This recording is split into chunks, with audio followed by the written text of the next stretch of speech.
Solar C. Yeah, Solar C. Solar C. Hello. Hey. How you doing? Welcome in. It's good to see you again. I was just talking about how this is a very special stream where I'm doing D&D. As you can hear the D&D music on in the background. Yep. I've never played D&D. Chronically Chris, hey, how you doing? It's good to see you. I'm glad to see you come back. It's been a while. It's been a while since we've seen you in chat, but it's good to see you come back. I just talking about how we wait, Kino Casey? Oh, hey Kino Casey. Why'd you change your name? Why'd you do that? Huh? Why you do that? Huh? I don't know. Oh shit. Oh, whoops. I don't know why you did that. I don't know why I did that. No, sorry, I'm thinking out loud about something else. But anyway, hello everyone. Hello. I hope you're all having a wonderful day. Having a good time. I hope your weekend's going well. I hope you've you've been sucking some ducks, smoking some wad, and fucking some botches. Whatever it is you want to do and that makes you happy. And if not, if you're not having the best weekend, I hope that things improve for you, that tomorrow should be a better day. Excuse me. I have a complicated history with my username, never could find a perfect one. That's fair enough. Is it just a chill weekend? That's good. Chill weekends are always good. So what's gonna be happening today is we're not gonna be playing anything like Mario Kart. We're not gonna be doing any stuff like that. I don't know how long this is gonna go on for. I've never done D&D one shot. I have no idea what to expect. All I know is that we're going to be starting soon. They're going to give me a quick message as to when they're starting, when everything is crack-a-lacking. And then we'll get goody. Hi, Ketchup. Oh yeah, before we continue, I always do a little hello to everyone. So I just want to say hello Bama, hello Violet, hello is it Jinjo? Can I just say Jinjo? Jinjo, is that okay? Hello Jinjo. Hello Chronicle Chris. Hello Kino Casey. God damn it. Jinjo. Okay. Hello Jinjo. Hello Ketchup. Hello everyone. I'm glad to see you join the chat. I'm glad to see you here. I'm glad to see you come and hang out with me again for another exciting adventure into the unknown, which is today which for today will be D&D, because I've never done it before. I've never played D&D. I've wanted to play D&D. Hi Chris, I'm about to hold on. I've never played D&D before, so it's going to be interesting. I'm excited. I'm kind of concerned that I might kill everyone. I think I might actually kill everyone, but oh well. We'll see. Hopefully I don't kill everyone. I just I don't know. Apparently, I need to role play and stuff, right? And do you guys, those of you who have played D&D, I'm sure there's some of you in the chat who have played D&D. Do you have any advice for me? What should I do? What are the best things? Hello, Pug. Hey, Pug. I'm known the Pug. How you doing? It's good to see you. And thank you for the first time chat. Thank you for joining my chat. Thank you for coming to see me play D&D. Never heard of D&D? Damn, cringe. But yeah, I was just asking, what do you guys think? What is your advice for me as a first time D&D player? This is the first time ever. What do you think I should do? Just try to have fun and don't go away. Don't try to go out of your way to ruin others. Oh no, I'd never do that. That's terrible. That'd be awful. I like to troll people, but I don't like to ruin people's fun. I like to be a little bit silly, but it draws the line when it starts to affect other people's fun. As long as we're all having fun. Just have fun, don't be afraid to ask questions. Okay. Well, I definitely ask a lot of questions. I will. My first D&D session, what?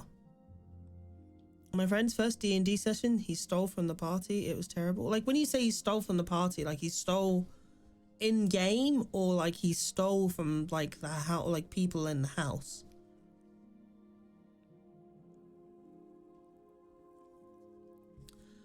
Ah, like in game. Oh shit. Okay, it's a bit shitty. Ready to? Okay, right. I think they're all ready to go, so we can jump in. So we're gonna jump over. So here we go. Me too. Yeah, I missed you. Hello, everyone. Crimson I'm going again. was in. Hello, everyone. How you guys doing? Hello. Welcome everyone to the channel. Look at all these. Look at all these beautiful VTubers. We're all VTubers here. These are all me and my friends. I do occasionally pop up on camera, but That's true. That's true. It's better to spare people the unfortunateness that is my face. Hey Sazzle, how you doing? Is Sazzle in the chat? She is. Hi, Sazzle. Hello, Sazzle. I have no idea who you are, but hello, all the same. So Sazzle and Crimson were amongst some of the first people that I collabed with on my channel back on the YouTube days. Ooh. And like I am very happy to be getting to collab with Crimson again, as well as all my new friends that I've made since then. And hold on one sec, I need to reset my camera and model for in VTube. I just need to reopen that.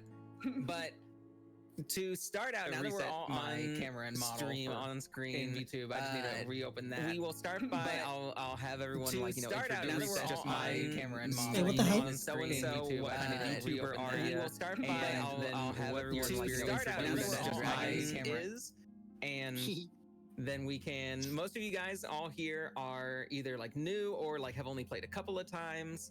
And that was the point of this, to give people a chance who haven't gotten a lot of chances to play to try it out. So let me start, and we'll introduce the whole group, the whole team. So, oh, Sazzle, thank you. Well, hold on first, you guys. Now I need to do a song. Hold on. Hey, Sazzle, hey.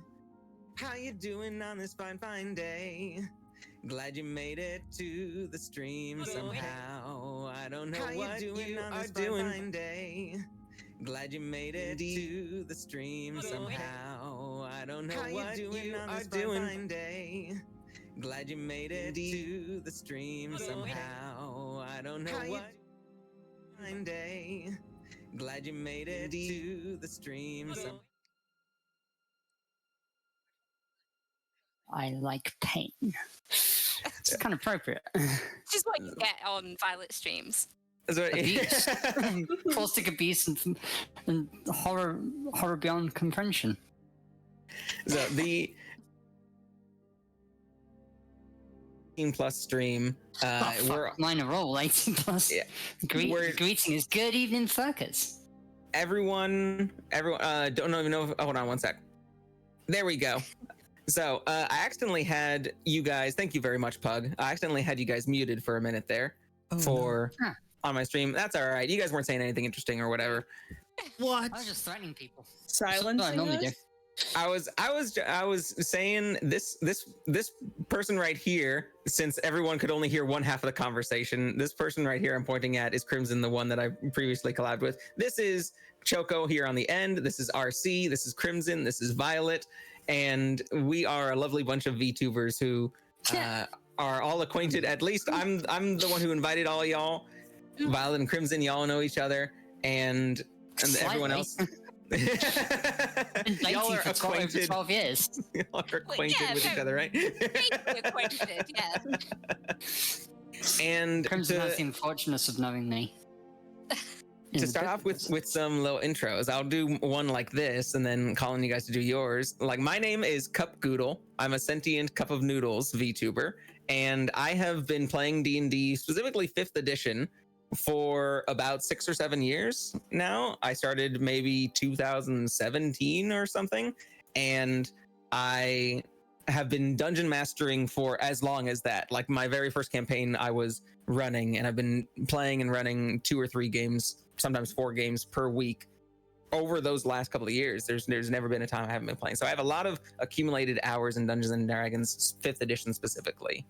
And so I'm excited. I've taught friends how to play before. This is the first time I've been teaching a whole group, but it should go pretty much the same, and I'm very happy. So starting from the right side, Violet, could you please tell us who you are and what your experience with D&D is? Good evening, Furkers. I'm Violet Fire Kitty. I am British, and I do apologise for that. Please don't hold it against me. There are things you can hold against me, but they're actually my fault. I'm a Kago, both in real life and on my VTuber. My VTuber is just quite literally me, with a big fucking sword and a load of sharp pointy things. I've been dating, well, I've said already, I've been dating Crimson for over 12 and a half years, and I'm incredibly lucky in that respect. I've played D&D once, and I think twice, because I think I played it when I was a kid. I played it with Deborah Barreto, who's in my chat. They set up a D&D that was Night of 1,000 Cliches, and it was fucking great fun during the pandemic. I've done a shitload of live action role playing throughout the years, so whilst I'm not au fait with the D&D system, I'm actually reasonable at pretending to be someone who's probably as big an asshole as I am. So yeah. Well, in D&D, that's exactly the type of person you want to be. Well, not if you have a group of soft-hearted people and you're the one asshole, but if you're in a group of VTubers, I'm sure it'll be fine. Yeah. We're all fine. We're all going to die in a horrible fiery death. Maybe but if I decide to kill y'all. I'm some big monster. So thank you very much, Violet. Let's go right next to you. Crimson, could you do a little intro for us? Okay. Hi, I'm Crimson Star. Call me Crimson for short. I don't even know. Just do your normal intro. I'm a Garu elf VTuber from the UK. Sorry. I usually play a lot of RPGs. I love my RPGs. I'm usually an elf, which is why my VTuber is an elf. And yeah, I've never played D&D before in my life, so this is a brand new experience for me. Hell yeah. So there we go. Have you listened to or come upon any of the many various D&D shows or podcasts out there and kind of know what the minute by minute kind of feels like when you're listening to it? What was that one you used to watch clips of, Violet? That's the only one I know of. That's the only one I've been the YouTube one. That one, the YouTube one. It's called Man Shorts, and they do all kinds of D&D, like Florida edition and Firefighter edition and shit like that. It's very, very funny. Yeah, I've heard that one. Wait, why are we not playing the Florida edition? We might be. We don't know yet. That is. Who knows? I could improvise that, but also just be like I'm on the West Coast and Florida's on the East Coast, and so I would just be improvising all the cliches I know about Florida too. It's pretty much what Florida's like. It's a horrible place cursed with scary, scary things. And like the north of England. Right-wing fuckwits. Yeah. Very much like the north of England. I can agree with that, because I'm a Midlander. But if you're talking about the north of England, you see, you got to talk about the Scousers. From Yorkshire, you see, over to the side at Pennines. She likes her accents, in case you didn't guess. might make my Tabaxi Scouse. Please don't. Thank you so much, Crim. Let's hop over to the other side of the table. RC, could you tell us who you are, what kind of VTuber you are, and what your experience with D&D? Yeah. So hi, my name is SolarC, but I go by RC. I am an Elven VTuber. I am the imposter here. I'm not British, but I live in the UK. This is something I don't understand why anyone would choose that. I mentioned that to everyone else in the voice chat, and they said, "Why?" Well, I don't know if it adds any clarity, but I am from the American South, so it's a little bit of it's a medium step. Anything's better than that sort of situation. But I will say y'all do need to invest in some air conditioning. That is my one that is my one grievance. But yeah, Why would we have air conditioning? We can just open the window. Fucking It's hot outside. Yes, let the hot air in. I did tinfoil my windows last year. Wow. That's impressive. Yeah. It was because of that heat wave, and I got direct sunlight most of the day. But Yeah. I won't bore y'all with that. I have AC. Oh, Burn. I'm But one yeah, of the but very of few British the- people with AC. oh, God bless you. I wish. Jealous. This posh motherfucker over here. Oh my God. You know, Crimson, there's nothing actually stopping us installing it in this house. True. Just paying for it.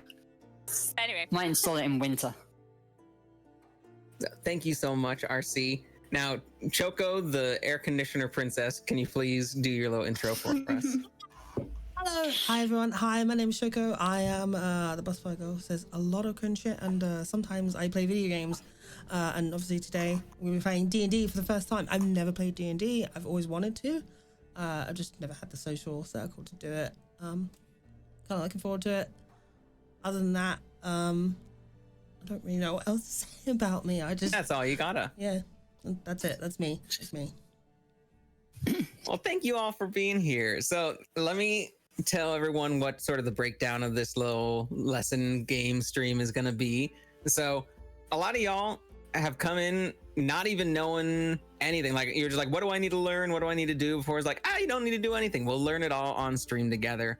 And so what you've all done at this point is simply made an account on this website, D&D Beyond, which is a common website for people to use to play Dungeons and Dragons, either in person or especially online. And I made them all by crypto, Goodle coin, as I call it. Yeah. And it's worth exactly. Why is it sticky? That the stickier it is, the more valuable it is. And so do your best. Thank you. Be right back. This may take me a few moments. You guys, some of you guys know, like Violet, you've seen character sheets before, and you're familiar with a little bit of the layout, I'm guessing. And I'm aware that nodding doesn't work on VTuber. I'm sitting here nodding along. Dumbass. But some of you guys don't. So the first maybe 15-20 minutes of this stream, you guys all have this window with my little Goodle character right here. And if you don't have it on screen currently, then go ahead and add it on screen so that people can see what I'm looking at. MySpace. And perfect. I'm gonna be running through like the basic character sheet, and there's a lot of details. You're like, how the fuck are we gonna get to everything? We don't need to learn everything on this. We just need to kind of learn some of the basic blocks here. Mm-hmm. And then for the next maybe half an hour or so, we're going to make characters together. I'm gonna run through how to make a character. So the first hour, I want a gun. Sort of teaching about the character sheet, making a character. Can they hear me? It's probably going to be a little bit longer. Up you smell. Yeah. And running through like a little mock battle together.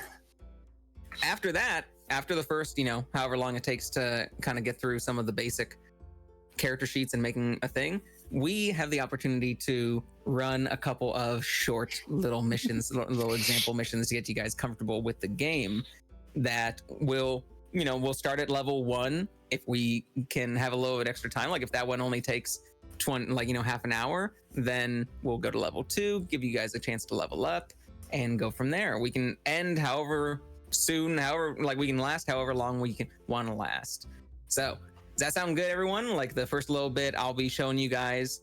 You'll be watching as I explain the character sheet, and then after that, you'll get to make your character with me. Yeah? Yep. Oh. Sounds good to me. Excellent. How you feeling, RC and Choco? Yeah, sorry, I was setting up a keybind, but yes, hell yeah, I'm ready. Let's do this shit. I was finishing my dinner, so that's why I was muted. I didn't want y'all to hear me eat.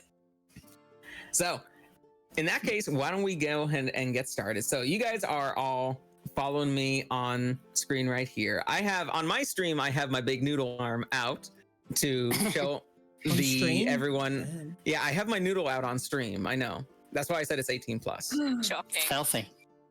Scandalous. Kinky. But you guys, you can at least see my mouse cursor. You should be able to see my mouse cursors on your stream, so that's perfectly fine. So this is what at least D&D Beyond layout of a character sheet looks like. You can see that I have my little name, Goodle, right here. I have the race and class that I chose. I'm a fairy, and I'm a wizard, level 1. And then you have these 6 blocks right here. These 6 stats: strength, dexterity, constitution, intelligence, wisdom, charisma. Those are the 6 basic stats that we use in Dungeons and Dragons. And every single thing on this sheet, all of these numbers are based on those stats. So to give you guys a little, some of them are obvious, like what they'd be used for. Strength, your muscles, your ability to push, pull, drag, arm wrestle people. If you want to be a big beefy barbarian using like big heavy weapons like a big great axe or a great hammer or something, then you're going to want a lot of strength to swing that around. You can see I do not have a lot of strength. I have a -1 score to that. So that's because I'm a squishy little wizard, magic boy. Dexterity is speed and accuracy with your hands. And so if you are a sly rogue or like a ranged archer, then you're going to want a lot of dexterity to get in quick and cut people with a knife, or pick locks with your fingers, or steal things, or aim a bow at people from a distance that requires careful aim. So dexterity is for quickness and deft hands. Constitution, the third one, that is kind of like your immune system and your health. It's how much like hits you can take, if you can stave off poison or disease or cold or heat. This is the stat that adjusts your HP. And so the higher your constitution is, the more HP you'll have, and the better you'll deal with things like poisons and diseases and stuff. Intelligence is your book learning. It is what you've learned in school. It's your memory and research and investigation. And so this is for things like, I have a lot of history knowledge or knowledge of various world religions or cultures. It's my ability to research and find out details about the world and my surroundings around me. Good for nerds. I need it as a wizard because wizards are all about book learning. Wisdom is the not book learning knowledge. It's your street smarts. It's your experience. It's your instincts. It's the stuff you can't learn in a classroom. It's you walk into a room, and what do you notice in that room? Just your senses, your eyes, your scent, what you hear. It's your ability to read people and go like, no. This dude who's talking to me is definitely full of shit. I can tell. I've been around the block, like I can tell. And it's also very good for getting rid of people who are trying to influence you. No. He's trying to use magic to influence my mind to get me to join his pyramid scheme. My wisdom is too high for that. I'm not going to be influenced. Lastly, Cha, the Riz, you got charisma right here. And that is your ability to influence people with your words. You can either high persuasion, just like, hey, I think you should hire me. We're a great little adventuring group. We're totally worth it. Persuade someone. Performance or deception, to use your words to deceive someone or perhaps intimidate them, which I'm sure if I just give you guys that, then a lot of you on my channel would just be like, oh, I just want all deception or all intimidation all the time. Fire can intimidate. Fire can intimidate, certainly can. And so sometimes that'll do the work for you. Now, for people who aren't familiar with what these numbers are, I'm sure everyone has at least seen that D20, this little symbol down in the bottom corner. Mm-hmm. A D20 is the normal die that you roll for Dungeons and Dragons. And these numbers that are -1, +2, +2, +3, +1, +0, whenever I roll for something related to one of these stats, like, oh, I need to push this boulder out of the way, I'm going to have to roll something with strength. I roll a D20 and then add or subtract whatever these pluses or minuses are, these little modifiers. If I rolled strength with this -1, it would roll the D20 for me and say 7 -1 is 6. Oh no. If I rolled something with intelligence, like I need to research the history of the world, And let me roll intelligence. Wait. I got a You nat never 1. said anything about doing mathematics. I feel I'm bamboozled here. What's going on? I'm going. D&D I'm is how leaving. you trick people into doing math. I'm going home. Yeah, I have been warned, unfortunately. It is how you trick people into doing math. Luckily, on D&D Beyond, you don't need to do the math. It does the math for you. Oh, thank Yeah. God. The computer says you be fucked. I got Effectively. it just told me I was fucked. I got a natural 1, like the on the die number Ouch. 1, which means I've probably sucked at whatever I just did, and all those rolls have been pretty bad. If I Congratulations, you just flirted with a pine cone and it stung you. I somehow still got rejected. You can see that these numbers underneath 8, 14, 15, 16, 12, 10. 10 is considered, these are your normal scores. They can go from 0 to 20. And 20 is considered godlike, 0 is considered not alive, and 10 is considered totally average for the average person.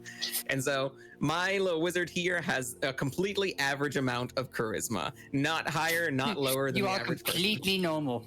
I am completely normal on charisma. I'm a little higher than normal on wisdom, pretty high on intelligence, constitution, and dexterity, and I'm weaker than average on strength. I have less strength than the average person. That makes sense. I'm a nerdy wizard, right? And so every even number above and below 10 is 0. I don't add anything to this roll. 17, hey, it's not bad. I don't add anything, plus 0. Every even number above it, 12, I gotta add 1. 14 over here with dex, I gotta add 2. 16 over here, I gotta add 3. 15, it's not to an even number yet, and so I don't get to add 3 to it. It's still 2.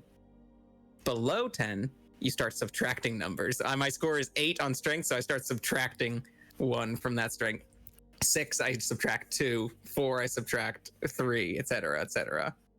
So, depending on which class you're playing, a barbarian, you're going to want a lot of strength. A wizard, you're going to want a lot of intelligence.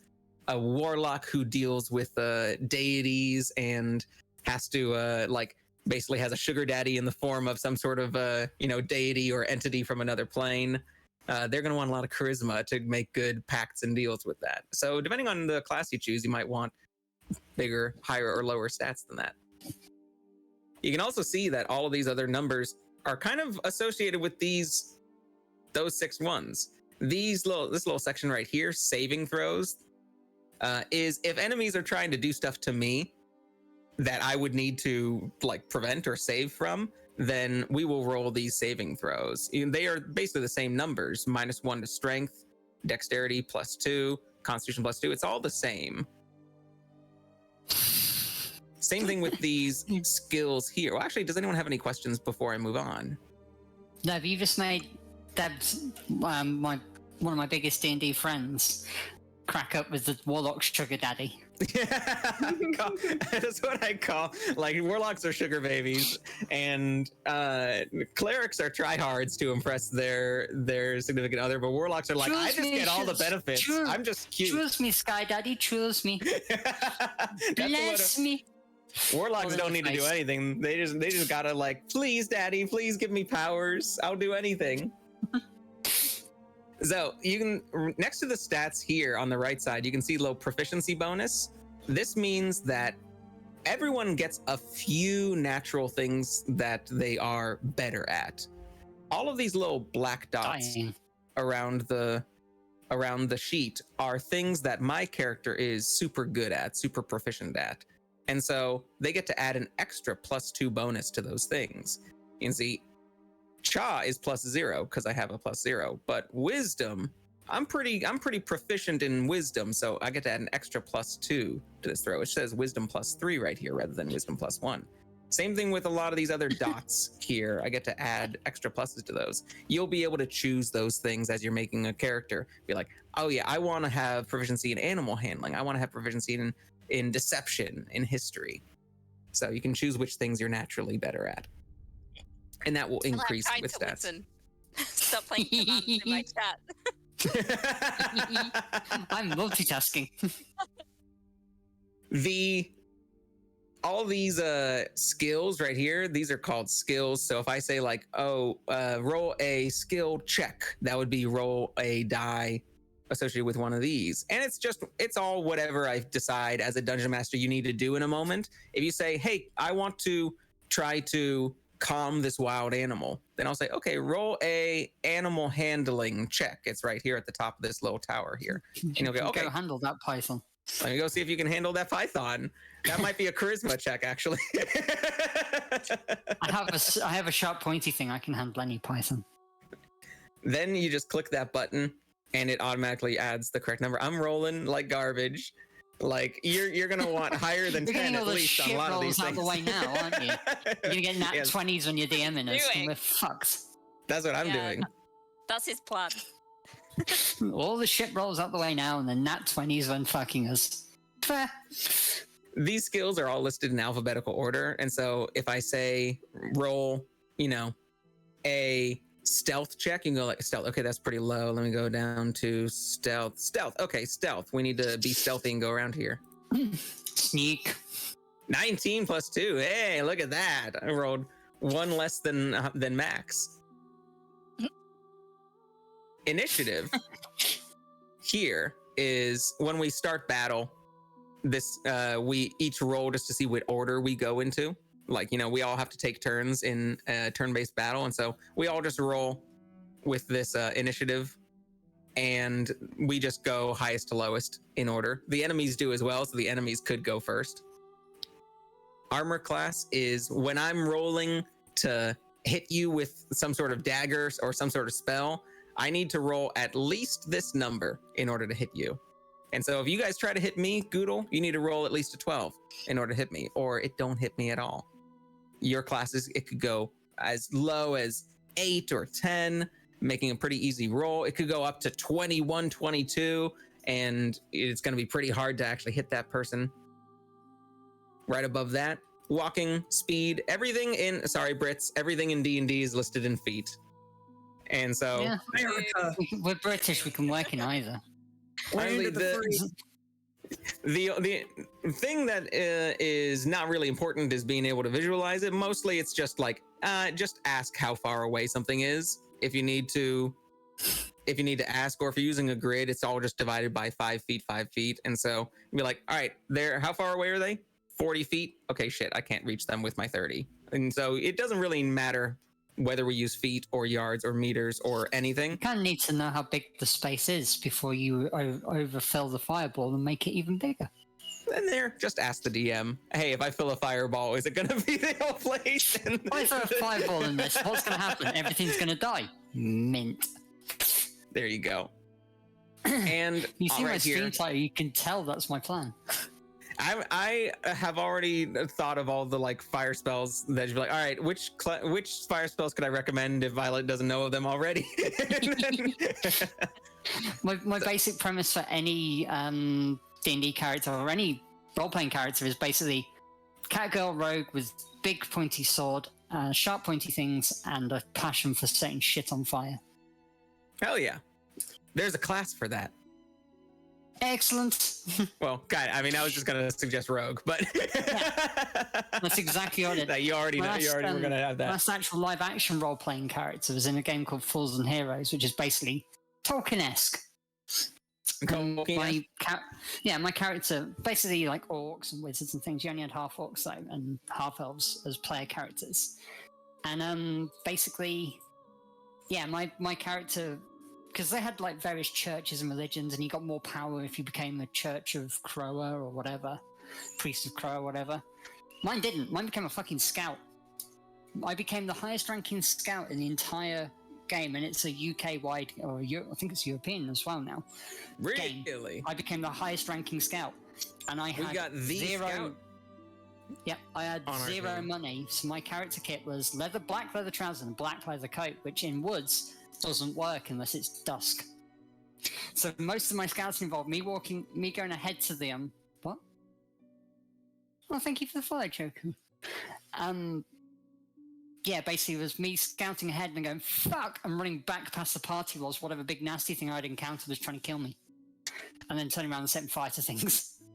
So that was the only thing I didn't carry. I didn't even carry a sword, which got me in trouble quite a lot.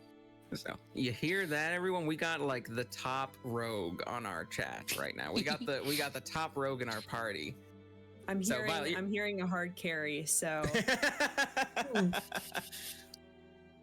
does anyone kill us all with fire? Just bear that in mind. If I wanted, I could just send a way too hard creature at all of you and just be like, oh, I do 64 damage to all of you guys. Oh, you have 10 HP. Oh, that's a shame.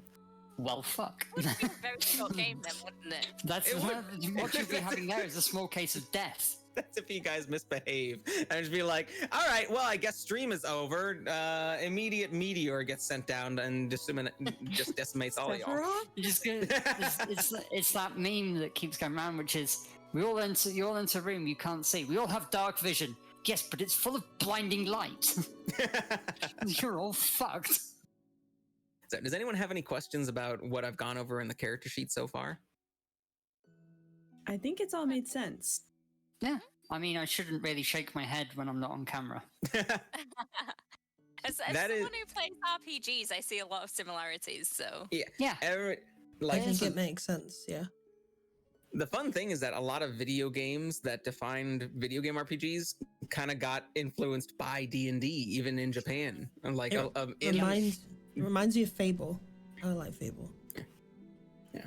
D&D was kind of popular in the sort of mid and late 80s in Japan, and so it influenced the way a lot of like early D&Ds like Dragon Quest and Final Fantasy kind of handled a lot of things.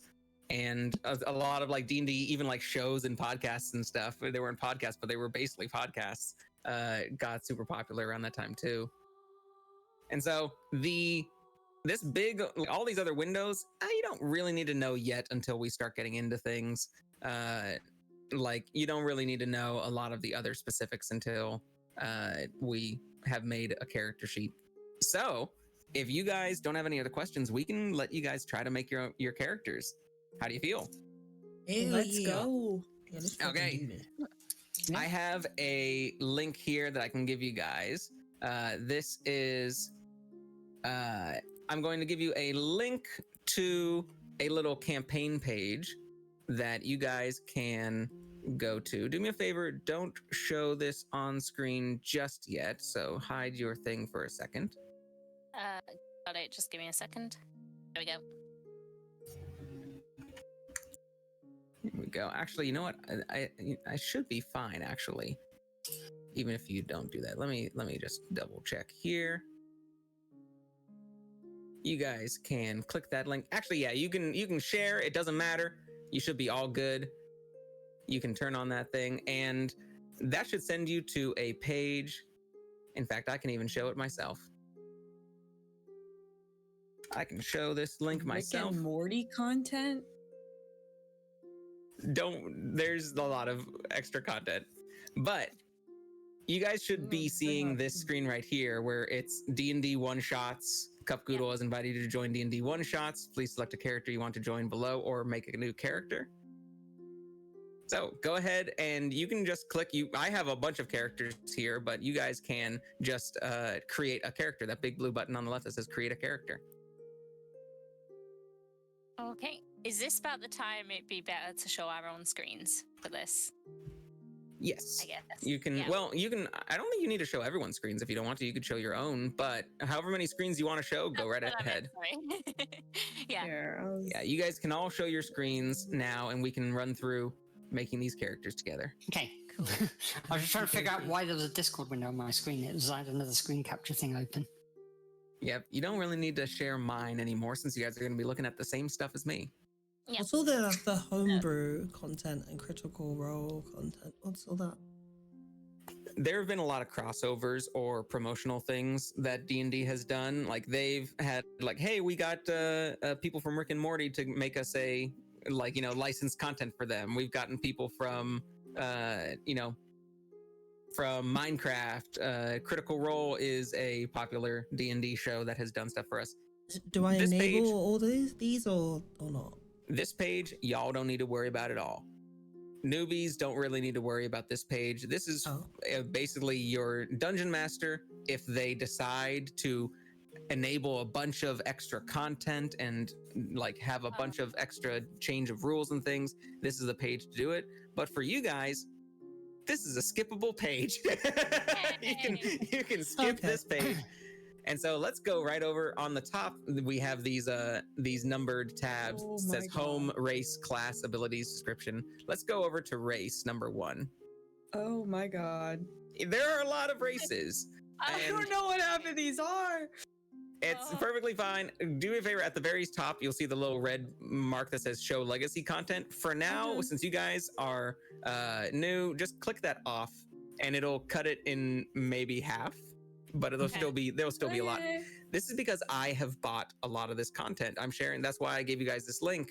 The standard D&D content that you join, it's free to start, it's free to join D&D Beyond, and you have maybe like a dozen races to choose from, like a dozen classes, and not too many other like, subclass options beyond that. I have bought a bunch of stuff over the years, so I have a huge long list of a bunch of races plus a whole bunch of other things that I've made for myself. And so like you guys are getting a lot of extra things that a newbie who's just starting out might not get. What can I pick? What race can I pick that would let me be a butterfly? If you want, you can do what I did and be a fairy, and you can just decide that your wings are butterfly wings. Otherwise, you could flavor a lot of these different things as a fairy. You could be a bird in Aarakocra and decide that, no, I'm actually not a bird. I'm actually a butterfly. You could be a high elf. Mm-hmm. You might not have, if all you care about is having butterfly wings and you don't want the ability to fly, then you could pick anything. You could pick literally anyone. Then try fairy. Fairy's probably the right one for you. I don't see fairy. Everyone, you don't need to worry about what half of these races are. I know you guys said that you don't recognize what half of these are. Just pick something you recognize. Like, we're just starting out. Just pick something you recognize that seems interesting. And Tabaxi, that would be the cat person. Tabaxi is a cat person. And you can like so for example, I'll pick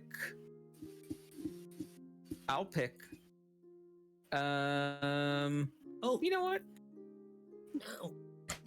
I have an inquiry. What's your inquiry? If in the spirit of Father's Day, I've decided I'm making a DILF. So what race would be the best for that? That is any race can have DILFs. Come on. That's not race exclusive. That's, you know what, that is fair. All right, what Yeah, let's leave it up to racism just out here. all of our chats. This is the chance for all of our chats to vote. What sort of fantasy race do you think would have the best DILFs? I feel like maybe I'm not Dragonborn. commenting this. This is outside of my professional remit. That's why I'm leaving it to the chats. I'm Apparently not I asking the can't have streamers, a I'm asking the fairy. chats. Devil Mind says Orc Delphs for the win in capitals. Yeah. Apparently I can't be a fairy. Tux has got to be good. A satyr also could potentially. That's a short I mean, DILF. go into Furblog. to my What the fuck's a furblog? Bold. Sort of A what? Sort of a foresty giant. Yeah. yeah. Can't help me. Going I to can't be my a fairy. knowledge of Dragon Age, I know that what's it? The Canary can be DILFs, so they're kind of orcs. I need Yeah, I'm help. hearing I a lot can't. of Is that with a K I or can't. a? Or Sorry. With the Canary. we have a vote for Fire Gnazi because they're hot. Literally fire people. What was your Let's question, think about Draco? it. Get a choice. They know that I'm going to be an elf, but it just depends Yeah. on the type of elf. Yeah, mine don't get a choice at all. It's just like, what would you be? You're going to be a tabaxi, aren't you? Yes. Um, of course I am. I can't seem to Can't find the prefer fairy fancy. class. So I'm just trying to work down- out the name for my tabaxi. This is tough. Hello? Are you guys hearing me? is it not? Yeah, I can hear you, Choco. It's not in the in alphabetical right below elf. No. Did you use the link that I sent? Yeah. Then Oh wait, it hold should on. be hold all on. there. Yeah, Right. just double check for me. It should be all Oh there. wait, hold on. I'm stupid.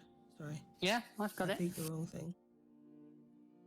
So yeah, Choco, you can use fairy, and I'll pick a dragonborn, sort of a dragon person. And Oh no, a dragon! hell yeah. I'm gonna pick a gem dragonborn. That sounds fun. And when you click a race, you'll see that it brings up a little window that just shows a bunch of their stats or a bunch of the things that they can do. Again, as newbies, you don't really need to worry about what a lot of these things mean. What does my walking speed is 30 feet? What does that mean? You don't need to worry about it. Yeah, it's not like 30 so feet a vague. second because that's so fast. It's like a lot of these little things you don't need to know yet. These are things that if you decide to get like further into the game or as we're trying them out, then things will, start making sense. But for now, as you make a character, a lot of this stuff is not stuff you need to know as we're just sort of learning how to do things. Mostly I just just looked on Dark Elf and saw that some of them worship the Queen of Spiders, so that's a nope from me. So for basic like knowledge sake, pretty much everyone's walking speed is 30 feet, and so you have average what the distance you can move in around is. You don't need to worry too much about what these things say. Once you just pick a race that seems interesting, and all the little specifics will fall into place after that. So I'm going to choose this Dragonborn. I'm giving And- it's a name. When you guys choose, you can still probably see on my Discord, like in the Discord window, after I choose this gem dragonborn, I get to be like a gem dragon person. If I scroll down, there's this blue check mark here. Some of your guys' races might have blue check mark things that appear after you choose one. That means that there's some sort of other choice that you need to make. I need to choose what color of gem I want. I'll do emerald. That seems fun. So I'm an emerald. Okay, chat, guys. Okay, I'm just turning this down. What is the best? What's the class I should pick? What class should I pick? They can't hear me right now. So what class should I pick? Artificer? I wouldn't even know what the fuck that is. A barbarian, a bard, a cleric, a druid, a fighter, a monk, a paladin. What class would I want? A gun. I want a gun. Prayer's magic casting ability is one of those 3 types. I want a gun. I want a gun. I want to have a gun and a big knife. Yeah, so otherwise known as void or storm, depending. If I want to shoot people, and if the shooting doesn't work, I will stab them. Fairy. Yeah, but what about my class? This is my class, not my race. A gun fairy. Also, not like my friend Space has some redeems that I'm just like, no, I'm not doing that with you. A ranger? We're collabing. Crimson had to do one, which is where she got her first Ara on stream. Ooh. Yeah, it was. And It was the Jackbox collab we did, Goodle. That was Pop the said first I can one. have a That's gun. awesome. Yeah. Did we all do it? You said I feel can like have we a did. gun. Crimson you did, swore never to do one, then set a redeem of 50,000 points, and then during her charity stream, made it that if you donated a certain amount, you got an hour's worth of free redeems. So I did that, and the very first one I hit was that. That's It's like- dangerous. That one then. Am I still allowed a gun? Can I still have a gun? You'll be able to have a gun, sure. Hell yeah. Right. Freedom. I don't know So- what class to pick. Well, does everyone have their race chosen? Yep. Nope. So go ahead and choose your race, and if there are Okay, what's any, the difference between Tabaxi and Tabaxi Legacy? you can just choose Tabaxi without the legacy there. Okay. And then on the race, like after you guys choose your race, just scroll down to the bottom of that page. Just if there are any blue check mark things, then feel free to just choose some random options on there if you want, or some options that look interesting. Fuck yeah. You Dark don't need to vision. know exactly what all of those things mean, and then let me know once you guys are good to go. Why Choose is one- race. I'm all good. RC is good. What was the question, Krim? Why is one called Facepalm? that one Medium. is a homebrew spell. So Okay. if you go to your home, the home tab on the top left, where it says home race class, if you click home and then click off Right, chat. homebrew. So are you guys saying I should be an artificer? What is an artificer? Okay, What is that? I see. Yeah, I'd recommend you guys Artificer? don't It's like a have building. homebrew. Looks like building and stuff. Oops. A bard, I a left that on cleric, there. a druid, a fighter, a That's weird monk. 'cause I don't. It's not on. It's not on. Then Rogue. that is also weird. Yeah. Because that is certainly a homebrew thing that I added to. What's the difference between a sorcerer and a wizard? Describing their tabaxi, which is mine's called sleeps under red sky because he was born in a red light. He was born in a red light district in a brothel. Oh. What is the difference between a warlock and a wizard? Sorcerer and a wizard. Sorry, a sorcerer and a wizard. Well, it sounds like everyone is on the class tab at this point. So why don't we switch on over to class? And yeah, we have this list of about a dozen different classes that you guys can see. A lot of these are, you know, well-known fantasy classes. You kind of get the idea of what an artificer, a barbarian, a bard, a cleric do. But some of these seem like they would be similar things, like a sorcerer and a wizard. And so if you guys have any questions about what these things are, feel free to ask. Choka, which ones were you asking about? A sorcerer and a wizard, but I'm gonna go with an artificer. Artificer. Either pronunciation should be fine. Basically, magic engineering type person. Yeah, that sounds cool. Someone in my chat told me gave me a description. It sounds cool, so I'm gonna go with that. Yeah, that's it. You can make a lot of cool magic items and power suits and cannons and stuff. Hell yeah! That's always my backup one if I can't do the whole Catgirl Rogue is Catgirl Engineer because, well, it's me, isn't it, Crimson? Yeah.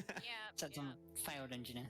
Yeah. But yeah. Apparently classic. Wizards are nerds who read books. Yeah, I don't do that. We don't do none of that book learning around here. Yeah, scoring decks. Yeah, Thank you. since even though you're not doing it, basically just for knowledge. Wizard uses intelligence as their main stat, and they're very good at intelligence-based things. They can get the most number of spells in the game and are just basically squishy spellcasters. Sorcerers get fewer spells. They are based on charisma rather than intelligence, and they can manipulate spells in interesting ways. Like maybe they can double the number of targets that a spell does, or maybe they can make a spell more explosively powerful. And so they're basically very similar in what they can do. They just use different stats. One does int, one does charisma, and have a few different slight features. So if you wanted to play like I just want to be a magic boy, either of those classes are honestly fine.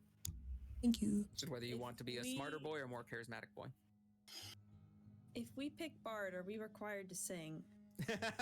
No, I will spare you. Obviously, if I have played bards where I have asked the DM if I could sing, and there's like, yeah, I guess.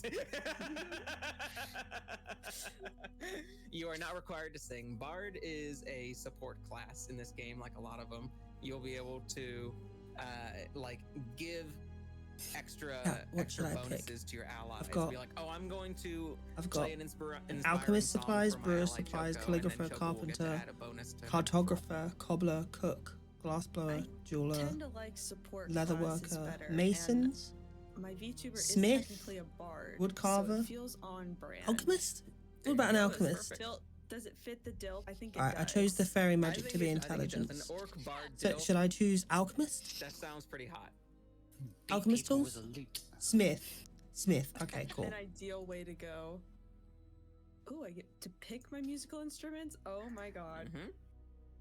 The trouble with beating people to death with a loot, though, Ooh, there's a okay, big problem cool. with it, is it always has, like, things attached to it, because there's always strings attached. Sounds more complicated than when you. There's always strings attached.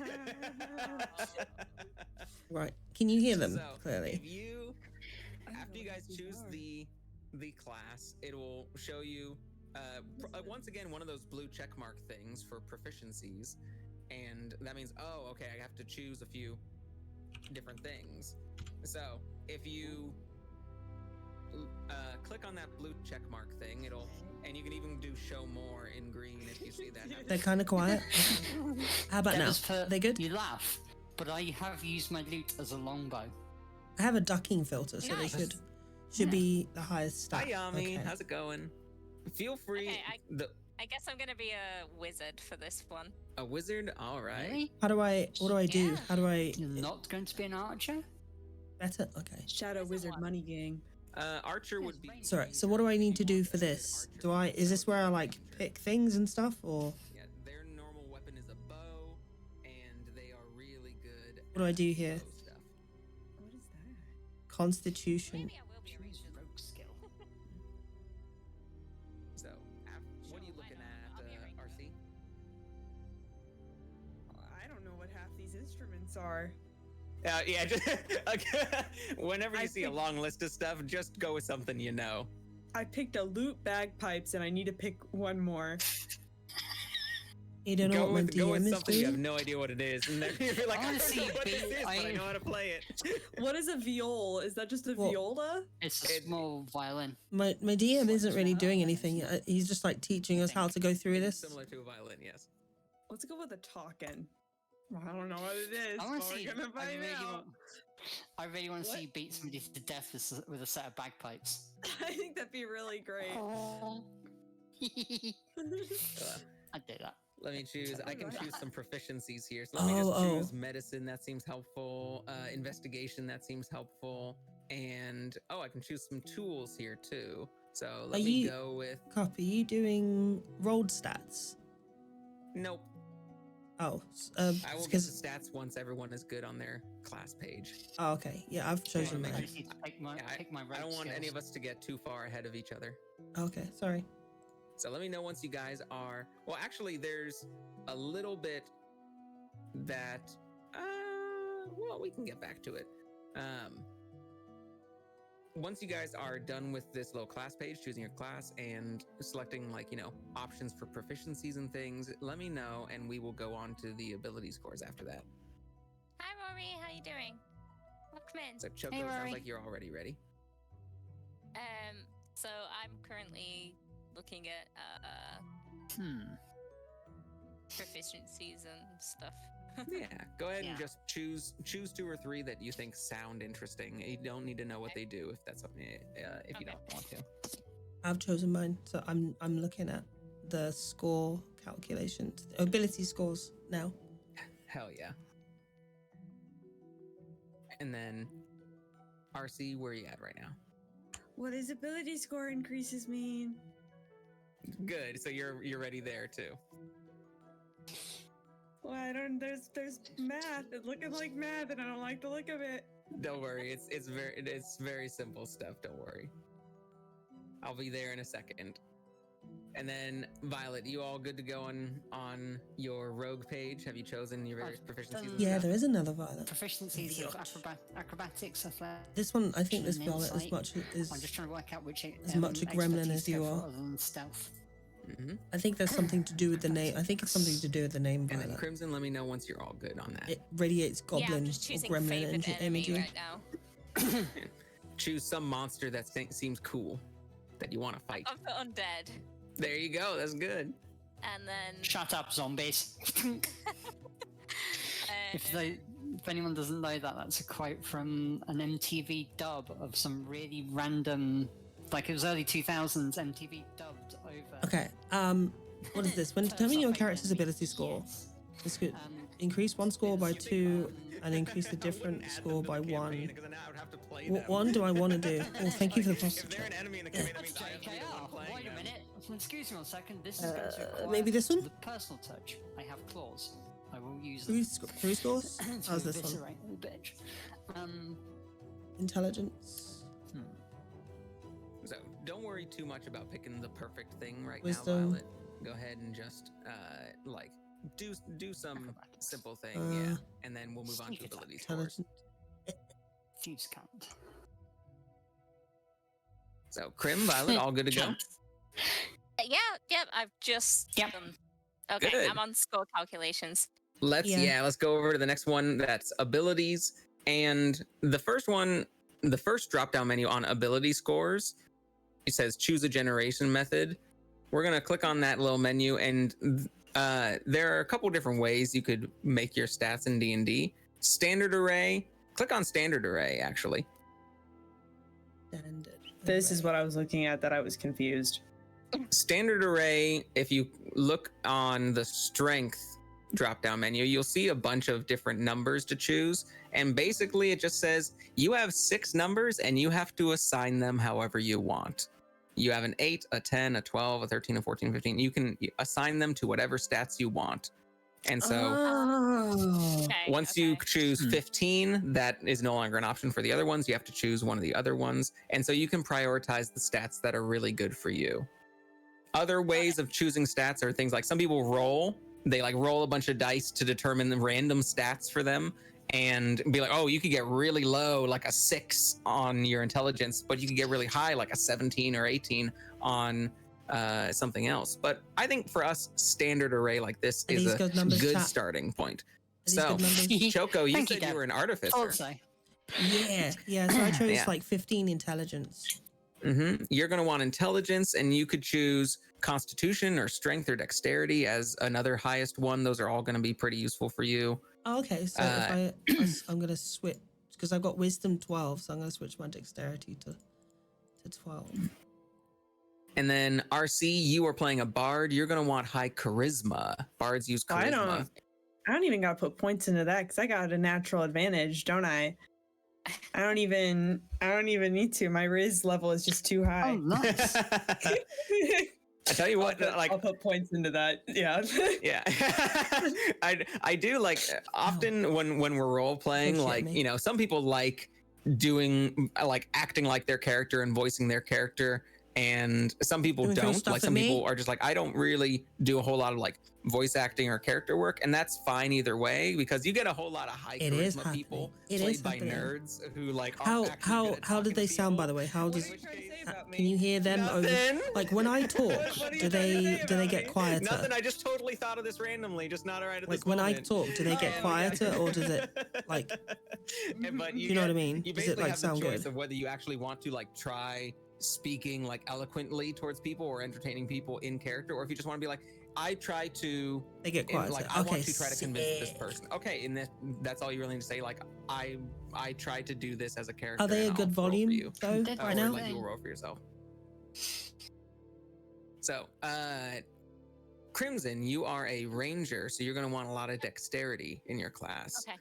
And rangers also will eventually get a few spells that they can use. Your second is probably going to want to be wisdom, because they're going to use their wisdom for their spells. And then the rogue with Violet, as I'm sure you're aware, use a lot of dexterity themselves. Yep, we've gone 15 dexterity, 14 constitution, 13 wisdom, 12 intelligence, 10 charisma, and 8 strength. There you go. So I chose an artificer as well, so that I can be cool like Choco. So I'm gonna choose to be a strong artificer. I'm gonna choose 12 strength. I'm gonna have really low dexterity. I'm gonna choose 8 dexterity. I'm just the slowest, clankiest person ever. Wait, is strength important as an artificer? Constitution to give me some extra hit points. 15 intelligence. 13 wisdom and 10 charisma. Yeah, that's me. There we go. After you guys have assigned those 6 stats, the blue check mark right underneath it that says ability score increases, you get to add some extra bonuses to any of these stats that you want. And so you can choose an option, and you can either add a +1, +1, +1 to 3 different stats, or choose a +2 in one stat, a +1 in one stat, whichever one you guys want to do. If you remember what I said before, every even number gives you an extra bonus to your rolls. And so if you're at like a 15 for something, you want to bump that up to a 16 so you get an extra bonus. If you're at a 15 itself, it doesn't give an odd number. It doesn't give you any bonuses. So try to get up to the next even numbers if possible. Dexterity is important. Is dexterity important for +1? Like I'm going to go add an extra +2 to my constitution. I'm going to just have the most hit points ever, and I'm going to add a +1 to intelligence as well. I'm on phone. So both of those are 16s. I spent 16 dexterity, 14 wisdom, and 15 constitution, because I had an extra point to put in something, and put everything else on even numbers. Very nice. I feel like Dex is. And for anyone watching AC who and is okay. wondering, Goodle mentioned like, oh, you're a ranger, so you're going to want to do these two stats. What's They're really AC? useful. How would I Air know conditioning? what stats this class Do I get air uses? conditioning? And that's a good question. Be like, oh, I chose a cleric. How do I know what stats to prioritize there? This is just for people's benefits right here. If I am looking on this class page and I click on any of these classes, like cleric, let's give them an example. Okay. It brings up this thing. Let's see, where is, trying to find the page where it shows. Oh, Butterberry, thank you for the follow. You guys liking the D&D Strange, I music in the could've background, by sworn the way? that it was on here, but just search like on the top search, just search for the class. There is a page for each of these classes that will have a little recommendation, be like a quick build idea for this class. Oh, here's the cleric page. A quick build for this, choose wisdom and strength, and those okay, well, you know what, I'll prioritize those two. Apparently it doesn't show it on here, which is a little unfortunate, but if you just go in the search bar and search for each class, it will say what the recommended stats for that class are. So that's my recommendation for people who are wondering which stats to use. So my guess is that each of you guys have chosen stats and leveled up and done chosen stats and increased those that way, and are probably all good on the ability scores. Switch dexterity and strength. Yeah, I think so. What? And So that's the other modifier things at the bottom. So I Curious as to what want. they are. Hold on. Here you go. A lot of bullshit. Like that. A lot of bullshit that you don't need to worry about. So it should be like that. Okay. So once you guys are ready, let's go to the next tab. That's description. And this is your character's backstory and where they, like, what they grew up as, what they were raised as. Obviously, you can change your character's name again. I'm just going to make it Goodle 2.0. You guys don't need to change the name if you don't want to. Nah, mine's still Voided in Storm. Our name and pronouns for the DM. The pronouns are he, him, I believe, Goodle. For me, yes. And I will... Twilight does have a redeemed, don't you? I do, yes. Yeah. But I was asked specifically. So yes, my pronouns are he, him. I want like the most I think maybe obscure the only one in this language chat. possible. Page. So this page, mine the are description page. If anyone doesn't know, mine is Characters she, make her. other than is it agree is appropriate for the character She So- me too. and your D. Oh, Choco, RC, you Princess. guys want to give your pronouns too? Oh, she, they. sorry. Hello. Hello. Wait, what? I'm sorry. I was not paying attention. I'm sorry. What are your pronouns? Oh, she, her. There you go. So we all were just given our pronouns because they were asked. Oh, okay. Oh, right. I don't know why I felt like I had a gun to my head or something. No, you're the one holding the gun to our heads. Yeah. Give me your pronouns now. How do I get pronouns? I can speak an extra language. Nice. Yeah, on this background page, you guys might see extra options like choosing extra languages. There's way too many languages, so just choose something that seems recognizable. Mine's gonna Elvish. be Elvish. Yeah, there you go. Dwarvish. Okay, that seems good. Yeah. You like And- Mine's gonna be Elvish just so I can flirt with Crimson. On the little drop-down menu that underneath the word background, it says choose an option. There's again a big long list of different like professions or ways that you could have been raised. Like, oh, okay, I was an acolyte, I was an athlete, I was a What is an entertainer. acolyte? Acolyte is like a student. They're like a student, yeah. usually maybe of like a religion or sweet. some church or something. And all of these are basically, what were you before you became this adventurer person going off and slaying monsters? Were you an athlete? Were you a courtier, someone who like hung out in courts, like noble courts? Were you a fisher, a folk hero who was known by the common folk? And so you can choose what your like old profession was. again, for our purposes for this, like, little intro, don't worry about what is the Baldur's Gate? Little specific provision like details are. Just kind of choose one that seems interesting. I'm gonna choose. I was a soldier before this, so I'm gonna choose soldier. And the after you do that, there might be some extra options. You might get to choose even more languages or even more sets. It's all just all those little dots and bonuses and things, proficiencies that I was naturally good at on my character sheet. This is where you choose those Charlatan. This is where you choose, like, where all the black dots are in order to show, oh, I get a plus in persuasion because I was a courtier in the courts. So let me know if you guys have any questions as you choose various languages or proficiencies or backgrounds on this. I'm going to choose a language. I'm going to choose Dwarvish. I like that. What is Baldur's Gate? Baldur's Gate is a video. It's a setting in D&D that they turned into a video game. Like, it is just a big city. I thought it was an anime. No, am I thinking of a different thing? There might have been an anime at some point, but it is a city in Dungeons and Dragons world that has been the setting for a lot of like stories and missions and books and stuff. And they made it the basis of a series of video games based on D&D called just Baldur's Gate. Have a great stream. Thank you, Kelvin. Ooh, pirate. I'm gonna be that. I've gone for criminal stroke spy because, of course. Yeah. I have a weird question. Does anyone know how to make the drop downs show up on OBS? Because the drop down menus don't show up. No, I don't know. Oh my gosh, you're right. I'm pretty sure those are considered new windows, and you would need to like window capture those again, but there's no way because once you click away from it, their window is gone. Thank you for the Kelvin. Follow Kelvin. I really appreciate it. Thank you so much. Thank you so much for joining us. I really appreciate it. Thank you for the follow. Oh, by the way, if you feel like joining us even further, we have people on your streams will there's a Discord, a Smart Discord. You can join there as well. Hi, Sugar. Have a good stream. Thank you. Thank you. Have a great day. Hey. Yeah. With the I probably top missed proficiencies, everything just that go you dice said. set. Or tool proficiencies and gaming proficiencies and that. Yeah, those. Okay. Question. Chat.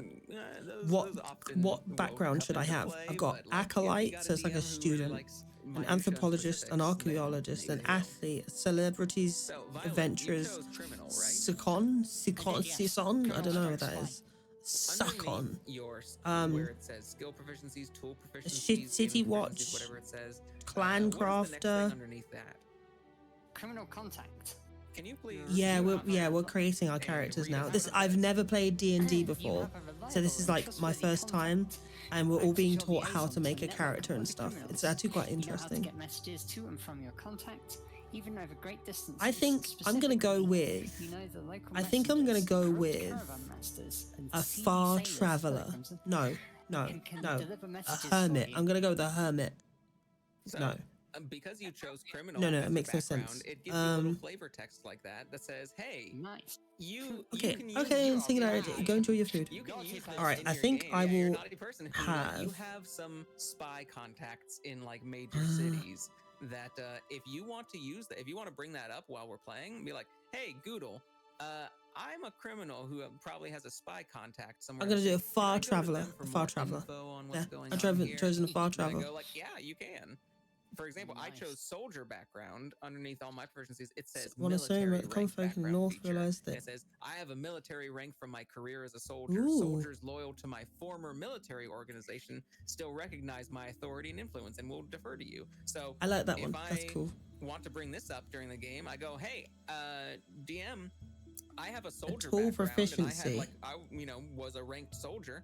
I see some guards okay, over let's there. not do Can that. I go and talk to them?" Actually, an and, like, acolyte is a sort of student, say, isn't "Hey, it? Like, I'm a No. veteran. Can you please tell me what's going on?" They'll go, "Oh, you're a captain. Oh, geez. Well, yes.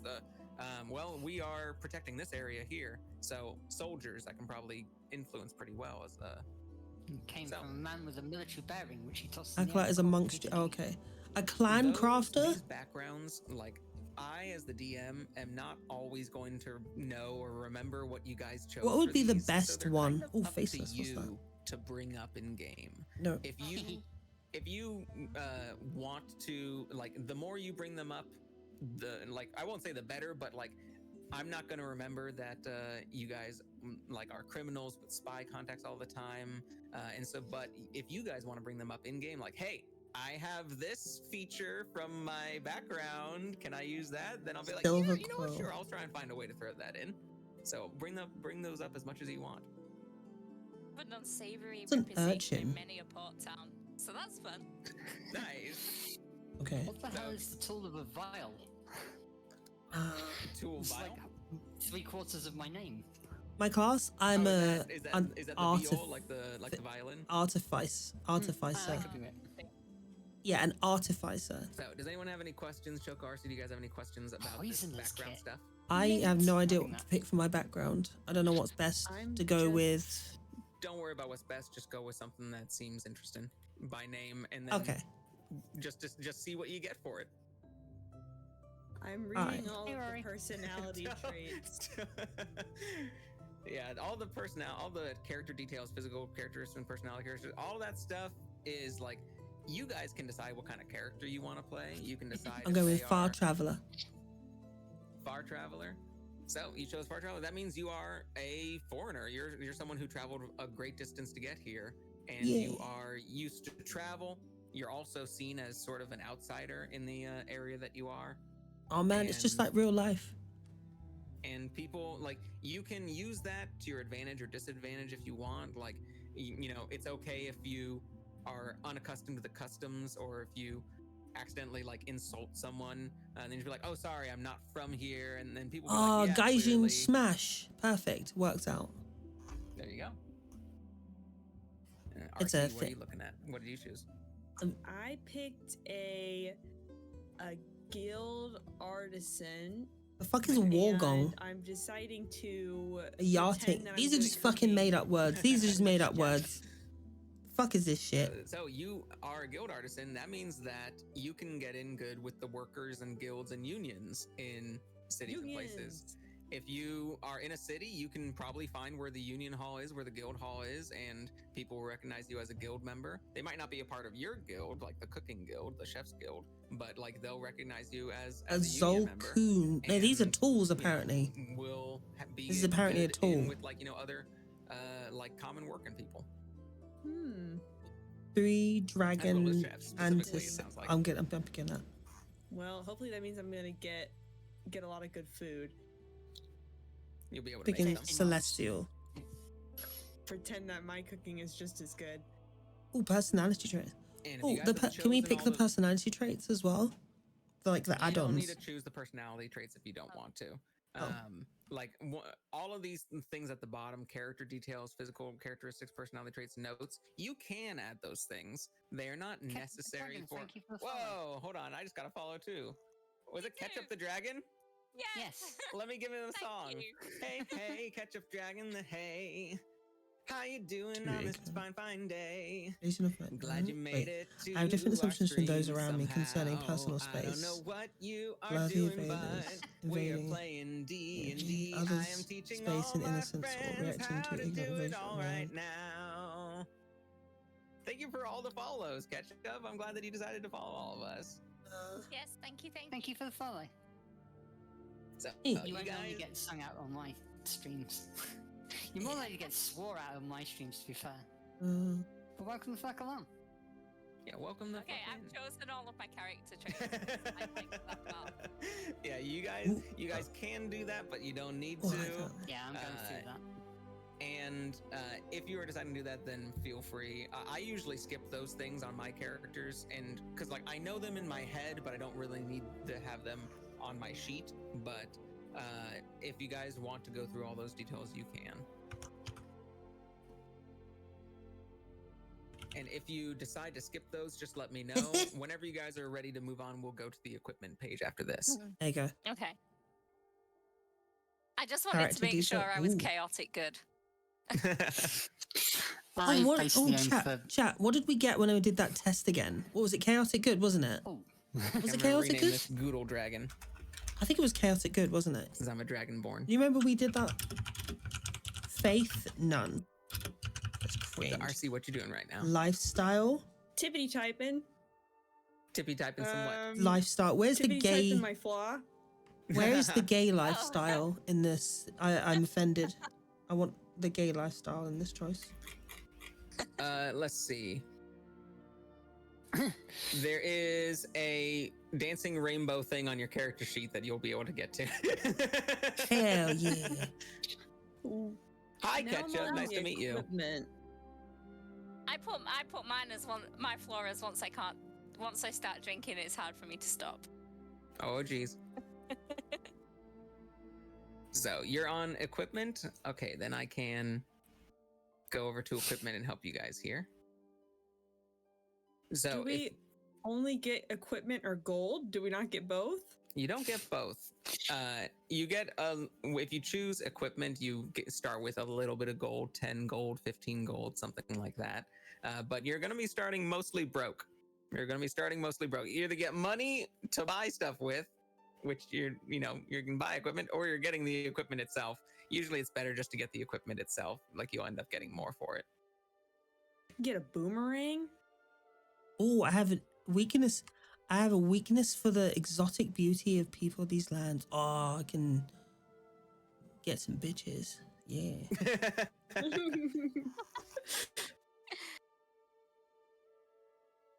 Oh, okay, that's the one I've already done. Okay, cool. Cup Goodall is the DM. Well, nice to meet you, Ketchup. I hope you enjoy this little learning stream. Oh, And Ketchup. it's good to meet a fellow foodie, like food style VTuber. All right, I don't know your VTuber, but it's good to have another like food style name, like Ketchup and I'm Goodle. So I'm Soup, you're Ketchup. That's good. Would they go good together though? Soup can go good with anything unless you're my friend Space, who hates soup for some reason. I don't like soup. Ketchup soup. What? There's another person. Space. We found another one. I'm so sorry. I'm so sorry you had to find out like this. All this time, I find out that RC hates me. I can't believe it. Oh. I'll see myself out. It's okay. You better. Yes. You damn well better. It's good because Choco shows a gun pointed at RC's head every time her reaction. He goes, "You better." So, RC's on equipment page. I think Crim, Violet, are you guys on equipment page at this point? Nearly. And Choco, are you all done with your flaws and all those things? You can ready to move on to equipment? Yeah, it's asking me for like my weight and stuff. You don't need to put Yeah, that stuff if you don't want to. I'm putting 1 pound because I'm a fairy. There you go. That's it. Right. Pound Okay, weight. I'm No at one choose left. equipment now. All right. So on the equipment page, the very first choice it gives you at the top is choose equipment or gold. Gold, it just gives you like, a random maybe 100 or to 150 gold that you then buy equipment with. So it's easier just to choose equipment. You click on the word equipment and it'll bring up a bunch of equipment choices for you to make. And it's usually like between one of two. And it's like, oh, do you want this weapon or this weapon? Do you want this thing or this thing? If you guys need any explanation on what these items are, then feel free to ask. For example, it gives me a couple of drop-down menus that I can choose some weapons on. It gives me a choice for armors and stuff like that. I'm a artificer, and so I'm going to choose... I chose higher strength than dexterity, so I'm going to choose something like a club, like a great club that uses strength, and I'm going to choose something like a mace that I can slam down on people. What website are we using? D&D Beyond, Kelvin. What's a Dungeoneer's pack and an Explorer's pack? Basically the same things. They are basically the exact I same got a thing. burglar's pack added onto mine, which includes a backpack, a pack of 1,000 ball bearings, 10 feet of string, a bell, 5 Anti-matter candles, a rifle. crowbar, a hammer, 10 pitons, a hooded lantern, 2 flasks of oil, 5 days rations, a tinderbox, and a water skin. This pack also has 50 feet of hempen rope strapped to the side of it. That sounds like a damn good night. Shotgun. I didn't realize you could click on them and see descriptions. Yeah, I get a shotgun. Yeah, you can click on them and see descriptions. I want a sword and though. I want a sword.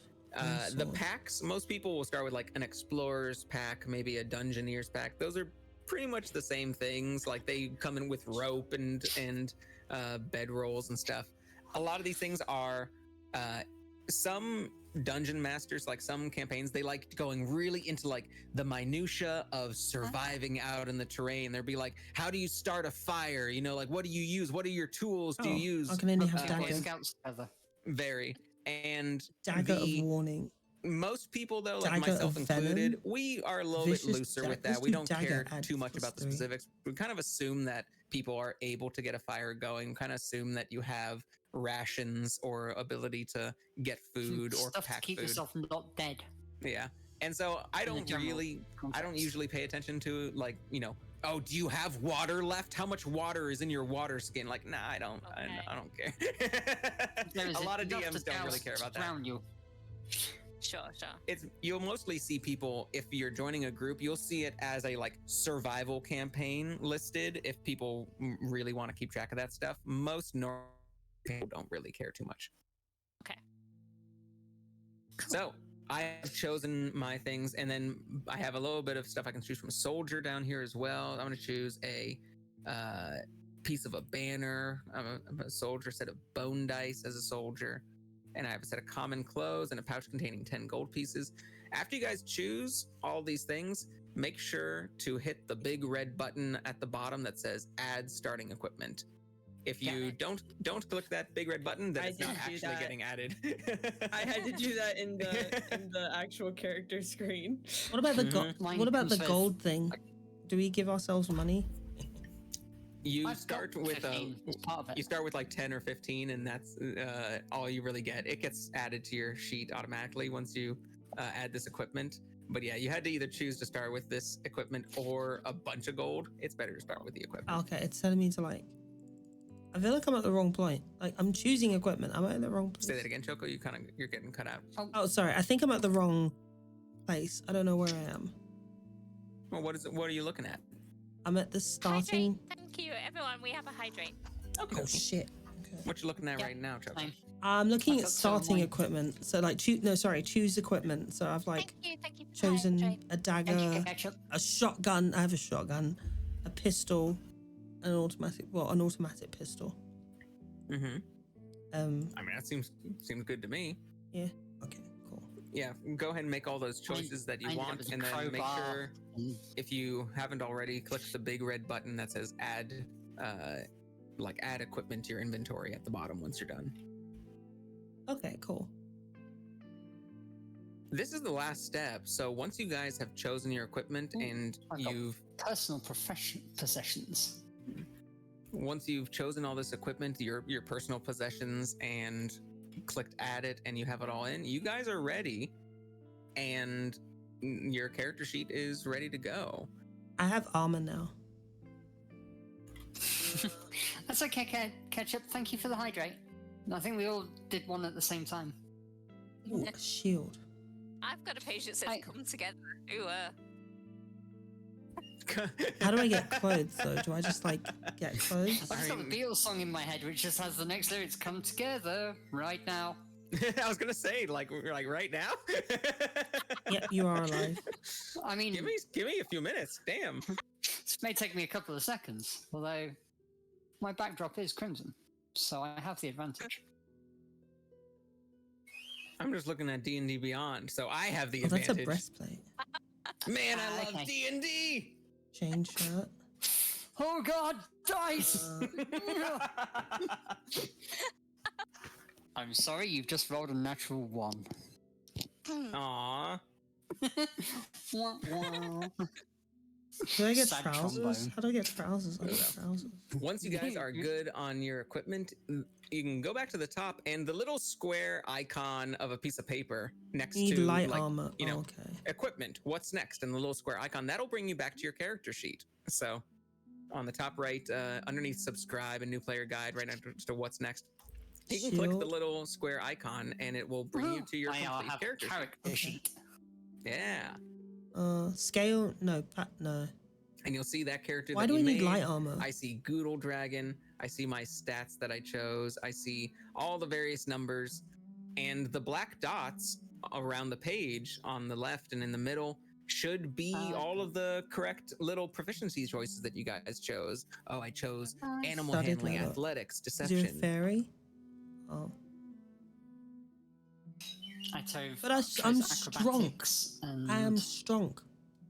I have 12 Deception. strength. And insight, apparently. I have Very 12 cool. Cooking up, strength. but hey, Some of those things you get as part of your What about just background, like my soldier medium background armor? gets intimidation naturally. And some of them are maybe you had a choice on your race, maybe you had a choice on your class, maybe you got them automatically. It's all various, whichever, all the choices you make kind of decide what you start with. Yeah, I'm strong. So anyone have any questions of stuff that they're still working on their character? My Good. sheet's all done. I'm gonna go grab a snack real fast. It'll be like a minute. Let's go right ahead. Joka, how you doing that? I'm doing good. I'm just finding clothing and stuff because chat was telling me that I need to have clothes or I'll be naked. It should start you with some clothes automatically. mine automatically started as a goth. Basically started as myself. It's like, oh yes, you have black clothing, including a black hoodie. It's like, that works. It's also like that's one of those things, like those minutia things where, like, I mean, we kind of assume everyone has clothing unless they state otherwise. So if for some reason it didn't add clothing automatically to your character sheet, we can just say it did. Can my character look just like me? Like, then? I'm naked. Hey Fred the Random, welcome to Circle On. How the fuck you doing? Welcome to my channel. And the collab that we're doing. Welcome to the Hello. collab. Hello. You've been adopted. Been assimilated. Resistance is futile. You're a VTuber now. One of us. One of us. I'm the call out You that'll can get tell your drugs Violet if and I you have need them. watched a lot of Star Trek recently. Second. I said you could tell Violet and I have watched a lot of Star Trek recently. Oh yeah. I made a I am a Borg Cyberman. I was quite proud of that really nerdy joke I made, which is resistance is futile, and then went resistance be measured in ohms. It's engineering jokes. I It's appreciate highbrow for me. Yeah, I'm not smart enough to get that. Resistance is useless. If you get that reference, then you're a big nerd. I don't get it. Silence. Is that Star Trek? Nope. I'm a big nerd, but I don't get it. Resistance is useless is from Hitchhiker's Guide to the Galaxy. It's the Vogon security guard. There we Oh. go. Resistance is useless. I returned. Hello, welcome back. So, if you guys are on your character sheet, you have your character sheet all good to go. There's still one more thing you kind of need to do, though. The inventory has not actually been added to your person yet. You need to equip it. Hey Becky, welcome along. And so, in the bottom right of your character sheet is this big window, this big square window that shows a whole bunch of like paragraphs of things. If you look along the top of that, there's tabs that say actions, spells, inventory, features and traits, description. Those are all of the various things that you guys chose for your character that we just made. You can just see them repeated right here. And so if you click the inventory tab, you'll see all of those things that you chose with checkboxes. If they're unchecked, that means they're not equipped yet. So go ahead and just click all of those checkboxes No, in it's your not. inventory, This is not my D&D. and it will add those things.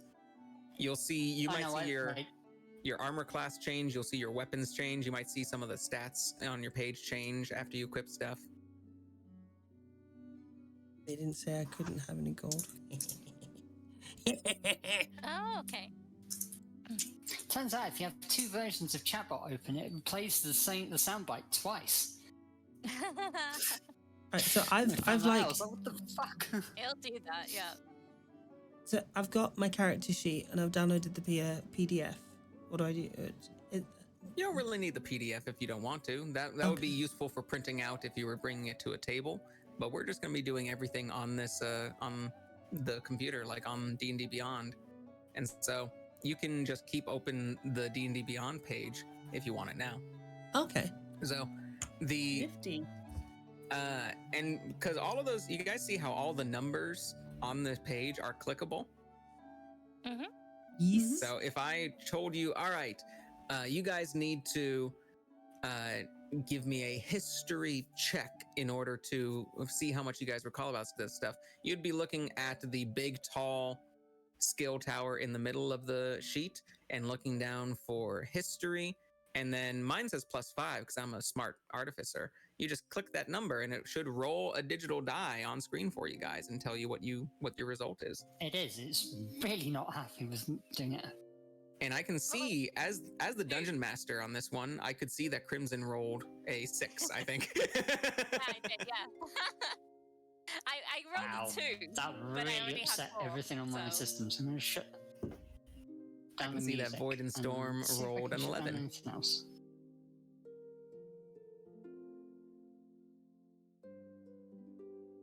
So Choco, if you're on your character sheet screen on D&D Beyond, go to the big tall tower in the middle of skills. Okay, my system has gone fucking shit itself for some reason.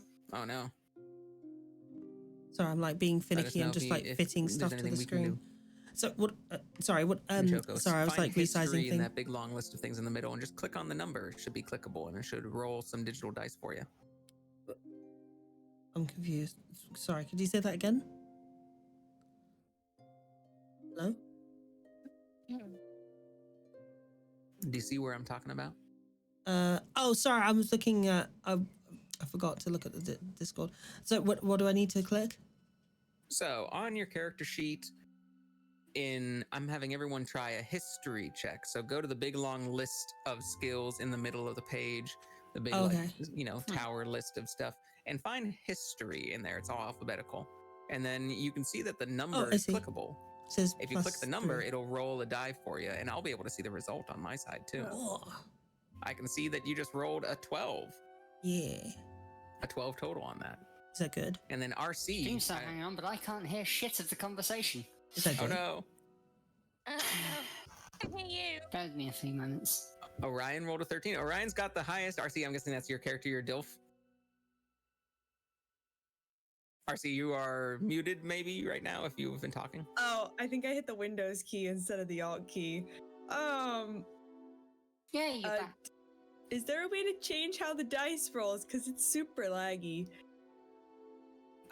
No, not if it's laggy. Like if it's laggy, then it's gonna be laggy no matter what you do for it. That says it lagged because it was calculating how to fuck me over. So Mine sounds about right. Shitted a brick when I rolled the dice. If it's lagging for you guys, then you can use a bunch of other dice roller options. Obviously, like, some people use physical dice. Finally, I'm free. Fuck. One option you can do, you could just go to Google and like type dice roller, and it'll bring up a bunch of different dice rollers for you to use. But you would have to do the math yourself. you'd have to look on your sheet and to be like, it says I get a +2 on this one. You'd have to roll the die and actually add the +2 yourself. So if you want to use other dice rollers, you can. How is it? I have 3 monitors and yet I still feel like I don't have enough. Is it monitors. laggy? Like you clicked it like a couple of minutes ago and we're waiting this whole time for it? No, it's just like if I had a like Flash player game from like 2001 kind of vibe. Yeah. Which is fine. As long as it doesn't crash me, that's fine. As long as it doesn't crash, and as long as it's not making you guys wait like a minute for the dice to actually roll. Hey, sorry, I'm so distracted. Okay hello, everyone, newcomers. I'd say it's about like a 5-second. Yeah, sorry, newcomers. Hello, everyone. I hope you're all doing well. Sorry, I've been really distracted. Choco, I mentioned to everyone else, do you see the big square window on the bottom right of your sheet that has all these like paragraphs of stuff? Wait, why is my strength 1? Oh, that was your strength check of 1. Let me look. Because it was supposed to be 12. Because I made it 12. I think I'll do do that as well, Debs. I have another laptop here I can use to roll on, use to do my dice rolling on. Luckily, I can look at your stats here. You somehow made your strength score of 1, and I believe it is if you click on your. Well, I can just revert it for you. I think you accidentally entered a number. Hono. Oh. And I just reverted it. Welcome, thank you for the follow. Back on. Hell yeah, Hono. So if you refresh your screen, it should be fixed now. As the dungeon master, I'm able to access your guys' sheets and adjust numbers if I need to. And so I can like add things to your inventories if I want, or change things around.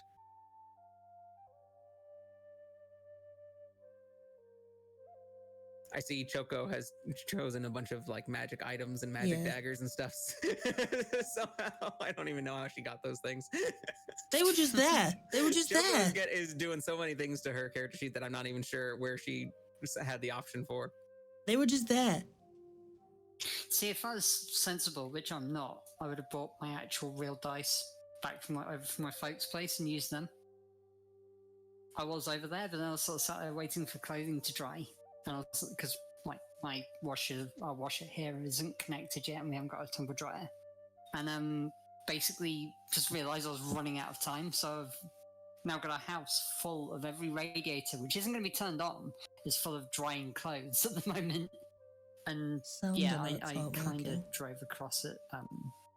Really not safe speeds in a thunderstorm. Oh no! Well, I'm glad that you didn't get hit by lightning, and I'm glad that you made it back in time.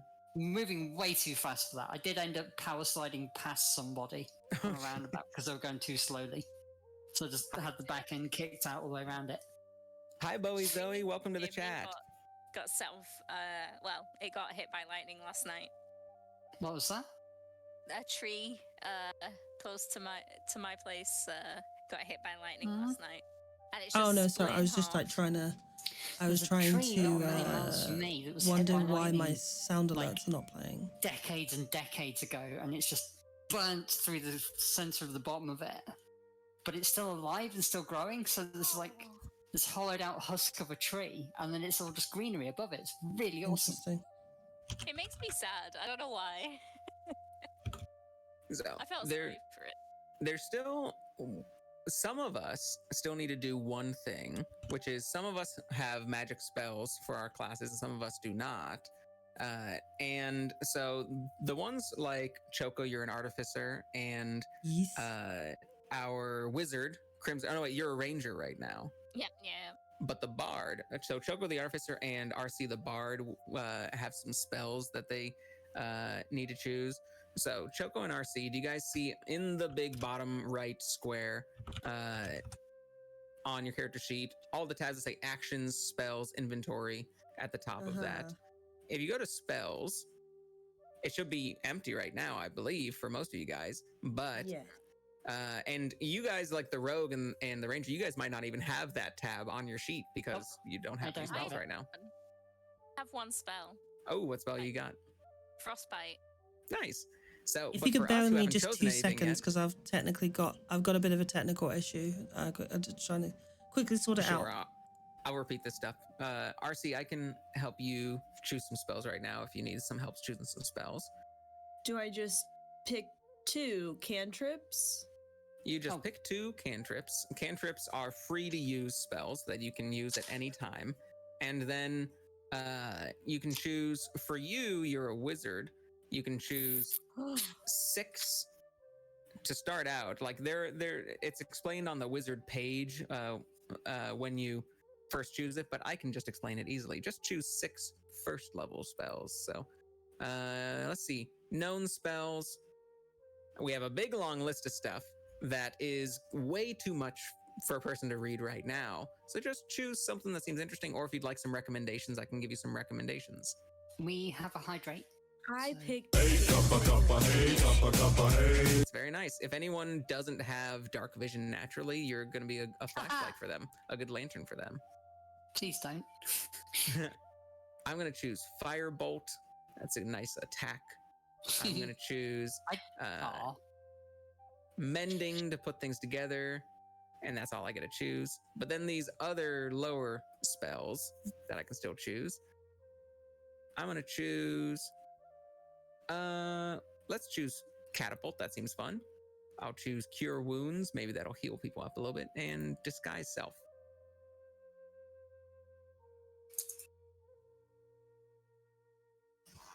And let me know what you choose, RC.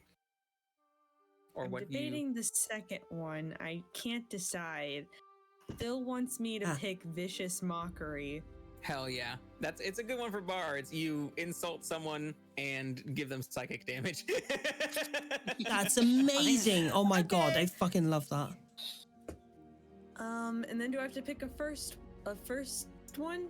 Yeah, you pick a few first Wait, level what was loud? spells, and those again, just choose something that seems interesting. Tasha's Hideous Laughter. That one, you make someone laugh so hard they just fall to the ground and can't attack you for a minute. Yeah, that sounds good. That's brilliant. It's a very non-violent way of defeating someone. I'm going to defeat you with a joke. I think I had the vicious insult one on my first ever D&D character. I have a door. I have a door. A door. I have a door, guys. Yeah, I have a door. And I just didn't use it to insult some random person just because I wanted to. How many spells? Oh, 4. You can go ahead and click 4 if you want. I have returned from You can fixing. learn 6, but prepare 4. There's a lot of minutia rules for it, but go ahead and just pick 4 if you want, and then It does seem very you spell dead. I love Tasha's Hideous Laughter.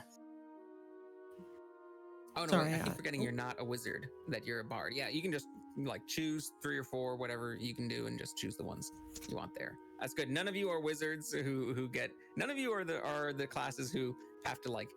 There's Violet, a lot you of can't minutia lurk, you're a rules mod. about like you What are can you doing? have this many spells in your knowledge bank, but can only choose 3 per day to use, and you have to choose from this thing. Where it's like you have to like just double up all these choices of lists. Where like you have choose a bigger list and then choose from a smaller list, where it can get confusing. But Disintegration. Yes. I have one of my sorcerers. I have a higher level, like level 15 sorcerer, and she's a slime girl who has disintegration. She sprays things with acid and just melts it. It's pretty fun. Nice. Oh shoot! Who just followed me? Hold on. Bowie Zoe, thank you. Come on in. Let me give you a little song. Oh, Hey, Bowie Zoe, hey. How you doing on this fine day? Glad you made it to the stream somehow. I don't know what you are doing, but I am teaching my friends how to play D&D, and then we'll do a little one-shot now. Which we're almost to. We're almost done with the tutorial, and we'll get into the actual things. I feel like we should be like your backup singers or something. Oh, if you guys want to backup sing and it'll be like 2-second delayed on Discord, I would love it. I think it'd be. I've been saying we should have I want to put together for something. We need to go caroling, and we need to put together the largest VTuber Discord call caroling session where everyone is mildly delayed from one another. Singing at different points. Exactly. I love it. When are you guys going to start playing? We're pretty close to starting. Like, we need to choose our last couple of spells, and then we're good to start testing it out. So, Yeah, RC, have you chosen a bunch of spells, or do you need any recommendations? I picked Charm Person. Nice. Cure Wounds. Nice. Which apparently I have to touch you for, so Yep. I'll ask permission first, but be aware of that. Sleep. So that's how I put my kid to bed. And then Tasha's Hideous Laughter. Very cool. That's a lot of good bard stuff. Bowie says, okay, I can't wait. Me and my partner will be watching. So glad we get to experience with you all. Hell yeah. Like, if you guys are D&D players, then yeah, I'm going to be giving them some of their first games. Not everyone. Some of these players have played once or twice before. Get up there, but mommy. some of them are brand I mean, newbies. wait, no. And I if did not you mean to fucking guys say that. like want to learn with people, I don't know if I did you're not also mean to newbies say yourself, then the beginning of this VOD, the first like hour or so is all me like showing the ropes. Well, I guess about 2 hours now. But Choco, you also you were away for a second, and so you need to pick some spells, don't you? Yeah. So I've been trying to say, but I feel like I keep like interrupting the wrong point. You can interrupt me whenever you want. It's a very like Guys, stop with the this noises. is going to be very niche knowledge that like none of you guys can relate to, but maybe this story. Like I am fluent in American Sign Language and interact with deaf people a whole lot, and there is a thing in like deaf culture where like if you want someone's attention, you'll just sort of like wave at them, get their attention. But if they're in the middle of a conversation with someone else, if they want to listen to that person, they can't turn away from that person and look at you, because then they'll miss what that person is signing. And so there's a whole lot of just like holding up one finger, like 1 second, like I'll get to you in a second. like yes, I see that you want my attention, just like wait for a second while I finish this and then I'll get to you. And so I'm very used to that kind of attitude when in like group discussions, whereas be like, oh, I can hear that Choco needs some help, let me like wait until this person is done with their sentence, then I'll just be like, Choco, you like had a question about something, so feel free to interrupt at any point, but also expect that maybe after you do so, it'll just be like, he'll get to me, don't worry. No, that's okay. Yeah, sorry, it's just because I didn't know if you were hearing me, because I worry if my mic has issues. So far I think your mic has been good. Sounds fun to me. Like at least 99% of the time good. But yeah, RC just chose her spells, and you get to choose a couple of the spells. So on the bottom right corner of your character sheet, the big old square that has actions, spells, inventory, features, and traits listed at the top. If you go to the spells tab on that, at the top, you'll see nothing there maybe right now, but you'll see a red button that says manage spells. Do you see what I'm talking about? Yeah, I do. Sorry, I forgot I didn't have the push button pressed. Mm-hmm. And so it'll show a couple of lists. Go to your known spells. Go to the little drop down menu that says known spells. Have loads. And yeah, there's a lot. So the first half of them are labeled as cantrips. All of the spell names are labeled as cantrips. Those are free use spells. You can use them as many times as you want. Just pick like 2 that you think sound interesting. Firebolt is a attack one. You can like mending is to put things together. Message is to send people telepathic messages, basically. And so just choose 2 that seem interesting. Whoever's playing the bard, what is your college? We're starting at level 1 for the tutorial, so haven't chosen colleges just yet. College? I have to go to school again? You gotta go to school again. I just graduated. You gotta go to college to get more knowledge. I've paid so much money. So in D&D, college is free to start, but then you have to pay extra to unlock more classes. Oh my god. It's like the Wizard 101 paywall. Mm-hmm. Hits you hard and fast. So Choco, what looks interesting to you? I'm just gonna nip and get a drink. I don't know. Hello. You want some recommendations? I was thinking mending, because I'm an artifice. So maybe. Yeah, that's good. Anything that's broken, you can put 2 pieces back together instantly, magically, like new. Maybe firebolt. Oh no, That's a good. What's blooming blade? What's that? Booming blade. If you are the kind of smashy sword wielding person, then it empowers your weapon and it like makes it hit with extra thunder damage. But if you're more of the shooty type of person, then firebolt is probably good. Okay, I'll go firebolt.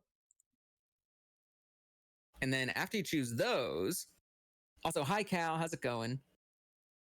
Also, after that, you'll still probably see a bunch of choices down below that are labeled with first on the end of them. Those are spells that are not infinite. Like the ones you just chose are infinite, but these first ones, you only have a bit of mana, essentially, that you can use per day for them.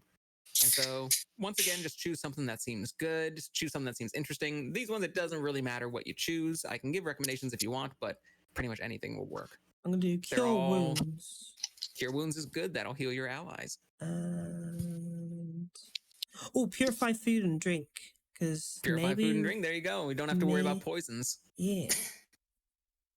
How many can I pick from this? Until the buttons are grayed out. Just keep on clicking stuff, and then eventually the options will be grayed out. Expeditious retreat. I'm gonna do that. That'll make you run fast. Okay, that's it. Cool. So, Choco, as a little test, well, I'm gonna give each of you guys a little test. Hey, Crimson. Yeah. You are a ranger, and on your actions tab of that same little square, it should show buttons for like your longbow that you probably have, or some short swords or something.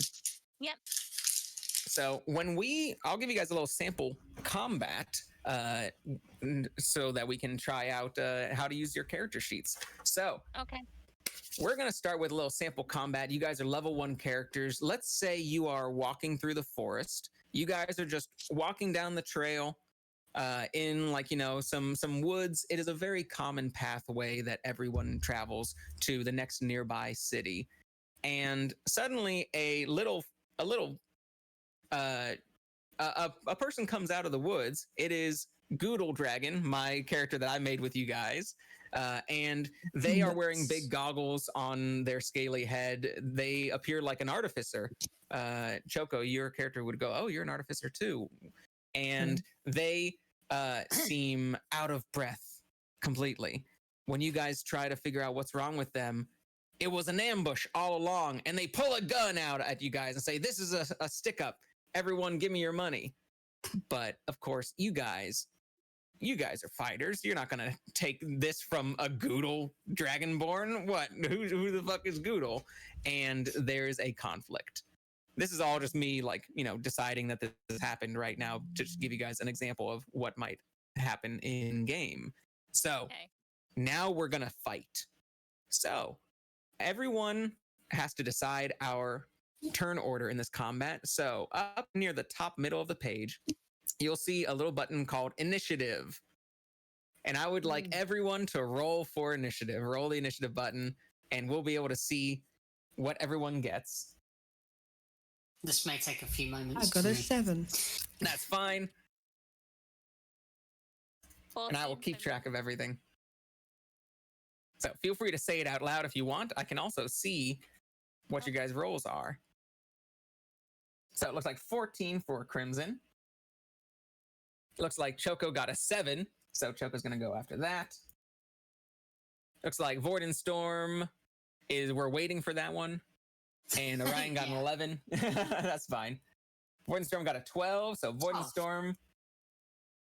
And I'm going to say Void for short. 11 for Orion. And my initiative, Goodle, was 5. So I go last. Oh no. 5, Goodle. Here we go. All right. And kind of pull your wounds, guys' health. So, Crimson, you got a 14. You're the highest initiative. And we are all just sort of in a tight group here together. You're sort of in the back of the group. You're the ranger, the archer. You always kind of just sort of staying back and being away from people. And so you have your bow there. And what you're probably going to want to do is shoot me to stop me from shooting you. So you decide, all right, I want to back away as far as possible and then shoot this guy with my bow. So what's your walking speed up at the top of your sheet near all of your stats? It says walking speed. So that's 30 feet. 30 feet. So, all right, you're able to move 30 feet back away from me. And then you aim at me with your bow. Lower on the sheet in the, where it lists your bow. You'll see the first button is hit/DC column, and it might say +5 or 6 or something. Yep. Click that. You got a 6 to hit me. So you got is that a natural 1 on the die. You got a 1 on the die, One, yeah. which if you roll a 1 on your D20, that is an automatic miss. Okay. So you try to aim at me, but you're a level 1 ranger. You're not this used to it yet, and so you send the arrow, and it flies right past my head and sticks into a tree trunk behind me. And I just laugh. I just laugh at your attempt. Go, ha ha ha! You couldn't get it. Now, if you rolled higher, and the armor class that you guys see right, next to your initiative, mine says 13. If you had rolled a 13 or higher, then you would have done damage to me, but you missed. Mm. So next in the turn would be Void. Void, you're a rogue, and so you probably have like some daggers or something in your actions. Or cat's claws. So what would you like to do? Would you like to try and run up and try to attack me with your claws? Slash your face with my cat claws. Go straight Go for ahead. the throat. So Actually, next straight to your crotch, because that's how I would go. Luckily, I'm all scaly all over my body, so at least I'm a little protected. Straight for the throat, then.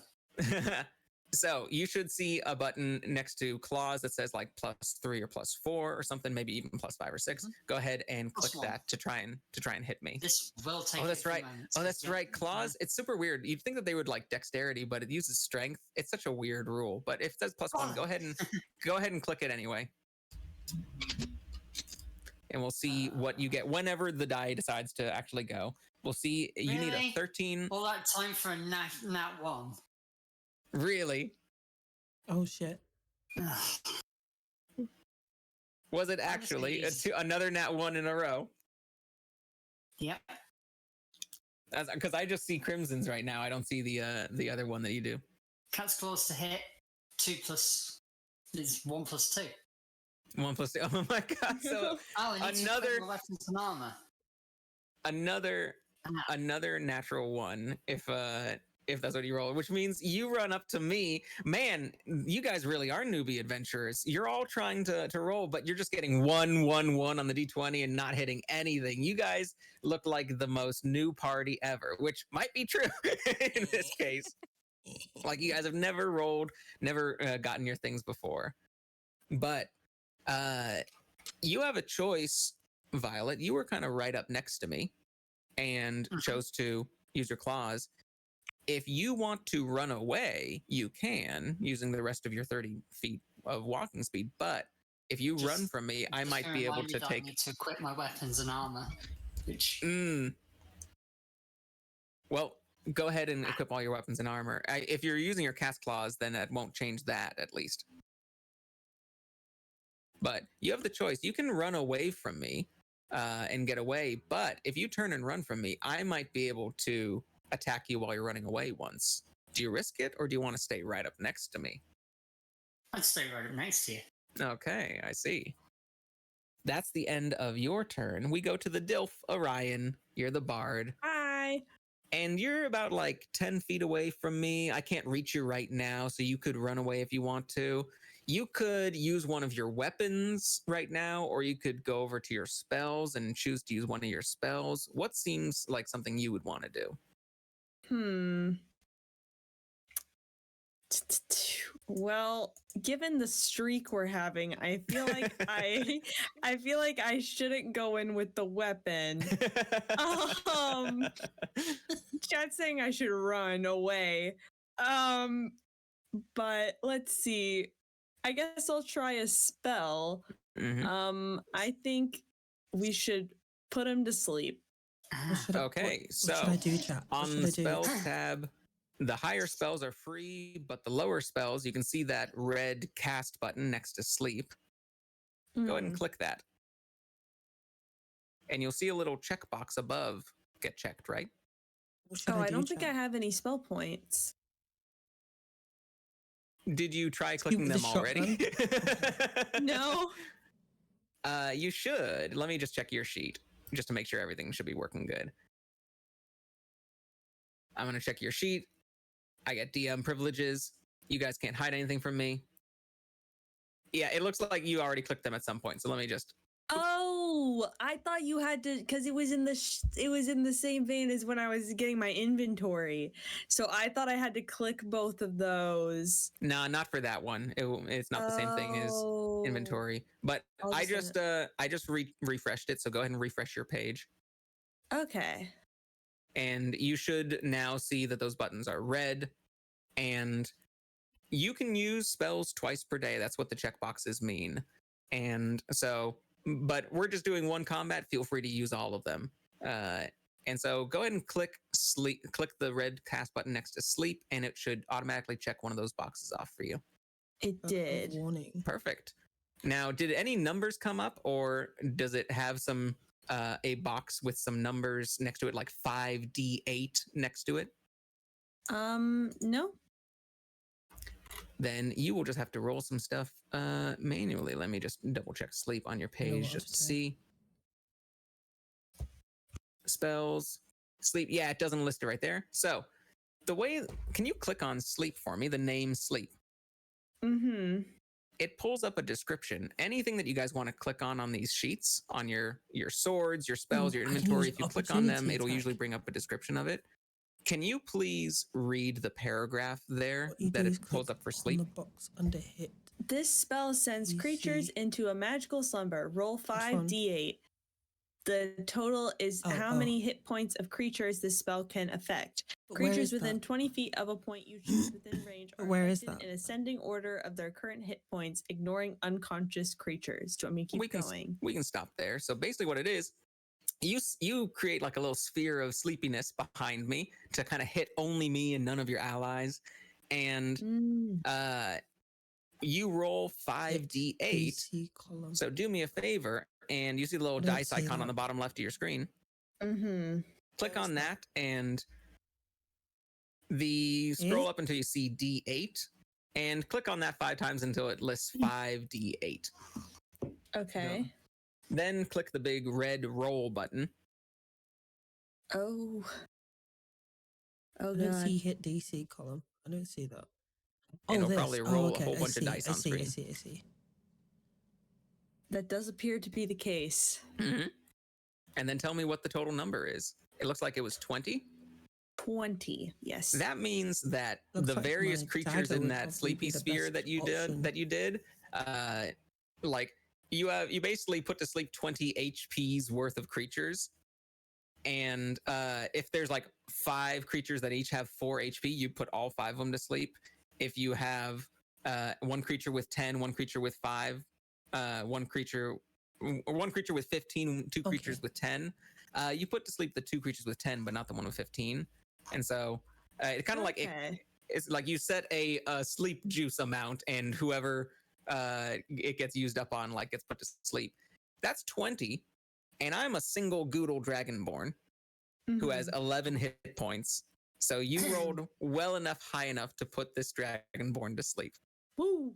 You use your spell. You play your lute or lyre or whatever instrument you chose. I think you chose a talkin or something. I don't know what that is. And proficiency. You do a little magic tune on that, and you can see this wavy, the air behind me turning wavy, and you see my eyes start to, and I immediately just flop over onto the ground, totally unconscious. Very nice and calming played a tune of soothingness on the bagpipes. And I'm going to be unconscious for the next minute. You guys could choose to just walk away and get far enough away that I probably can't follow. Or you guys could take care of me right now that I'm on the ground. Probably much easier to hit. And you guys won't need to, keep on missing me. This is my chance. That's my opportunity. The bard. Bards have a special thing they can do as a little bonus action, which is to use bardic inspiration. If you would like to use a bonus action to inspire one of your allies, you can do that. Choco's going next. Would you like to inspire Choco? Sure. So, you use one of your bardic inspirations. Do you see on your actions tab, RC? As you scroll down, there will be some paragraphs and checkboxes that say bardic inspiration. Mm-hmm. So click one of those checkboxes off. Okay. And Choco, it's going to be your turn next. Thank you for waiting. That bardic inspiration means the next roll you make, or actually whenever you want to, it could be the next one, it could be the next 10 minutes. You can add an extra D6 die to whatever you roll and bump up your buttons. That's the power of bards. So I am asleep on the ground. I walk up to you with a shotgun and shoot you in the face. Shoot you in the face with a shotgun. So you walk up and there are like, you know, random weird minutia rules for when I'm prone on the ground and when you're using a ranged weapon, but I think that it'd be pretty easy to hit me with a shotgun to the face on the ground. So what I'm going to have you do is on your sheet where it says the shotgun, and you'll probably see does it say like +3, maybe +4 or something next to it? +1? Go ahead and roll it, and then roll it again, and take whichever the higher roll is. You're going to be rolling with what we call advantage, which means you roll twice and you take the higher result. I got 11. 11, but my armor class to hit me is 13. Shit. Would you like to use your bardic inspiration die to give yourself a bonus? Yes. So go to the bottom left of the dice icon, little red dice icon, and you'll see second from the bottom is a square D6. Click one of those and click the red roll button. Yeah. You get to add this. You need a 2 or higher. I got a 4. You got a 4. That brings the total to 15. That beats my armor class of 13. And you were able to shoot me with a shotgun in the back of the head while I'm on the ground. Or in the face while I'm on the ground. Boondock Saint style. Take them while they're down. Now, also next to your shotgun should show like, you know, I don't know, like 1d8, 2d10 +1. Does it show something like that? It's 2 underneath the damage. 8 1. 2d8, and then probably says -1 or +1. Go ahead and roll that. That's the damage you're gonna do to me. Oh, okay. 8. 8 damage. You did 8 damage to me with that. So you grazed the side of my face. I have 11 hit points, so I'm going to take away 8 from that. So I'm gonna go up to the top. 8 damage. I'm at 3 out of 11 hit points. It's not totally dead, but you've blown half of my face off, and I wake back up. Like once you damage a creature who's asleep, they wake back up, but you got that good hit on me, and I wake back up on the ground with Choco over the top of me. We're like, what the hell? I was just trying to mug you. Come on. And you're just like, not today, motherfucker. But now it's my turn. Initiative. I got the worst roll on initiative, and so I go last. So what I'm going to do is I'm going to stand up and I'm going to try to, I'm angry at Choco for hitting me. So I'm going to stand up and pull out my great club, and I'm just going to try to swing at Choco with my great club. So I'm going to roll. I have a +3 to hit. Let's see what I get. I get a natural 20 on this die. This is rigged. Shit rolls earlier. Rigged. This feels rigged. This is definitely rigged. So a natural, if you roll a 20 on the die, you automatically hit. It doesn't matter what the final number is. And I do double the number of dice. And so instead of 1d8 +1 damage, I get to roll 2d8 +1 damage. This is enough. Choco is probably going to go down to 0 hit points. How many hit points do you have, Choco? It'll be at the top right of your character 10. sheet. 10? So let's see what I get. Maybe I'm going to roll these 2d8 +1. Let's see. 8. Oh, you survived. I rolled a 4 and a 3 +1. So in the little typing field next to your hit points, like you can see heal and then a blank and then damage on the left of your hit points. I put 8. Go ahead in between heal, blank, damage. Just click on that blank and type in 8 and then click on the damage button. And you should see your hit points automatically be lowered. We don't even have to do the math. You don't even have to do the math. Thank God. You guys can all try that if you want. You can, next to your hit points, you can experiment. You can go, all right, I see this little heal button, this little empty space, and then damage. You can try putting in like 5 and then click damage, and it will reduce your hit points automatically. Cool. Good to know. Yeah. All right. Now, I realized I couldn't kill Choco, so I'm going to try to run away instead. But Choco, when someone tries to run away from you, you get an opportunity attack. I turn my back and run, so you can try to take a swing at me with an opportunity. You're only allowed 1 per round, so if a bunch of people are running away, you have to choose 1 person to do it. But you are, I'm running away from you, and you can try to swing at me. If you do have a melee weapon on hand, or is it all guns and stuff? I have a dagger, but I also have a firebolt that does like, that seems pretty good. Firebolt is normally a ranged spell, but if you'd like, I can give you the chance to try it out with this one. So if you'd let's like, do the dagger. Actually, let's do the dagger. I'll do the dagger. Okay. As I'm running away, you try to dagger me in the back. So go ahead and click the +1 or +3 or whatever it is for the dagger and see if you can hit me. You need to get a 13. An 8. An 8. So you guys are still rolling pretty low for those weapons, and I'm able to start running away. Haha, I say. You guys suck with your weapons. We're back to the top of the round. Crimson, it's your turn, and I'm running away. What do you want to do? Oh, Okay. apparently I rolled the damage. Oh, I rolled the damage. Did you roll the damage? Yeah, I rolled the damage instead. Oh, Hell yeah. Then let's redo that. Go ahead and roll the one next to it, which is okay. to try to hit me. You rolled max damage on that. I got an 11. I have 13, so that still doesn't hit me. So nothing changes about our situation. Damn. You got one good shot on, but then they couldn't get it with the dagger. So, Crimson, what would you like to do as I'm running away, laughing at you guys? Okay, well, I have 2 short swords.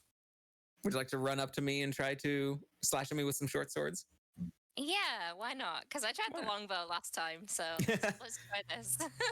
All right, so let's say now, normally if I was like very serious about this like rules, I would say, well, you moved back to like 30 feet to shoot at me, and I moved away another 30 feet. You wouldn't be able to reach me with your weapons in this round. Like we're more. To be fair, I did shoot him in the face. Walking speed comes in and be like, oh, can I even reach them in this round? But because this is tutorial, we're gonna be nice. We'll say that I ran kind of sideways, and you're just like go sideways and chase me. Well, can I not have made up my distance in the time everyone else was attacking?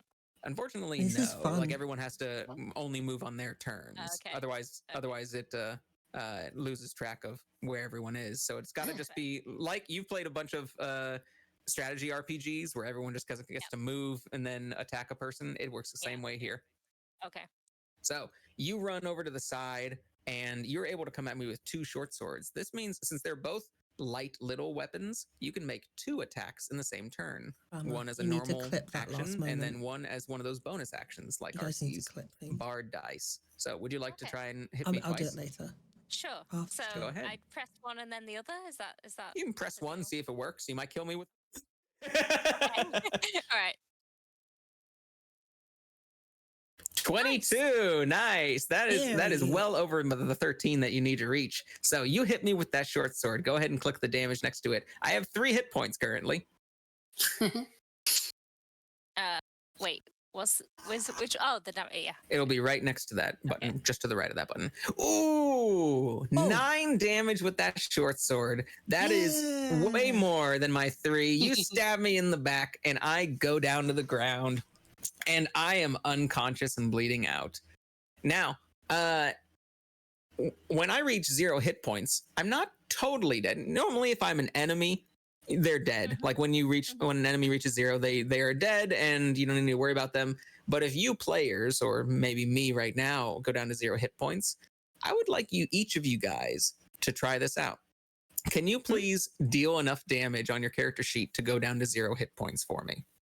Not like 100, just do like 20, just do like maybe like 15 or something. We don't want to instantly kill you guys. We just want to bring you down to 0. So just do like, 10 or 12 damage to you, and tell me what you see. I have a bunch of conditions. Death saves. What? Death saves. So those little conditions, the failure, success, death saves, when you go down to 0 hit points in D&D, you're not totally dead. You're in unconscious dying mode. Mostly dead. And what you would do is on your turns, you are unconscious and bleeding out. You roll a D20.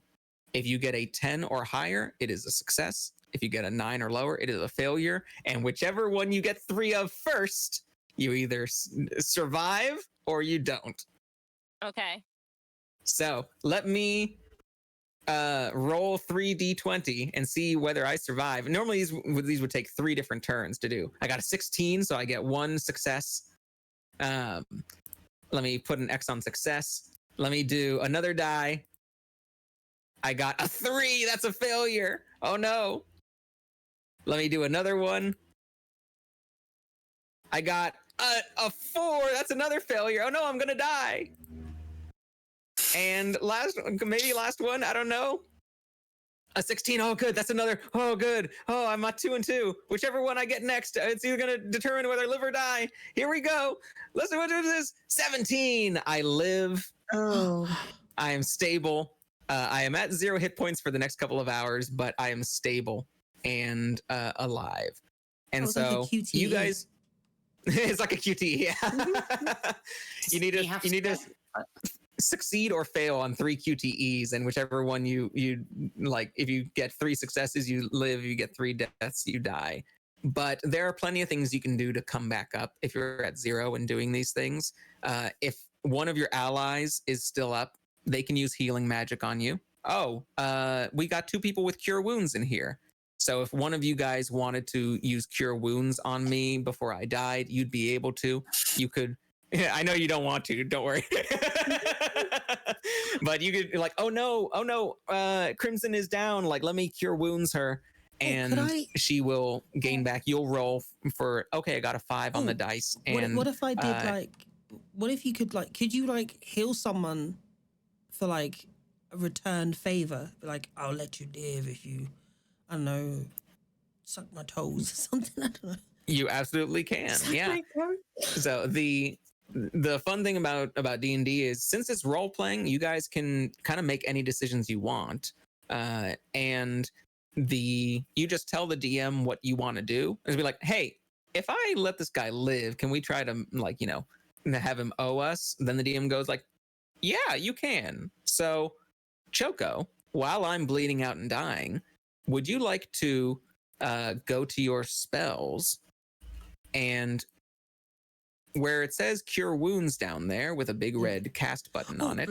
Can I ask him, is everyone okay with me doing this? And it's like, it's not like sucking my toes, but it's like, he gives us all of his stuff. It's like splits it equally, and then he like owes us a favor. Or that's probably better than. Or he can give us all of his stuff and his money, or he can owe us a favor. I think a favor would be better, because if he's robbing us, he probably doesn't have anything. Oh yeah. Either way, if he either gives us all his stuff or we let him die and I rob his corpse, it doesn't really make any odds to me. Okay. What do you want? All right. If you want to heal him and make him owe us, I'm still going to rob him. If you'd like, while I'm still unconscious, you guys could remove all the items from me if you want. You could already kind of just take out. Now, obviously, you have like maybe a minute to do this until I am dead, but you can. Violet just goes, let me just take all of this guy's equipment. There's all this stuff. We'll split it. You got all of my stuff. I would normally list off. Okay, well, actually, you know what? You guys can add these things to your inventory, and I would list the things that I have. And you guys would have like an extra scale mail armor. You have a crossbow. You have a mace, and I can list a bunch of these things. Violet, on your inventory tab, you'll see on the top right, you'll see a little like 10, 15, whatever gold amount you have with a little like gold icon. Click on that for me. Yeah. And you'll see all the various gold pieces. I have 10 gold pieces. So in the field at the bottom where you can type stuff in, just type in 10 underneath GP and click add, and you'll see your gold amount increase by 10. Robbed you. Yeah. And okay, do whatever you like with the corpse now. nice. So Choco, if you would like to heal me and have me owe you guys, then go to your spells tab, and down at the bottom where you see Cure Wounds, click the red cast button next But to now it. Violet robbed you. Like, are you gonna? Well, I mean, you get to live, so yeah, of course, yeah, okay, yeah, you get to live, so you would owe us. Okay, Yeah, cure wounds. Cure Wounds, the red cast button next to it. Go ahead and click it once, and you should see a little checkbox above it. Click Technically, off. it's void, but Oh hey. yeah. So you can see that one of the 2 checkboxes checked off. That means you have 2 spells you can use today. You just used one of them. The ones above that, the ones under the cantrip section, you can use those infinitely, like Firebolt. You can use infinitely, but those higher ones you can use twice per day. Go ahead and roll. You'll see 1d8 plus whatever next to it, and that's how many hit points I'm going to gain back. Okie doke. Right. 10. 10. Wow. Oh. So I wake back up with 10 out of 11 hit points, but like I'm Sword. totally. I have no pointed at you. my own sword and everything pointing at me. And I'm still on the ground, but I wake up. My wounds have magically sort of scarred over and closed up, and and I look up at you guys just pointing all your weapons down. I surrender. I'm sorry. I'll do whatever you guys want. I'll suck your toes. I don't know if you're into that. Nope. I'm into that shit. And Hey, you said guys with being a corpse, you can do what you like with him. and he turns to you, Choco, like I'll do anything. Just let me live. Okay. And you can decide how to react. You you owe us a favor that we can call you on upon at any time. It's a blood pact. It's a blood oath, and if you break it, I'll have the soul of your firstborn or something. If you break it, I will personally remove all of the blood from your body. Ooh, this is pretty good. So, Choco, since you're the one who initiated this, can you go to your big skills list in the middle, and halfway down you'll see intimidation. Can you please roll that one? But because of the situation, you guys have a pretty good advantage at this one, and with Violet helping you out, I would like you to roll the intimidation number twice and take the higher roll. You're rolling with advantage on this. Okay. Oh, I got a 1. Okay. 1 on that one, but then- let's roll it again. Hopefully it's higher. A 12. A 12. All right. So he can tell you're serious. But whether a 12 is high enough for him to like actually follow through with it later on in life is not clear yet. If this guy's really cowardly, it might work. If this guy is like, oh, a 12, that's like only slightly above average, I can risk this. Then he might, not listen to this. But right now he's like, yeah, I absolutely promise. I will do whatever you want. I owe you the biggest favor, a blood pact even. And he points out his finger, like his hand, for you to like kind of slice a little bit for a blood pact, with the daggers that you guys are pointing down. Your finger off if you do that. Okay. I just tell me where I can find you in the future, and I promise to give you that favor. We'll find you when we need it. Yeah. Okay. Yeah, sounds good. So can I leave now, please? No. I don't know. Is there like a way that like he could be like magically summoned if we need him?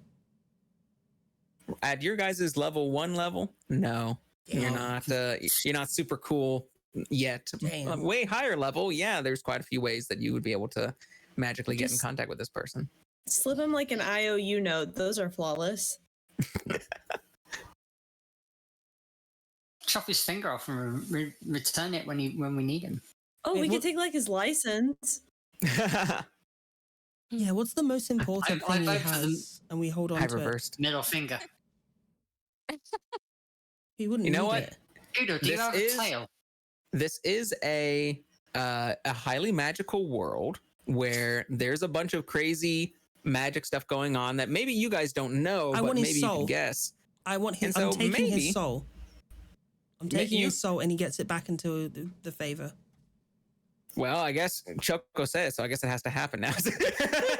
But when you say stuff like that, then the DM can be like, yes, this is possible. No, this is not possible yet. Or if you want to find a way to do it, there are probably people in some of the towns that you guys are going to, maybe some of the shadier parts of towns. If you guys had a criminal, maybe you could find a shady contact. Be able to help us with this.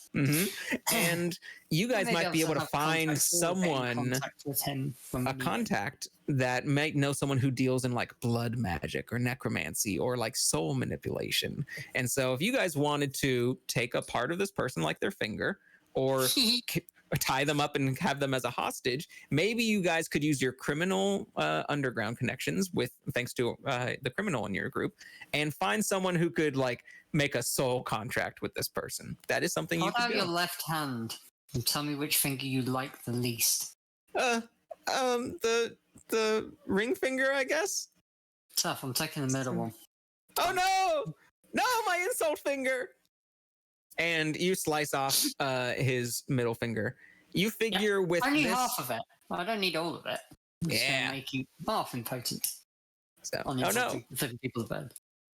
And you now are pretty sure, like, you know what? I'm sure if we, as long as we have this person's finger, like a part of them with like some blood, that'll be enough, and we could probably let this person go. Yeah, we can let him go. We have enough of him and the red water within him to make sure that if he doesn't honor his debt, the red water will be removed remotely. Yeah, sure. Okay. I can find someone with that. Okay, I'm gonna go down. Thank you. Bye-bye. And he starts crawling and scrambling away. Run away. And he gets up to his feet and just runs without any of his inventory. I don't know if you guys took his entire wardrobe too, but he just starts running, like naked of any of his equipment out into the woods. And you guys are like, all right, we successfully fended that person off. Congratulations, you guys won your first. You guys want any of his inventory? Because I feel like we're a bit excessive though. Yeah, we probably didn't need to go that far. Yeah. And now that is a perfect example of what it's like to play D&D, because what you guys just said, that was a bit excessive. We didn't need to go that far, is what the experience often ends up as, where you all realize that your friends are murderous monsters. I've never hidden this at all. Yeah. Just acting as myself. Now, like at this point, it's a good thing to sort of talk, for me to tell. Well, first of all, like, what did you guys think of the little scene right there of like, playing with the rolling the dice and that thing? Like that's how a lot of like D&D battles and situations go. What did it feel like? Fun. Yeah, it's fun. I like it. Okay, Becky. Now, before we, what was that? This is not where we end the stream just now yet, but there's a couple other things that I want to talk about. One of them, this is a good opportunity because of what just happened. A lot of different people want different things out of this game. Some people want to have a more like violent fight combat, and they like dealing, it's like more Game of Thronesy, where there's a lot of violence and there's a lot of like adult like themes and like political intrigue or like aggression. And some people want to do a more laid back, relaxed, friendly experience. Like, hey, I kind of want to have more of like a tavern, like talking to people in a tavern and like, performing as a bard, and maybe like we all do more to the lighter side of everything, and we not get into as heavy violence or mayhem. And as you guys are, it's important to, as you start joining groups, to look for a group that has the tone that you want, because some people are going to want games that are super violent. Some people are going to want games that are not very violent. Some of them might have like those super survivalist, you guys need to check your rations every single day. Some will be like, we don't care about rules here. We're very loosey-goosey. And it's important to kind of shop around with groups to find people that you vibe with, rule sets that you vibe with, see what people want. And all of that stuff is stuff that you guys can talk about. Your DM should be asking people about before you start the game, like before you join the group. It's very common for groups to have like session zeros before you even start the game, where you all get to talk to each other and meet each other and make sure you're all on the same page. And so if any of you guys ever, or anyone watching ever, decide to go out and like, you know what, I'm going to search for a group. I'm going to go online try and find the person who's looking, like, a group of strangers who are looking for an extra player. It's perfectly okay to shop around for a couple of different groups until you find one that works for you. If Crimson ever wants to join any groups, I know our friend Deb has offered, does multiple D&D groups local to us, or local to our house anyway. So we can sort of join in, and they'll tailor the one-shots to whatever sort of style we want to play, I think. So, I mean, they've already invited me to in-person D&D tomorrow night. Unfortunately, I can't make it tomorrow night. I've got to, sort house shit. So, but yeah. Yeah. Other things that are important to talk about ahead of time, and you have the freedom to talk about ahead of time. A lot of people have phobias or topics that they do not want to deal with. I know people who are deathly afraid of bugs or spiders, and the idea of Crimson.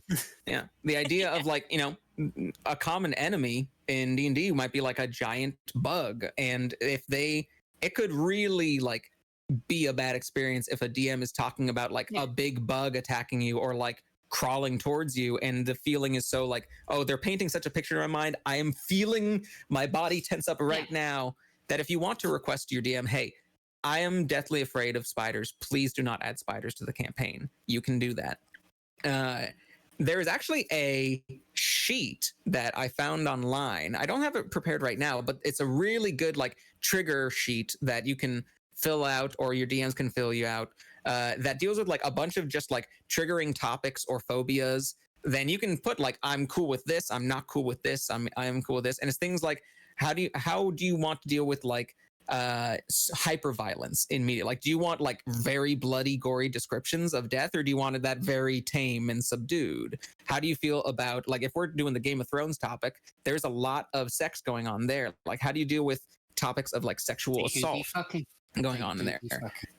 How do you deal with topics of slavery, or how do you deal with topics of fantasy racism? If there's a town that just hates orcs, is that stuff that you want to deal with or can deal with if it's done well, or is it something that you just want to avoid because you're not looking for that in your gameplay experience? All of those things are stuff that you kind of want to tell the DM about or work out with your group about beforehand, because it sucks being in a group and then 10 sessions in, you realize they're all hyper violent and looking for a really aggressive theme, and you're a sweetheart little person who's just I thought this was gonna be a fun time. I'm sorry. I'm sorry if I traumatized you with my soul stealing and shooting people in the face. I got carried away. Sorry about stealing half your finger. Just not. And so those are my recommendations for anyone looking new groups. You are allowed to say those things. You are allowed to talk about those things.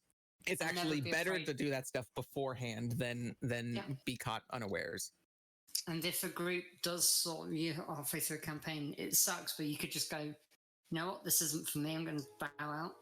Mm-hmm. You should just be able to write your character death. Leave for any reason. That's what I say. Yeah. Leave for any reason.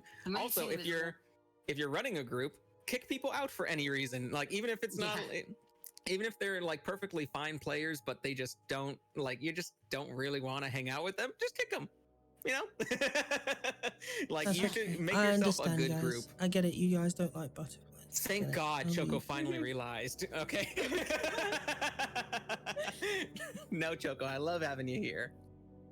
But you guys succeeded. To get back to our little game here, we it's been 2 hours 45 minutes, but that was short, and I wanted to do a few other short things. Are you guys okay continuing a little bit?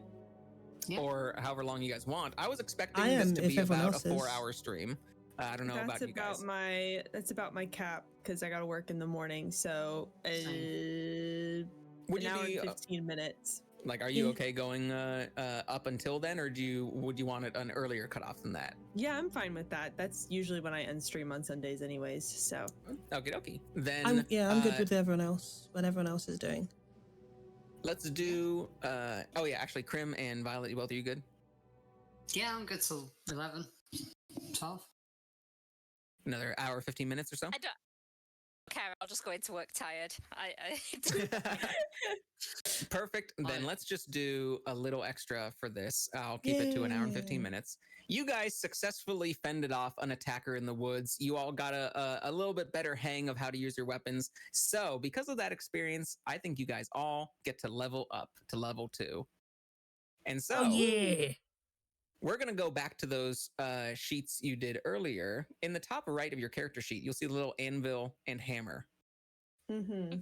Go ahead and click that, and it'll bring you back to those previous pages we were on where we were adjusting a bunch of stuff. Now, Thank you for the you should be bits. on your you for- character level sheet, thank the you one for you the saw bits. earlier, Thank and you'll see you. the little drop-down menu on the right that says Thank you, level. Violet. Thank you so and much you for the can bits. I really move appreciate that drop-down to I level appreciate it. 2, Thank you. and you'll see some new things I need to give it a stream pop labs. up in your sheet. I have a cunning action. Wait, So what did he say? Violet just got a cunning action. That means, remember RC's little bardic inspiration bonus action they could do after they attacked? That means Violet, as a rogue, and I'm going to explain this even if you already know, just for everyone else too. That means after the rogue attacks, the rogue can do something else like disengage from the enemy and run away or hide. And you can do those things before the attack, after the attack, in between the attacks, anytime you want. It doesn't need to go in a specific order. What did Crimson, what did you get at level 2? I got fighting style. Cool. So you can choose to get a little bonus fighting style. And they might be for a ranger. There's probably going to be one that's like archery or something. And that gives you an extra +2 when you're trying to hit people Cool. with a bow. You also might see some spell casting. I think you get spell casting at level 2. Yeah. If you look right underneath where it says Ranger at the top of the page, you'll see class features and spells. Now you get to choose some spells. Oh, nice. Okay. So feel free to look through the lists there and decide what looks fun. Click until you can't click anymore. Like add spells until you can't add anymore. And let me know if you have any questions. RC, what did you get at level 2? I got 2 things. I got Jack of all trades and Nice. Song of Rest. Nice. So Jack of all trades means that instead of just having like 4 or 5 black dots on your character sheet, the things that you're really proficient in, now everything else gets a half dot and you become half proficient in everything else. And so bards are just naturally skilled at a lot of things. They're never going to do a lot of damage, but they're very good supports. They're going to have really good pluses to everything. That feels a lot like myself. There you go. Just a jack of all trades. Half proficient in everything. Yeah. You also might get the chance to learn one more spell. So go to your spells tab and see if you're able to choose any extra. And last but not least, Choco. What did you get for level 2? I got Artificer Infusions. So artificers do a lot of wacky things with magic items. You have the biggest choices out of all of these things, or at least the most number of choices. You can look at all these level 2 options you have and just pick a few if you want. Things that seem kind of interesting, and I can explain what they do afterwards or kind of give you the gist of what they do. Basically, what artificers get to do at level 2 is pick a bunch of magical effects to add onto items that they carry, or other various things. And so it might be like, okay, you choose one armor and it gets a higher armor class, like a higher number of armor for you. Or you choose a gun one and you apply it to a gun you have, and now you're better at shooting that gun or doing extra damage with that gun. Maybe you have a servant, you make a little homunculus servant that follows you around. One. That was one of them I chose. So you get a little, it's like a little, maybe like 3 foot tall, which actually you're a fairy, it's not much shorter than you. Or if you want it, it could be an even tinier, like if you're only a couple feet high as a fairy. I have a little mascot anyway, so I could have him. It's your little mascot. So you made a little mascot, and the little mascot can walk around and do stuff for you if you want them to. Little Tomo. Yeah. And artificers need to choose items to apply some of these things to. Like if you can choose enhanced weapon, which just means after you make these choices, go back to your character sheet and look at the new features listed at the bottom of the page, and you'll probably get to like choose a bunch of stuff. I can go through that I did. So I did enhanced weapon, armor of magical strength, the homunculus servant, and repeating shot because that looks like it'd be good. Homunculus servant and repeating shot. Repeating shot. This one. Looks at mission. So, all right, cool. Now, Choco, do me a favor. Go up to the top. You also get to choose one more spell, I think. So go up to the top of this page, and underneath where it says Artificer, you can go to the spells thing, go to known spells, and you'll be able to choose one more spell as well. So a lot of you guys, you get, as you level up, you get to unlock new classes and new features. Sometimes it's new choices, like you guys get new spells to add. Sometimes it's just set, you get this right now. And you will get stronger as you go. Your hit points will increase naturally, of course. Yep, up to 17 on that. Mm-hmm. And as you also level up, like, what we probably won't deal with right now is subclasses. Like, as you guys level up, you'll be able to choose specific subclasses, and so you're not just a rogue, you're like a specialist rogue in this thing, in like assassination, and then it'll give you extra features about like doing first attacks on people as opposed to anything else. The ranger might be like, oh, I am a beastmaster ranger specifically, and or a hunter ranger, or I am a swarmkeeper ranger. And those each give you just different subclass features that you can specialize in as a ranger. The bard would choose a college, and it's basically just like which college you went to gives you different features. And the artificer would choose a specialty. You could be the type of artificer that builds heavy armor suits for yourself. You could be the type of artificer that builds like, machine robots to do your bidding for you, or builds like, artillery cannons. And you would get to specialize in those things. We probably won't get to deal with that tonight because that would take up quite a bit of our little session time. But in the future, if you guys choose to play more and level up, then there are the whole thing about D&D, there's a million options. So there's a lot of replay value, and sometimes it's hard to pick one at first.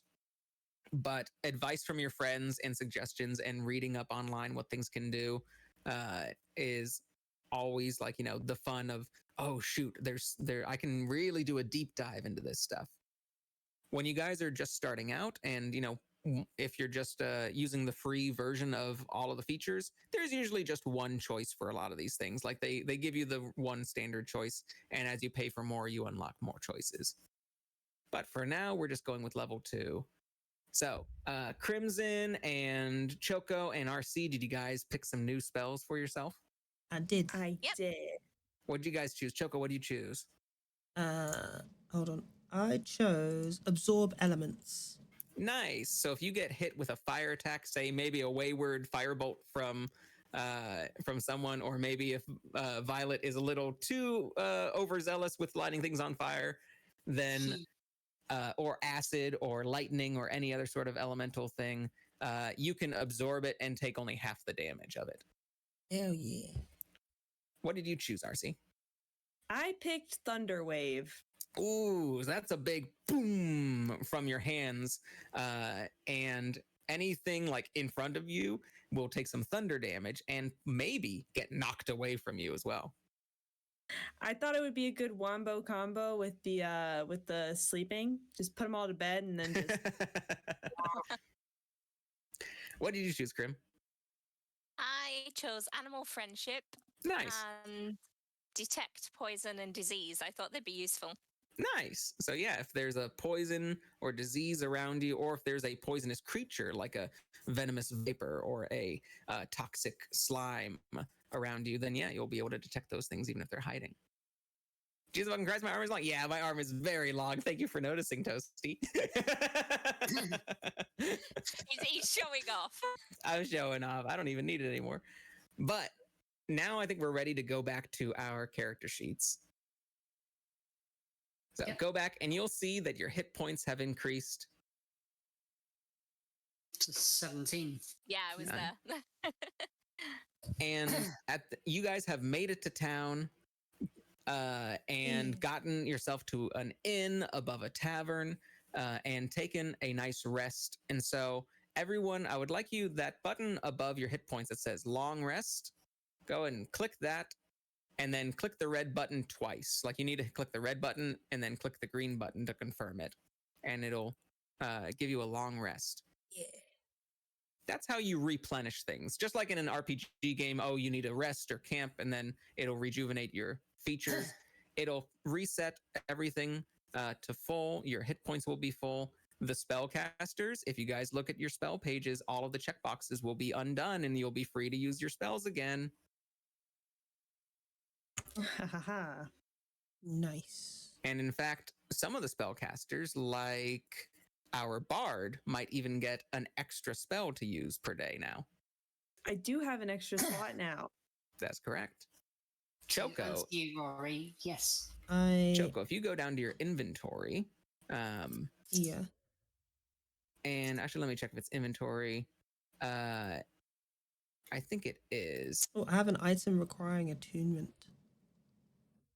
Then click that.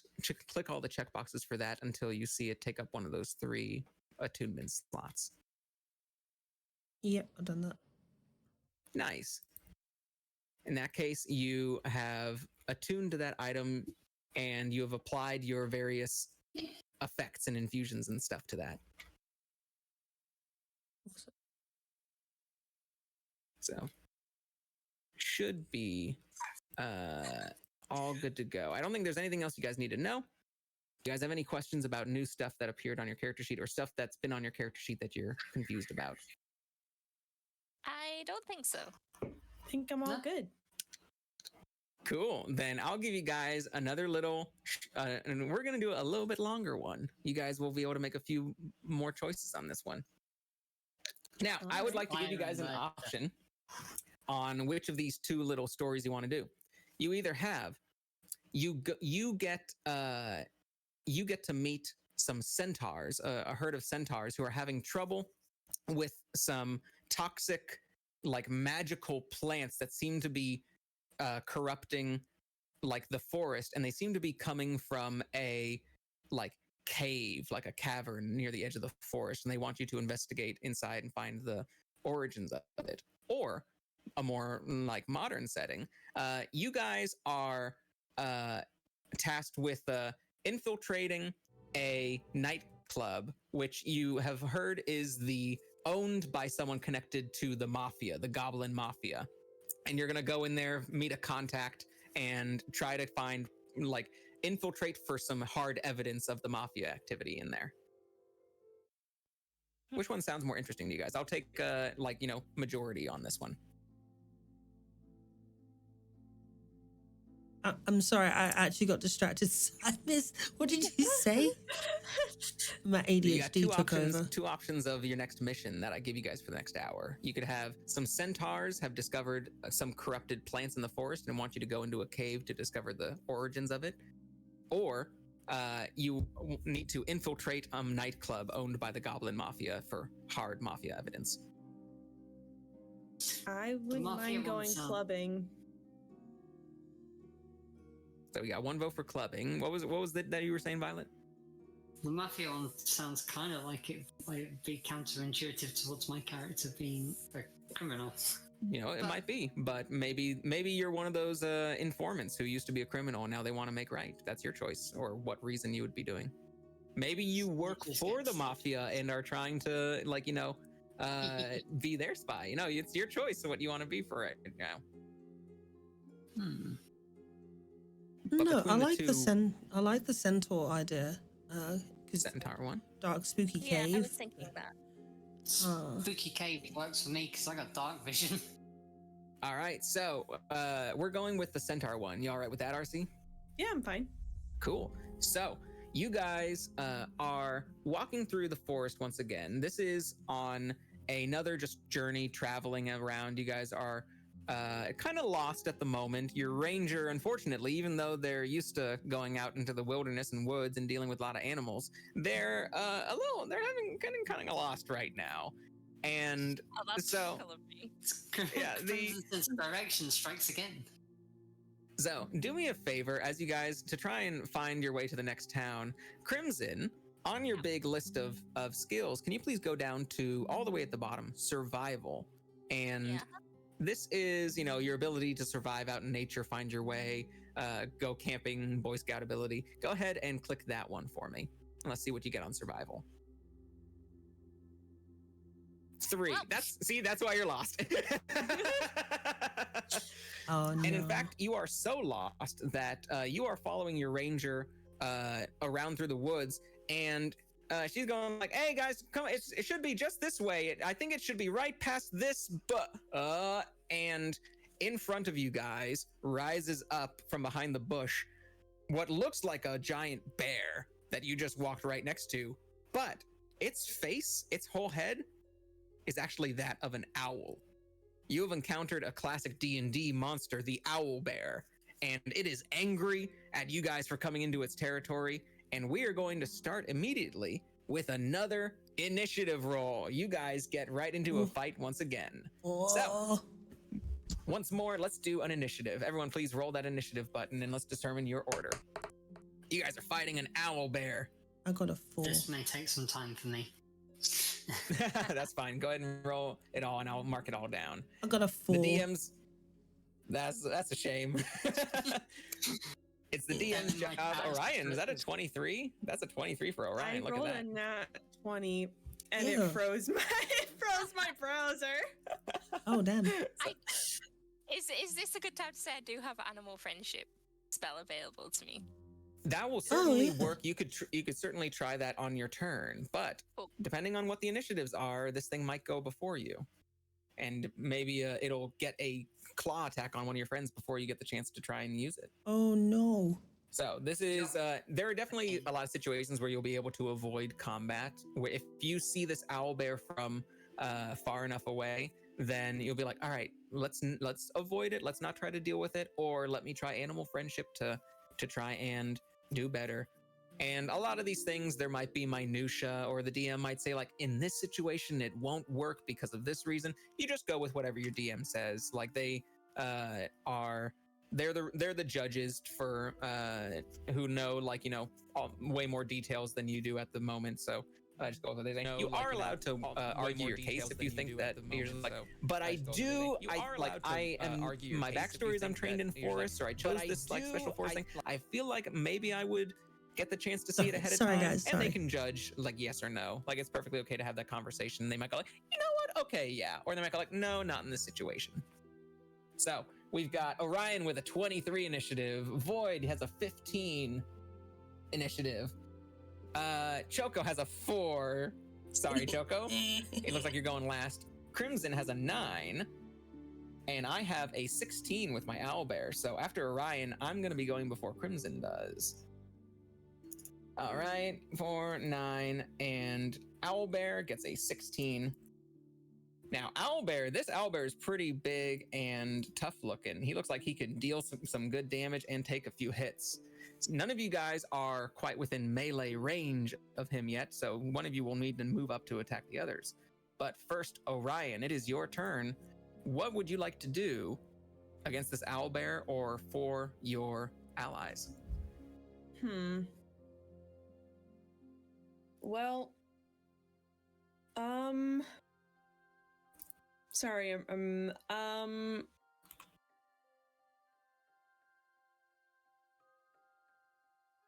don't want to do the same thing I did last time, but it feels like the most logical thing to do.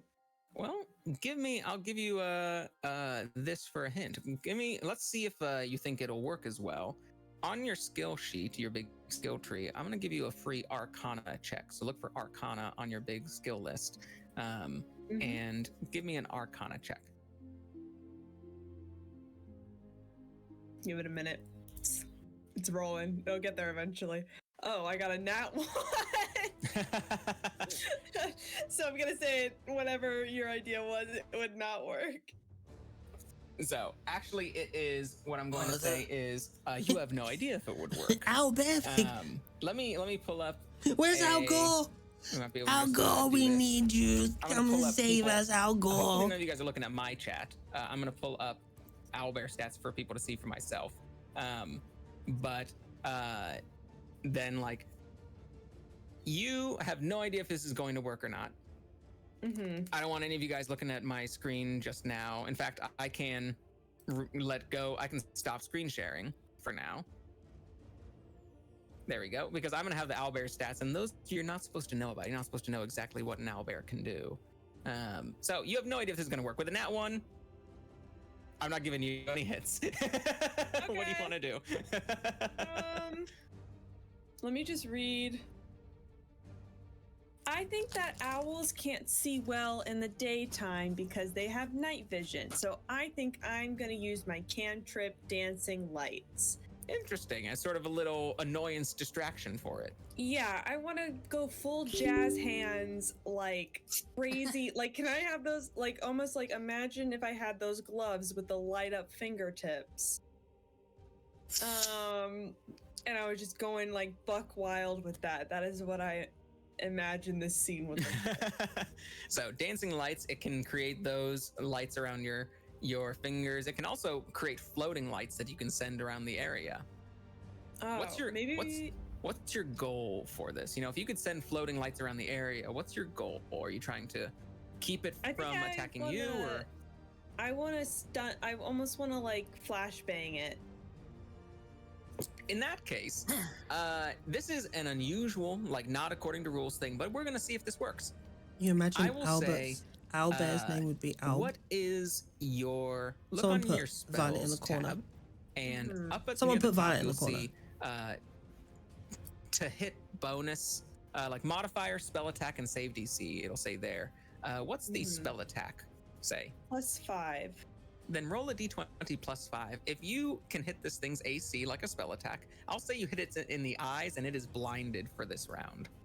How do I add the +5?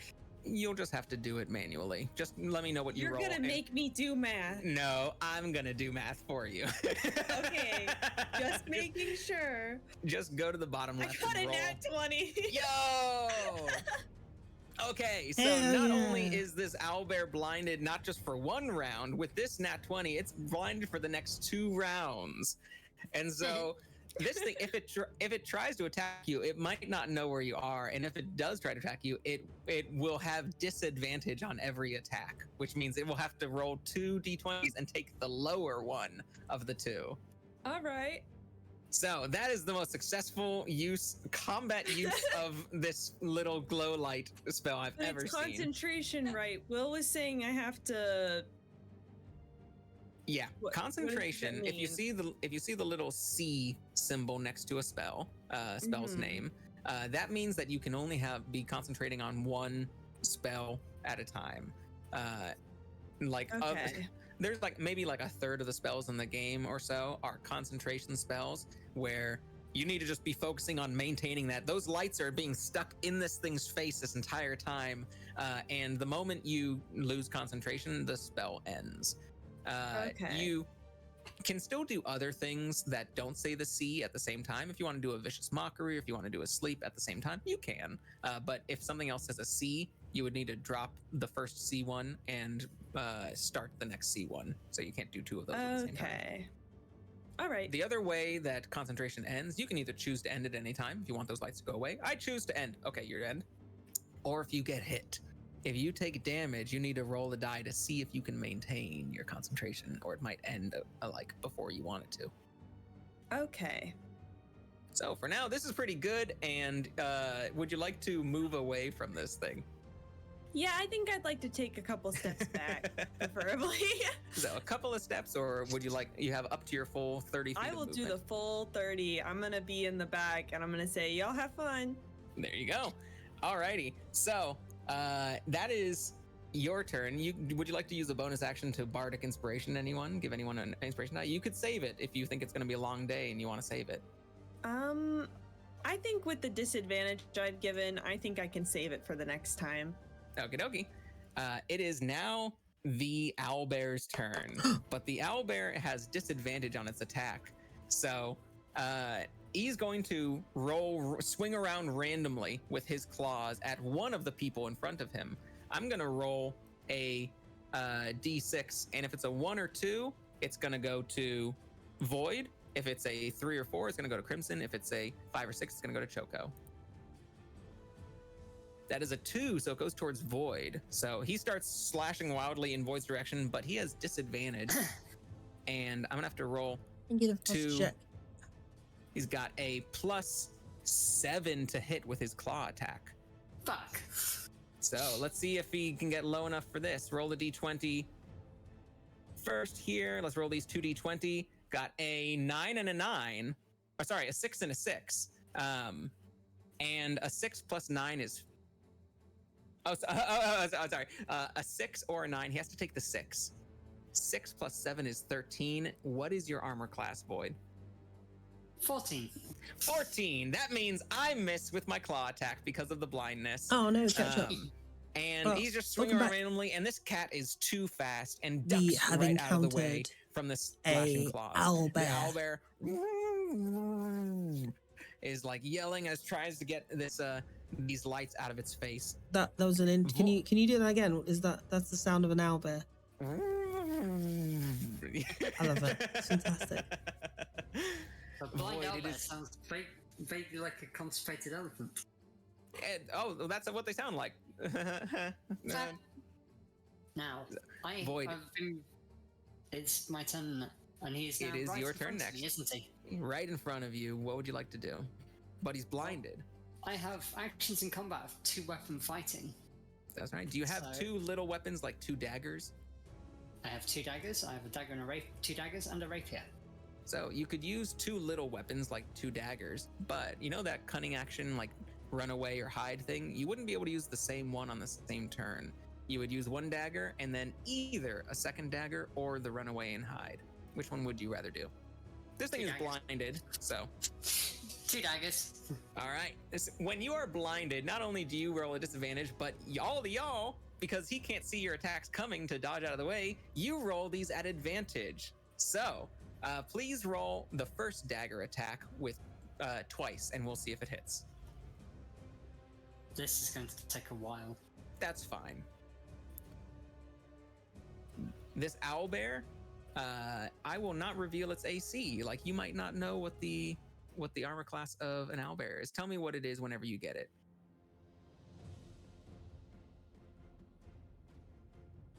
And you'll also get some extra, as a rogue, some extra sneak attack damage on this.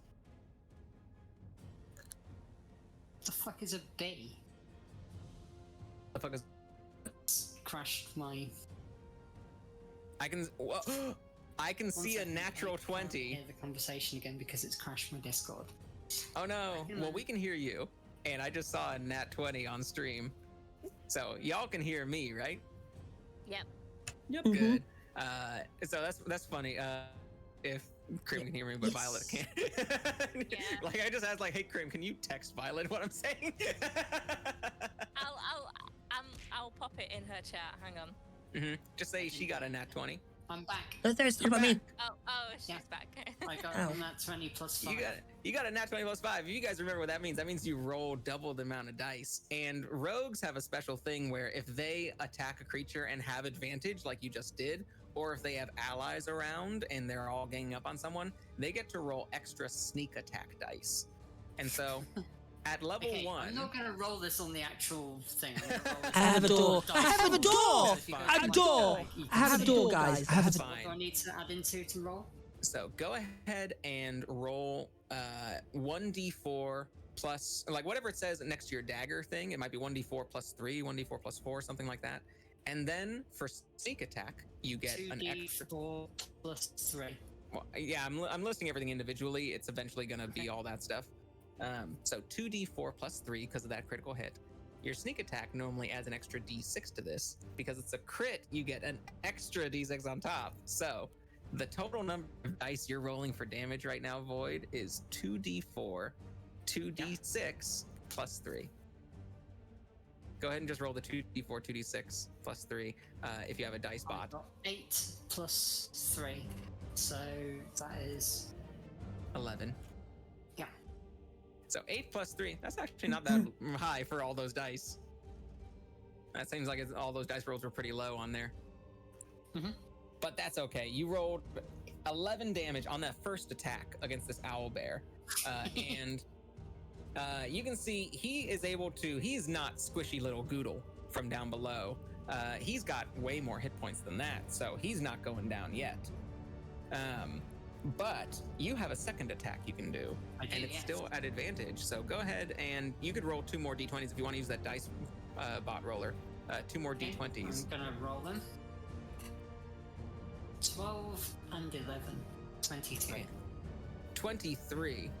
Because that's a plus 9 no, it's not added together, the 12 and 11, the 2d20s there. It's whichever one of those is higher, plus your 12. plus your dagger stuff. Hit stroke DC would be plus 5 onto that, so it'd be 12 plus 5. 17. That makes 17, and that is another hit. Your second hand attack, this little offhand attack, does damage. Just roll 1d4 for me and don't add anything to it. This is the way these extra attacks work. 4. 4. Hey, that's max for that low dagger. So an extra 4 damage. Nice. Violet goes up. Void and Storm goes up, and just dagger the like chest of this owl bear. As it's blinded, and just uses the opportunity to get in some massive slashes on it. You can run away if you'd like to, or you can stay right up there. And I'm guessing I know which one you're going to want to do. Yeah, I'm going to stay right there. Yeah. So thank you, Void. Krim, it is your turn next. And you are right up next to this thing, but it seems like it is not going to have an easy chance hitting you if you run away. So would you like to run away, or would you like to stay up next to it? I'm probably gonna stay. All right. You might have a hard time shooting something super close with a bow. Like, ranged attacks are meant to be farther away, but do you have some sort of weapons, melee weapons you can use? Yeah, I do. Like, I'm guessing the animal friendship is useless at this point because it's It could work, but if had shown aggression towards it already, so yeah, if you've already shown aggression to it, then it might not work. yeah. Okay, so I have the short swords that I can use. Then it's basically the same thing as Violet. You get to roll 2 attacks, and both of them get to those advantage, the 2d20s. So go ahead and roll the first one like twice. The first one attack twice. Ooh. I'm trying to think about what I should Wait do. a sec, what? Exclamation mark, look. Yeah. I think If you're using the D&D Seen a bit. dice roller, then it'll just be the hit DC button. It'll probably say like plus 4 or 5 or 6. And you get to just click that one twice. For some reason. Hang on. Why am I? Oh, hang on. I was on the wrong page. That's why. Okay. Okay, so the first one. Mm-hmm. Let's do that. Oh, wow. And that one, but that's okay. You're rolling at advantage, so we do once again and take whichever one is higher. Okay. And then the other one? Or just the same one twice? Just do the same one again. Okay. Oh, that's better. What's this one? 21. 21, that hits. 21. Go ahead and roll your damage for this short sword. Okay.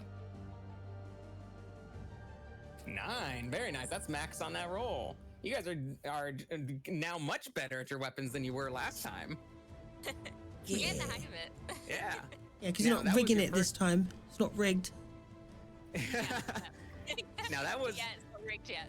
that was your first attack. You have a second offhand attack that you can do with your other short sword. So go ahead and roll once again those like 2d20 rolls that you were doing before, and we'll see if you're able to hit the second short sword. Okay. So that one's not going to hit, but you have a second one. 23. Look at that. That's the advantage of advantage. Damn. Go ahead and roll your second attack, but we're not going to add that extra plus 3 to it that you were doing last time. It's just going to be the d6. Okay. So just that So 5 just on the die. 5, yeah. Yep. So another 5 damage. This thing is already looking more than half dead because of these couple of attacks you guys have done. He's slashed up all over, and he's in like a blinded rage that he like thought he had ambushed and like chased down a new bit of prey and you guys, but he ends up being the prey right now. But he's not going down without a fight after all of this. So that is Crimson's attack and bonus action, which would mean Choco once again bringing up the rear. Choco, it is your turn now, and you are kind of behind your allies. You're like right behind Violet and Crimson. You could walk away if you wanted to, or you could do something to this owlbear. So what would you want to do? I put up my shotgun and I shoot him in the face. Go ahead. And he's blinded, so you have advantage. So you get to roll that thing twice and see whichever the higher result is. Is that 12? 13? 13. Oh, let's see if you can get a higher one. Yeah. Okay. 4. So 13 is the higher one that I roll? Luckily, that still hits. And so, go ahead and roll your damage against this owlbear. Okay. 3. Fuck. 3. Ah, darn. So this owlbear, even though it's a shotgun, he was just happened to be moving around at the same time and doesn't take too much damage from it. Yeah. But is there anything else you want to do? All right, well, do you see anything on your actions, all those paragraphs and stuff? Do you see anything listed under bonus actions halfway down? Bonus action. 2 weapon fighting. So that would be what Violet and Crimson were doing with their like little daggers and things. Since you used a big shotgun, you won't be able to use the 2 weapon fighting this time. Okay.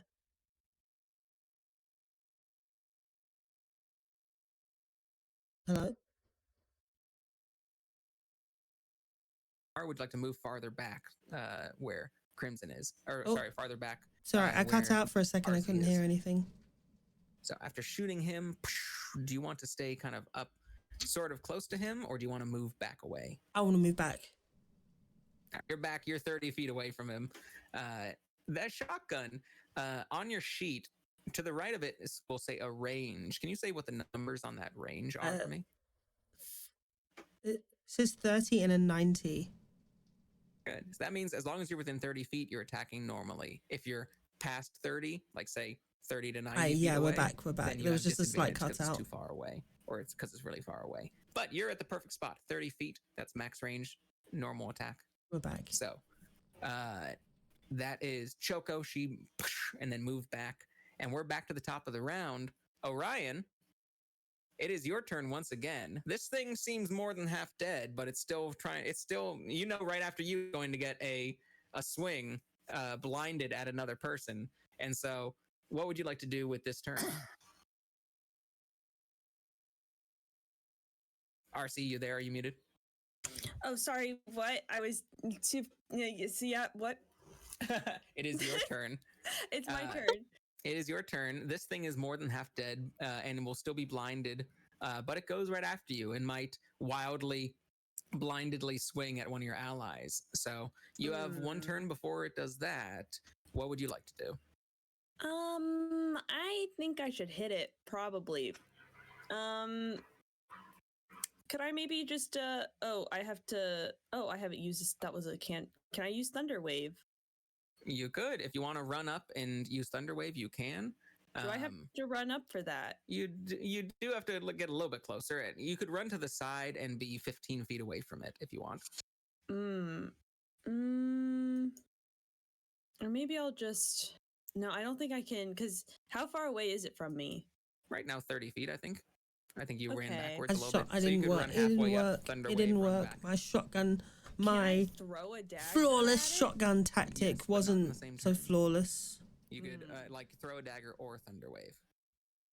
Can I throw a dagger instead? Sure.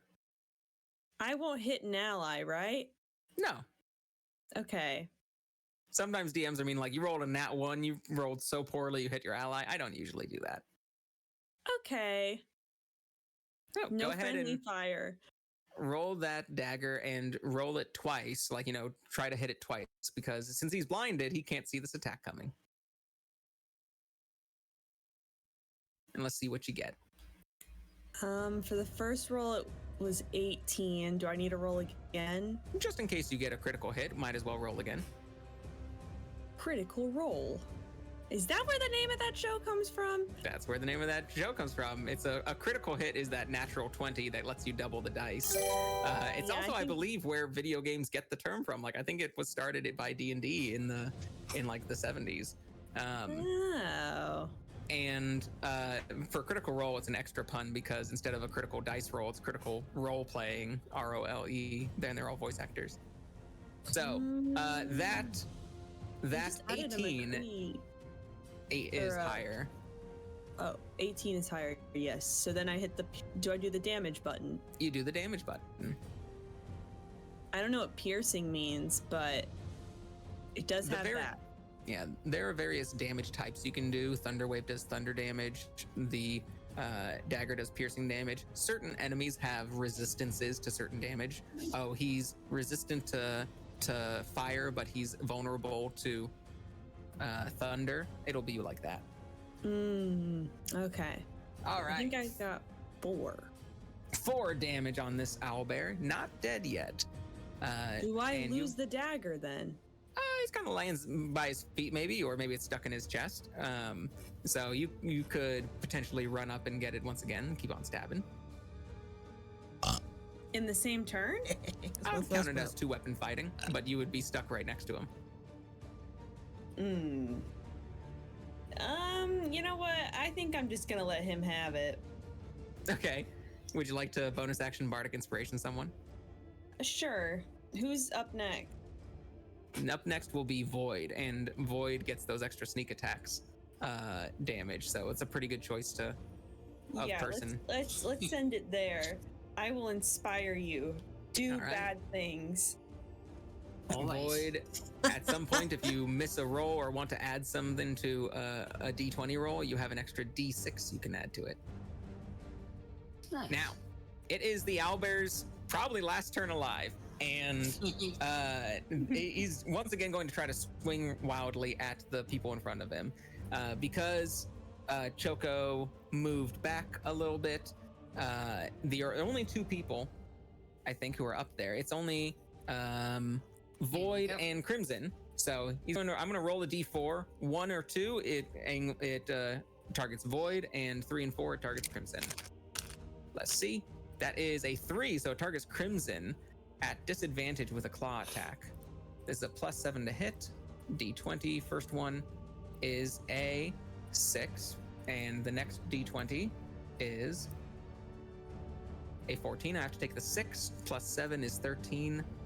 What is your AC, Crimson? Your armor class, the shield in the middle top of your. 14. 14. That means that I once again, with 6 plus 7, get 13 instead of 14, and that means I once again miss with this owlbear's big claw. Yeah. I want you guys to know, it's a pretty big claw attack. I would roll 2d8 plus 5 damage. That's an average of like 14 damage on a single claw attack. Oh, wow. Hit these things. Yeah.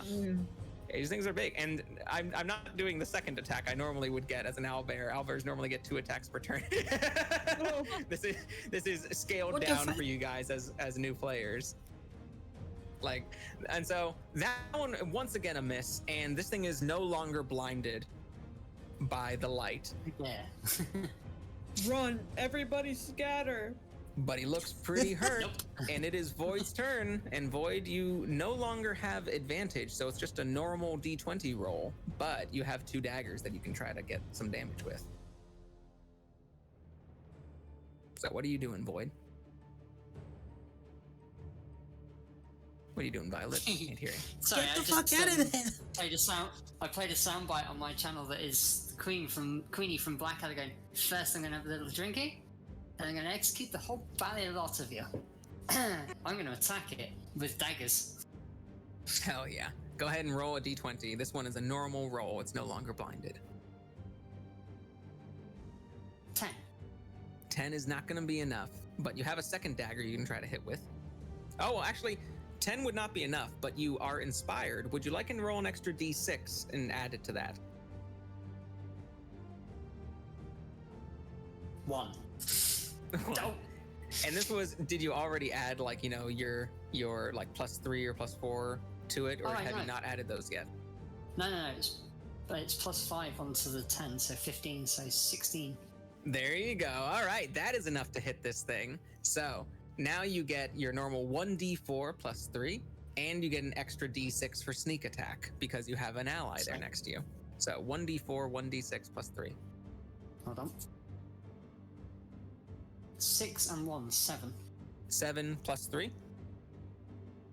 Oh, so 10 in total. So it's D6. The D6 got 6. The D4 got 1. So 10. Hell yeah, 10. This thing has 3 hit points left. And you have 1 more dagger. Would you like to try and take that last 3 hit points down? Hell yes. Go ahead and roll once more. A d20 +5. Jesus Christ. 8 total. 8 total, and no, you can't. You gotta have Crimson come in and do that last 3 damage. Crimson, please. Come on in. Do the honors. All right. Can I move back and use my longbow? Yes, but this thing would get a swipe at you if you move away. Okay. All right. So it's better to do the short sword thing. It's probably better to do the short swords. Can you All right. use a weapon that's meant to be ranged? Can you just smack them with it? Point blank range them. I would count that as there's a thing in D&D called improvised weapons where I would basically just decide as a DM what kind of damage it would do. It probably would not do as much as shooting it, but it would be like, 1d4 bludgeoning damage or something. Okay. If you wanted to use the longbow. Yeah. Just whack it. She's got short swords though. Beat That definitely it. seems more Yeah. in tune with how you're supposed to do it. Yeah. Okay. All right. I'll do the first one. All right, first attack, a d20 plus whatever the pluses is. 10. 10, that isn't gonna hit. You're gonna have to use that second attack that you have. Okay. This is often kind of what happens. We're like, this thing has 3 hit points yet. Why can't we hit it? Why can't we hit it? Once again, you're gonna need Choco to come blast its head off with her shotgun. Choco, please, these 2 fools cannot hit this big old bear in front of them. And we need you to come in and finish the job. It's got 3 hit points left. What do you want to do to it? This time I'm gonna use my dagger Ooh.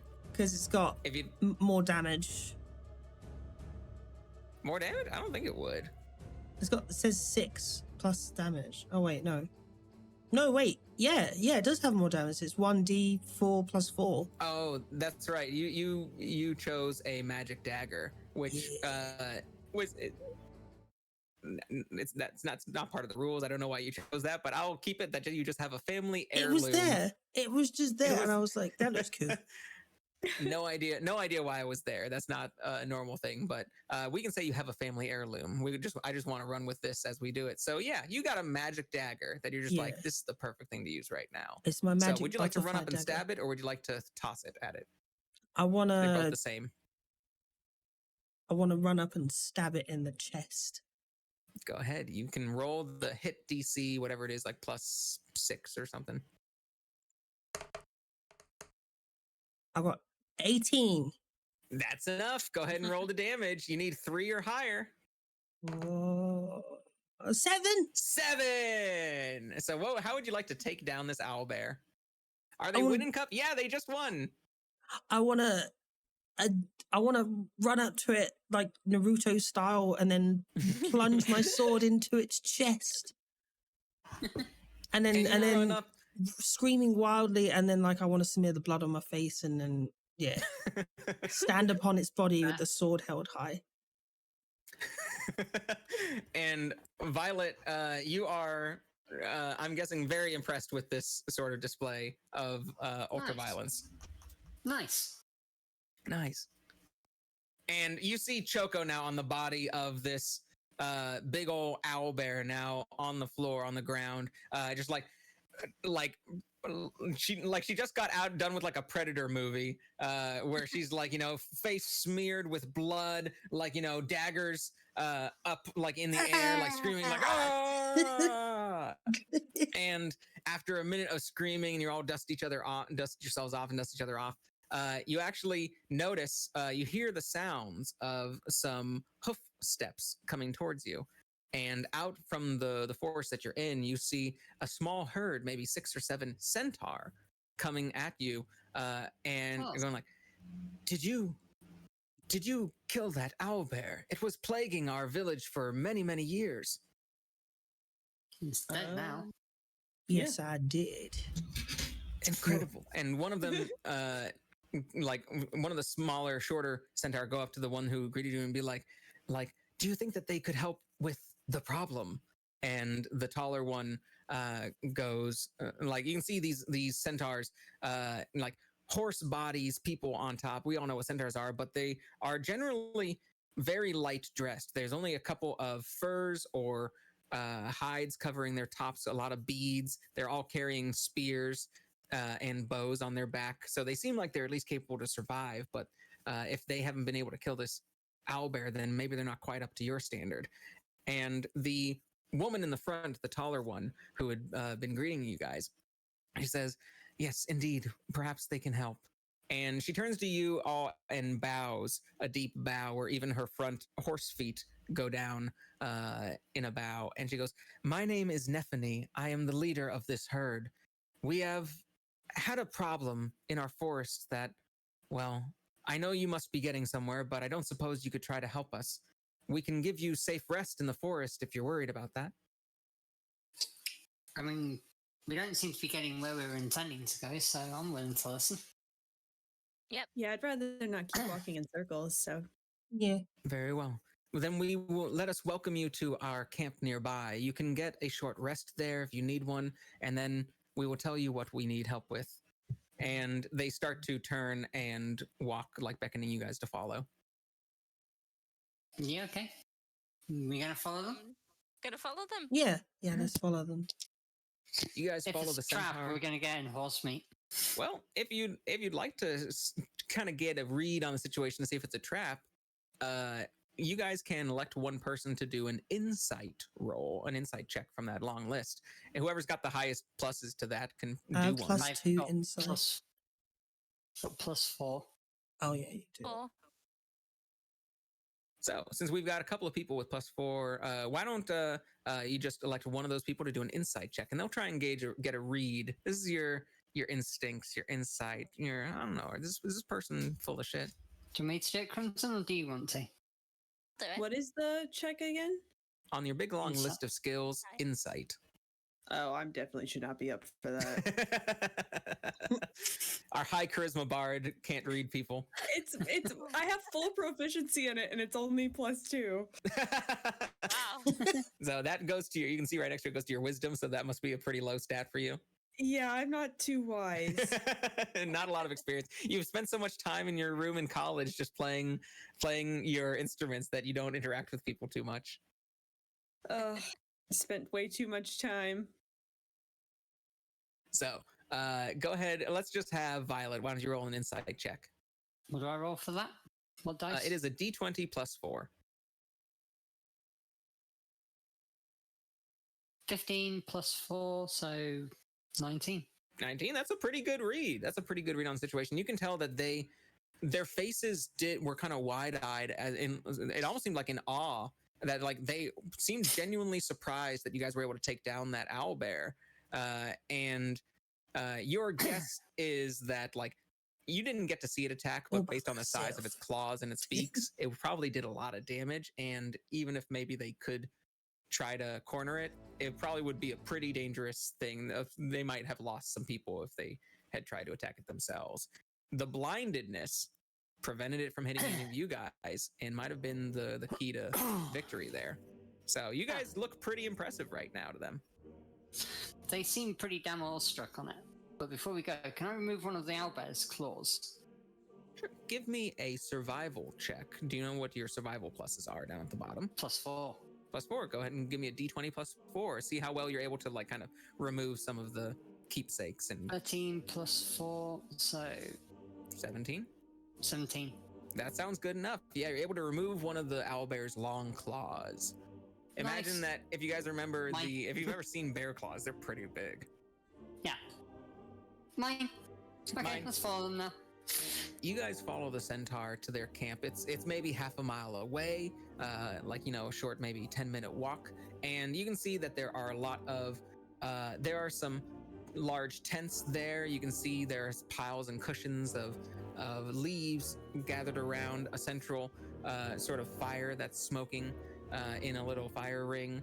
They Bears are brutal. They're clearly scary. hunters. They have some rabbits that they have captured and are cooking on there, and they offer you guys seating area around the area, and they tell you what's going on as you all share a meal. They tell you that there is a cave nearby, out of which seems to be spreading like all of the plants and flowers and dirt and trees in like surrounding that area seem to be getting corrupted and blackened and decaying, and not in a natural way. There is something unnatural they feel coming from that cave. They are not accustomed with their horse hose to go spelunking, and so they have not felt adequate at exploring it. But with you guys being humanoid and with 2 legs and 2 hands, they think like, and taking care of the owlbear, they are hoping you can go investigate that cave. And if you find the source of corruption, to put it to an end. They do warn that, you know, it might be kind of tough, so they understand if you aren't willing to do it. But if you are, then they can show you how to go in there and maybe give you a little bit of aid in some of the gear that they have. They seem genuine. I'm intrigued because, you know, dark places are kind of natural places to me. I'm up for it. What about you guys? Like, yeah, why not? YOLO, right? YOLO, right? In D&D, there are revival spells, so you only live multiple times. Yeah, There we go. enough. Do we get a rest I'm before down we for go it. in? This one isn't going to be a long rest, but it's going to be a short rest. Short rests you guys normally can use to heal up some hit points, but they don't always bring back your spell slots. I don't think any of you guys, feel free to, up at the top, instead of long rest, click short rest and click the green button twice, like, you know, red button, like, you know, and then green confirm. But some things come back on short rests, like some of your features and things. I don't think any of your classes I get anything back on a short rest. Like, I don't think your guys' specific builds just get anything back on a short rest, and none of you guys got hit. And so I don't think it's going to... You didn't get hit at all? You didn't get hit at all. The owlbear missed twice because of the blindness. That's tough. Yeah, there we Ooh. go. Yeah, But but before normally this we- would be a short rest is like, you know, maybe an hour where you can just kind of relax. You'll be able to slightly regain some hit points. You'll be able to regain maybe a few of your features that you've used, but things like your spell slots, most of those are after you get 8 hours of sleep, or like, you know, 6 to 8 hours of sleep. So you're not getting that back. But you guys have rested up. You're filled with the tasty rabbit, and the centaurs lead you to the opening of a cave, and they present to your group a small crystal that seems to be glowing, and they say, this crystal should help you. This crystal has 3 uses per day. It is magical, and when you use it in an area, you will be able to detect for the next 10 minutes if there is anything magical around you. It is essentially a crystal imbued with a spell called Detect Magic, and you will be able to tell whether there's something in the area around you that is magical or not. They say, we fear that this is magical corruption coming out here, and perhaps this can lead you towards the source. And they just they present it to the group, and you guys can decide who gets to hang on to this. Who has most magic use? Not me. You guys do not need to use magic to use this. It is a item that does it for you, so anyone can use it. I think I can carry quite a few items. I think if we need me to carry something, I probably could carry it. So, RC, go ahead. I'm going to show you how to Yeah. add a custom item. Go to the inventory tab Thank you, Bama. and click on the red button on the right that says manage inventory. Down at the bottom, or sort of in the middle, it says add custom item. And then in the area where it says custom item 1, just retype it. Just say detect magic crystal.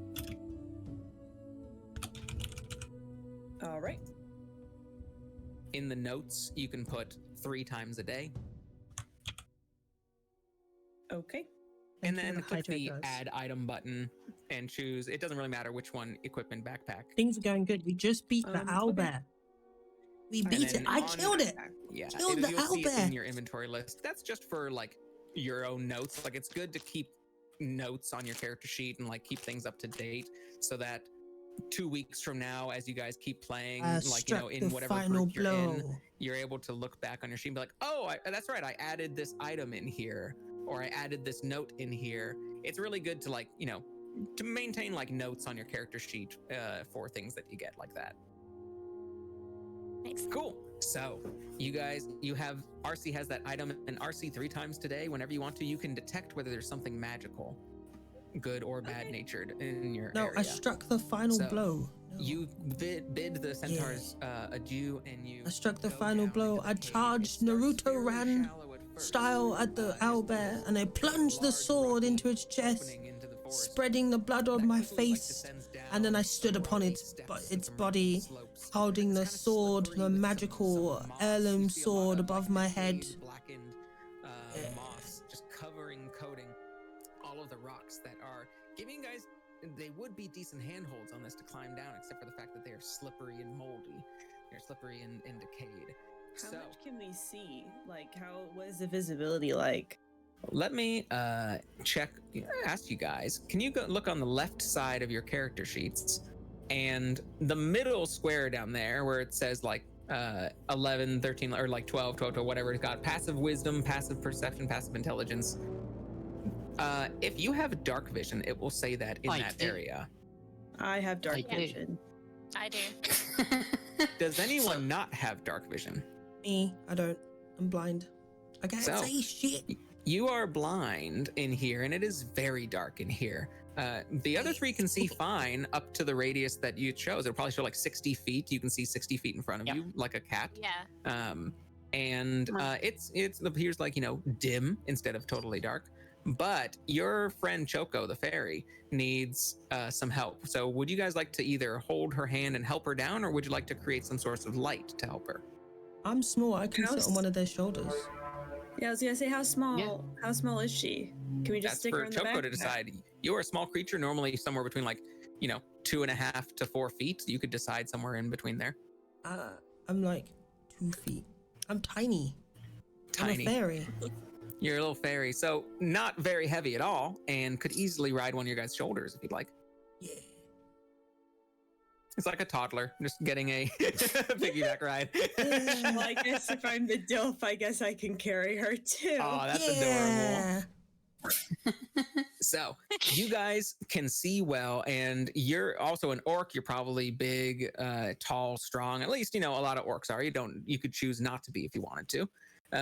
And so this should be no problem for you. You're also, maybe you're a bard, so maybe you're not that strong. So, but I'm not that strong. But it's a steep slope to the bottom, and there's a danger of you guys slipping and falling and maybe hurting yourself. So is there anything that you guys can think of to make the climb a little bit easier for you on the way chaotically down? violent toddler I've got acrobatics. with a shotgun.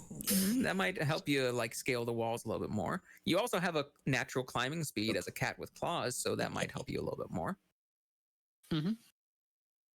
Yeah, actually, Violet, on your character sheet, if you click on your walking speed, the 30 feet up at the top, you'll actually see Yeah. that there's more than just walking. You'll see walking 30 feet and climbing 30 feet.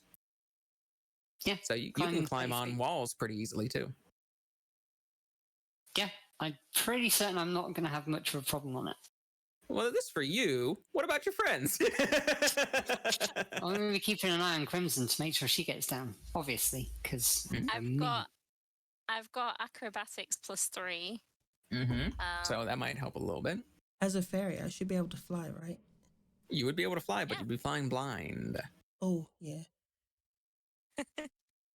I have a Maybe- length of rope. Hey, there you go. So in your inventory, you have rope. You might also, I think you have like some pitons in there or something that are usually Yeah. used for pounding like rock Didn't know what climbing they into were. some rocks. Those Yeah. are the things that you Didn't know what they pound were. into rocks as you rock climb. You pounding like rocks stakes now? for tents. Hey. Yeah, hell I got yeah. a loot. 50 feet of rope. If you wanna- You do have a loot. If you wanted to inspire someone, you could. I sing us a song as we descend into the cavern. Is that, Very- is that Yeah. inspiring as long as enough? it's not drowning pools, let the bodies hit the floor. We're all right. Menace, this fairy from I think Mordenkainen's gets flying at level 1, but yes, like various things do get various features at various levels. So you do have your flying speed, and you are an artificer. What kind of armor are you wearing right now, Choco? Like if you click on your armor class, it should list the type of armor you have. Oh, wait. Oh, it says the armor of. So Choco, can you click on your gleaming- armor class for me? Sorry, I forgot to press the thingy. So it says I'm wearing the armor of gleaming breastplate. You added a bunch of magic items. So, know I breastplate could. is medium armor. Like there's light armor, medium armor, and heavy armor, and they usually just go up in like number as you go. So heavy armor gives you the most AC usually, but And I have a shield. and a shield. But when you're wearing medium or heavy armor, fairies cannot fly. That's part of the flying speed No. thing for fairies. Is they can only view it when they're wearing light armor or less. So you're too heavy to fly right now. Emma warned me. I was warned, and I was like, no, I'll be fine. But you're riding people's shoulders. So let's start first. We have Violet has some rope and some pitons and a climbing speed. So Violet, can you please give me an acrobatics check at advantage? So roll. What's your acrobatics pluses? +7. Nice. So give me 2d20, or give me a d20 plus 7 and then another d20 plus 7. 19 plus Ooh. 7. Ooh, So that's already good enough. 26. Yeah. You are able to maneuver with your claws down very easily. Even on this rocky terrain, there's enough moss and gripping area that you're able to move down. And as you're going, you pound in some pitons into the loose rocks and tie some ropes around to give a nice handhold on the walls to everyone behind you. And so the people behind you now, Crimson, you said you also had acrobatics, and I'll allow this one for that. Can you please give me an acrobatics check at advantage, thanks to the rope that Violet did? And then Orion, RC, you're also going to do either an athletics or acrobatics, whichever one you want, whichever one is higher. What at difference advantage. does having proficiency in something do? You get extra, the bonuses will be higher, the pluses will be higher. Because my bonus pluses is higher for the one I have half proficiency in than the one I have full proficiency in. That it's a combination of the stats, the 6 main stats, and then you can see to the right of the 6 main stats, proficiency bonus is +2. And so anything that has a dot, a full dot, is +2. Because it's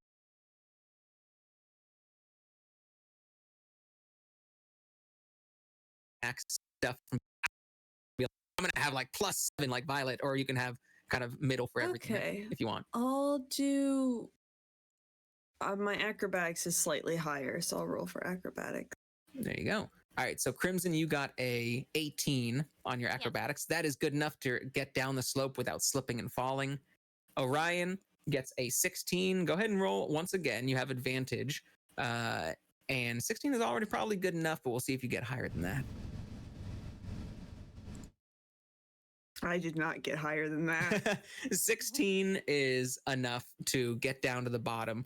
You just slip right at the bottom, kind of on, but not enough to take any damage or twist your ankle or anything. And you are thankful for that rope on the way down that your ally made for you. And is Choco still on me? Choco kind of as you land on your butt, Choco kind of falls onto her butt as well behind you. But you guys don't have anything worse than just some sore heinies. I'm not laughing at that, Thomas. And I'm You've small, reached- so I shouldn't take much fall damage. Yeah. You guys reach a stable bottom in a dark cavern. And you can see that this whole cavern is filled with plants. Just this, well, the people who have dark vision can see this whole filled with like plant roots coming down from the surface. This wide cave, just like all of the walls just covered with plant roots. There's a bunch of roots hanging down from the ceiling as if they're stalactites in a cave. You can see a bunch of, like, some of them are rotted, some of them are not. And besides that, it's like kind of, it's dim for the people with dark vision. Like you can kind of make it out up to 60 feet, but there's this wide area and you're not sure where to begin to search for its corruption. So what would you guys like to do? I think we should whip out ye old magic crystal. Very nice. Yes. So RC rips, Orion whips out this ye old detect magic crystal and activates it. And within a radius around you, you can start to detect things that are magical. And although you can certainly sense your allies have some magic items on them, mostly Choco starts glowing brightly to you with all of the random magic items that she got. Can she see in the dark now? Yeah, I can see. Glow stick. You can see her, but you know what? That's since it's an item, yeah, sure. Let's say it's a glow stick item, and you can start to see RC, or so you can start to see Choco like kind of glowing. So Choco, you can now see like 5 feet in front of you. But it's a big cavern and nothing magical else within range, but you could try walking around and seeing what you can detect with it. Like a scanning gun. I'll do a little pace. I got pretty good night vision, so You do a little pace and have good dark vision, and suddenly like something on the edge of the aura seems to like appear as magical but then disappear. And you walk a little bit farther, and then something like in that same area just seems to go in and disappear. Give me a perception check to see if you can make out what this thing is. This is your senses, how good you are at noticing, spotting. Y'all, this ain't gonna be good. I can promise you that. Actually, no, I got a 19. 19. You can tell. One is 20. Nice. That's what we call a dirty 20 rather than a natural 20. You add stuff together to make a 20. I am getting lucky today. And you can tell, you just spot right at the edge of this glow as you walk around. This seems to be some sort of little, like almost invisible creature that seems to be glowing, magically hidden. That seems to be like entering your radius and then flitting away, and then entering your radius and flitting away. And with a dirty 20, your perception is good enough that you think you hear a slight like gasp every time this happens. Okay. Can I relay that information to everybody else? Sure, you can whisper it to everyone, and they all know the same information. I think there's something weird. That's all you guys get. There's something weird. Like it talks. With plant? What, plant? It's invisible. Creature or what? It's invisible, and it doesn't like us. It seems like it's scared of us. Do you offer it any Scared of us sweets? is good, because my instinct is I've got a flask of oil in a tinderbox. Offer it some food or I think something. we need to figure out a way to get it to stop running away. I think we have to get it to come out. Can I use my animal friendship on this? So can you please click on your animal friendship spell and kind of read what the paragraph says about it, and we'll see how it works. Hang on.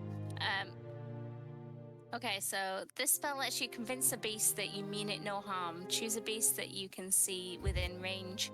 It must see and hear you. If the beast's intelligence is 4 or higher, the spell fails. Otherwise, the beast must succeed on a wisdom saving throw or be charmed by you for the spell's duration. If you or one of your companions harms the target, the spell ends. So this is that little bit about the intelligence is implying that this works on unintelligent creatures, like, you know, a simple pet dog or squirrel or something, but a sentient thing with higher intelligence, this thing won't influence it. Okay. So if this thing is gasping and going away, you're guessing As you that's say. probably pretty sapient, and you might not be able to influence it with that. However, if you wanted to make good friends with some other creatures that live in this cave, some bugs or some stuff like that, then some mice, maybe you could do that. I don't know what the advantage of that would be, but you could certainly do it. So can we use cantrips outside of combat? You absolutely can. You guys can use any spells or items you have. Well, can I pull out ye old dancing lights again and just, light this cave up? You certainly can. You start doing a little tune on your instrument, and 4 dancing lights start glowing around you, dancing around you, and you spread them out to give almost like a adorable dim campfire glow to like a backyard lantern glow to this whole big cavern. This cavern is about maybe 100 feet wide, so you can't quite see to the edge with your dark vision, but now with this extra light, you guys can, and you get the full scope of shadows heavy on the walls of all of these tendril-like plant roots coming down. And as the light illuminates some of the areas, the thing that was invisible in dim light and darkness now, or it was invisible in pure darkness, now you can see is a small little bat-like creature that is hanging on to one of the plant roots that has very big eye-like eyes and very long ears. It seems to be kind of crawling around in almost a panic and hiding around some of these plant roots. Seems to be afraid of being spotted by you. Oh, Can we? I need to be worried. Can we find a way to make it feel less afraid of us? If you want, maybe you could try talking to it or soothing it. That's what I'm gonna do. I want to ask. I was going to ask it. I tell it that we don't want to hurt it. We're not here to hurt them. We're just here to, we're not here to hurt them. We're right. friendly travelers. Does anyone else add to that? Yeah. What check would that be? Well, let's decide what you guys do first, and then I'll see what check it would be. It would most likely be something like a persuasion check, but that depends. If maybe you guys say "shut up" or "we'll kill you," then it would be an intimidation. So maybe we can try being nice to it first, because I don't like the way it's looking at me, so I have a bad feeling. So I think we should try to be nice. So, do you add anything to Choco's "Hey, we're not here to hurt you," RC? Does Orion do something to calm this thing? I do. Yeah, I think isn't it usually good when there's an animal that's scared if you make yourself seem smaller, and I'm obviously really big, so I want to try to make myself a little bit smaller. Okie dokie. And Violet, what were you going to do? I'm going to speak to it in Elvish. Interesting. Saying, what do you? We're not here to hurt you. We're just trying to figure out what's going on in the cave, why everything looks rotten. Nice. And then say the same in common as well. Right, just in case it speaks different languages. Yeah. Crimson, anything to add? You can, of course, say, I encourage my friends to do what they do if you want. Yeah, exactly that. I crouch down to it to get to its level and tell it that it's okay. We're not going to hurt it. Very nice. Who's got the highest persuasion in this group? My guess is probably the bard, but we'll see what you guys... It's +5 for me. 0 for me. Only +1. Yeah, I'm only +2, so... So, with all of you guys acting, hey, we're small, we're not here to hurt you, RC, I would like Orion to do a persuasion check at advantage. Go ahead and do 2 persuasion checks and take the higher one. First one is 4. Well, hopefully it's a higher one of that. Is 9. I gotta give it a second to let me roll it again. Here we go. Let's see what the second one is. Oh, here we go. 19. Yeah. Very nice. +5, so 20. 24. Man, thank you. So this thing, you guys are looking very non-aggressive, and you see it's tall ears poke out first, wiggle a little bit, and then its big eyes follow.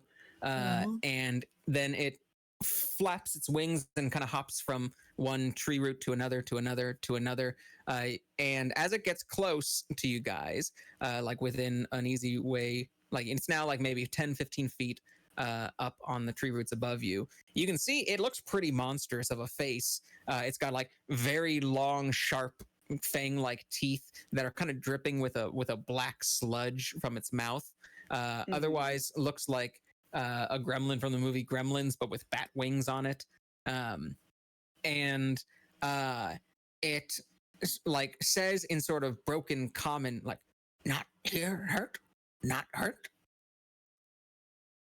No, we're not here to hurt. I No. still want to give it scratches, but I'm not going to touch it just yet. I sort of crouch down so I'm nearer to its level and go, "No, we're not here to hurt. We just want to know what's going on." Bring food? Food, so hungry. No food here. Need eat tree root. I was right. We should have given it food. Has anyone got any tree root? I'm a cook, but I don't think I've ever whipped up tree root before. No, I mean, I've got no, Oh, tree root. did No he tree root emergency. Like meat. No We meat know. here. Must eat tree root, survive. No like tree root. Peh, peh. Anyone, do we have Oh. any meat? I don't think I have any. We have rations. There's got some rations. Maybe you got some like jerky or something in there. I got let's jerky. Let's give them Would like to- some there's of our only rations. meat on the end of that bear claw. Our bear claw. You guys could offer some if you Rations. made the not clean cut with the bear claw, maybe. Yeah. I think you got pretty good on survival, so it's probably pretty clean though. Damn. Knew I should have taken an eyeball. But you guys got some jerky in your rations. You hold it out for this thing. Yeah. It snatches one of the jerkies out, sniffs it, and then immediately like starts to go like gnawing at this jerky. And it looks like it is ferociously eating it. And you can see the black sludge like on its like coming out of its mouth, like its saliva. It seems to be like blackening the jerky as it is eating, like almost like corrupting and decaying it. And then some of it drips onto the floor below, and a tree root underneath it kind of like blackens and decays a bit. And Yeah, don't like that. good. Oh, that's good. Need food. More food. Is it sick? Oh, wait. Why is it dripping blood? Is it sick? Give me. Detect poison and disease spell. Very nice. So you can cast Detect Poison and Disease. Go ahead and click the spell on your spell sheet. And you detect that this thing has a magical disease. Like has sort of a cursed disease in it that is causing it to become like ferociously carnivorous. Like it's creating like a blackish cursed bile in this thing's body, and it would need to be if it is cured of that, most likely it will stop corrupting the things down here. Can I use the cure wounds, or will that only work on wounds? Usually that only works on wounds, but depending on, I could let you do a roll to kind of reorient it towards something more effective. But we'll check if anyone else has any ideas too. Are there any other ideas you guys have about what you could do to maybe cure this thing? What if like purifying food and drink and then giving it purified food? I don't know. Maybe that would help. I think it's worth a shot.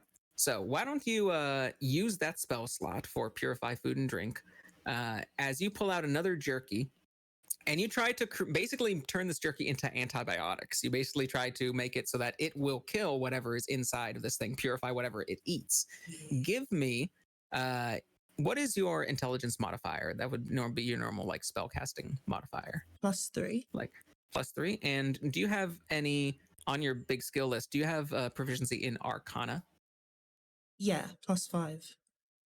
Oh yeah, +5. Nice. So give me an Arcana check. D20 +5. Go give me one of those. I got a 9. A 9 total. So you don't know how quite best to implement this magic into this food, but you're like, I'm doing the minimum that I can on this, but it's still something. And you give it, and it once again ferociously snarfs into it. And you can see like some of the black sludge, not as much as falling out. And as it like eats it, more sludge is like coming out of its mouth, but it is now much lighter in color. And now it like hits one of the roots on the bottom and no longer corrupts it. It is still kind of black and kind of doesn't really corrupt it anymore. This worked, and Choco, you're guessing with that 9 Arcana, this worked to like not totally cure, but probably temporarily cure it or do it a little bit more. If you either like today or over the course of the next couple of days, you or someone continued doing this a couple times, this thing would probably be fully cured. Oh. So what would you want to do after learning that? Maybe I could stay in the cave with someone for a day, and others can go back and get some more supplies, like more meat and stuff, and then we can like give it. I'm happy to go and get some more meat. Those Do centaurs, we know, though, centaurs certainly have more meat. Do we know though if the cure is just like almost like if you're taking like ibuprofen for something where it's temporarily making it better, but it's not actually fixing the source of the problem?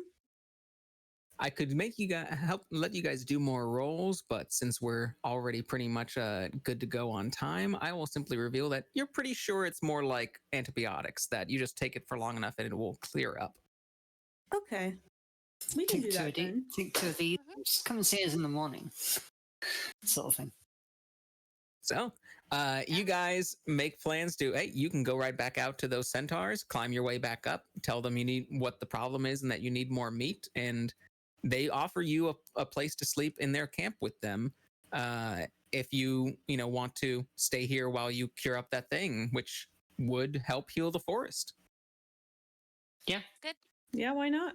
Sounds like a plan. I'm happy Nice. to run up and down with the things.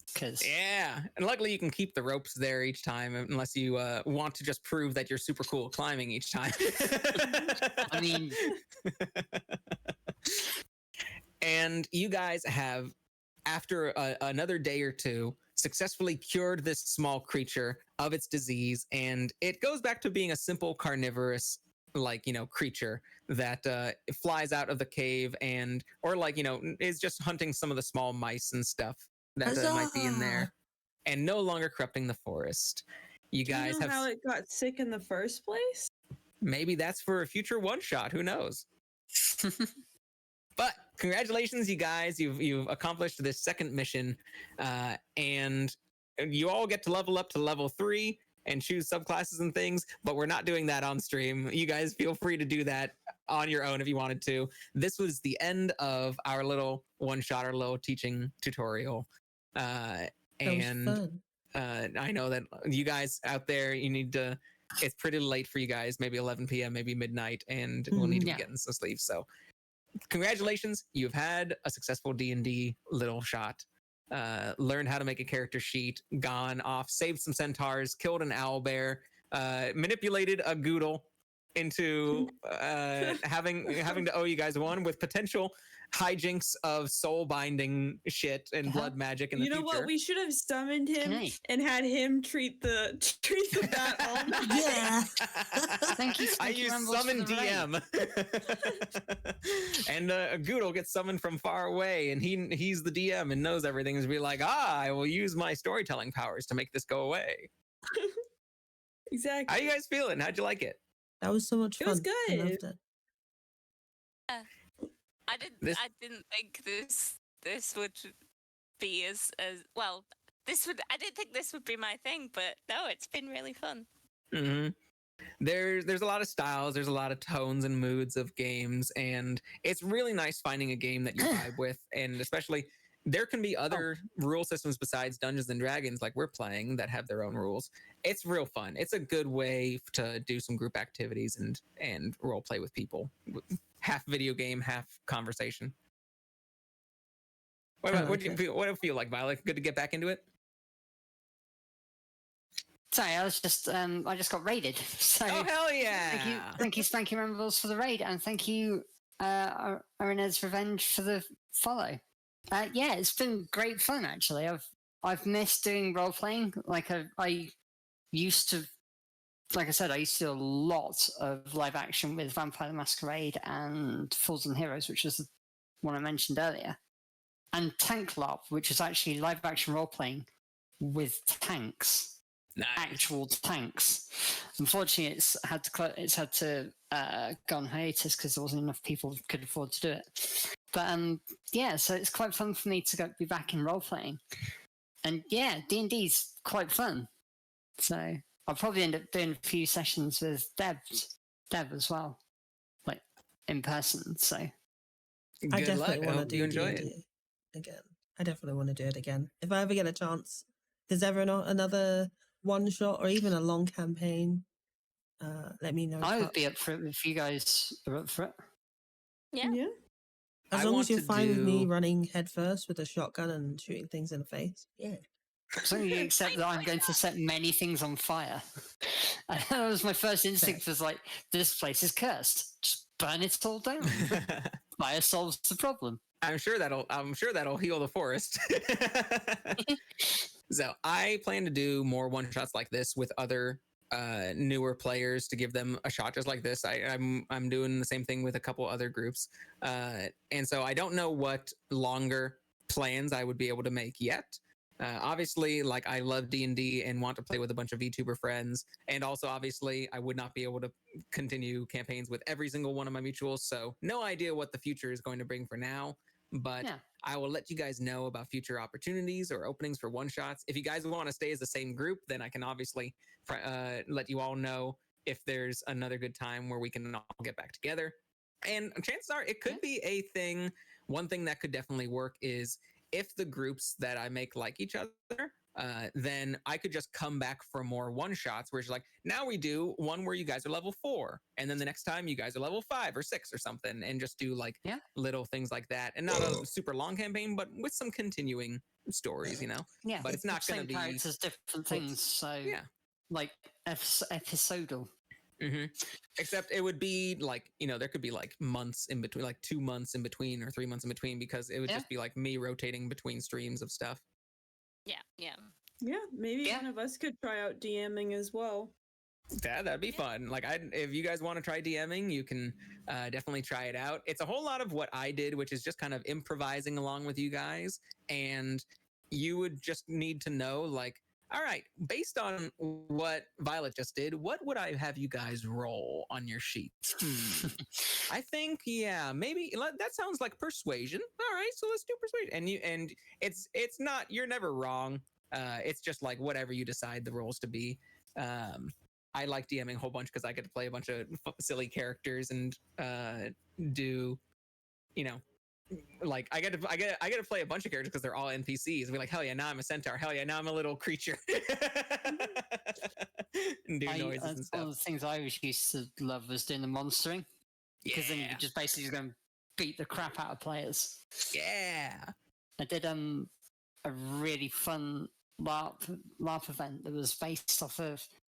So you know the Fallout games, like the premise of that is society lockdown in 50s America, and just basically stayed on that sort of vein.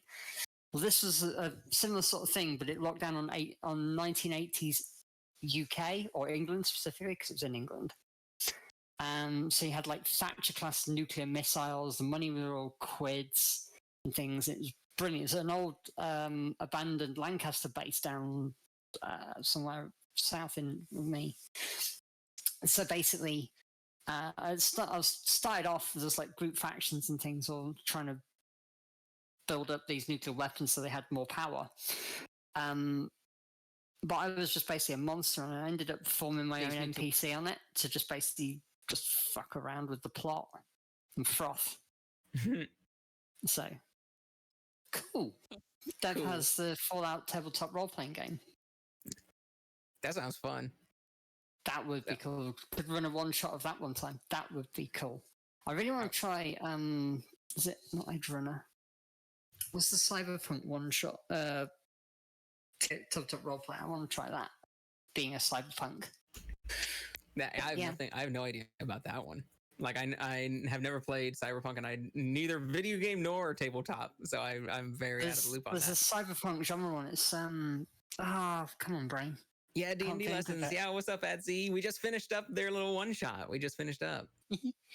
And actually, if you guys didn't all die. None of you guys died. No, you didn't even get hit by that owlbear once. I have the owlbear stats up right now. Let me share this screen with you guys. I struck the final blow. This owlbear, one of the things that sometimes requires a little bit of experience in DMing is balancing monsters. This owlbear has 13 armor class. You guys were able to hit it, half the time. 59 hit points. I reduced it to maybe like 49 to make it a little bit less beefy. It's got it's kind of hard to see on this thing, but it's got +5 to strength, the 20 strength score, so it's very strong. And it can multi-attack. It can usually attack twice, and each attack +7 to hit, which like 2d8 +5, 1d10 +5. It hits hard. I changed it since you guys are a smaller party, and because this might have been just the first fight you did, if potentially, I reduced it to just 1 attack. Because I'm just like, I know if I do 2 attacks, if I hit any of them twice, they're dead. Flatteners. Yeah, we're going to become a small red stain on the side of a tree. If any of you guys in either the audience or you guys here, like before we get a chance to play again, if any of you guys are interested in D&D and want to try searching for other groups, the place to find other groups to join, the best place is probably the Looking for Group Reddit page. The subreddit is a very common place where a lot of people find online games to join. You can, or if you have a bunch of friends that like playing, obviously you can ask to join them together. But it's Reddit. It's basically r/LFG. That is the acronym. LFG means Looking for Group. Webcomic. That is, it was named for a webcomic. It's a common acronym for people who are looking for tabletop games. And so you can go to r/LFG. And people are posting their posts there, like, hey, I want to start an online game. I'm looking for players. Anyone who wants to join can. Or, hey, I'm a player who's looking to join a group. Feel free to look there. Feel free to post. Once again, this is strangers on the internet that you find on Reddit. So feel free to shop around, talk to them ahead of time. Choose to leave if you want to, or ask questions to feel if they're the right vibe. So a lot of people post LGBT like games exclusively. That you could look for a game that's like only LGBTQ people or that are all LGBTQ friendly. It's a common tag that you can find to make sure that people are cool with LGBTQ groups as well. Nice. Cool. Fucking based. And night devs, and devs has put Heading to Bed will be in touch about one shots at Reroll, like a local gaming cafe for us. They do one shots on Monday night, so if ever Crimson's down here at our place, we can always both go and actually play in person. That's awesome. I have a place. I play in person with my brother every other weekend. Us in a small group. It's only 3 players and me as the dungeon master, and it's a totally different vibe when you're all around the table in person. Yeah, like seeing each other roll the dice and doing that. But online is allows us all living in different areas to do it too. Like I'm in America, and it's a real good option. Like they're both real good. A lot of people, we did everything. You might notice I just sort of described the scenes to you guys. A lot of people, when they do online games, they use programs where you can actually play around on a game board in front of you. Like, you go to a website or a program that you can actually move around your character pieces on a digital game board and actually see that you are 25 feet away from this person and move it around and see the terrain. It's a lot of setup, and so I don't usually do it for my D&D sessions. Yeah, I might use my iPad and do some doodles, but I don't usually do that long thing. But that is a common way that a lot of people do online games. So you guys could actually visualize the game board as you're playing. Very cool. Yeah. So I think that's a perfect place to end for today. Thank you everyone for joining me. I'm glad that we got this chance. I'm glad it seemed like you guys all enjoyed it. I hope people in the audience who were interested in learning a little bit got to learn a little bit. And I definitely am I'm already setting up more D&D stuff in the future. So hopefully we'll all be able to get together as well. Yeah, you should definitely follow, for people on my chat, you should definitely go follow Goodle. No, you. Definitely. Yes. Follow No, all these you. wonderful people. No, Follow you and everyone. you and you and you. Thank you so much for putting all this together. Yes. Yeah, Yes, thank you. Cup. Yeah, definitely. You guys are He- very welcome. I'm glad I got to do a collab with all of you again too, or for some of you, first time for one of you again. It was a lot of fun. I love setting up collabs. Yeah, But- thank you yeah. for like making my first experience like really fun. And it felt I'm intimidating glad. at first. That it was like, no, and then yeah, it just got into it. And it was really enjoyable. Like even making the character was fun. That's good. Yeah, this was the first time. I normally do one-on-one, like teaching people how to do character sheets and stuff. And there, it's a little bit less intimidating because it's just like, okay, we'll just go at your pace, and you don't need to wait around for a whole group. But like, it seemed to work fine, and like, I don't think it'll be a problem in the future. That was mostly I was worried if people with more experience were finishing super quickly, and people with less experience were still taking time. But it seemed like we all moved at a pretty good pace, so Yeah. I was happy about that. Yeah. But I am going to, you know what? I'm going to raid to someone, or maybe I'll just keep on doing stuff. Like, I don't know. I'll probably raid to someone, but then I'll probably be back streaming again later today.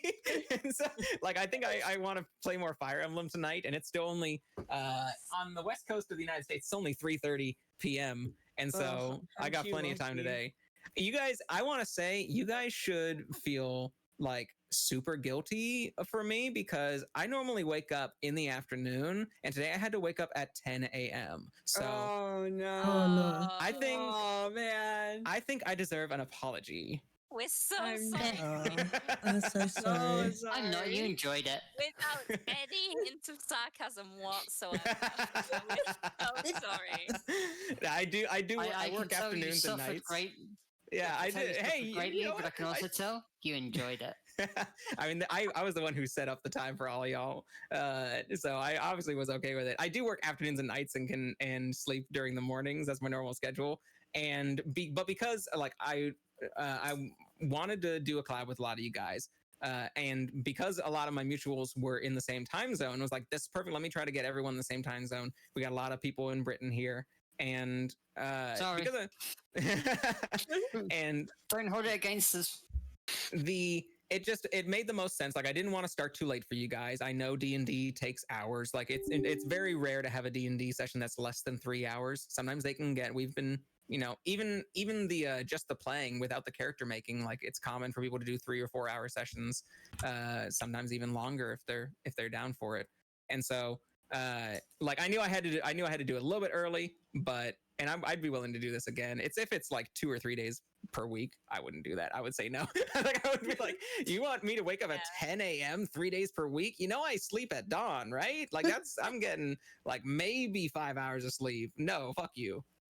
To be fair, I only do that because I have to work. When it was locked down and I was on furlough from work, I was literally falling asleep at 4 a.m.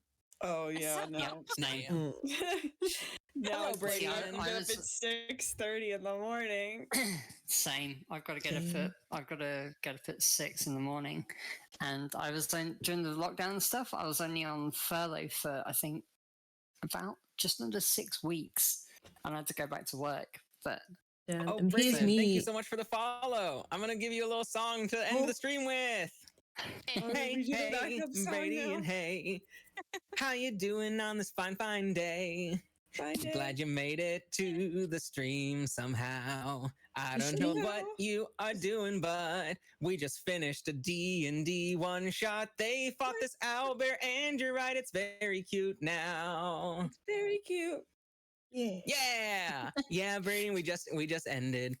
Like, we've been going for a couple of hours, and I just taught some of my friends here how to play D&D, and we did a short little, like, 2-shot, really, like a little battle at level 1, and then a short little campaign level 2. You failed. No, don't worry. There's gonna be more in the future. I'm setting up more D&D for the future, so you can just wait like a week or two, and it'll be right back. And everyone enjoyed it, so we'll probably be back again in the future. But yeah, we are gonna be finishing up stream pretty quickly. So I want to thank all you guys. I'm probably going to sign off of Discord and say goodbye to y'all, and then find someone to raid with my stream. Unless any of you guys want to multi-raid someone, if someone is on, I'd be happy to raid alongside with you guys. Oh, who have I got on? Let me see. That'd be cool, actually. Spaces is live. Spaces Rain.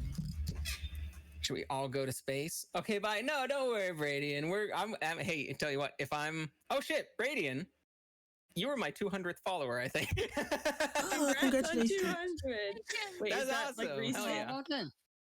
Oh, today. Congrats. Yeah, that's just that was you just Karma strong today. now? I'm doing good, Singularity. I'm doing I think you were good. I've number had a good 200. night. I've had a fun night. I've had a good evening. And It's that's been awesome, really but enjoyable. I don't know where you are. It's probably been one of the most enjoyable streams I've had in quite a while. I definitely want to do this again with someone else, or because I really want to continue with this character. I really, really liked it. I thought it was fun. So it's good. It's good. It's good. It's good. How are you? How are you? Spaces Reign, like a reign of a king. REIGN. Could you type in the Discord by chance? Sure. I gotta get to that dashboard. Spaces Reign. That's my friend Space. She plays D&D with me too. Yeah, it's supposed to do a one shot with. I'd be fine with that. I think It's Spaces. just gonna be so overwhelming. She'll be fine because she knows we're all together. She was in my chat earlier. While she was in my chat while she was streaming. She couldn't listen, Yeah. but she was just like, I'm streaming right now, but I'm typing. Good luck, everyone. And so like, she knows that we're all coming. Yeah, Spaces invited me to a one. Oh, sorry. Yeah, she's setting up her own one shots, so she might also reach out to people, and so like she is also trying to set up a bunch of stuff. She's a little like, feel free to tell her I said this because I will say this to her face as well. Like she is much worse at just organizing things and getting schedules. So if you want to join a one shot with her, you might need to just like remind her a few times and be like, hey, you wanted to set something up, like I'm free on these days, and be also a little active with that. Is my recommendation. But she's also trying to set up some one shots that she wants to do with people. Awesome. All right. I think. Awesome. Are we ready to hit the raid button? Well, I'm gonna do a quick outro, and then I'll probably be like, because I do like a little chat to everyone and everything before I go. But Same. yeah, so I'm gonna thank everyone for being here. okay, yeah, pretty So much. I'm gonna sign off a Discord, but and go raid in a couple of minutes. But thank you all for joining. I Yeah, loved this session so much. me too. Yes, It was thank you all. I amazing. had a lot Thank of you so much. fun. Yeah, thank you all. I've given everyone shouts in my chat, so anyone Oh, yeah, in my chat, yeah. please go and follow all of Yes. them, Yes. especially Follow Crimson, everyone. and especially because Crimson is amazing, and if you're not following her, you really should be. Yeah, Right, guys. That's right. Yeah, I am Got- biased. Gotta support the Bay. Now, goodbye everyone. I'll see you guys later. See Bye. you fuckers next time. Bye. See you fuckers next time.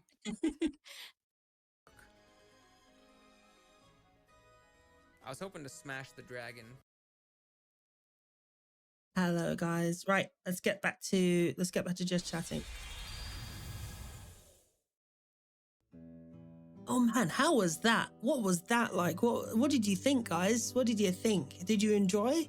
Did you have fun? I fucking did. I had so much fun. That was awesome. My first experience with playing D&D was amazing, and I'm definitely gonna have to do this again. I'm gonna have to do this again. So, oh, Ballistic Toaster, thank you so much for the follow. I really appreciate it. Thank you so much. Thank you so much. Welcome to the cocoon. Welcome. Yeah, it was just great. So you just caught us at the end, just sort of saying goodbye. That was wild. Yeah, I had fun enjoying things. I had fun like being a fucking murder fairy, like shooting people in the face with with his shotgun, with a magic shotgun. I jumped to my chair when you got the killing in my chair, and I got the killing blow on the owlbear. Yeah, that was fun. I did a Naruto run and everything. It was fucking awesome. It was so good. It's so good. Oh man. Okay. Well, guys. So as I usually say, this is the end of the stream. And this is where we say goodbye. Well, not forever. I'll see. We'll be back. So Monday. I think Monday. Yes. Yeah, we'll be back Monday. At 2 p.m. EST. We're back Monday 2 p.m. EST.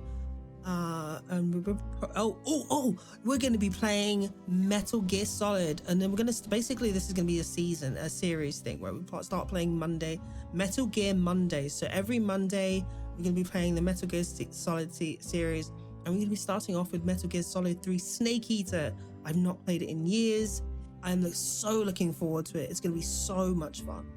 So guys, anyway, you know what's going on tomorrow. Hopefully you all join me tomorrow for more gaming fun, and then Tuesday it's It Takes Two with Yadoni, you know, as we usually do, the collab with Yadoni, and then we're off Wednesday, Thursday, and then back Friday and Saturday, where Saturday will be Silent Hill Saturday, and Friday will be Fable Friday. So it's going to be a good week. We got a good week of stuff coming up. I might change things depending on how I feel.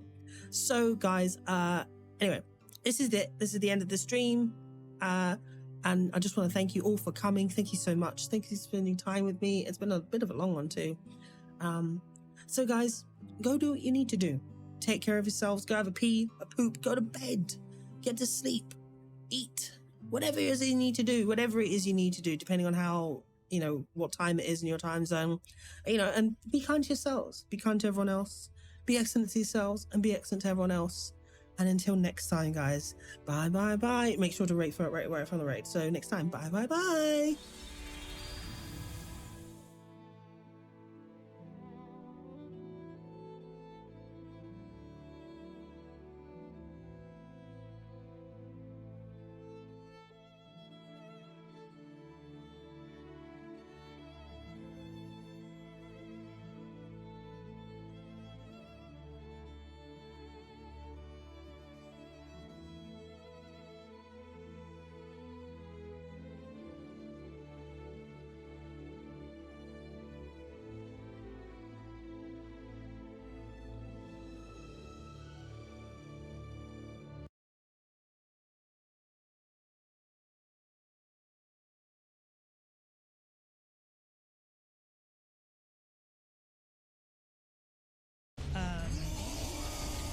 I do not miss the cameras setups of the mid 2000s. They were just not the best.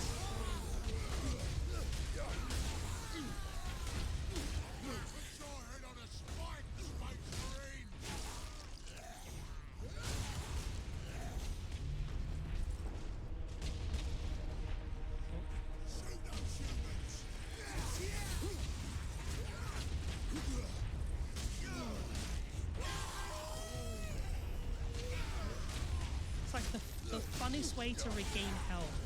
It's like you do this, knock them out, and then just absolutely brutalize them. Curb stop. Awesome. Press B to rotate. Okay. How am I compared to like the sound of the game? Like, am I being drowned out, or is it good? And am I drowning out the sound of the game?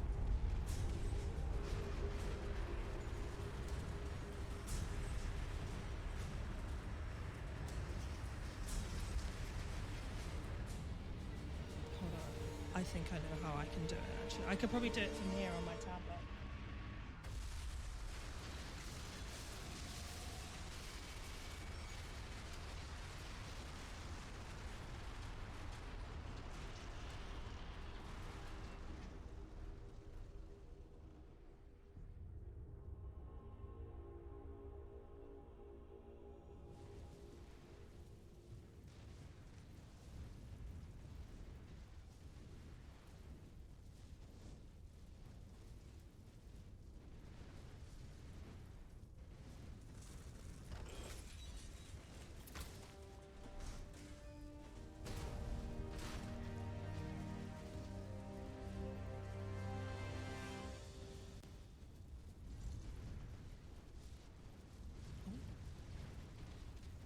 Captain Titus, come in.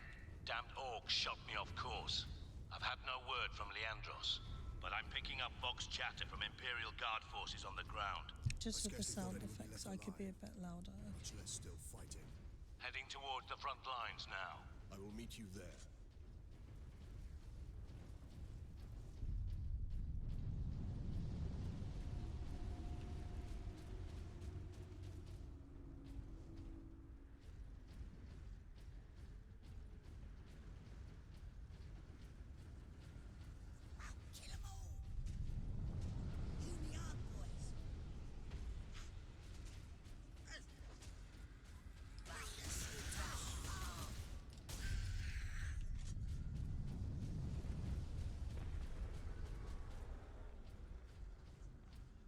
Raise the voice level. Okay.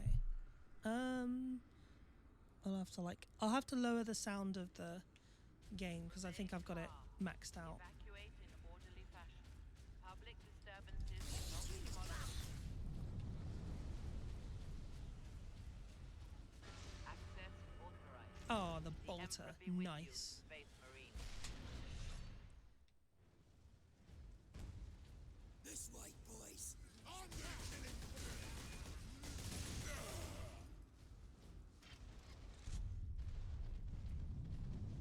I do love this game. It's so good. So much gore. I think if you go to Bama, if you go to open the mod view on the Twitch web page, it should be really easy to find. You'll be able to mod Violet. I think. Die, you stupid thing. No, I'm gonna smash his head in. Time to die, humans!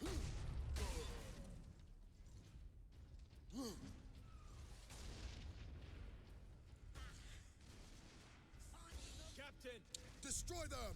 Yeah, and yeah. Oh god. Oh my god. Why does it do that? Yeah, I know I can do it from in game. It's just I've got it all maxed out as it is. I think I've got all the audio sounds maxed out. Hold on. Audio. No. Options. Oh yeah, you're right. Okay.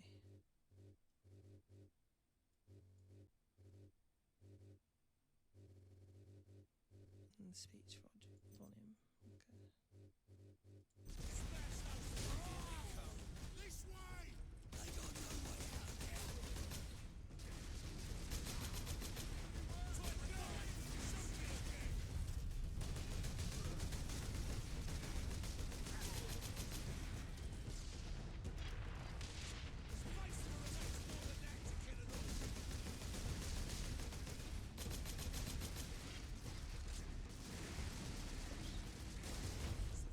Oh no.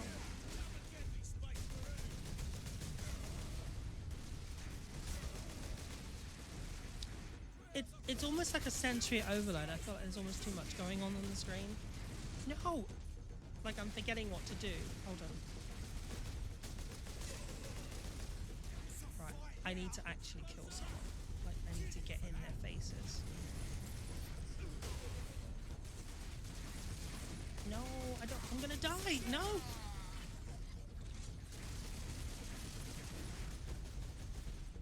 What was it again? It was B and then that was it. Oh shit! I died. In blood, yours or your enemies.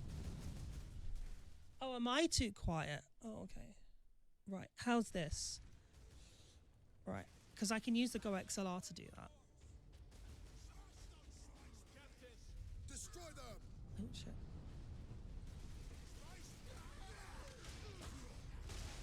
Right, okay. I keep forgetting the buttons for some reason. It's like I'm getting this overload and then I forget the buttons. Forget what to do.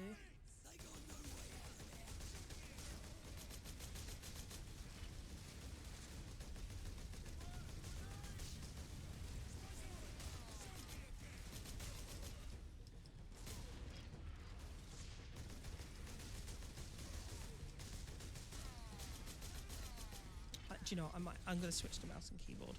I can't do this.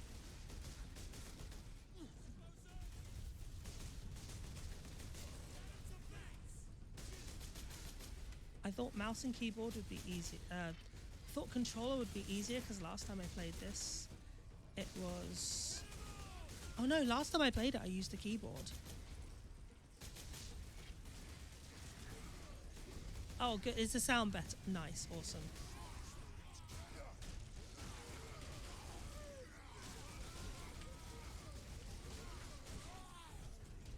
Yeah, I feel like I can control the camera better with this as well now. Yeah, that feels much better. Mouse and keyboard, PC Elite. Awesome. So the game's at a good volume then.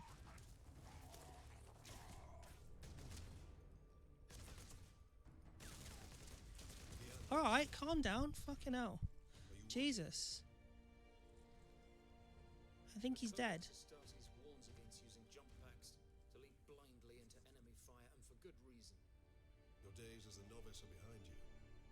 Why do you still interpret the Codex so narrowly? I looked at its Oh, that sounds like the words of heresy. We all do. But there are also benefits to thinking for yourself, Leandros. Yeah, don't be a sheep.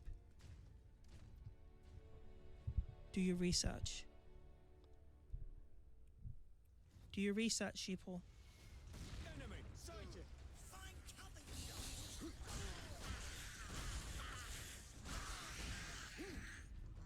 That's so satisfying.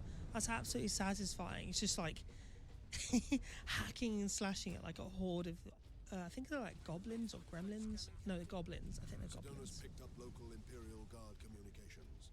They Space is survived flat. under the shadow of That's that it. gun. The Imperium is flat. Do your research, people. Keep firing. The Adeptus Astartes does not bend. What are you running from? Why are you running? That's satisfying. I love that.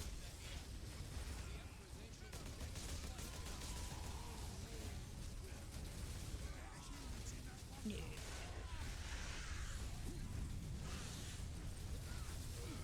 This makes you feel like such a badass. It's so cool. I love this.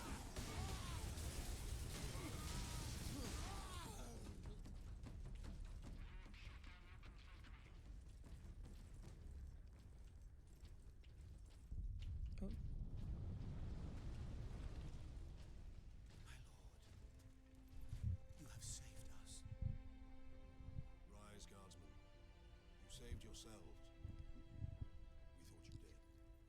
We would be, my lord, if not for the lieutenant. Where will we find this lieutenant? At the front lines, follow the trench network to the lieutenant's command bunker. Everyone is British. We rendezvous with Sedonas. Then we find this lieutenant. In the future, everyone is British. On the gun battery. Through here, my lords. Head out the upper level and continue through the plaza. The bunker is beyond there. It's so good, isn't it? It's just like, it's just fun. It is. Like, it's a hidden gem. It came out in exactly Lieutenant, the correct way to say it. It's it's just one of those hidden gems, and like from 2010, from the 2010s, and it was just like it didn't get like the recognition it deserved. The story was good, and like the gameplay is just fun. I'm so glad that there's like a sequel coming out now, because it's just I can finally enjoy another Space Marine hack and slash game. But not just that, I can enjoy it with like 4K fidelity and probably RTX. I hope so. And this time it's like Tyranids as well, so there's going to be like more hordes of aliens. Worry not, Captain. I've saved some orcs for you. He's such a badass. Look at him, he's like, although his armor just looks so cool. Those big red ropes and everything. Or destroy the gun. And certainly not use it to keep our forces at bay. There's a strategy behind it. Their leader is no fool. This day is getting interesting. So I don't know if encountered the orc during our jump to the surface. That was the orc ship I saw crash near here, I take it. Did he survive? If the horde hasn't oh, the conquered chain itself, sword. it's still Sorry, under I'm control. screaming into the mic there. The fucking chain sword. Finally. Oh, I can't wait. No, don't kill. I want to. Yeah.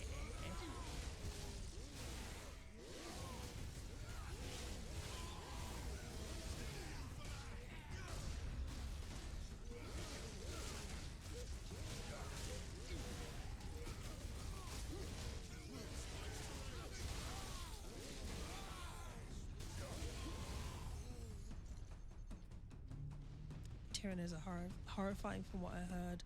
Don't know much for 40k lore, but my sister played them for a while. Aren't they the ones that advance the battlefield on incomplete sites? So yeah, there are some that do that. The Tyranids are basically like the most horrifying things ever. So they've got these things called gene stealers, which are like which are worse than. Why does it keep doing that? Sorry. That's my microphone. That are worse than they actually sound. So they'll basically like get into your genetics. They'll just touch you and get into your genetics and essentially like make you melt from the inside out through like complete destruction of your entire genome. And it's like supposed to be the most agonizing and horrific death. But not only that, your gelatinous blob of what you were then reforms horrifically into another gene stealer, and your genes then become a part of the horde to strengthen their numbers. It's so fucked up. It's just like Space Marines is like, if you can think of something horrific, dial it up to like 11 and you're about there, halfway there.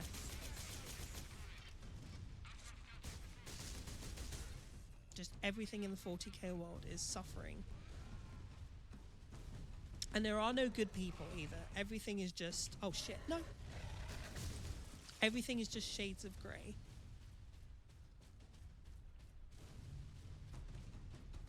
Reminds me of the Q from the short story All Tomorrows. I actually don't know that. I actually don't know that. The Q's from the short story of All Tomorrows. That sounds interesting. I might have to check that out. Ah, oh, grenades, awesome. I'm assuming it's going to be the quintessential button for grenades. It's G. No, it's not. It's not. Okay. Oh, there we are. So it's Q for grenades. I've got to relearn the buttons now because I've just completely changed everything, haven't I?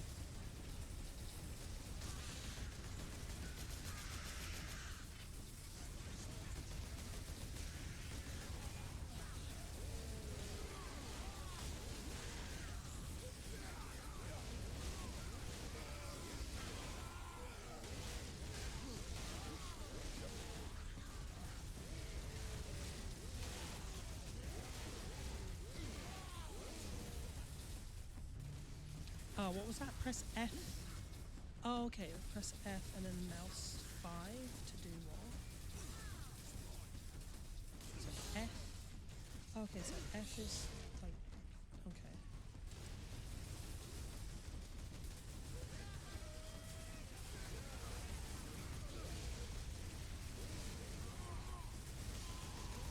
And then, okay.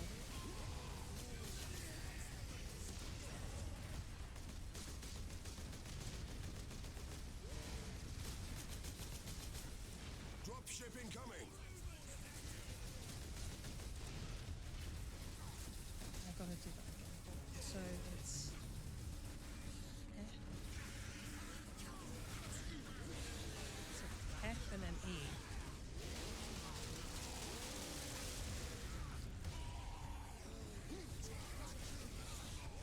So F and then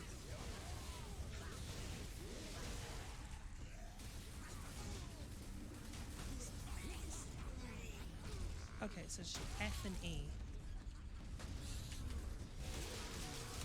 Why are they gonna make it confusing? Would be like F and then press the 5th mouse buttons, and now I've got to do maths in the middle of playing a game to work out which one is the button. Oh shit, he looks tanky.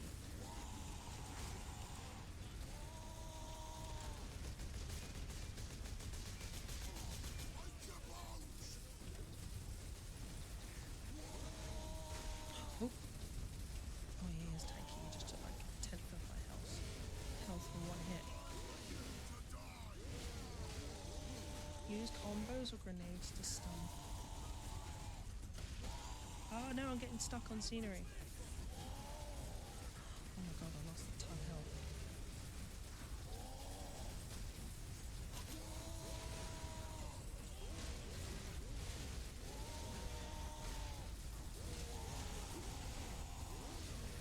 Oh no, I'm gonna die. I'm gonna die.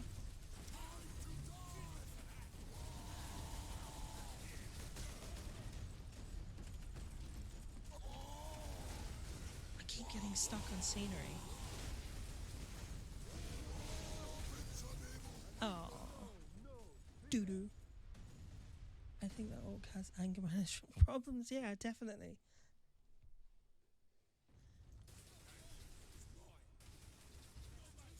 He needs a Snickers. Not you when you're hungry.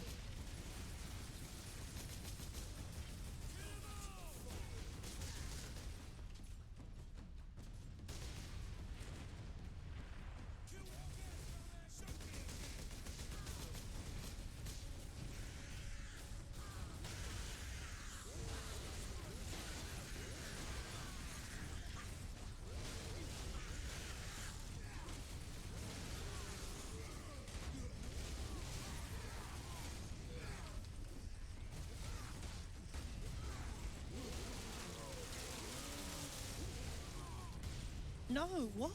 Oh. Excuse me.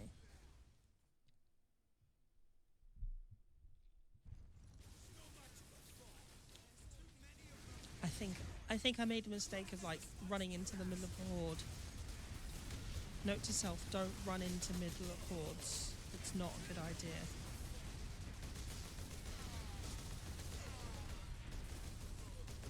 Oh, I should have saved those barrels.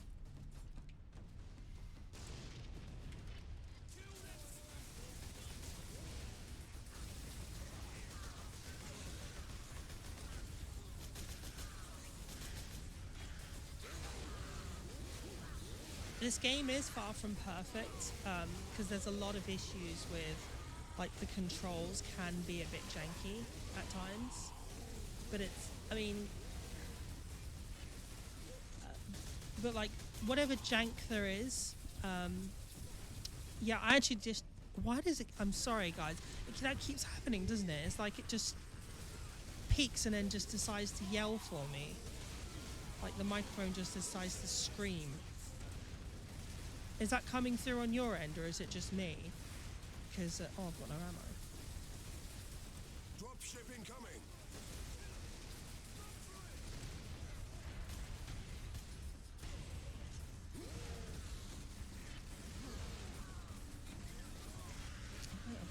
I've still got no health.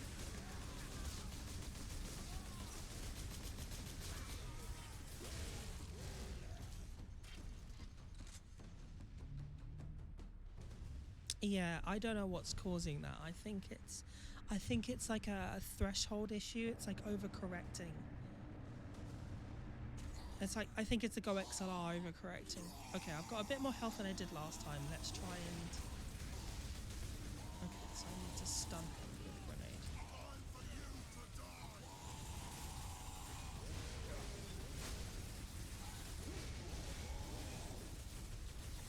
Oh, I've got no grenades left.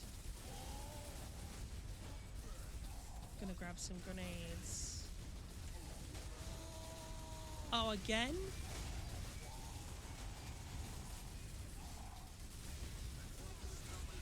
Maybe I'm just bad at this game. Oh, I killed him! I did it! Oh my god! Also check if there are any compressors or I don't. There is a compressor. It's built into the. Hold on. Do you know what? I'm going to do this now because I wanted to do this. There's a compressor. It's built into the GoXLR software. But it's. Let me do the threshold. How's this?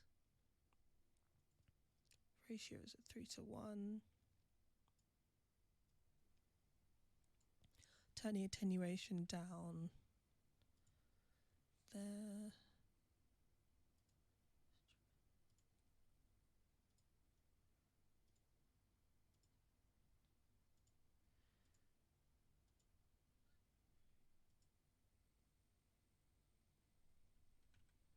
Oh my god, I think I actually got it to work. We are Ultramarines. Open this door. Okay, hold on.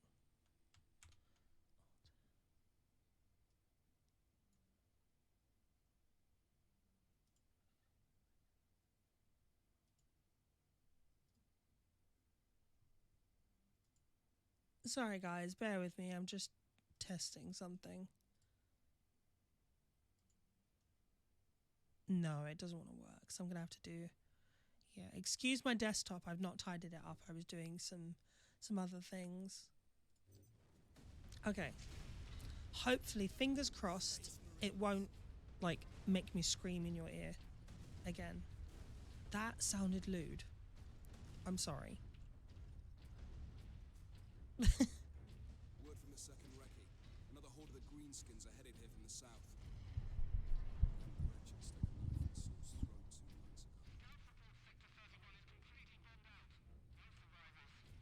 Oh look, they're all saluting me. What about you? Why are you not... Ow, sorry about that. Why are you not saluting? Oh, I think he's dead. Okay. Come on your feet, salute. Sunshine. I can't fire. You're lucky I'm out of ammo. And you. Oh wait, no, you can't see with that.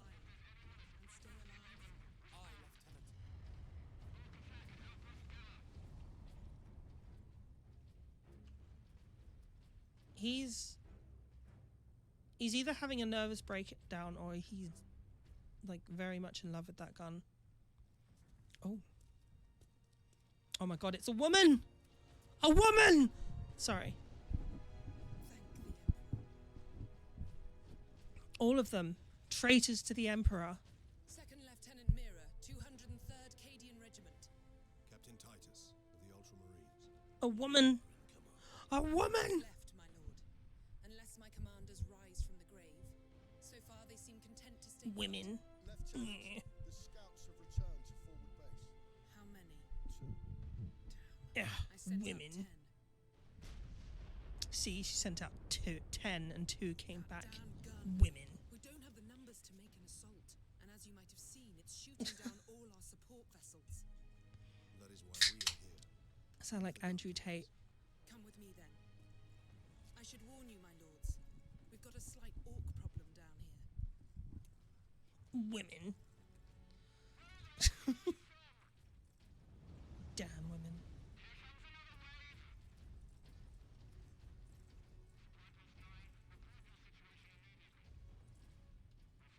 Oh, this... Oh my god. Hold on. So every time I like... Hold on. I really need to deal with this. Every time I like... Exclamate. Every time I like exclamate, I'm like, oh! It just goes, oh, maybe we should blow out the eardrums of people listening.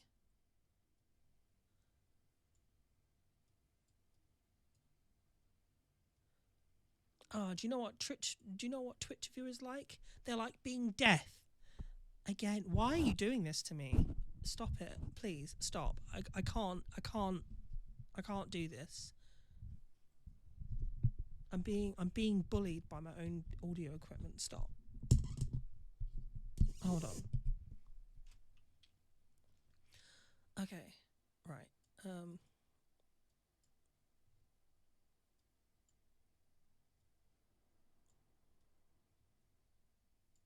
Hello.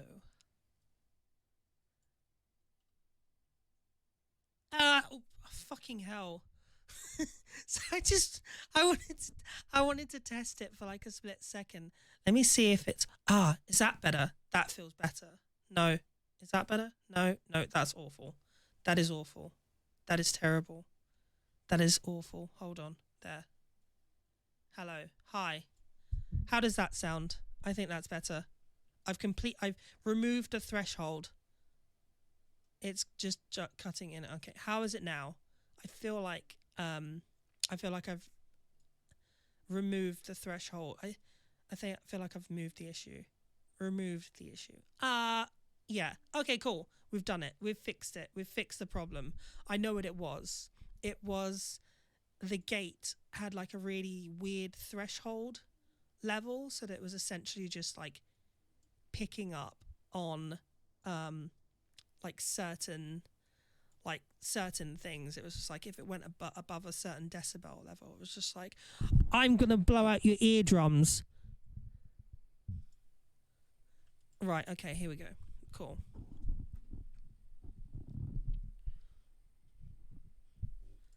Thank you everyone for your feedback. I appreciate you helping me with my technical issues, my technical errors. I apologize for your eardrums. I'd say, well, I don't know why I'm saying that, because now you probably can't hear me, but oh well. And I don't have hand tracking, so I can't do sign language. Can we just get some Fs in the chat for your eardrums? And then everyone should know.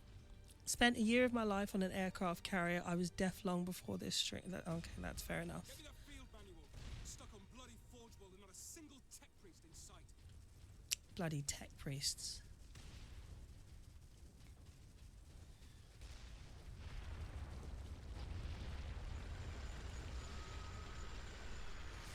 That's cool. That is cool. Why don't we have one of those?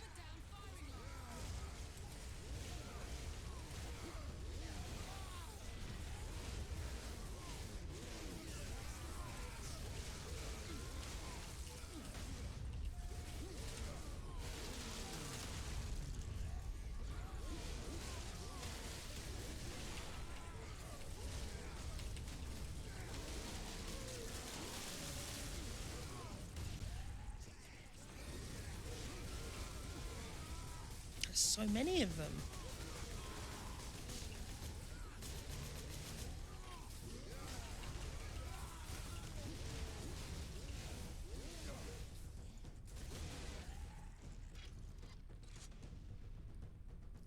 It's okay. I've blown out my eardrums at drum and bass and metal gigs.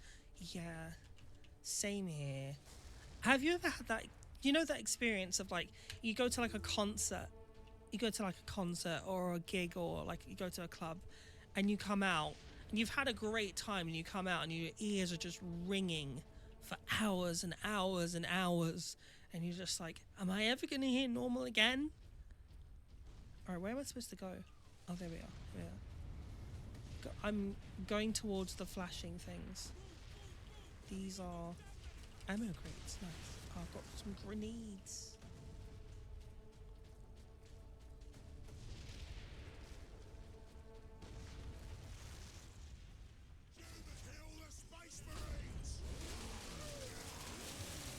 That was sick. That was awesome.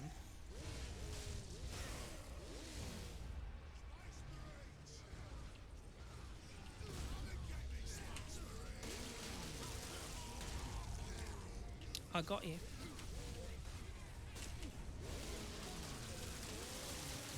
That's it. Tinnitus. Yeah. The tinnitus.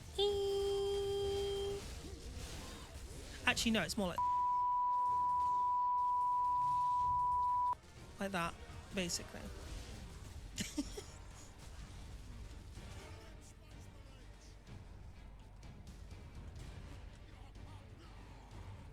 Where are they? The Axe Boy.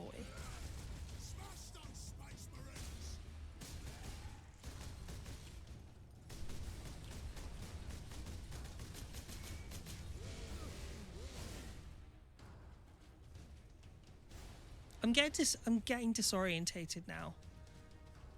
Like, hold on.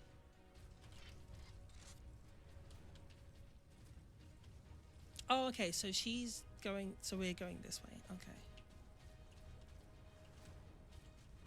Is she? Wait, am I following her or is she following me?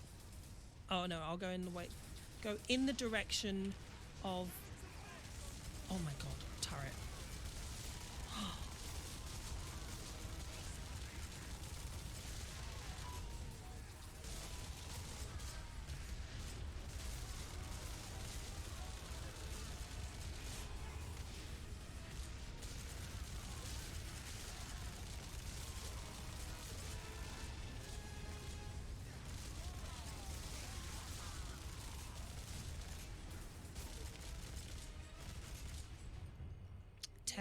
Mouse 2 to tear off. I'm taking this with me. The orcs took it almost as soon as we got here. You're coming with me. Our unit was the only one to make landfall before they gained control. Now none of our ships can Say hello to my little friends. Do you know, I've actually never watched Scarface before. I need to watch it at some point. I should. I mean, I get the cultural references, like who doesn't? It's like it's been parodied to death. I just don't I've never actually watched the movie.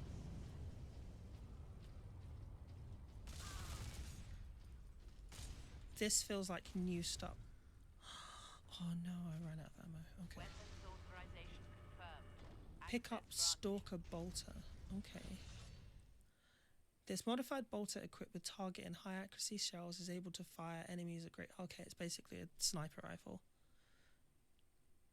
Left control to zoom and mouse 1 to fire. Okay. Why does it say mouse 1? That's the most why not just say left click and right click? That's like the most confusing... That's where the orcs yeah, reached the gun confusing. I can't think of the word. We haven't been able to make it inside the wall. There just aren't enough of us. You have survived this long on your own, Lieutenant. You have done well. How are you enjoying the game so far, guys? How is it all? How's it going? You will get your reinforcements. We've almost been going for an hour. In 9, 8, 7, 6, 5, 4, 3, 2, 1. It's officially an hour. Officially an hour. And we have 3 viewers. Hello, 3rd viewer. Hello. Welcome to the stream. I should have probably introduced myself a while ago. If there is actually a 3rd streamer and it's not just like a bot or something. But hello. My name is Shoko. This is a temporary model, a free model. My debut will be in New Year, in January. I have currently commissioned a model. I'll show it later in the stream. We'll probably show it later on. I have a bit of a break because my back is starting to hurt, so I need to have probably a bit of a walk around and get some rest. But yeah, hi, my name is Shoko. I am a VTuber, obviously. I like to play video games. I like science. I'm cringe. Well, I'm a VTuber, so that's sort of like, that kind of comes with the territory, actually. So, yeah. I'm British. Obviously, I'm British. I drink bottles of water. And I actually like beans on toast. Don't knock beans on toast until you've tried it, honestly. It's national dish. And you should respect it and love it. It's good. Especially if you have it with like really good quality thick bread. I mean, it's okay if you just have it with like regular bread. You know, if you want to have a quick meal in the morning. But if you have like a really nice thick cut bread and then just toast it like perfectly and put some beans on it, some good beans. Like, what's some bean brands? Violet, you should help me out here because you're British as well, so you should be able to What are the brand names for there's Heinz, and then there's another one. What is it? My favorite is with fried bread. Oh my god, that sounds so good. Oh, I've got to try that now. Fried bread. Yeah, I know you're American. Oh god. It's okay, I forgive you. It's fine. It's fine. What's the other one? I used to live up north, and there was this other brand of like baked beans I'd never had before, but it was really good. Like I actually preferred it more. Than Heinz. I think if you give it a B. Oh. Sorry, I'm getting distracted. Like not reading. I'm reading chat too much. Once we get through these battlements, we will use the breach caused by the rock to enter the fortress. Okay. Sorry, I'm just checking around just in case I get like. Oh, he was trying to kamikaze that shit. Oh my god. Oh no, I actually wanted him to do that. Oh, okay. Fair enough. Bramwell's? I think it's Bramwell's. I'm not sure. I can't remember. It's like it comes. The label. It's black. It's like a black label. Oh man, I can't. And you can get it in farm foods as well. I loved living up north. I lived in. I only tend to buy Heinz and Asda brands when things are the thing is, Asda brand is pretty good. I'm not a fan of what they've done though recently with like their Savers brand. Like it's so what they've done is just for anyone who's not British here, what they've done is I got distracted there. They've basically branded all of the affordable stuff yellow, like a bright yellow. So it basically means that anyone who's in the shop sort of knows, hey, you're poor. You can't afford brand name stuff. You're poor. You've got yellow food. And I don't like that. It's you know, like we're supposed to live in a society where on the surface we're equal, and I don't like the idea of like corporations creating essentially like a flagpole that says, hey, this person is poor, they can't afford to buy the good stuff that we sell. You have to buy the shitty cheap stuff that we have to make for you peasants. Like I don't like that. It just makes me feel really icky. Look at these cables. There must be power in orc contraptions across the battlefield.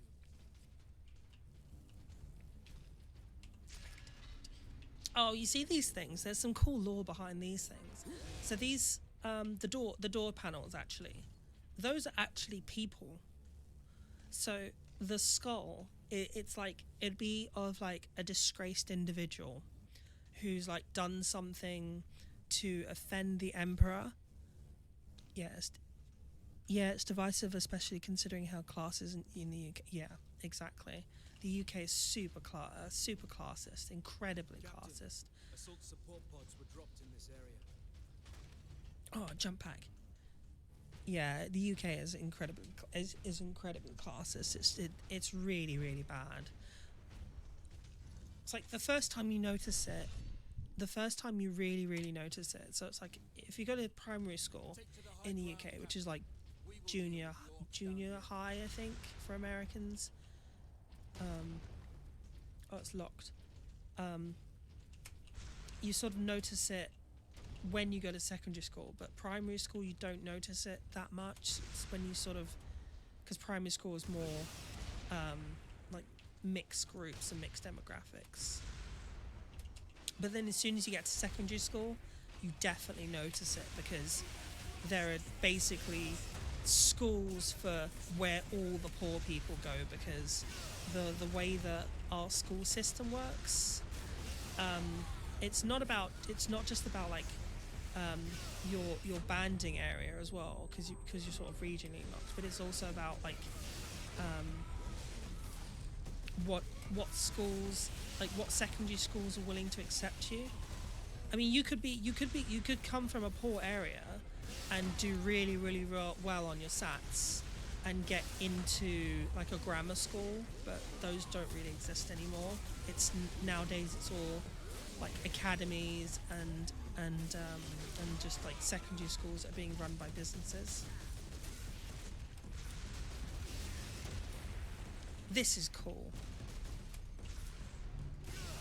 This is really awesome. I've got a fucking jetpack. Oh, I've got tinnitus. Get fucked. Curb stomp. Like the thing I like about the United States, is that like you do have your social classes and everything, but they're not as like divisive as it is here in the UK. It's it is divisive, but it doesn't seem to be as like Dickensian. I guess that's the best way to put it. It doesn't seem as like some sort of fucked up Victorian nightmare like it is over here. Like we're basically, our government, like our conservative government, is essentially trying to push us back into like this Oliver Twist universe where we've literally got children are starving in their schools. Like we're going to end up in a situation where some kids are actually going to be like, please sir, can I have some more? Like it's actually going to be the case. Do you know, if I looked hard enough, I guarantee, if I looked hard enough, I could find an article that says British child, or says secondary school child is scolded after asking if he can have some more dinner. You know, is given detention. Please, sir, can I have some more? No, go home. More. Oliver Twist isn't just a fantasy story, it's a documentary of the past and soon to be future if we don't do something about it soon. I'm not going to get too much more political, but yeah, right. That's it. I live in a council estate and the line for food banks is ridiculously long and that's terrible, that's really bad. Yeah, I'm not exactly financially stable myself either. I live on disability benefits because I have multiple sclerosis, so I can't really work. So yeah, I live on disability and I get it. It's really difficult. I'm quite lucky that I have like a boyfriend that's really supporting as well, who can help me in situations, but I also have like access to some charities, but sometimes I do have to go to the food bank as well, and it is really it's also really degrading the way that they do it, because you have to like apply for a token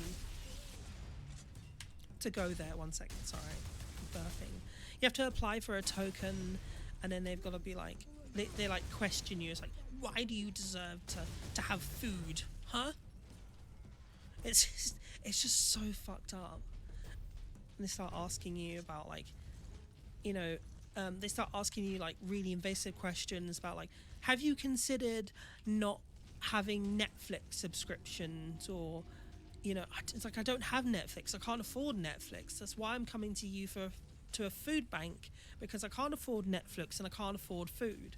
I want to eat rather than watch Netflix. But I've got an internet connection, so I sort of, actually no, I can't say that because I'll probably get in trouble. But I think you know what I'm talking about. For those of you that know,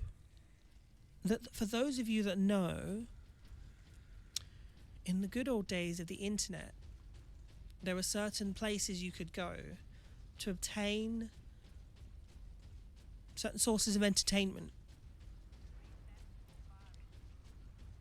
If you know, you know. So yeah, And I have a Plex. I don't use Netflix because I have a Plex. I use Plex, the software, and I just put all of my media, like all of my legally obtained media, all of my every single piece of my legally obtained media, and I place it on the server, so I can just watch it from my smart TV, or I've got like a Google TV, so I just stream it to that through the internet, and I don't have to have Netflix. Pick up Vengeance Launcher, and Plex is free as well. So if you know where to get certain sources of entertainment, I'm not talking about porn, by the way, but if you know how to obtain certain sources of media, you can use Plex, or you can just legally copy all of your DVDs, because you're allowed to do that, just as long as you're not doing it for like redistribution. You can get all of your legally obtained media and put it on the Plex server and just watch it that way. And then there's no need for expensive Plex. Oh, this is a grenade launcher. Is it a grenade launcher?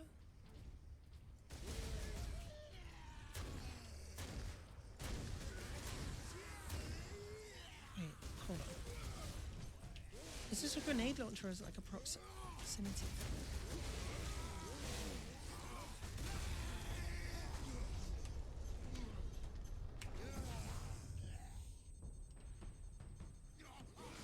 Your health is low.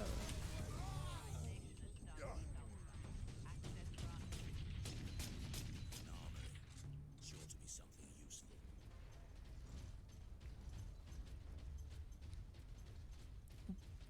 Bear with me 2 seconds, I need to have a drink. My throat is dry. Melter charges. Put those in the right place, and this whole fortress will come down.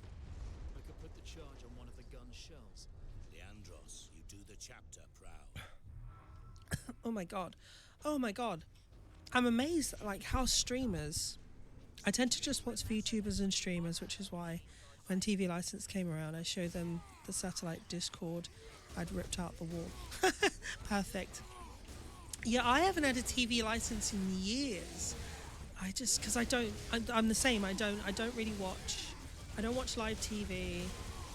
I only watch Twitch and VTubers. You know, I'm either watching Iron Mouse or Nyanas or something like that, or just on Discord, or like binging YouTube videos or something like that. Gosh, I've been going for an hour and my throat feels raw. Well, not raw, but like I can feel my voice getting like tired, and I'm so impressed. So needless to say, they haven't sent me one of those big red letters yet in a year and a half. Those things are so scary, aren't they? They're just like, we're coming to your house. We're gonna make you better not have a fucking TV. You better not be watching live TV. We're gonna come in your house and we're gonna break your legs. Like, it really is just, it is like, we're doing it to ourselves with the meme. It's like, they do, that's true. They actually, no, that you're right. They don't actually have the authority to come into your house. It's just, it's more of like oh, we're going to come into your house. You're going to come into your house. And then you say, what, can you? Well, no, not really. We can't actually, but still, we're gonna do it. We're gonna do it. I'm gonna do it. And they can't do shit.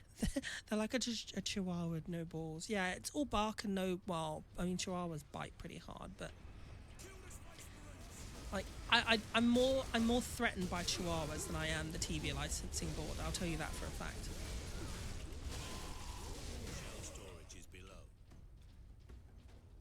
Hack and slash. I need more life.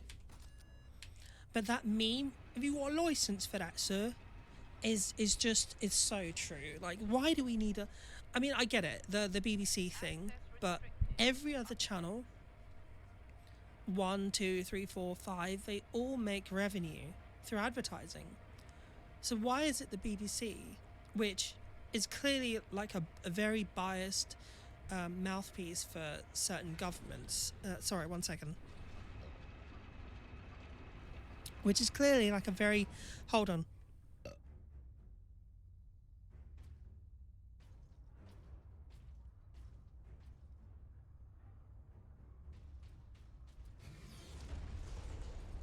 Hello?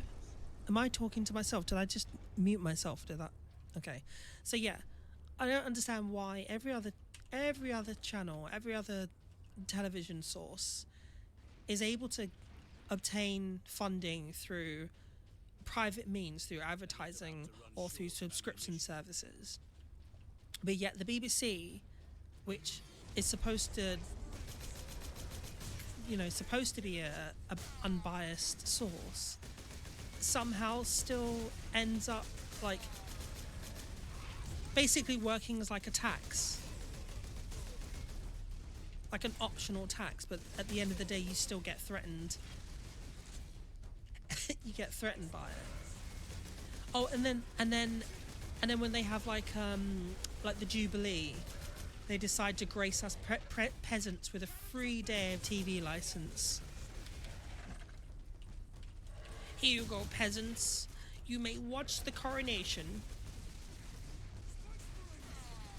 Here is a free day of television viewing for you peasants. God save the king and all that. And it's just, yeah, it's ridiculous. Abolish the TV license and make the BBC like any other private company, pay for, find their own sources of income and funding.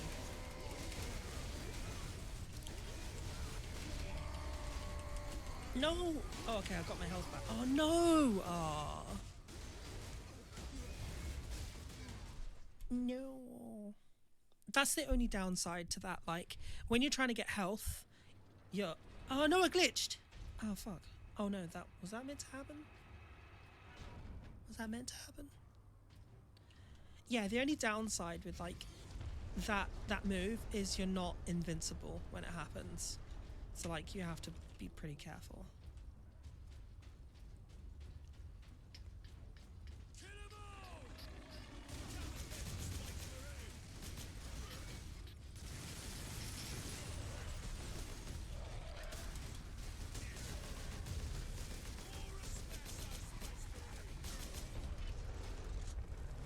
Maybe I should start taking more cover.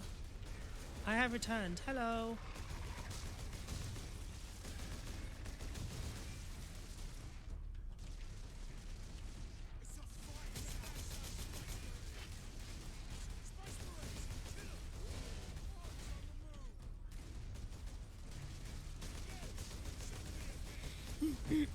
Excuse me, sorry. Reload. I don't like those things. They're horrible. Do you know what they reminded me of? Those little things that like explode. Has anyone ever watched that movie Critters? I don't know, it's from like the 1980s. There's this horror movie called Critters. Like these tiny little... When I was a kid, it just absolutely... Oh, they terrified the shit out of me. They were like these tiny little furballs that had teeth. Like, they were basically like 99% teeth. And they would just eat through metal and all sorts of things. And they came from outer space. It was really horrible. They were really awful. Hold on. Do you know what? I'm going to show you. I'll show you some. I'm going to show you them. Going off on a tangent here. I better be careful because I'll be like, I'm going to expose my porn stash. Critters. Here we are. Here we are. Critters, the movie, is a film franchise. So there were. Oh my god, there was one in 2019. Oh, I've got to watch that. Critters Attack in 2019. Let's have a look. Hold on. I've got to see that. That era of horror B movies. It wasn't it? It was just like this golden era of these like really tacky, like really sort of like tacky, cheesy horror movies that were like so badly made, but they were absolutely terrifying.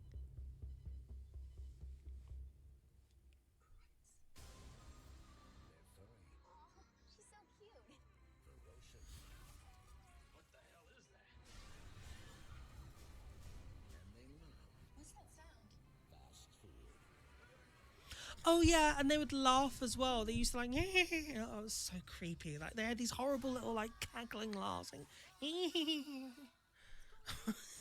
they were awful. It was so bad. Oh, there's a good one.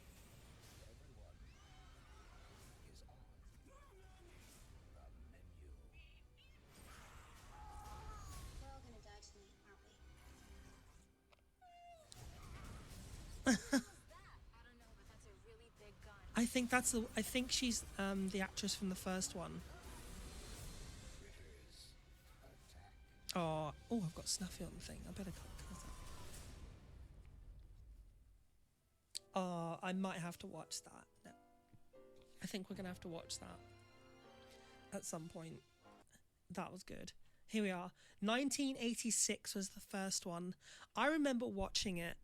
Have you ever seen Killer Clown? Yes, I have. I have seen Killer Clowns from Outer Space. That's like the same sort of era. You've never heard of it, never watched it. What, Critters or Killer Clowns? Because those are like those perfect movies. I remember they came on when I was a kid on television. I think it was like probably like Channel 4 or something. And late at night, and I just sit there watching it in my room and just like, oh my god, it's so terrifying. Oh my god, Brad Brown, Scott Grimes was in Critters. No way. I didn't know that. He must have played like a kid or something. He must have been really, really young. Sorry, bear with me, guys. I've got to have a drink and I need to cough because my chest is a bit.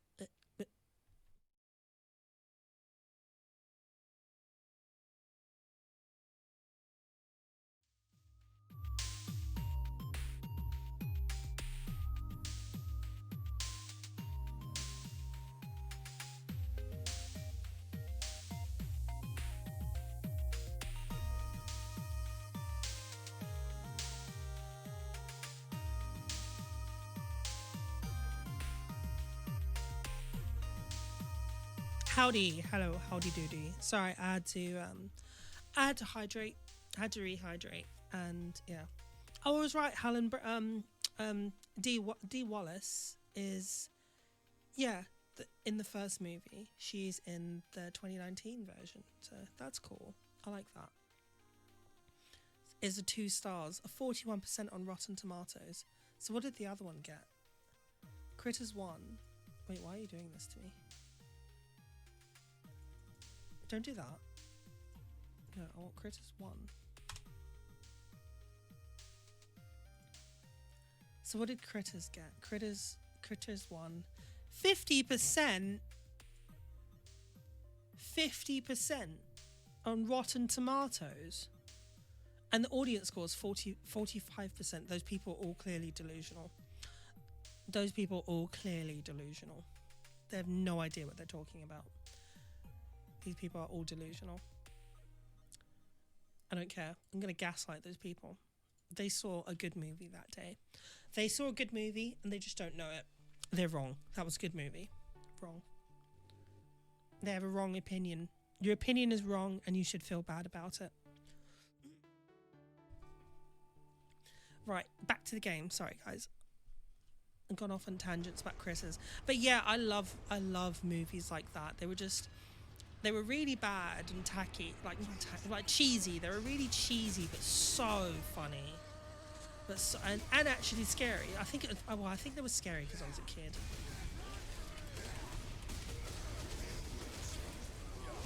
Wait, I've got a feeling there's like some sort of move I can enable.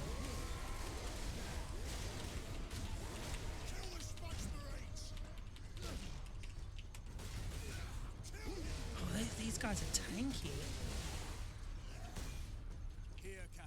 Wow, I almost got killed doing that. I was trying to get health and I almost got killed by them. Yeah, Killer Clowns from Outer Space as well. That's a great movie. What other films can I think of from like that era that were just like horror movies as well, but cheesy? So there was like Critters, Killer Clowns, Science. Oh, that's true. Yeah, they are. I need to watch Mystery Science Theater. That's true. Yeah, you've suggested that to me as well. I can't use words today. Mystery Science Theater 3000. We cannot rely on luck for this, Sir Thomas. We follow the shell up and make sure it reaches its destination. Aye. Now back to the lift. Wait, if you need to make sure it needs to get to its destination, why not ride on one of the shells? Like, look at the size of these things. Just stand on it. Oh, they've stopped.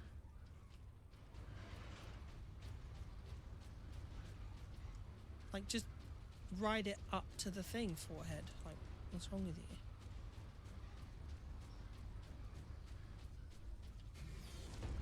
Oh, Evil Dead, another one of those movie, like the Evil Dead series with Sam. What was his name? Is it Sam something?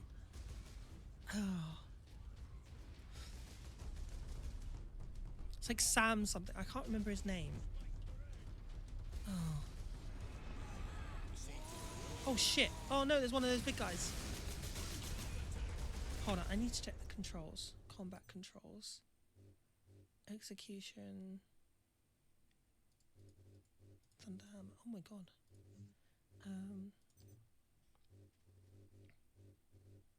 No, I want to know the controls because there's something. So you see that little thing in the corner? There's like this glowing symbol. It's like a special move, so you can press it and it gives you like this ultimate special move. And I'm trying to remember what button to press.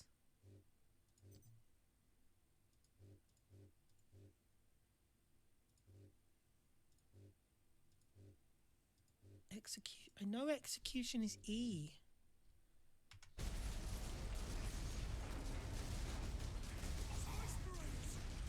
I'm literally just gonna like press a bunch of buttons until I get the right one.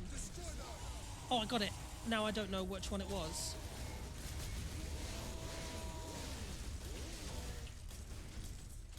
Oh, it was T. Okay.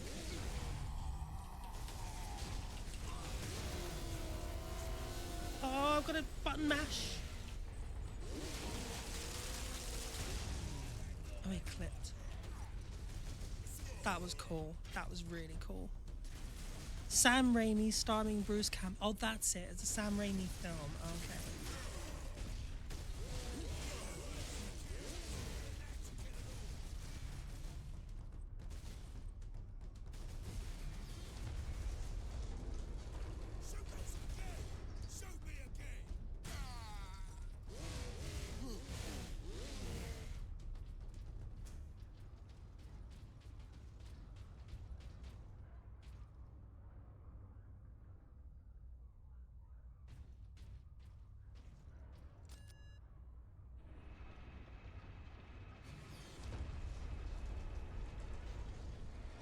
Keep clear. This is not a drill.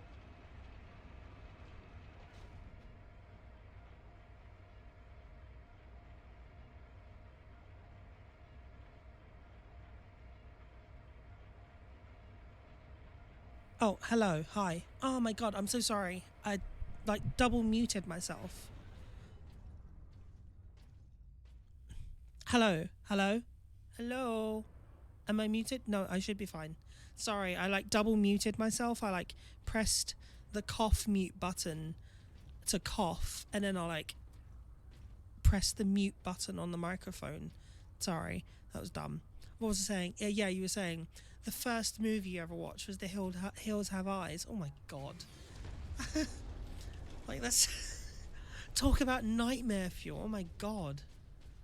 I think one of the first horror movies I remember watching as a kid was The Evil Dead.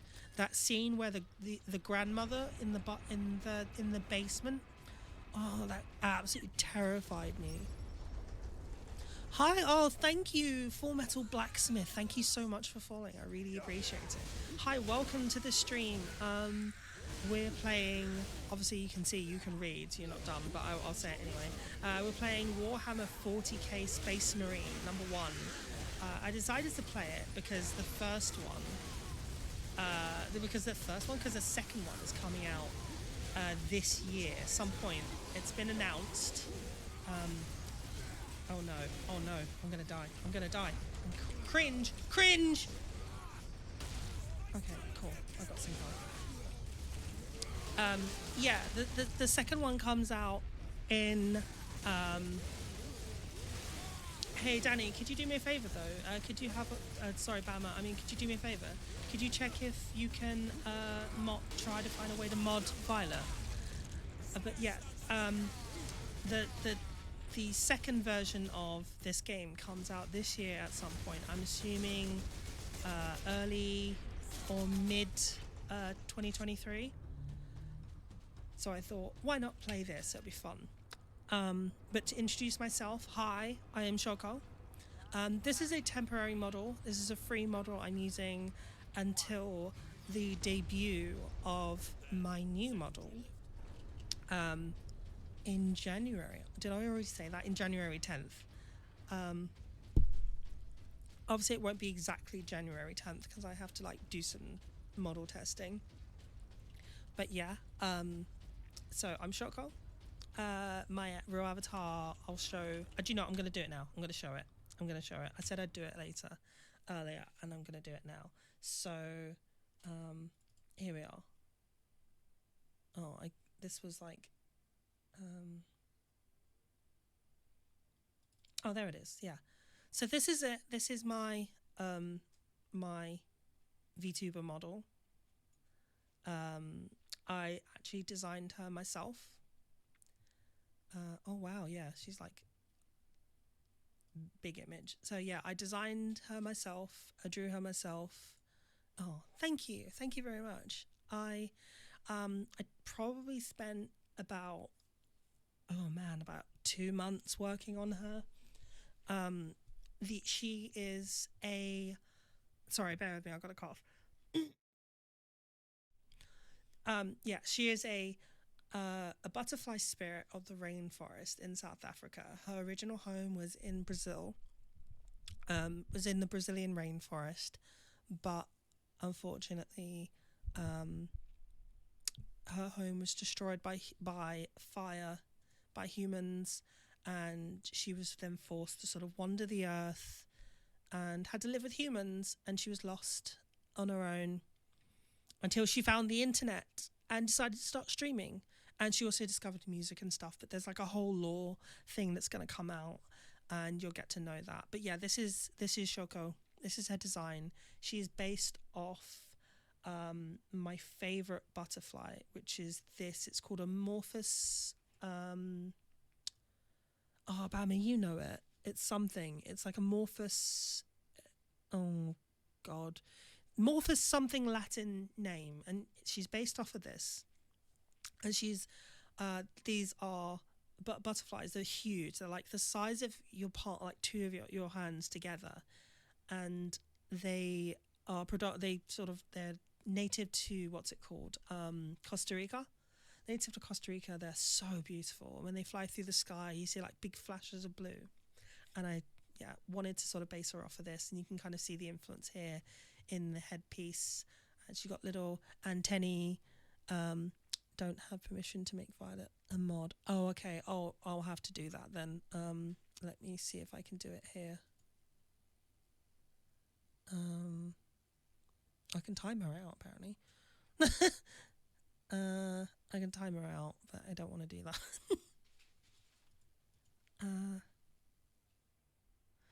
I'll do you know? I'll do it. You're right. I'll do it after stream. And I can work it out later because apparently it seems to be a big issue.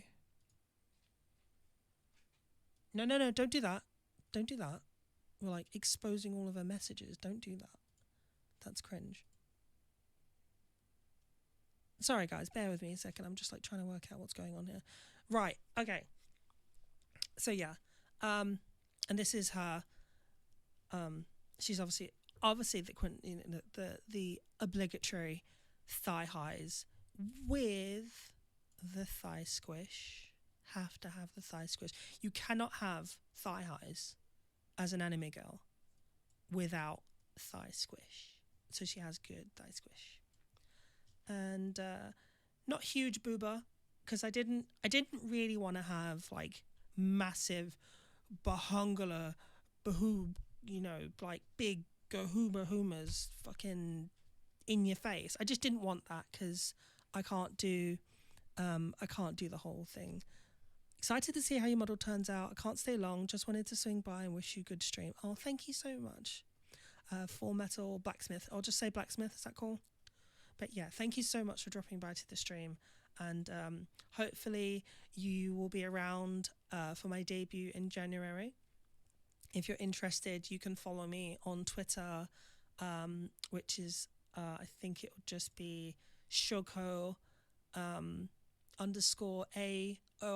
So the whole name's like Shoko Ao, which just means butterfly child blue, or in Japanese it would be like blue butterfly child. You can follow me on Twitter, and obviously you can follow me on Twitch because you already are. I'm working on Discord, so I might have that in future. But yeah, thank you. So I'm going to continue playing, and you can enjoy the game. And then if you leave, thank you very much for dropping by. Right, where are we going? Where do we go? Where do we go? Towards the gears. Okay. But yeah, before you came, we were talking about what were we talking about? It was like horror movies from like our childhood, like The Living Dead. I was talking about that whole scene with the grandmother, and then Violet mentioned the scene with the eye. This scene with the eye. Oh, that's I can't do body horror. I can't do body horror stuff like that. But it's just so bad. It's like, I think it's in his shoulder or something, and it was just, it was, yeah. I can't. Just no. Just no. Just absolutely no. Nightmare on Elm Street. Watched it years later, and the acting is yeah. Thing is, when back then the bar was so low with acting that it just didn't matter, and to be honest, like, you were having so much fun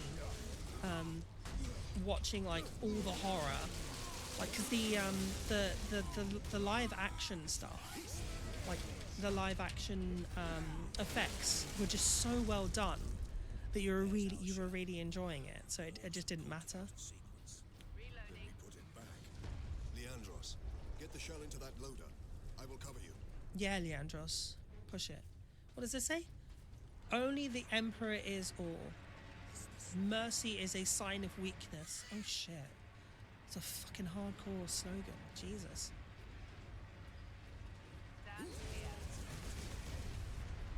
Incoming fire.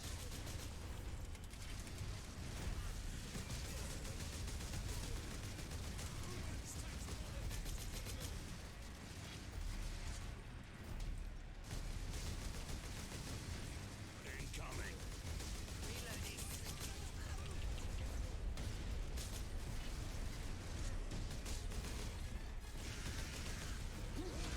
Oops.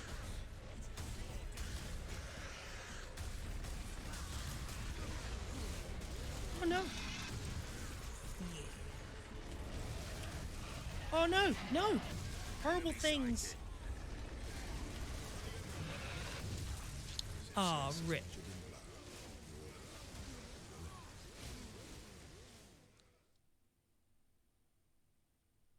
That's a cool line. Success is measured in blood, yours or your enemies. Hold on, I've just realized something. My display capture is like, I feel like it's cutting off. No, it's not. No, sorry, that's me. I'm like literally just gaslit myself into believing something was wrong.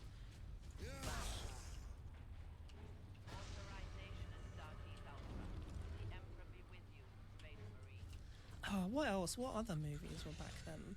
So there was like The Evil Dead. Oh, did anyone watch The Living Dead? Night of the Living Dead? The one where they're in the shopping centre or the shopping mall, and like with all the zombies that basically move like a mile an hour. There's our shell. The orcs have pulled it out of sequence. Then we put it back. Leandros, get the shell into that loader. I will cover I've got an idea. So if I use the bolter, if I use the sniper rifle, I can take out all the people. Oh, you watched that this Halloween? That's a good choice of a Halloween movie. Not the one in the shop. Oh, you've not watched that one? Okay, well, we'll have to watch that at some point. Incoming fire. Oh, this is a cool sniper rifle. Oh.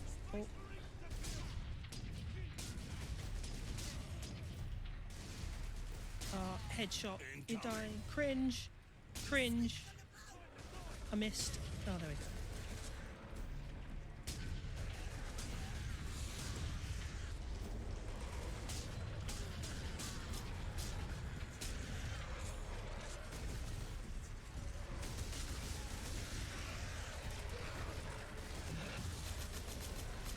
Enemy sighted.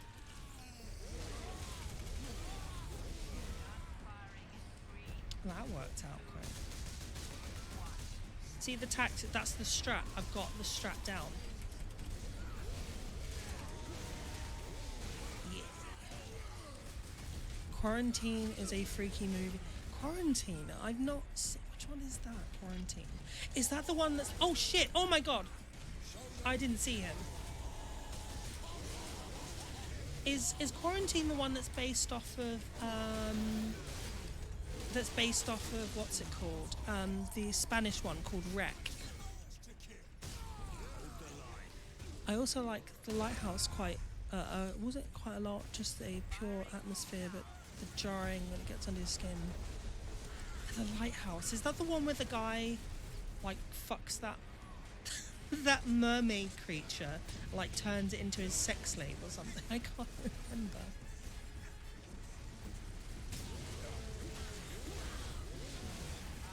Oh no, there's those snipers from above, they're just annoying. Alright, I'm gonna let these guys come around the corner, kill them off. Look, check out the pro gamer strats, people. These pro gamer strats. Headshot, oh shit, look, there we go. Pro gamer strats here. I'm gonna become an Apex streamer. Low ammo, shit. Yeah, I've seen it. It is so weird. It's just like, okay.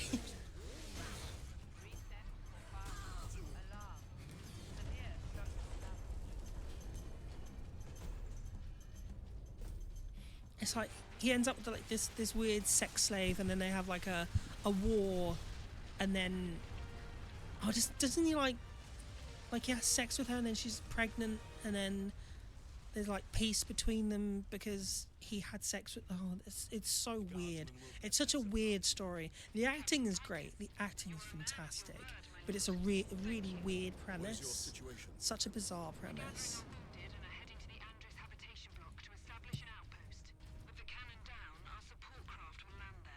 Very well.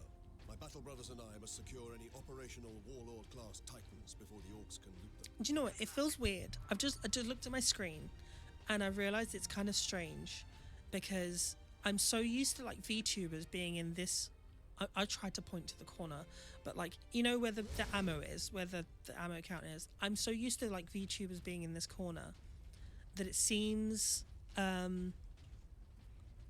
Oh, I think it's a different lighthouse. Oh, am I thinking of a different movie? Is there like another movie where there was like a sex slave and shit, or am I combining two different lighthouse movies with like weird alien creature things, or like mermaid creature things.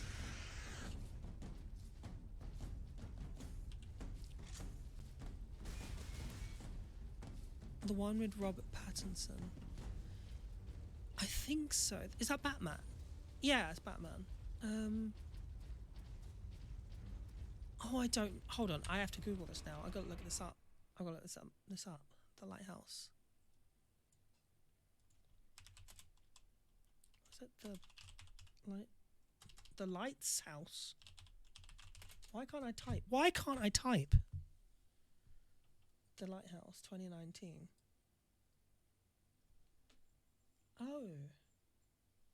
Oh, I don't think I have seen this actually. Oh, what did I do that for?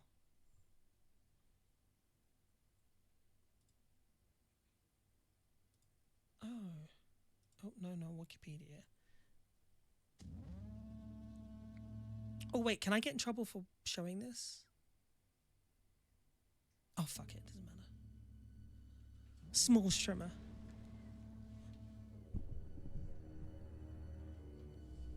Tell me, what's a timberman want with being a wiki?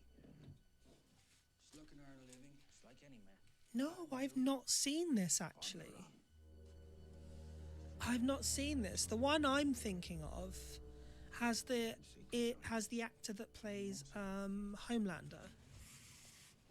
You're not monetized, so I don't think so. Okay. Cinema. Sorry guys, I like spilt my drink.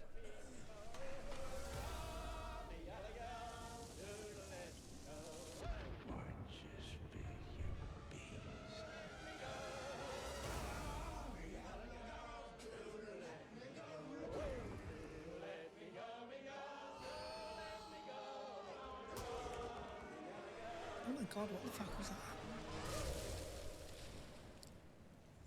How long have we been on this rock? 5 weeks? 2 days? Help me to recollect.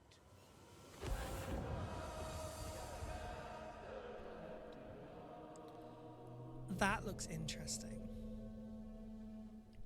That looks very, very interesting. That's definitely not the one I was thinking of. The one I was thinking of was like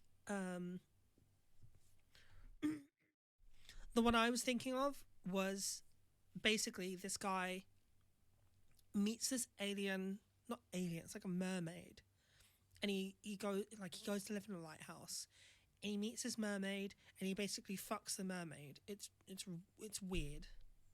So, what is the name of that film? Hold on. Lighthouse movies. Excuse me. Oh my god. Cold Skin. That's the one. This is it. Cold Skin.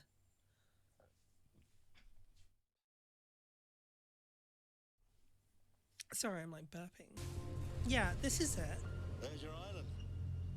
We set sail 67 days ago. September 1914. No birds. No weather official agrees. Yeah, this is the one I'm talking about. So he like becomes a lighthouse keeper on like in the Antarctic. Yeah, and then he meets this thing. Oh, that's it. Yeah, and the other guy, this guy here, he's basically been like fucking this mermaid. He's been like banging this mermaid and keeping it as like a sex slave every night, and like her family or like her people have come to like try and take her back, and it's just so weird. It's just so wait, there's mermaid sex in the lighthouse? How many movies are there with like people fucking mermaids? Oh my god. First The Little Mermaid, and now it's... Where does it end? Where does it end? There's like this whole genre of like mermaid fucking films in lighthouses. Where does it end? Okay. Right, okay, I forgot where I was going. I'm disorientated again. I saw flashing, so I'm gonna get these.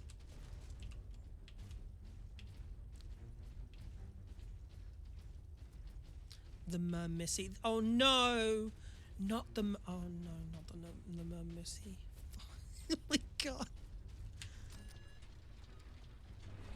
That Mermissy. What that Mermissy do though? Huh? I mean, it got to be good enough for like to make several movies out of it. Jeez.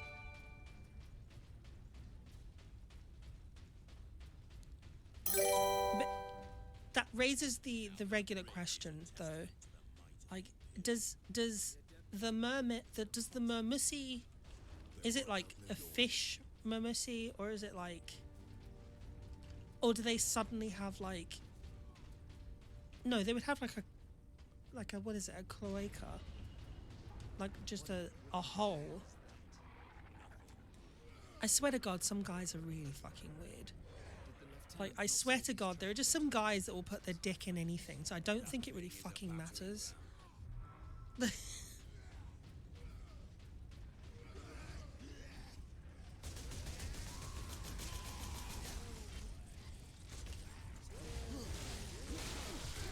Not exactly something I'd be thinking about. Wait, what do you mean not something you'd be thinking about? What, whether or not it's a hole? Or so you would just fuck the mermaid? Like, you wouldn't care whether or not it's like a cloaca, you'd just be like, yeah, this thing is hot, I will bang it. I'm gonna have sex with it.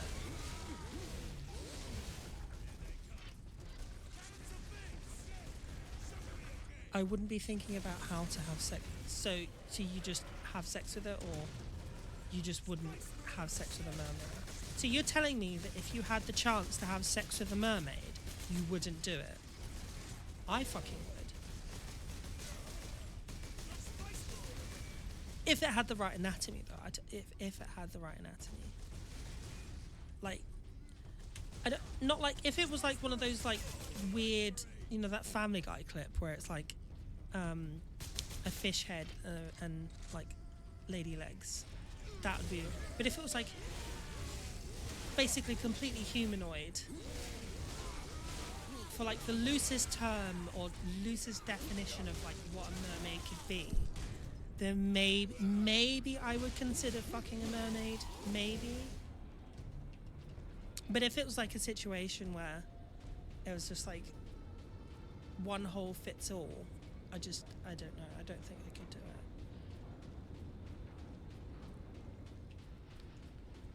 Wait, there are mermen as well, aren't there? See, that's the thing. There's mermen as well.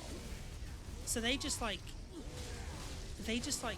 nut on stuff, on the eggs. So like there wouldn't really anything to enjoy from a merman either. So it would just be like he'd just like nut everywhere, and it'd be really messy. Like, at least with like a mermaid, she has like booba, so you can be like, oh yeah, she's got booba, and she's a woman, so she'll be like attractive. But like with a merman, there's not even like he doesn't even have like a merbussy, so it's just. Do you think mermaids have femboys? Oh my god, my thoughts are just so fucking unhinged right now. I'm literally asking whether or not mermaids have femboys. What the fuck is wrong with me? I swear to God, what is actually wrong with me right now? Do mermaids have bus? Fuck me. Jesus Christ. I need to stop using the internet, I swear to God. Now that bridge is a testament to the might of the Holy shit. The Adeptus Mechanicus are masterful architects. Their work outlived all of them. Is that's going to be the new? That's going to be the new meta. I'm making it a thing. Femboy mermaids. That's it. I'm making it a thing. The lieutenant not say these tracks went to the Oh no! We can work around it. I've got it. Oh, what is it? What's that show? The Australian one. Oh no, Cleo.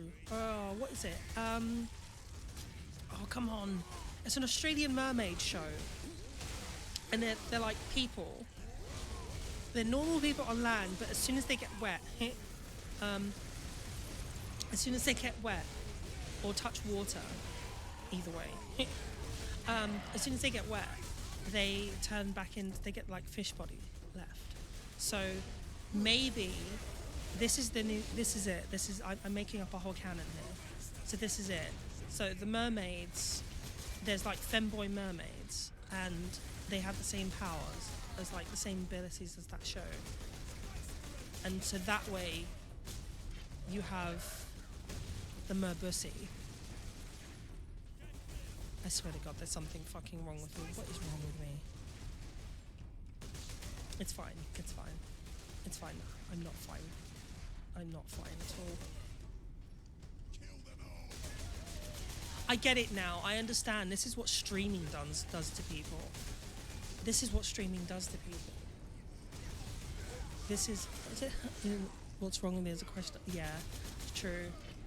I think if you don't ask yourself that question at least once a day, then there's something truly wrong with you. Like if you're just going through life, like, I'm totally fine. Everything I do is absolutely perfect, and I have no problems whatsoever. Then there's definitely something wrong with you. It's fine. I butcher sentences all the time. You'll get used to it. As you hear me talk, I just sort of like literally I make that sound. And I just words are hard. It's fine. The English language is hard. Like needlessly hard as well. Do you know I'm oh my god, no! I'm doing surprisingly well. I almost died, but I'm doing surprisingly well. I thought I was going to do so much worse at this.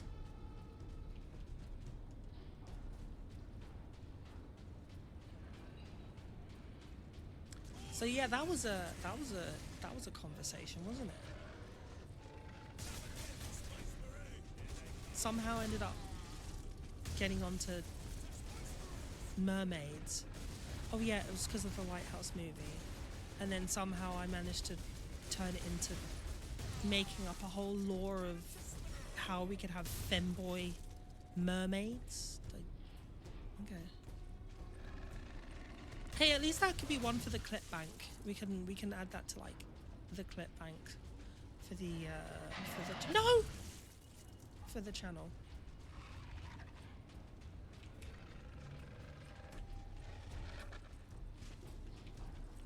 Fuck you, fuck you.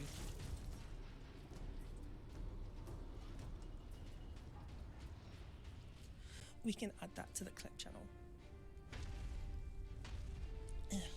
So excuse me, I'm like adjusting. Now to stop this ram. Time to impact. Stop this ram. Time enough. Ram ranch. It sorry.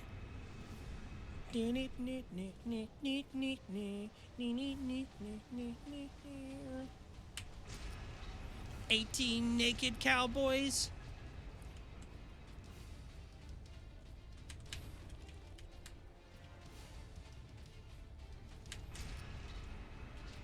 Hold on, I'm putting that song on.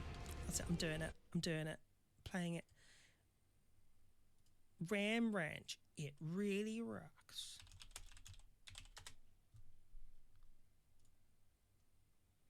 No, not that one. This one.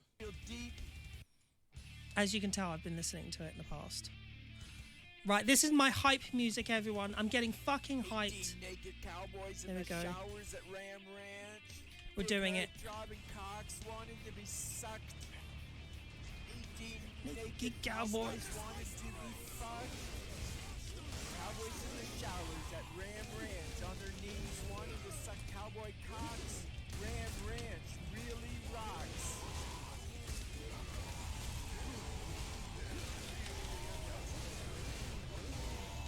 Hot, hard, buff cowboys, their cocks throbbing hard.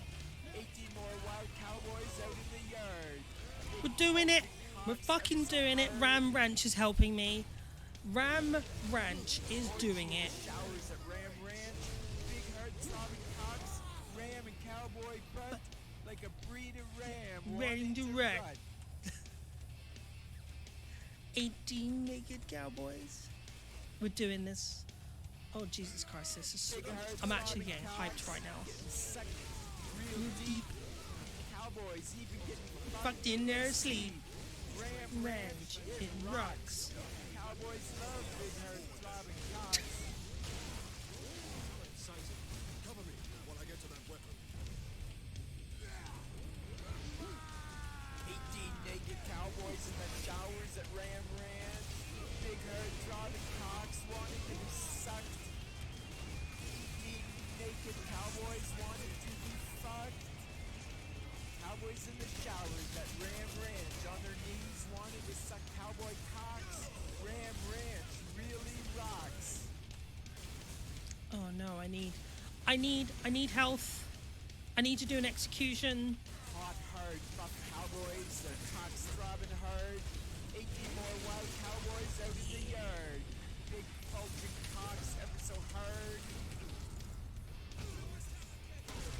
Orgy in the Ram showers Ranch. at Ram Ranch. Big herd throbbing Cocks. Ram and cowboy butt like a breed of ram Wanting wanting to to wreck. rut. Oh my god, this song.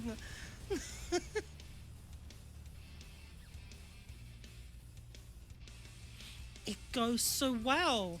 Why does it go with it so well? It has no right going so well with this. Showers at Ram Ranch. Big herd throbbing Cocks wanting to be sucked. 18 naked cowboys wanted to be fucked. Cowboys in the showers at Ram Ranch on their knees wanting to suck cowboy cocks. Ram Ranch really He rocks. rocks. Oh, I can charge a shot. Oh, we're charging. Big herd throbbing cocks getting Oh, sucked what the fuck? real deep. Cowboys even getting fucked in Your their face sleep. went to frozen Ram pieces Ranch, stick to it the baking rocks. tray. Cowboys love big herd throbbing cocks. Oh, it's getting hype. That. Oh, it's playing again. Yeah, let's do this. 18 naked cowboys in the showers at Ram Ranch. Big herd throbbing cocks wanted to be sucked. 18 naked cowboys wanted to be fucked. Cowboys in the showers at Ram Ranch on their knees wanting to suck cowboy cocks. Ram Ranch really rocks.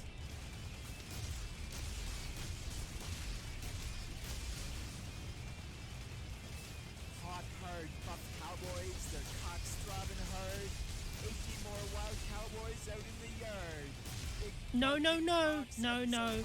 I'm not gonna die. You're not gonna kill me. Fuck you. Fuck you. Orgy in the showers at Ram Ranch. Big herd throbbing cocks. Ram and cowboy butt like a breed of ram wanting to rut.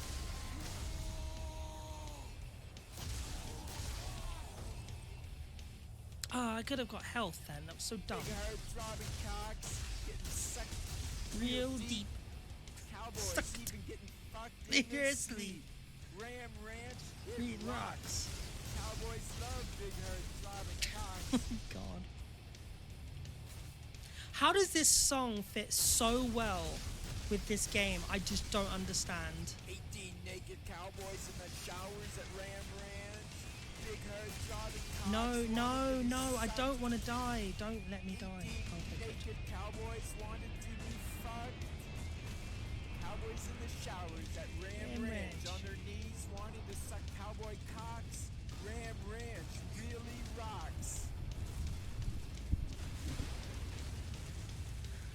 The claw. Hot herd buff cowboys, their cocks throbbing hard. Okay. 18 more Okay. wild cowboys out in the yard. Big bulging cocks ever so I feel like after a while of listening to that, I'm getting like a fucking debuff from it. Fuck me.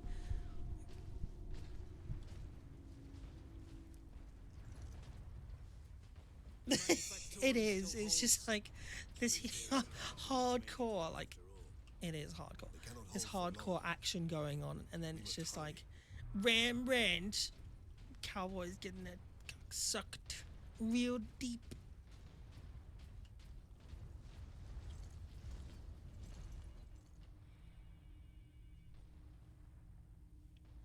What is that servo skull doing? Trying to deliver a message. Must be damaged. The seal of the Inquisition. Interesting. What is the Inquisition doing here? Oh shit, the Inquisition. We're about to find out. Nobody expects the Spanish Inquisition. I need urgent assistance at manufacturing the jackets. They're after the experimental device. The device is safe for the time being. I've drawn them off. But now I'm trapped. If I die, you must keep the device out of enemy hands. Or he'll be unstoppable. I needed more time. Was nearly ready. The Inquisition. An experimental weapon. We need to find the Inquisitor before the orcs do. Keep moving. Their voices are just like super manly, just super gravelly. Was it? What did they say? The secret weapon. Ugh, I can't do it. I can't do a voice that deep. By joining corpse removal crews at your designated evacuation.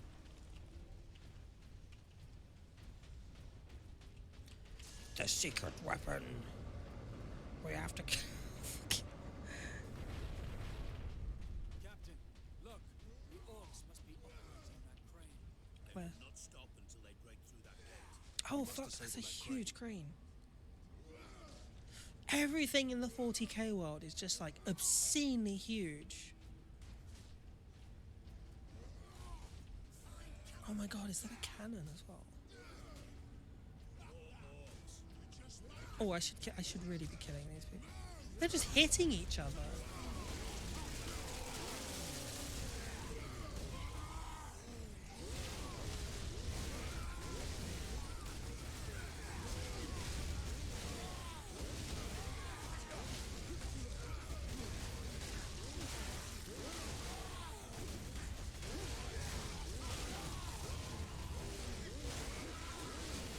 Oh shit, I need health.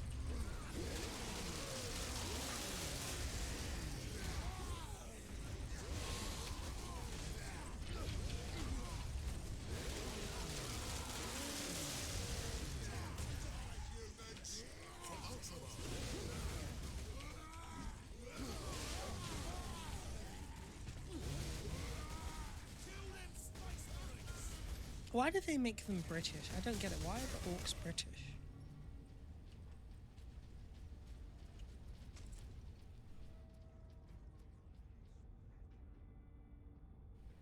Sorry, I keep having to like clear my throat. Sorry. I'm actually not used to talking this much.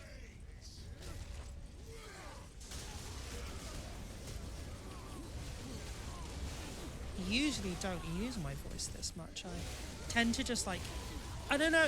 Have you guys ever had this situation? Like, I mean, anyone who's lived with depression or like lived on their own, like you've had this thing where you can go the whole day with not saying a word or like not hearing the voice of another human being, and like sometimes it gets so bad that you just like you actually forget what your own voice is like, or you've not said a word in such a long time, like maybe even a few days, that you have to like just say a word, like say a random word to remind yourself that shit, like that's what my voice sounds like, or I can talk.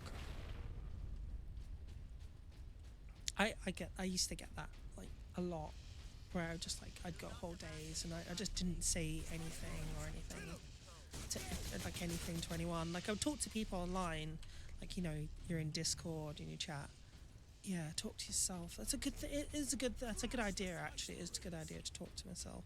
I talk to the cats. Well, I guess it was before I had a cat. I just used to like sometimes just used to sit in silence all the time. But now I've got cats. I just talk to them like all the time. Like I say the dumbest shit to my cats all the time, but it's like, you know, it doesn't matter.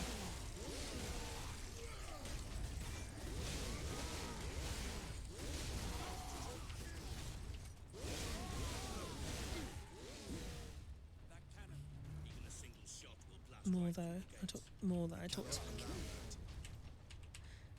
That's why I talk to myself more though. I talk to my cat. Yeah, you have to talk to your cat. It's like the mandatory cat thing. I think it's like the mandatory cat owner thing as well. It's also having like full-blown conversations with your cat as if they're like gonna reply, and then sometimes they'll meow and you'll be like, yeah, yes, insert cat name here, you know. Yeah, that's exactly right. That's so true. Stand ready. We will be there shortly. Titus out. It's like my cat does that. She's very chatty. My cat's very chatty. So she'll do something. I mean, well, I'll talk to her. She'll do something and I'll be like, what was that about? And she'll just meow. And I'm like, oh, yeah. I don't know either. And like, that's a totally normal thing to do if you're a cat owner.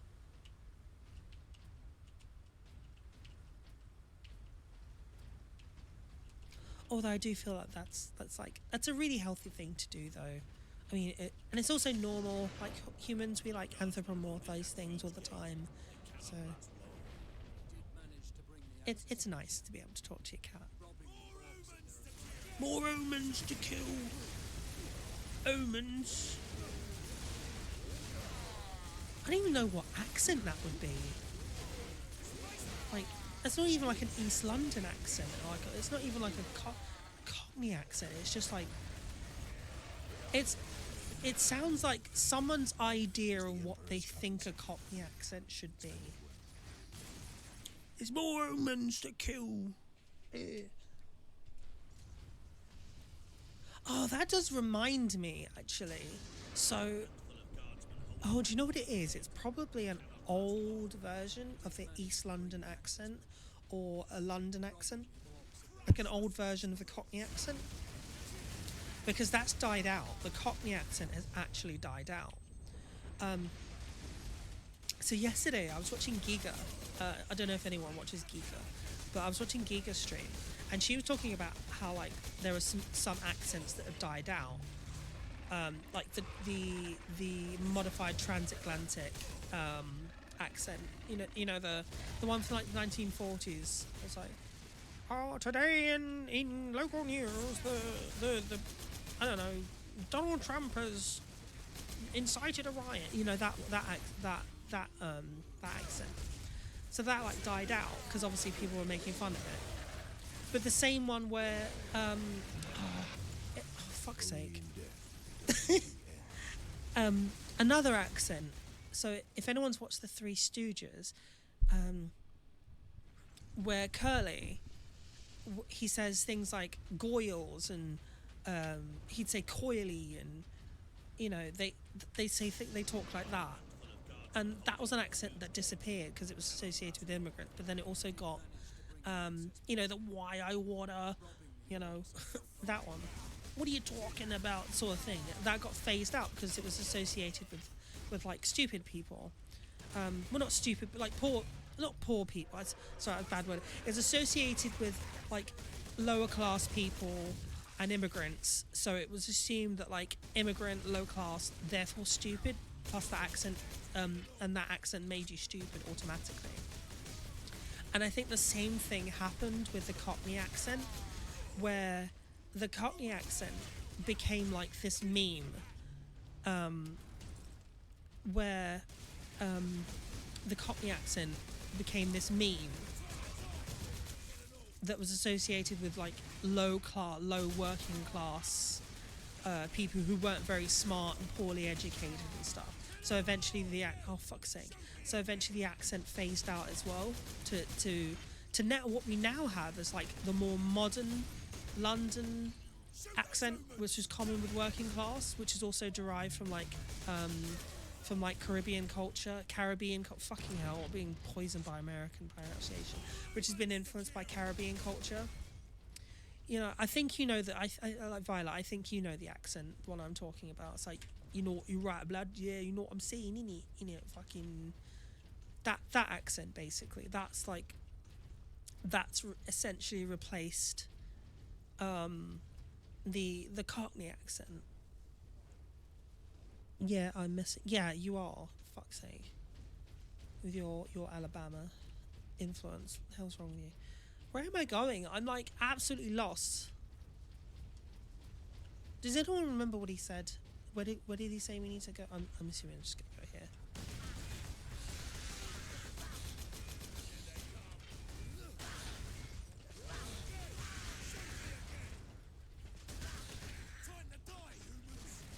I have a mild Geordie accent, and I can't understand other Geordies with heavier Geordie accents. Oh, do you know? I used to live in Darlington actually. So I got used to like the Geordie accent. I like it. I like the Geordie accent. It's cool. It's one of those like, it's like one of those northern accents that people have gotten used to and enjoy. I think it's because I think that's mainly down to like Ant and Dec. They're like a huge reason as to why like people like the Darlow, the Geordie accent. I think that's a big reason as to why people like the Geordie accent. Oh, do you ever remember Bo Selector with Keith Lemon, where he did like the what's it? He did like that made fun of Ant and Dec, and it did the whole. I had a stotty cake for the first time when I moved up to Darlington, when I lived in Darlington, and I lived with like some Geordie friends as well. Proper boy, yeah, that's the one. And I had to ask. I was like, "What is a stotty cake? What the fuck is a stotty cake?" A stotty cake, and I was like, "What is this? What is this thing? I need to have one." And it's not even a cake. It's like a bread. It's this it's so good as well. It's like a thick hard like a soft dough bread, or like a sourdough bread, and it's really, really nice, really soft. I love it. Can't get it down here down south, but it is really good, and I do miss it. It was lovely bread, and it came in it's like a big bread donut. It's like a big donut. It was nice. I enjoyed it. I used to get, when I lived in Darlow, I used to like go into Darlow town centre whenever I went into the town centre, and I used to grab one. I used to grab a stotty cake, a stotty bun or a stotty cake from the local shops. So yeah, as you can tell, I've had some Geordie influence. So I've got some of the pronunciation down. I mean, it's not perfect, but hey.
do not miss the cameras setups of like the mid 2000s. They were just not the best.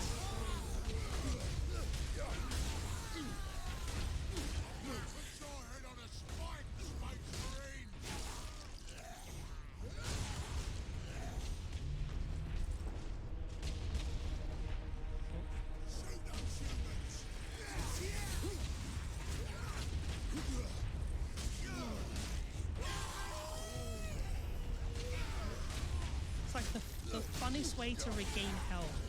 It's like you do this, knock them out, and then just absolutely brutalize them. Curb stomp. Awesome. Press B to rotate. Okay. How am I compared to like the sound of the game? Like, am I being drowned out, or is it good? And am I drowning out the sound of the game?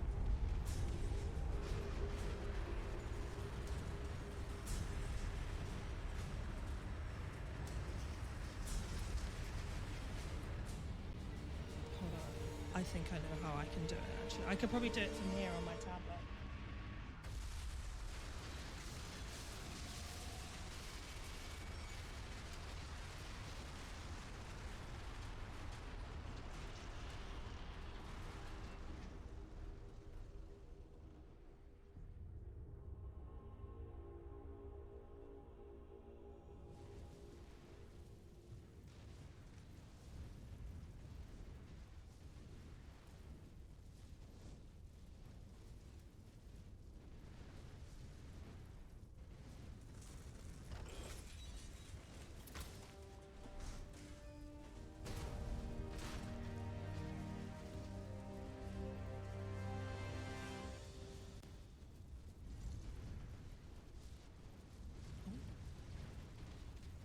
Captain Titus, come in.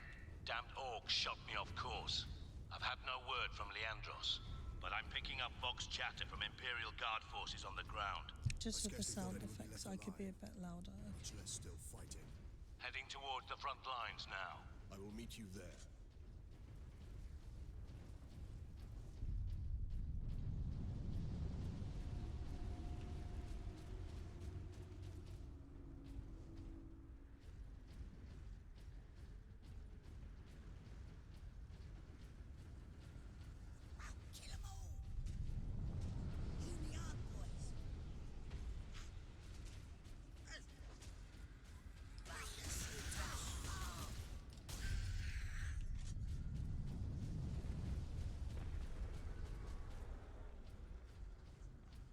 Raise the voice level. Okay. I'll have to lower the sound of the game because I think I've got it maxed out. Evacuate in orderly fashion. Public disturbances will not be tolerated. Access authorized. Oh, the bolter. Nice. Space Marine. This way, boys.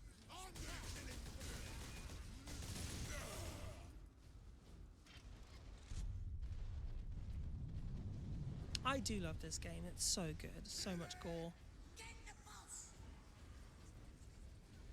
I think if you go to Bama, if you go to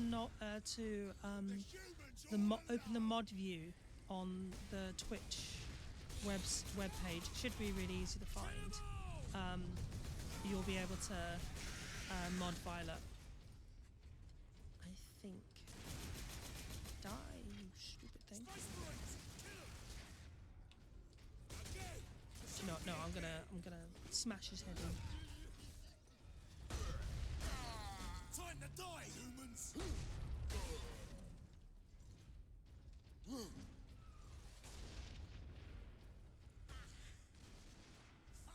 Captain, destroy them! Yeah, yeah. Oh god, oh my god, why does it do that? Yeah, I know I can do it from in game. It's just I've got it all maxed out as it is. I think I've got all the audio sounds maxed out. Hold on. No. Options. Oh yeah, you're right, okay.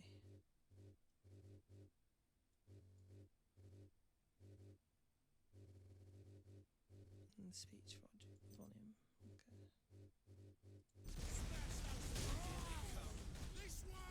Safe fluid intake.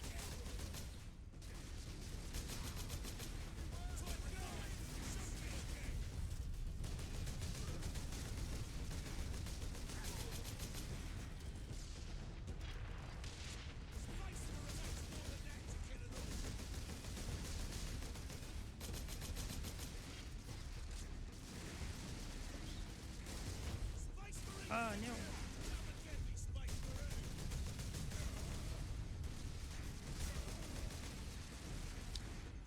It's almost like a sensory overload. I feel like there's almost too much going on the screen. No! Like I'm forgetting what to do. Hold on. Right, I need to actually kill someone. Like I need to get in their faces. No, I'm gonna die. No.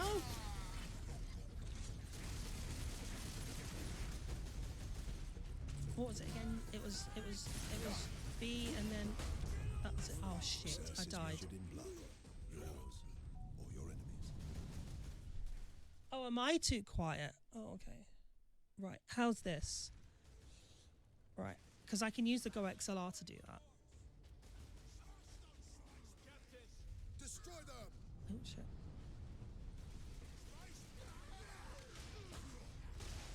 Right, okay. I keep forgetting the buttons for some reason. It's like I'm getting this overload and then I forget the buttons. Forget what to do.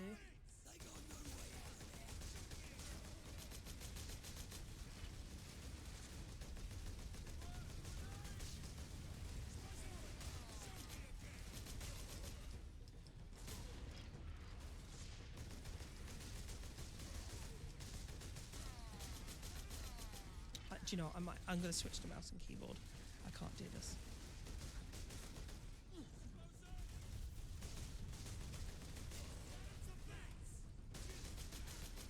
I thought mouse and keyboard would be easy. Thought controller would be easier because last time I played this, it was... Oh no, last time I played it, I used the keyboard. Oh, good. Is the sound better? Nice, awesome.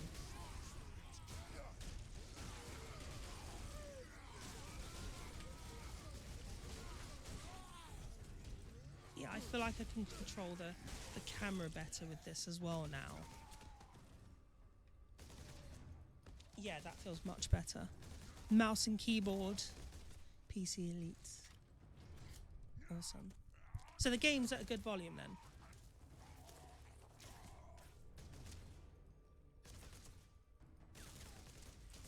Alright, calm down. Fucking hell. Jesus. I think he's dead. Astartes warns against using jump packs to leap blindly into enemy fire, and for good reason. Your days as a novice are behind you. Why do you still interpret the Codex so narrowly? I looked at its Oh, that sounds like the words of heresy. But there are also benefits to thinking for yourself, Leandros. Yeah, don't be a sheep. Do your research. Do your research, sheeple. Enemy sighted.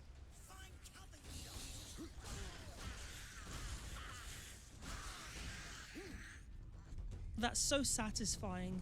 That's absolutely satisfying. It's just like hacking and slashing at like a horde of, I think they're like goblins or gremlins. No, they're goblins. I think they're goblins. Sedona's picked up local Imperial Guard communications.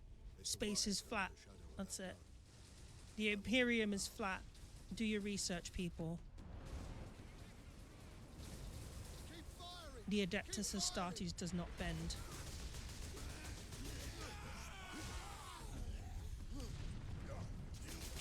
are you running from? Why are you running?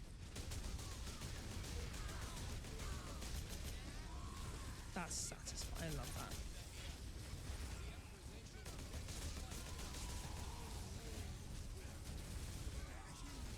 Yeah.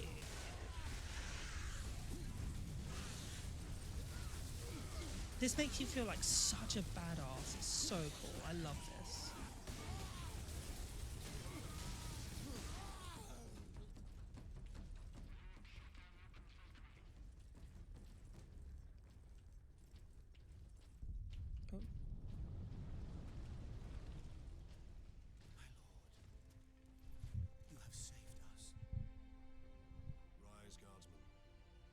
saved yourselves.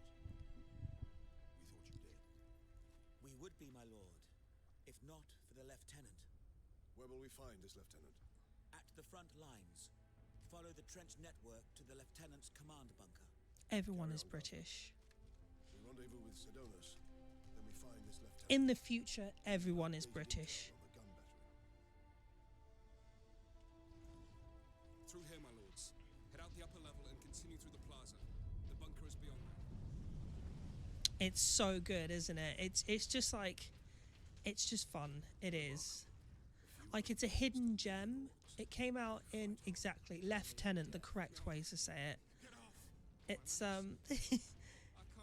it's just one of those hidden gems, and like from 2010, from the 2010s, and it was just like it didn't get like the recognition it deserved. The story was good, and like the gameplay is just fun. I'm so glad that there's like a sequel coming out now, because it's just I can finally enjoy another Space Marine hack and slash game. But not just that, I can enjoy it with like 4K fidelity and probably RTX. I hope so. And this time it's like Tyranids as well, so there's going to be like more hordes of aliens. Worry not, Captain. I've saved some orcs for you. He's such a badass. Look at him. He's like, although his armor just looks so cool. Those big red ropes and everything. Or destroy the gun. And certainly not use it to keep our forces at bay. There's a strategy behind it. Their leader is no fool. This day is getting interesting. So I don't know if Jump to the surface. That was the orc ship I saw crash near here, I take it. Did he survive? If the horde hasn't oh, the chainsword. Sorry, I'm screaming into the mic there.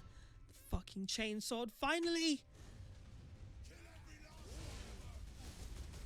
Oh, I can't wait. No, don't kill. I want to... Yeah.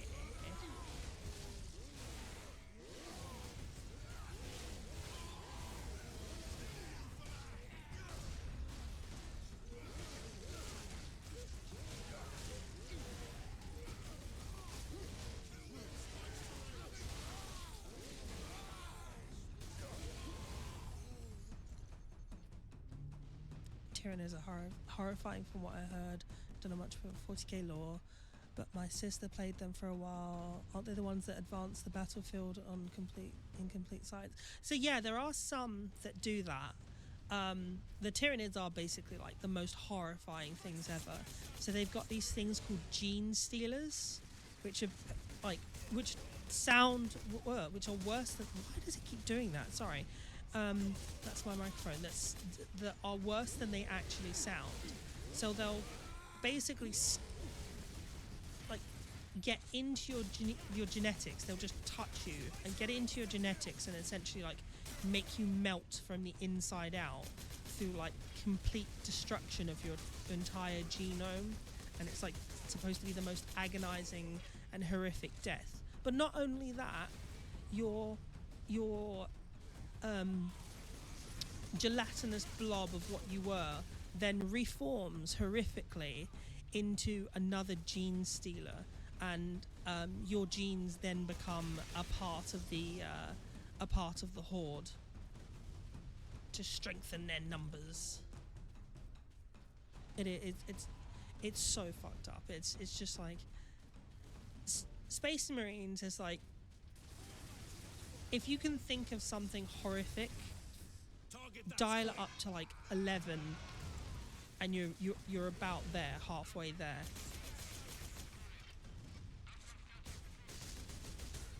Just everything in the 40k world is suffering, and there are no good people either. Everything is just, oh shit, no. Everything is just shades of grey.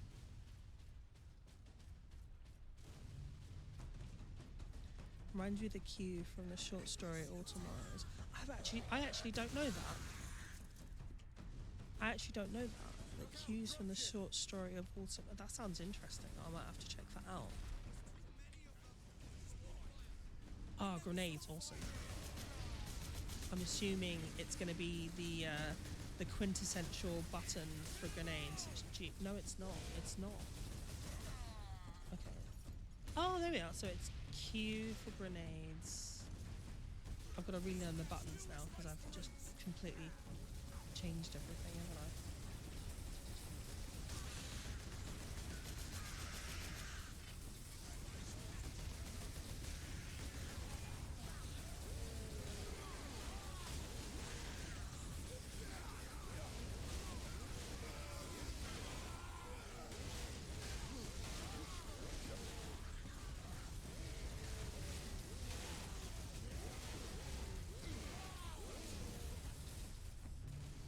Oh, what was that? Press F. Oh, okay. Press F and then mouse 5 to do what? So F. Okay, so F is like. Okay.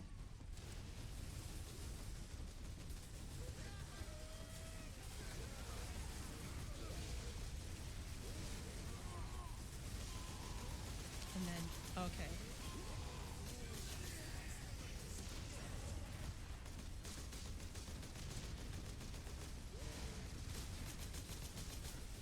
Dropship incoming.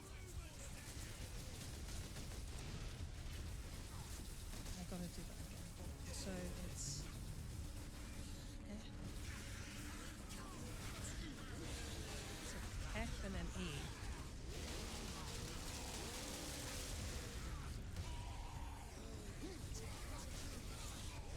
So F and then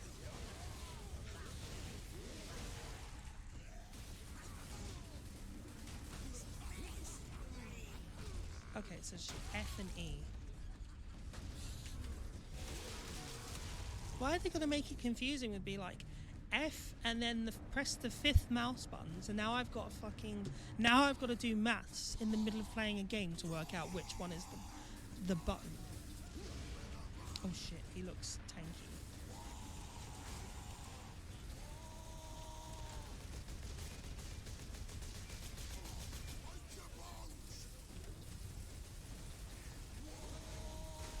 Oh, he is tanky. He just took like 1/10 of my health in one hit. Use combos or grenades to stun. Oh no, I'm getting stuck on scenery. Oh my god, I lost a ton of health.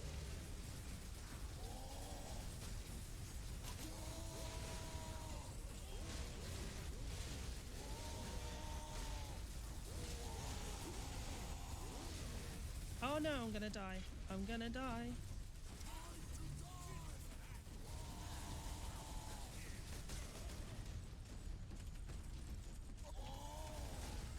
I keep getting stuck on scenery.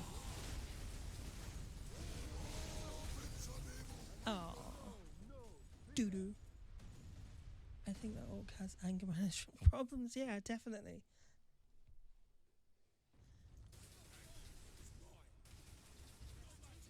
He needs a Snickers. Not you when you're hungry.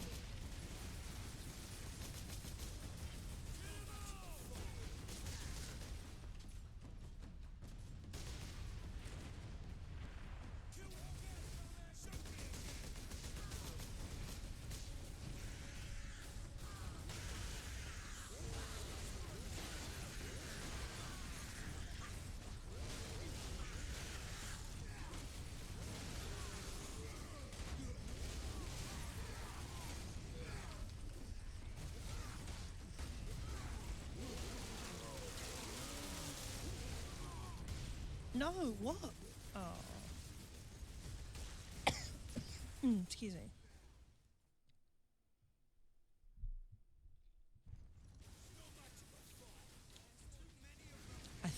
I think I made a mistake of like running into the middle of the horde.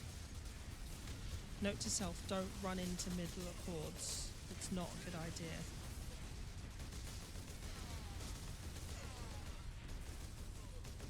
Oh, I should have saved those barrels.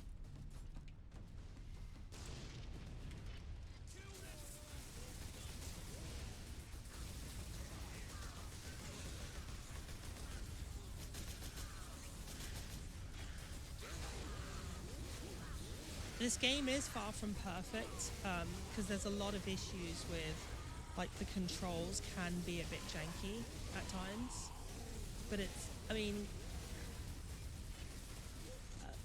but like, whatever jank there is, yeah, I actually just, why does it, I'm sorry guys, that keeps happening, doesn't it? It's like it just peaks and then just decides to yell for me. Like the microphone just decides to scream. Is that coming through on your end, or is it just me? Because, oh, I've got no ammo. Dropship incoming.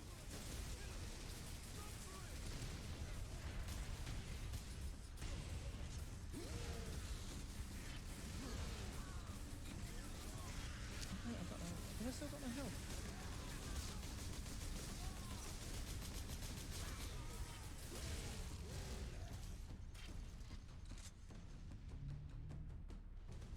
Yeah, I don't know what's causing that. I think it's like a threshold issue. It's like overcorrecting. It's like, I think it's the Go XLR overcorrecting. Okay, I've got a bit more health than I did last time. Let's try and... Okay, so I need to stun him with a grenade.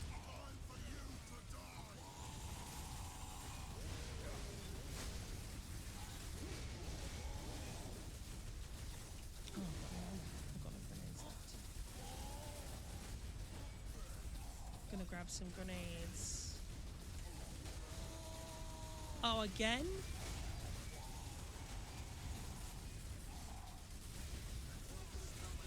Maybe I'm just bad at this game. Oh, I killed him! I did it! Oh my god! Also check if there are any compressors, or I don't, there is a compressor. It's built into the, hold on. Do you know what, I'm going to do this now because I wanted to do this. There's a compressor. It's built into the Go XLR software. But it's, let me do the threshold. How's this? Ratio is at 3:1. Turn the attenuation down. There.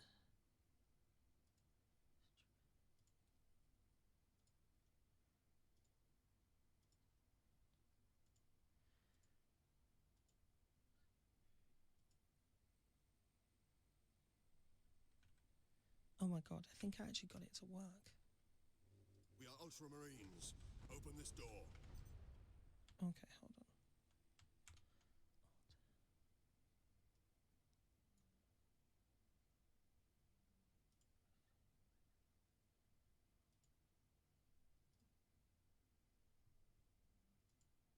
Sorry guys, bear with me, I'm just testing something.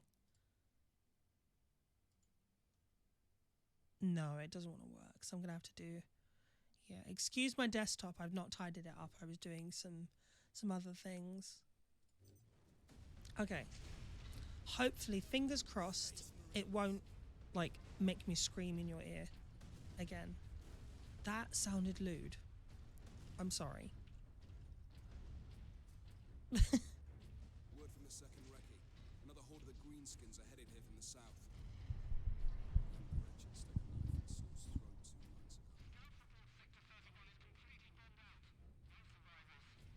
Oh look, they're all saluting me. What about you? Why are you not? Ow, sorry about that. Why are you not saluting? Oh, I think he's dead. Okay.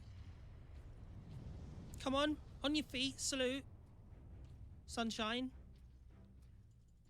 I can't fire. You're lucky I'm out of ammo. And you. Oh wait, no, you can't see with that.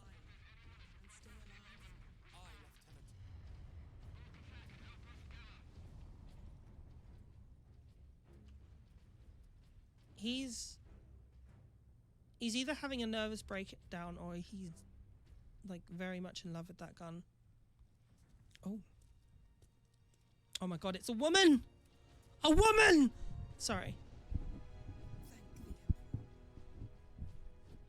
All of them. Traitors to the Emperor.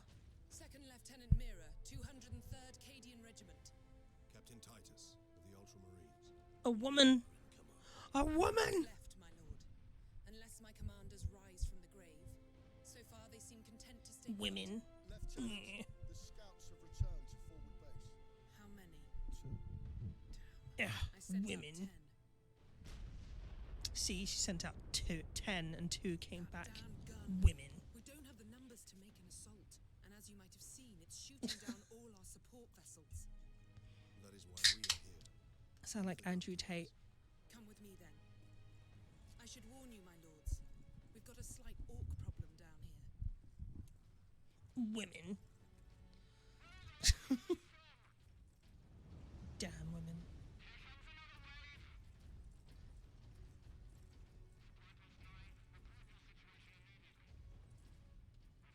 Oh, this. Oh my god. Hold on. So every time I like. Hold on. I really need to deal with this. Every time I like exclamate. Every time I like exclamate, I'm like, oh, it just goes, oh, maybe we should blow out the eardrums of people listening.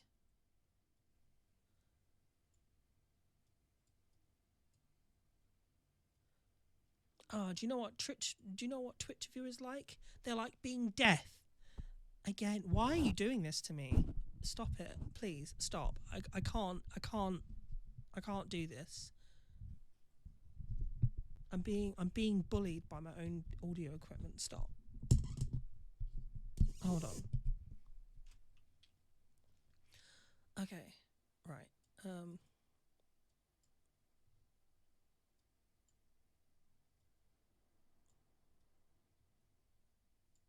Hello. Oh, fucking hell. So I wanted to test it for like a split second. Let me see if it's, is that better? That feels better. No. Is that better? No, that's awful. That is awful. That is terrible. That is awful. Hold on. There. Hello. Hi. How does that sound? I think that's better. I've removed the threshold. It's just cutting in. Okay. How is it now? I feel like I've removed the threshold. I feel like I've removed the issue. Yeah. Okay, cool. We've done it. We've fixed it. We've fixed the problem. I know what it was. It was the gate had like a really weird threshold level, so that it was essentially just like picking up on like certain things. It was just like if it went above a certain decibel level, it was just like, I'm gonna blow out your eardrums. Right, okay, here we go. Cool.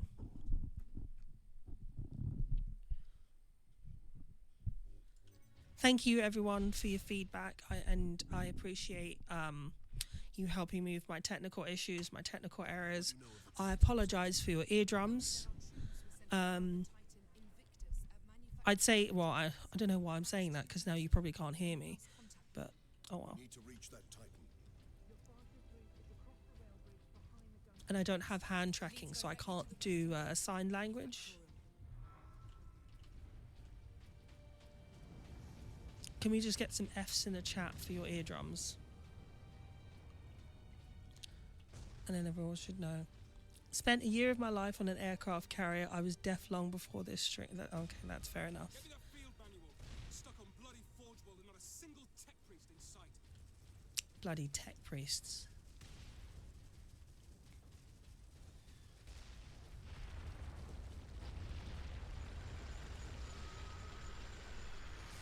That's cool. That is cool. Why don't we have one of those?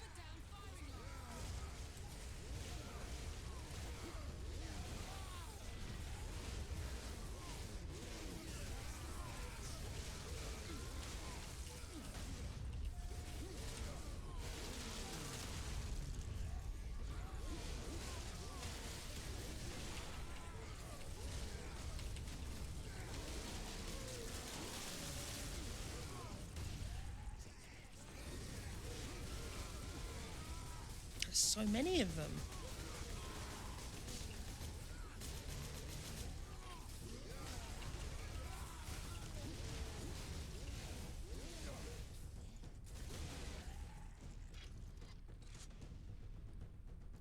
It's okay. I've blown out my eardrums at drum and bass and metal gigs. Yeah, same here. Have you ever had that? You know that experience of like you go to like a concert, or a gig, or like you go to a club, and you come out and you've had a great time, and you come out and your ears are just ringing for hours and hours and hours, and you're just like, am I ever gonna hear normal again? All right, where am I supposed to go? Oh, there we are. There we are. I'm going towards the flashing things. These are ammo crates. Nice. Oh, I've got some grenades.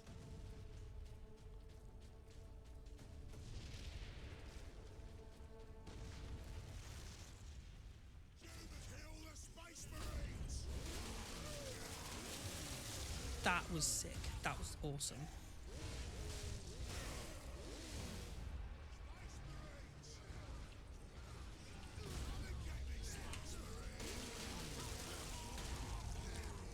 I got you.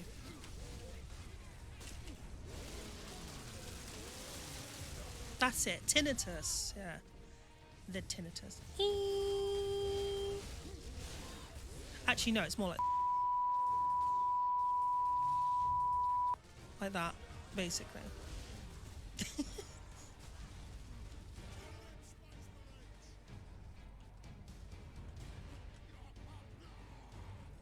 Where are they? The Axe Boy.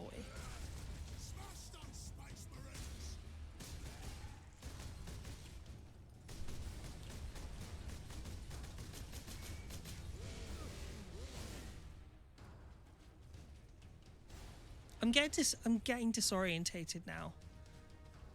Like, hold on.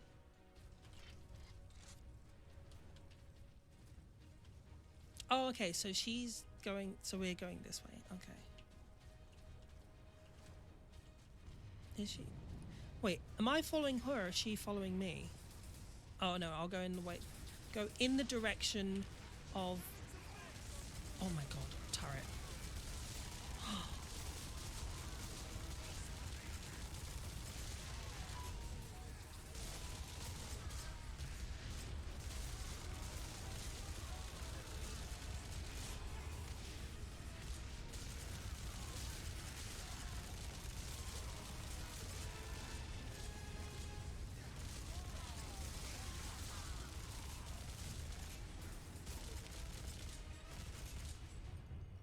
Tear. Mouse 2 to tear off. Oh, I'm taking this with me. The orcs took it almost as soon as we got here. You're coming with me. Our unit was the only one to make landfall before they gained control. Now none of our ships can Say hello to my little friends. Do you know, I've actually never watched Scarface before. I need to watch it at some point. I should. I mean, I get the cultural references, like who doesn't? It's like it's been parodied to death. I just don't I've never actually watched the movie.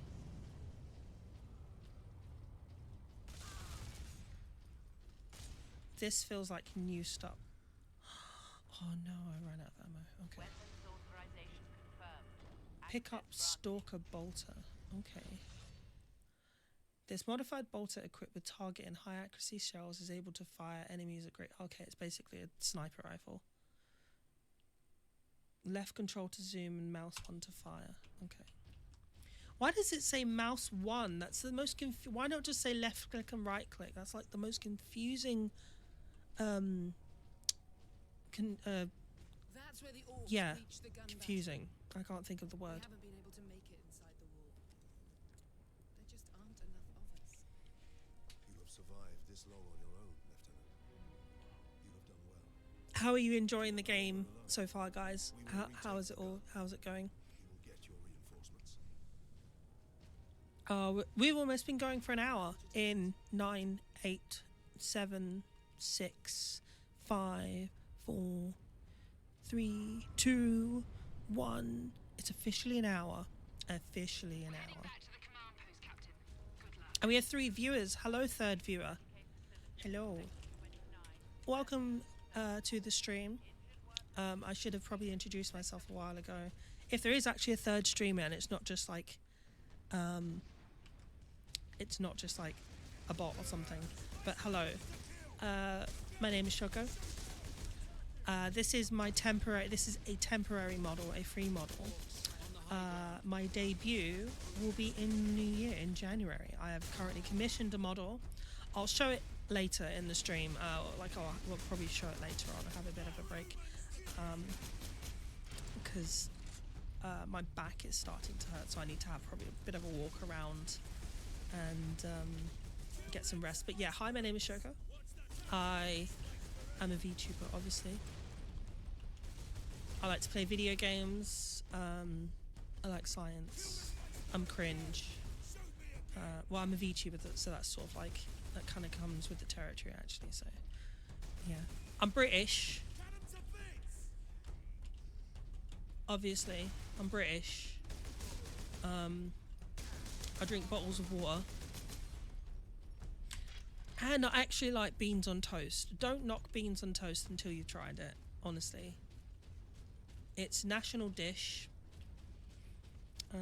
And you should respect it and love it. It's good. Especially if you have it with like really good quality thick bread. I mean, it's okay if you just have it with like regular bread, you know, if you want to have a quick meal in the morning. But if you have like a really nice thick cut bread and then just toast it like perfectly and put some beans on it, some good beans, like what's some bean brands? Violet, you should help me out here because you're British as well, so you should be able to what are the brand names for there's Heinz, and then there's another one. What is it? My favorite is with fried bread. Oh my god, that sounds so good. Oh, I've got to try that now. Fried bread. Yeah, I know you're American. Oh god. It's okay, I forgive you. It's fine. It's fine. What's the other one? I used to live up north and there was this other brand of like baked beans I'd never had before. But it was really good. Like I actually preferred it more. Than Heinz. I think if you give it a B. Oh. Sorry, I'm getting distracted. Like not reading. I'm reading chat too much. Once we get through these battlements, we will use the breach caused by the rock to enter the battle fortress. Okay. Sorry, I'm just checking around just in case I get like. Oh, he was trying to kamikaze that shit. Oh my god. Oh no, I actually wanted him to do that. Oh, okay. Fair enough. Bramwell's. I think it's Bramwell's. I'm not sure. I can't remember. It's like it comes. The label. It's black. It's like a black label. Oh man, I can't. And you can get it in farm foods as well. I loved living up north. I lived in. I only tend to buy Heinz and Asda brands when things are the thing is, Asda brand is pretty good. I'm not a fan of what they've done though recently with like their Savers brand. Like it's so what they've done is just for anyone who's not British here, what they've done is I got distracted there. They've basically branded all of the affordable stuff yellow, like a bright yellow. So it basically means that anyone who's in the shop sort of knows, hey, you're poor. You can't afford brand name stuff. You're poor. You've got yellow food. And I don't like that. It's you know, like we're supposed to live in a society where on the surface we're equal, and I don't like the idea of like corporations creating essentially like a flagpole that says, hey, this person is poor, they can't afford to buy the good stuff that we sell, you have to buy the shitty cheap stuff that we have to make for you peasants. Like I don't like that. It just makes me feel really icky. Look at these cables. They must be powering orc contraptions across the battlefield.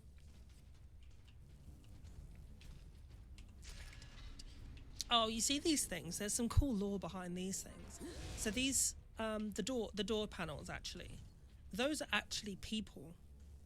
So the skull, it's like, it'd be of like a disgraced individual who's like done something to offend the emperor. Yes. Yeah, it's divisive, especially considering how classes in the UK. Yeah, exactly. The UK is super classist, incredibly classist. Assault support pods were dropped in this area. Oh, jump pack. Yeah, the UK is incredibly classist. It's really, really bad. It's like the first time you notice it, the first time you really, really notice it. So it's like if you go to primary school in the UK, which is like junior high, I think, for Americans. Oh, it's locked. You sort of notice it when you go to secondary school, but primary school you don't notice it that much. It's when you sort of, because primary school is more like mixed groups and mixed demographics. But then as soon as you get to secondary school, you definitely notice it, because there are basically schools for where all the poor people go, because the way that our school system works, it's not just about like your banding area as well, because you're sort of regionally locked, but it's also about like what schools, like what secondary schools are willing to accept you. I mean, you could come from a poor area and do really, really well on your SATs and get into like a grammar school, but those don't really exist anymore. It's nowadays it's all like academies and just like secondary schools that are being run by businesses.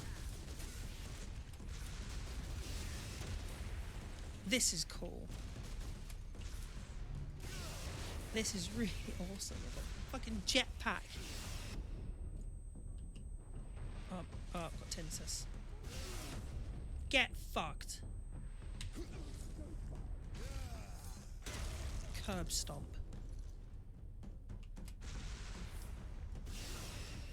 Like the thing I like about the United States is that like you do have your social classes and everything, but they're not as like divisive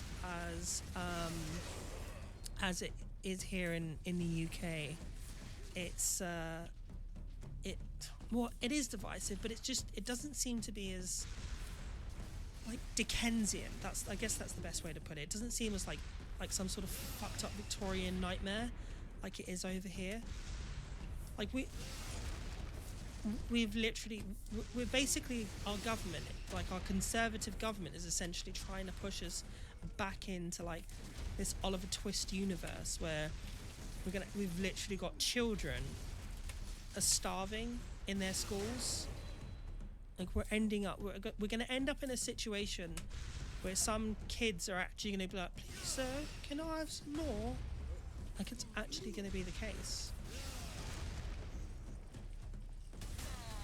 Do you know, if I looked hard enough, I guarantee, if I looked hard enough, I could find an article that says British child, or says secondary school child is scolded after asking if he can have some more dinner.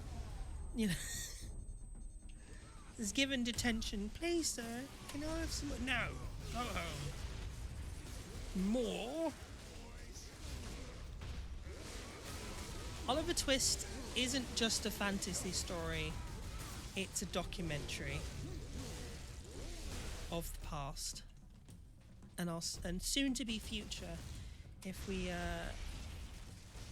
don't do something about it soon. I'm not going to get too much more political, but yeah, right.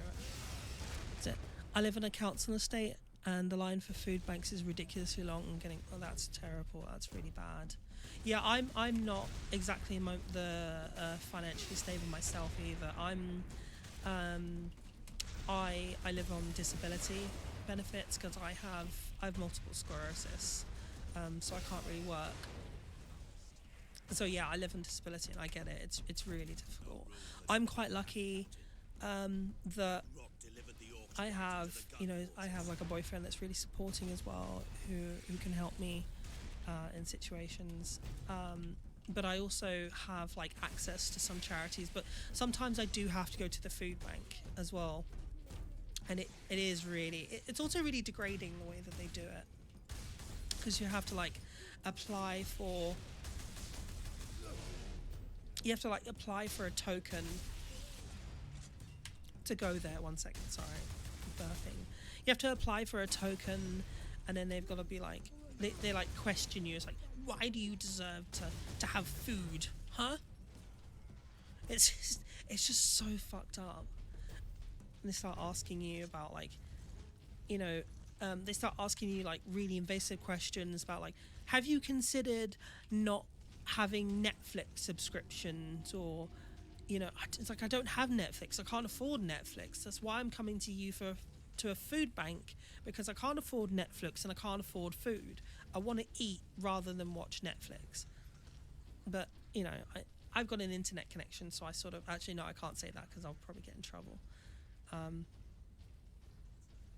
But I think you know what I'm talking about. For those of you that know,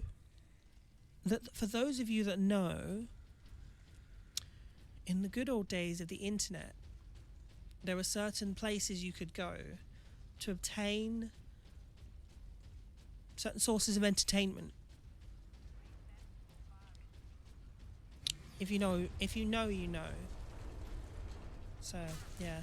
And I have a Plex. I don't use Netflix because I have a Plex. I use Plex, the software, and I just put all of my media, like all of my legally obtained media, all of my every single piece of my legally obtained media, and I place it on the server, so I can just watch it from like a smart TV, or I've got like a Google TV, so I just stream it to that through the internet, and I don't have to have Netflix. Pick up Vengeance Launcher, and Plex is free as well.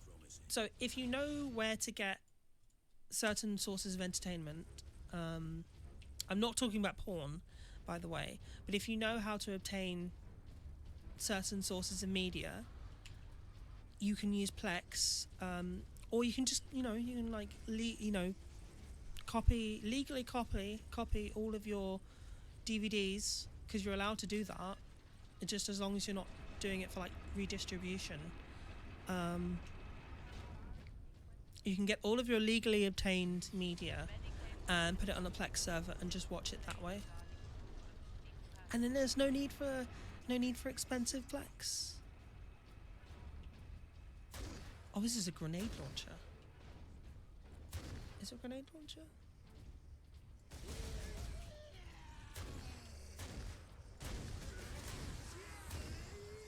Wait, hold on. Is this a grenade launcher, or is it like a proximity?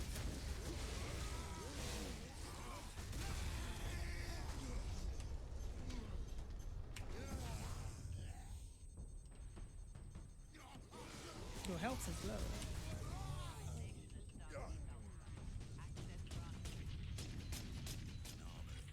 Sure to be something useful.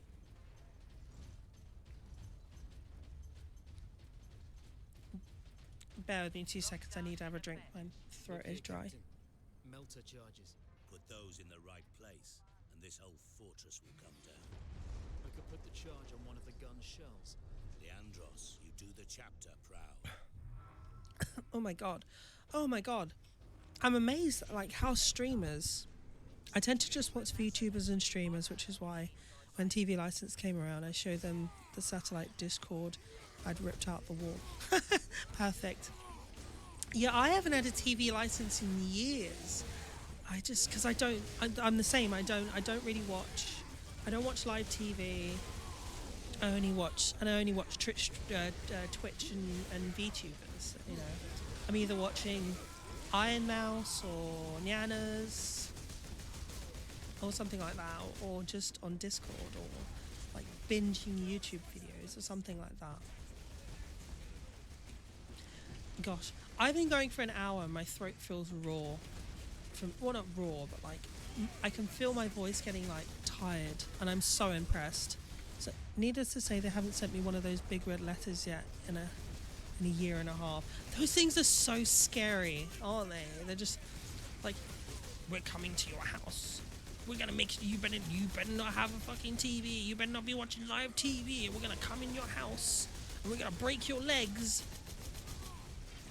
Like, it really is just, it is like, we're doing it to ourselves with the meme. It's like, they do, that's true. They actually, no, that you're right. They don't actually have the authority to come into your house. It's just, it's more of like a, oh, we're going to come into your house. You're going to come into your house. And then you say, what, can you?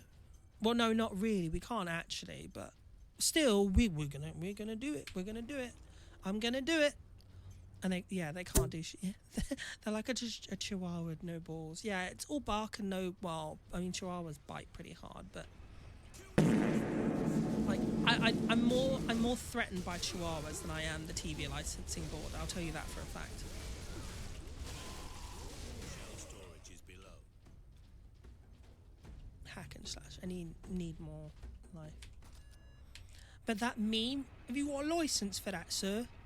Is just, it's so true. Like, why do we need a, I mean, I get it, the BBC thing, but every other channel, 1, 2, 3, 4, 5, they all make revenue through advertising. So why is it the BBC, which is clearly like a very biased mouthpiece for certain governments, sorry, 1 second, which is clearly like a very, hold on,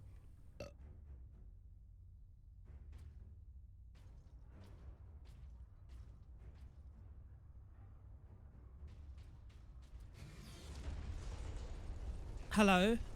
Am I talking to myself? Did I just mute myself? Did that? Okay.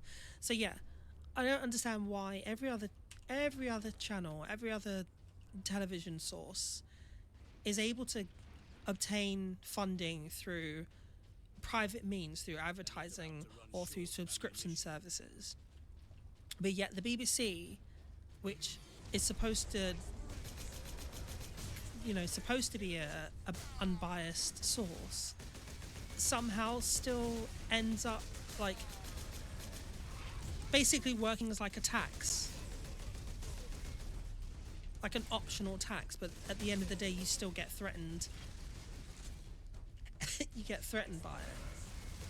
Oh, and then when they have like the Jubilee, they decide to grace us peasants with a free day of TV license.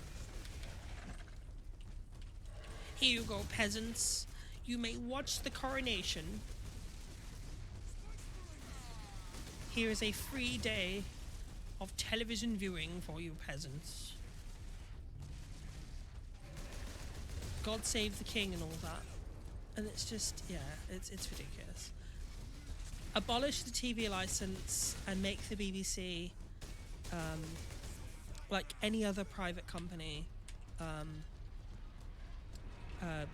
pay for, find their own sources of income and funding.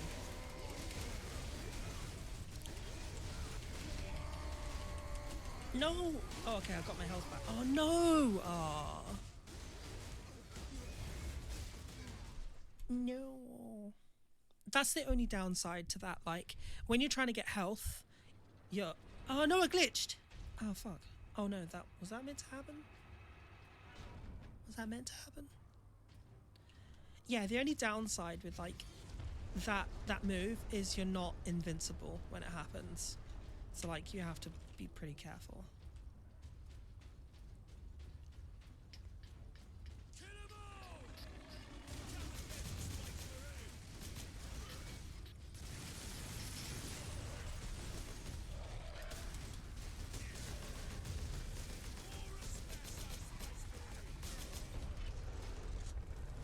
Maybe I should start taking more cover. I have returned. Hello.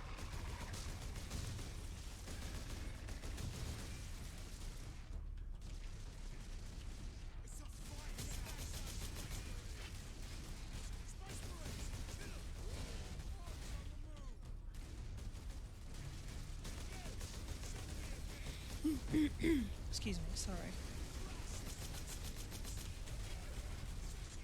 Reload. I don't like those things. They're horrible. Do you know what they reminded me of? Those little things that like explode. Has anyone ever watched that movie Critters? I don't know, it's from like the 1980s. There's this horror movie called Critters. Like these tiny little... When I was a kid, it just absolutely... Oh, this terrified the shit out of me. They were like these tiny little fur balls that had teeth. Like, they were basically like 99% teeth. And they would just eat through metal and all sorts of things. And they came from outer space. It was really horrible. They were really awful. Hold on. Do you know what? I'm going to show you. I'll show you some. I'm going to show you them. Going off on a tangent here. I better be careful because I'll be like, I'm going to expose my porn stash. Critters. Here we are. Here we are. Critters, the movie. Is a film franchise. So there were. Oh my god, there was one in 2019. Oh, I've got to watch that. Critters Attack in 2019. Let's have a look. Hold on. I've got to see that. That era of horror B movies. It was, wasn't it? It was just like this golden era of these like really tacky, really sort of like tacky, cheesy horror movies that were like so badly made, but they were absolutely terrifying.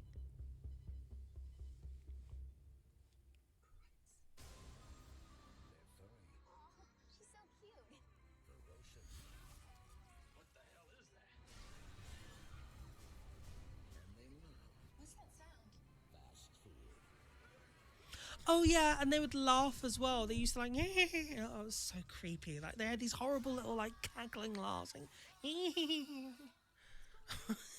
They were awful. It was so bad. Oh, there's a good one.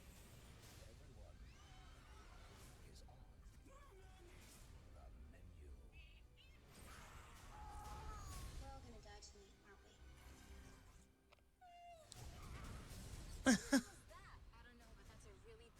I think she's the actress from the first one. Oh, I've got Snuffy on the thing. I better close that. Oh, I might have to watch that. No. I think we're gonna have to watch that at some point. That was good. Here we are. 1986 was the first one. I remember watching it. Have you ever seen Killer Clowns? Yes, I have. I have seen Killer Clowns from Outer Space. That's like the same sort of era. You've never heard of it, never watched it. What, Critters or Killer Clowns? Because those are like those perfect movies. I remember they came on when I was a kid on television. I think it was probably like Channel 4 or something. And late at night, and I just sit there watching it in my room and just like, oh my god, it's so terrifying. Oh my god, Brad Brown. Scott Grimes was in Critters. No way. I didn't know that. He must have played like a kid or something. He must have been really, really young. Sorry, bear with me, guys. I've got to have a drink and I need to cough because my chest is a bit.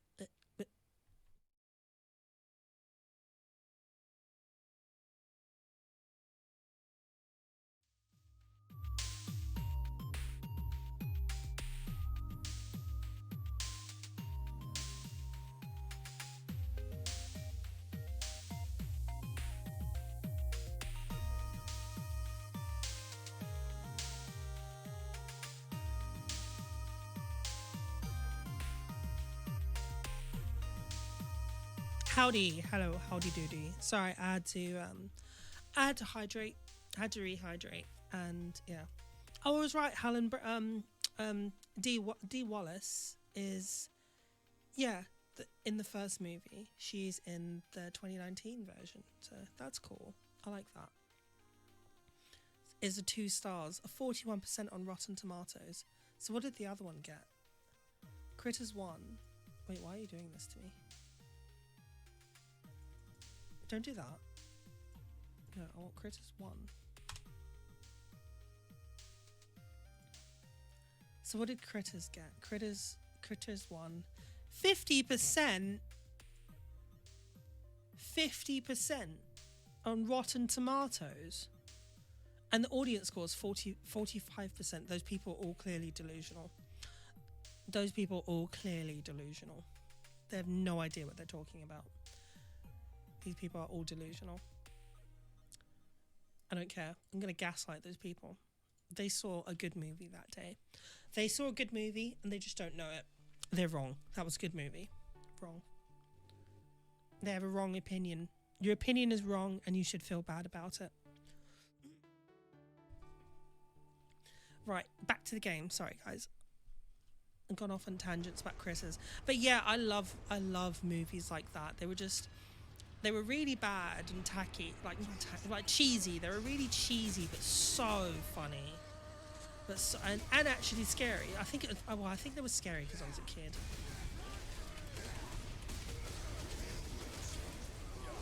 Wait, I've got a feeling there's like some sort of move I can enable.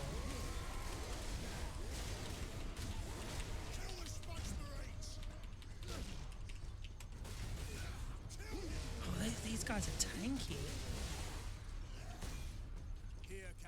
Wow, I almost got killed doing that. I was trying to get health and I almost got killed by them. Yeah, Killer Clowns from Outer Space as well. That's a great movie. What other films can I think of from like that era that were just like horror movies as well, but cheesy? So there's like Critters, Killer Clowns, Science. Oh, that's true. Yeah, they are. I need to watch Mystery Science Theater. That's true. Yeah, you've suggested that to me as well. I can't use words today. Mystery Science Theater 3000. We cannot rely on luck for this, Sedonis. We follow the shell up and make sure it reaches its destination. To the lift. Wait, if you need to make sure it needs to get to its destination, why not ride on one of the shells? Like, look at the size of these things. Just stand on it. Oh, they've stopped.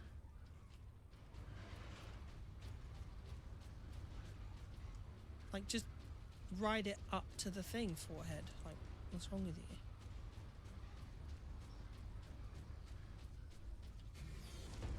Oh, Evil Dead, another one of those movie, like the Evil Dead series with Sam. Oh, what was his name? Is it Sam something? Oh, it's like Sam something. I can't remember his name. Oh. Oh shit! Oh no, there's one of those big guys. Hold on, I need to check the controls. Combat controls. Execution. Thundam. Oh my god.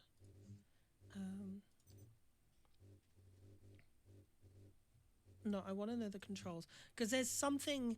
So you see that little thing in the corner? There's like this glowing symbol. It's like a special move, so you can press it and it gives you like this ultimate special move. And I'm trying to remember what button to press.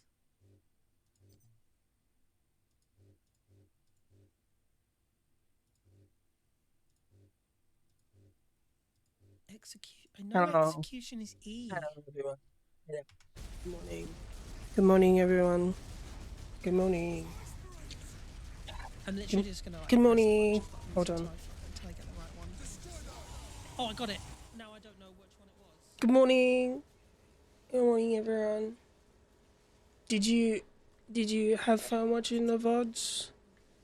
Did you have fun? Morning. Good morning, everyone. Did you have fun watching my VODs? Is it good? Wow, I burped. You can tell I'm awake. Burping. Sam Raimi starring Bruce Campbell. Oh, that's it. It's a Sam Raimi. While it lasted, I saw the message, and it was like an hour though, right? It was like off for like an hour. Oh, I was just like looking at my phone, checking everything. You guys like 18 people. I think it says 18 people. 18. 21. 21. What?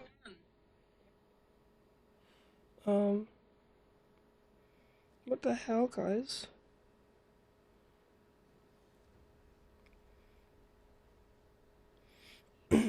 What the hell?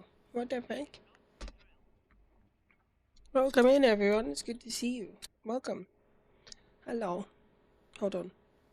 Let me just move this stinky shit over here.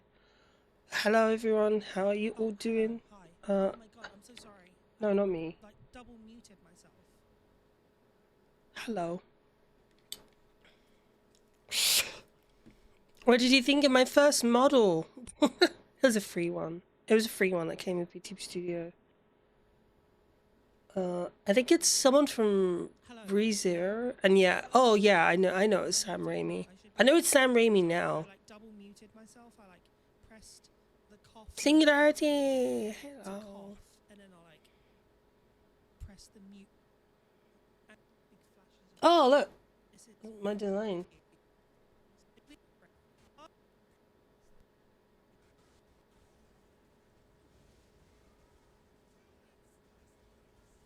Why did they make them British? I don't get it. Why are orcs British? Right. Good morning. Good morning, everyone. Good morning. Wait, how are you all doing? Good morning. Oh, morning, Rennie. Morning. Welcome in, everyone. It's good to see you. How did you all sleep? I didn't actually sleep too bad. Oh my god, I forgot. We reached the goal. How am I feeling? Really good. I'm feeling good today. We had a really long stream. We reached our goal overnight. $100. Hold on, let me get back to the just chatting. We reached our goal. Oh, cycle benzaprine is still in my system and I'm woozy. Oh, rip. Rip. Rip. I don't know, take more drugs to balance it out. Well, you know, that doesn't work that way, but you were there when, oh yeah, but look, in my defense, okay, when I go to sleep, right, alright, and I wake up, it's like my memory was erased. Like no word of a lie, it's so annoying, it's so frustrating. So like if I go to bed. If I go to bed and then like I fall asleep, next morning, it's like the day never happened. It's like the day before never happened. My whole memory gets like erased and it's so frustrating. But hold on, I'm gonna, cause Leo is Fenrir. Sent me a tick thingy. Oh wait, hold on. I might get audio.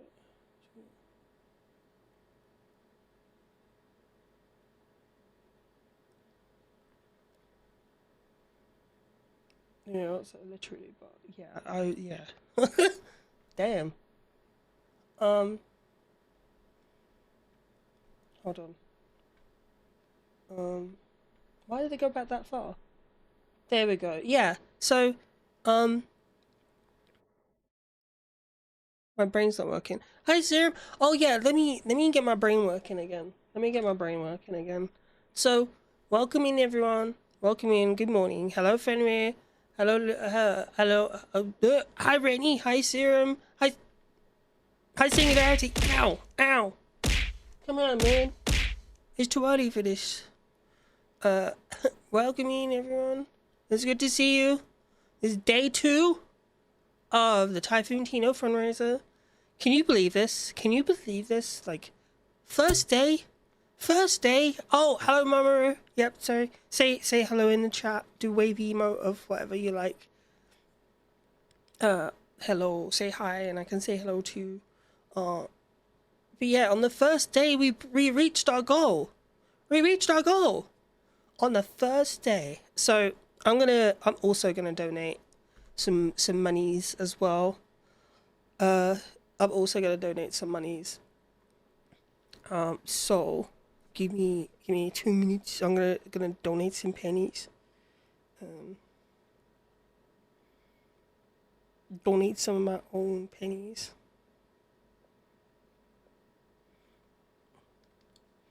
Yeah. I'm using the QR code, guys. Use the QR code. It's really useful. It worked for me. Oh wait, does this not work? Does the QR code not work? Right. What's it doing? Is it just taking me to the website? Why is it just taking me to the website? It should take me to the payment link. What the fuck? Alright, we need to fix this. We need to fix that. That.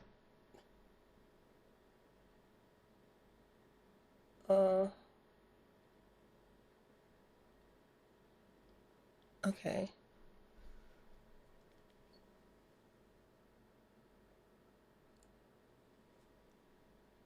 Okay, I found it. I got the right QR code. I think that might have been an old one. There we go. There we go. This one. Try this one now, guys. Try this one. It takes you straight to the donation page. So, I'm gonna do this. There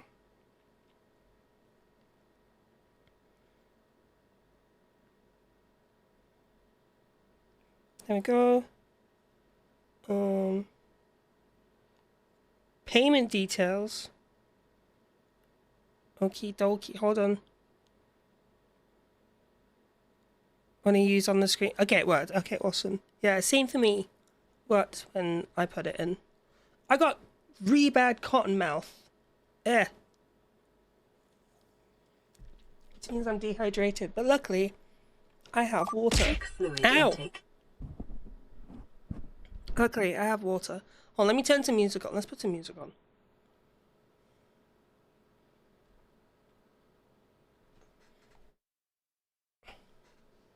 No, not that loud. God damn, what the hell? Not that loud. So how are you all doing? How did you all sleep? How have you been? Did you play any games? I don't know, did you eat anything good? How you feeling? What you been doing? How you been, Rennie?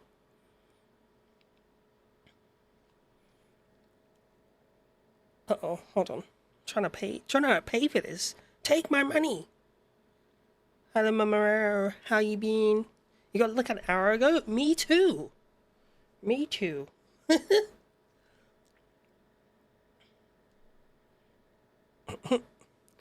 I'm doing okay. Been good a couple of days. How have I been? I've been good, doing good. Actually, been doing pretty good. Tad tired, as you could imagine. But it's like a good kind of tired. It's like the kind of tired that that you feel like good from. Like I'm not mentally exhausted though. Like I know my body feels very tired. My back hurts a bit. I've got a bit of sciatica flare up, but I had some ibuprofen delivered, and I've taken that, and that's helped a lot. So that's a good thing. That's a very good thing. People at work have infected me with the plague. Oh no, no! You get the winter cold, right? We're gonna have to put serum down. Someone go grab serum. I got an old yellow room. Them, they, them, she, her, whatever they are. Hello, Patch. You know it's Oh, hello. Oh, it's Choco Blue. Oh, thank you for the 25 pounds. That was so unexpected. Okay, Patch, I get it. I get it. I get it. You want your attention. Okay, there you go. There you go. We've 125 dollary dues have been raised for charity. And it's so good. Makes me feel good. Makes me feel so good. So thank you so much, guys, for like helping me do this, helping me get there on the first day as well. On the first day, I wasn't like, I genuinely wasn't expecting to like get this far, so soon. This is why I put like the amount so low. Well, it is actually, it's not low. $100 is a lot. $100 is a lot, actually. $100. That's like, okay. Well, here, that's like two weeks of food. Like that's like a week's worth of food. You know, that's a week's worth of meals. You can get burgers and chips and burger buns and cheese and all that jazz. You can get milk and cheese and bread, all that for $100. $100 isn't nothing. So I'm very thankful for you guys. I'm very appreciative, and not just for the donations. I'm not just thankful for the donations. I'm thankful for like how you guys have just like shown the hell up, and from the very beginning, you've been super supportive. A huge shout out to like Undead. Excuse me, to Undead who oh my god, yeah, who did a big shout out on their channel, who donated to push us over the end. Huge shout out to just everyone that donated. Everyone is here, everyone is hanging out, just sitting in the chat, being here. I mean, what, there's freaking, I don't know how many of you watching still. Last time I checked it was 21. I try not to check the numbers because it makes me anxious. It makes me anxious, but like I couldn't help but see it when I had to check the status of the stream. There were so many of you overnight. Oh, there were so many of you overnight, and that makes me feel warm and fuzzy inside. Where my tiny little butterfly heart. So it's good. It's been good. So, excuse me. I'm sorry about yesterday. So we had a collab arranged with someone. I'm not going to mention who they just didn't turn up. So we kind of like had to wing it, and we ended up playing Liza P for like 7 hours straight, which was freaking crazy. No, not 7 hours. It was like, yeah, it was like 7 hours. Yeah, because we went for like 9 hours, and I think no, probably 8, closer to. Oh my god, closer to 8. So yeah, it was quite a lot. The traditional baguette is protected by law. In 1993, the French government passed the French bread law, a rule that establishes how to make traditional baguette to protect it from other industrial breads. Interesting. Thank you, Saribot, and for the baguette fact. Thank you. So yeah, today we actually do have a collab. We've got a collab at 10 p.m. my time, so it's 4 hours from now. So 4 hours from now, we've got a collab with my two good friends, Gabe Biscuit and Colonel Cade. Can we get a shout out for them? Can we get a shout out for them? Gabe Biscuit is excuse me. Sorry, 1 second. Oh my god, you can tell I've just woken up because like my lungs are like crying. Oh yeah, sorry. Yeah, Gabe Biscuit is an LGBT biscuit. He describes himself as the deadpan twink VTuber. There you go. Oh, he's changed it from dead. Well, his Discord says deadpan twink. Deadpan twink. And Colonel Cade is a good friend of mine who is also a VTuber.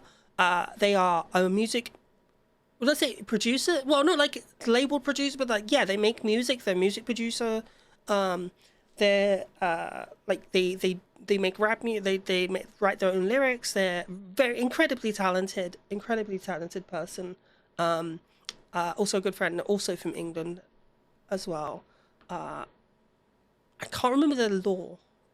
That's really bad. No, they don't have any. They don't have any law. Sorry, they're great. They're both. So Gabit plays like the most interesting like kind of games that you'll just come along with that you like you've ever what am I talking about that you'll ever see. So Gabit like will just have like the most interesting like obscure games that you've ever come across, and he's actually very good at it. He's like very good at the game. So like if you like watching retro games or just like unusual games, yeah, that is his name. Yeah, go check him out. Same with Colonel Cade. Colonel Cade is a bit of a completionist. He loves to just get stuff done, 100%ed. He likes to do big marathon challenges with games and get it all done in one go or over several streams. Not only that, he's also very talented with music making, so you should check him out. He super is, yeah, he is. He's very much a completionist. He's like you go look at his Steam page and there's so many like trophies for just like 100% on it. It's crazy. The guy's cracked. The guy's crazy. So yeah, go check him out. He's a good friend of mine. So, oh, I might have to move this QR code because I didn't realize it's like blocking. I didn't realize it was blocking. I didn't realize it was doing that. There we go. Yeah. And I'm excited. I'm excited to have them on. Yeah, I'm excited to have them on. I'm excited to be able to play a game with them. What game are we playing? So we've got a choice. It's either going to be a game called Gangbusters. Oh, hold on. Sorry, excuse me. I need to hide this. Show and tell. Yeah. So it's either Gangbusters or another one, which I can't remember. Gangbusters or Gauntlet, I think it's called. This is I think this is UK drum and bass, but yeah. So it's gonna be good. It's gonna be good. And I hope you guys enjoy it. Hope you guys have a good time. We're gonna be. I think we'll probably be streaming for a good. So actually, let me get the. I get the exact date. The exact time. Hi, Zomnose, how you doing? Do I pronounce your name right? I feel like I get it. I got it right this time, Zomnose. So in 4 hours, we're going from 10 p.m. GMT to 1:45 GMT. So good few hours. Good few hours of gammon, having good time, having good fun, yapping. This will technically be my first collab with them. Also, it'll be Gabit's first like proper charity event. So go show them some love. Show them like I don't know. Yeah, show them some support. Go follow both of them right now. Right now, do it right now. And yeah, they'll be great. Oh.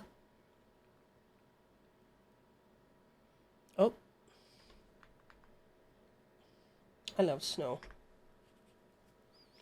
Is that 29? Oh, 29 Fahrenheit. Okay, I got confused there. Hi, friend. Hope you're well. I'm doing good. I'm doing good. I'm doing good. I'm a little bit tired. Like my body is tired. My body is definitely hurting. But I feel good. I'm like emotionally good, mentally good. I'm mentally awake. I need to eat some food. Eat some snacks. So I was thinking maybe we could watch.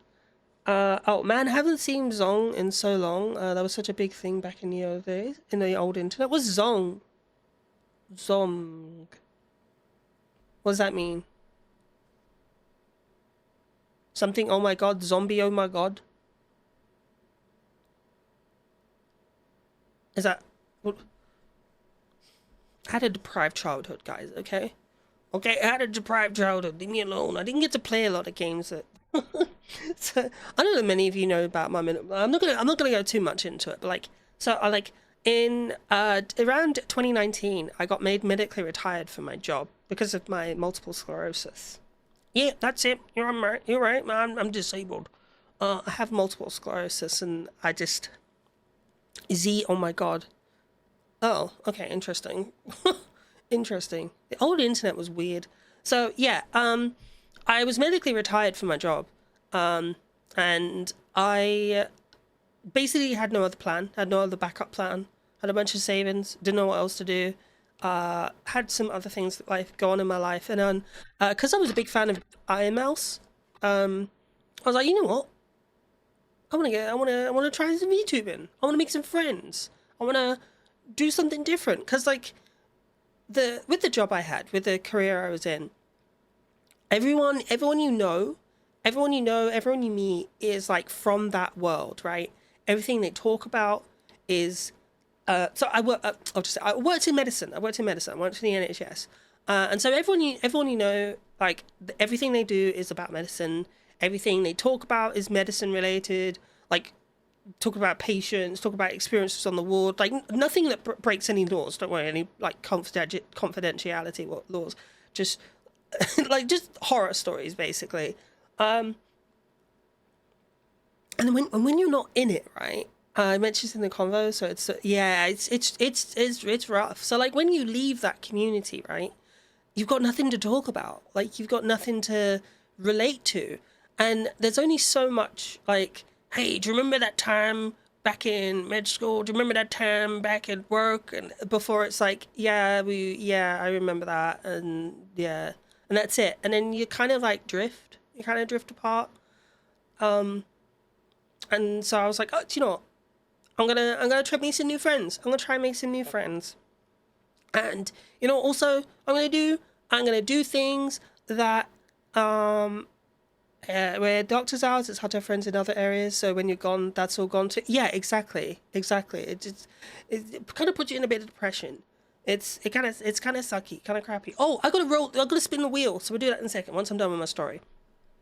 So yeah, I was just like, fuck it. I'm gonna meet some new friends, and then realize that like, hey man, I used to love video games when I was a kid, but because like you got to study, right? You got to study a lot. I wasn't allowed to do that shit. You know, I had to do my A levels, had to get into university, had to get into med school. You know, I wasn't allowed to fuck around. I wasn't allowed to play games after a certain time, or even if I was, I just didn't have a lot of time for it. You know, there are a few games that I did play. Like Metal Gear Solid 2, Metal Gear Solid 3. What else? What's some old games that I played? Pokemon as a kid, but that was like really, really young before things went crazy. I don't have many memories of... I used to play Red Alert 2 on my PC. So the reason I used to play Red Alert on my PC, particularly Red Alert 2 and like Yuri's Revenge, was because it was on my PC. And so like in between studying, I could just like carry on playing on the PC and it'd be none the wiser. So... So they'd be none the wiser and I used to play it. So those like RTS, like real-time strategy games are like something I enjoyed a lot because, or just like any kind of like management game I really liked because you could just like sit at the PC and like tab in and out occasionally to like keep a check on things. Like not with Red Alert 2, like Red Alert 2 you have to like lock in. Red Alert, yeah, it's so good. One of my favorites. One of my favorite games.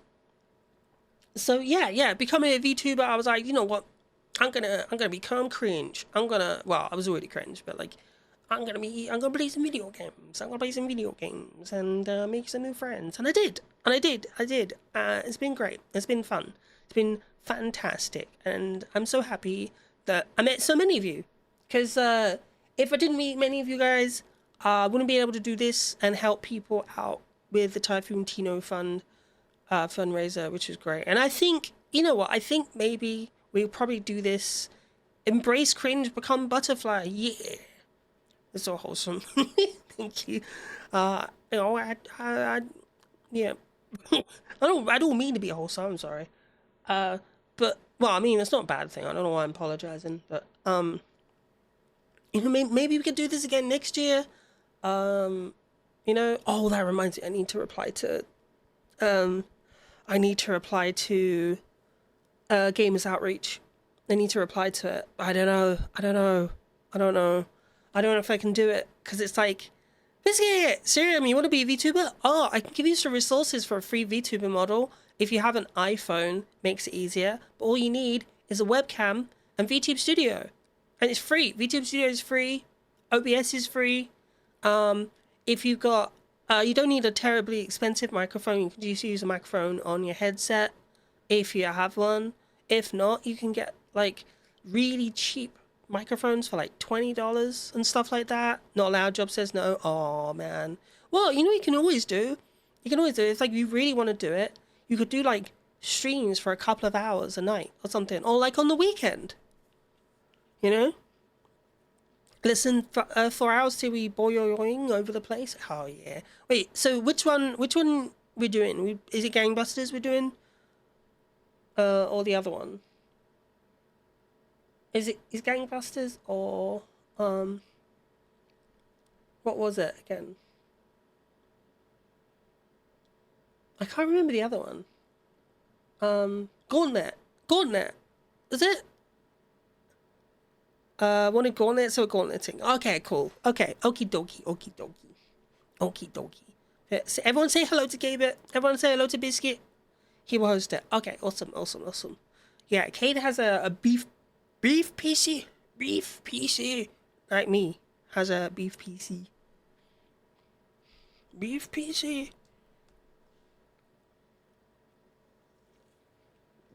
Potato PC.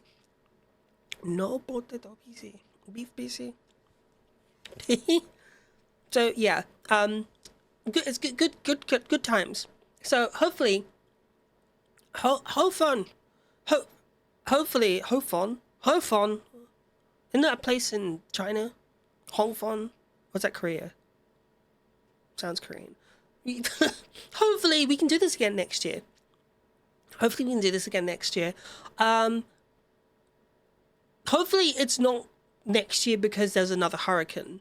Like, fingers crossed for that, right? Like, not because it's another marathon, just because, like, it's a tradition, you know? I'd like to do this as a tradition. The Typhoon Tino, not Typhoon Tino, but, like, I don't know, some kind of fundraiser, some kind of, like, blue butterfly fundraiser, some shit. I don't know. Like, I feel like the blue butterfly has, like a lot of symbolic meaning in different places. I've noticed. I didn't realize that. Like, I just chose blue butterfly because, like, I had a butterfly that I got from Costa Rica. Yeah, from Costa Rica, called the Blue Morpho. And I also like blue. Blue is my favorite color. I'm sure you could tell. Yeah, so I was just like, do you know what?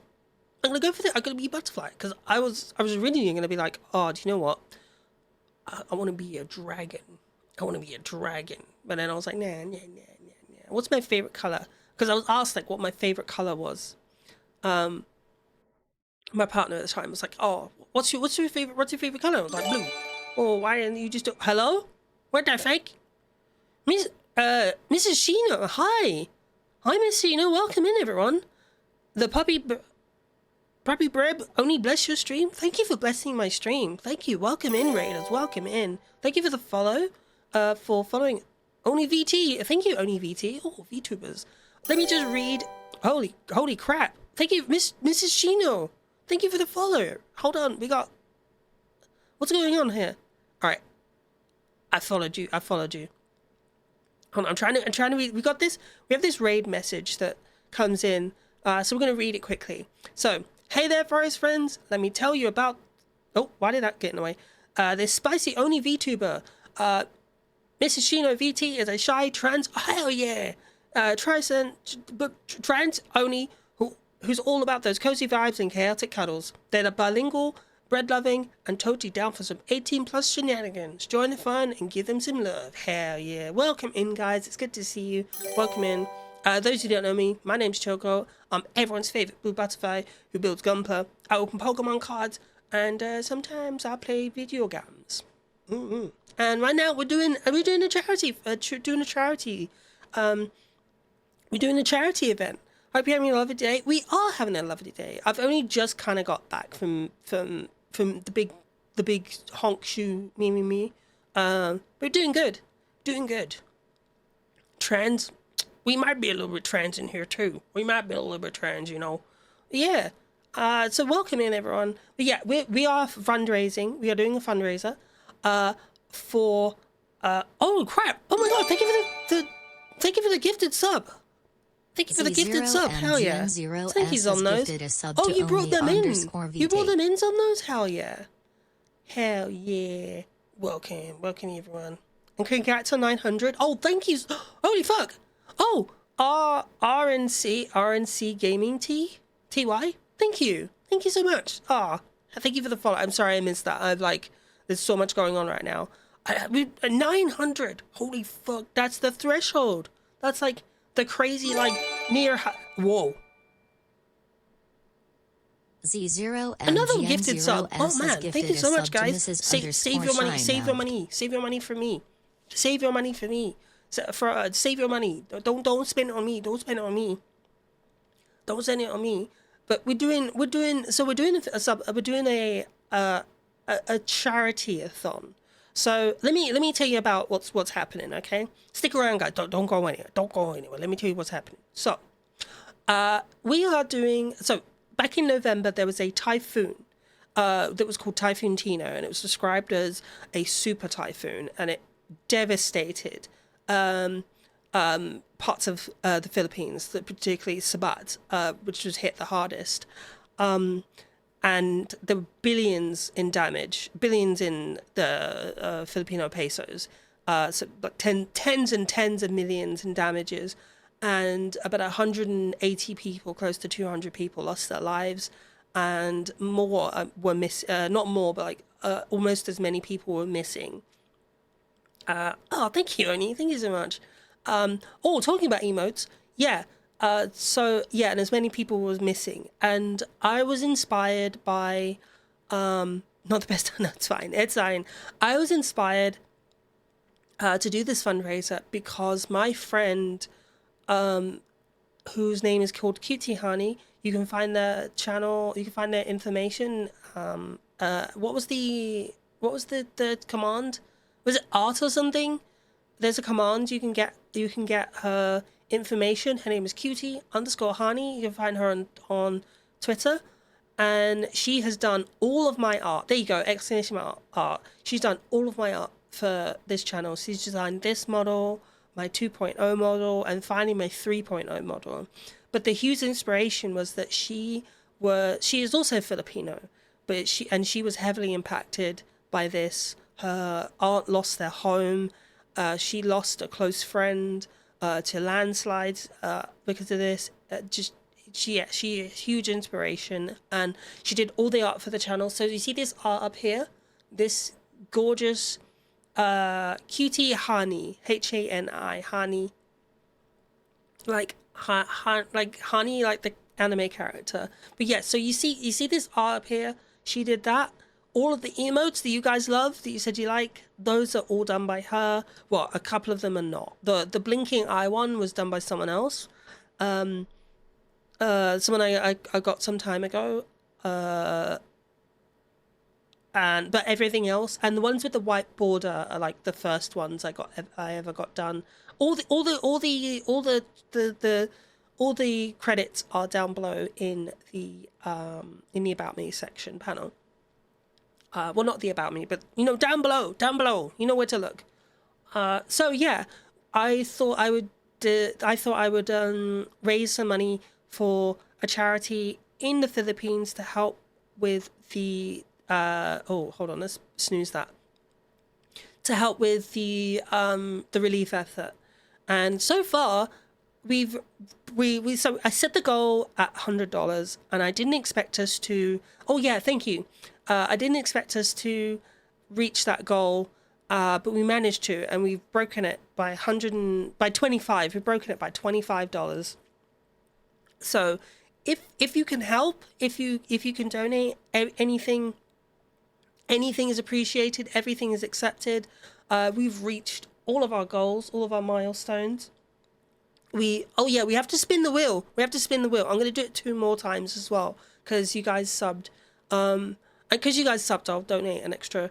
How much is a sub? It's like is it like $4 now or $5? I'll just drop like $10 or something. Sugi, Strug and I are gonna don't push yourself out. Don't put yourself out. But yeah, so if you want to get like a gift a sub or something like that, just send it over to Typhoon Tino. Not Typhoon Tino. The ABS-CBN Foundation International, which was a Filipino multi-organizational charity foundation, non-governmental. So they're an NGO, and they have different branches that help different communities within the Philippines.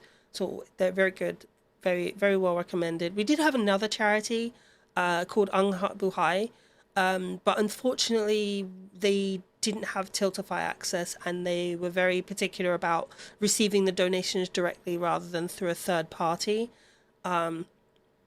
which would have made it very difficult for us to have the charity donation. So not to worry, I donated to them anyway. I sent them some of my own cash, and we got this one done. So yeah, it's gonna be good. Also, we are going to be streaming for the next 5 days. And the reason why it's 5 days is because the average length of a typhoon, also known as a hurricane, is 3 to 5 days. And for some people during that time, that was the worst 5 days of their life.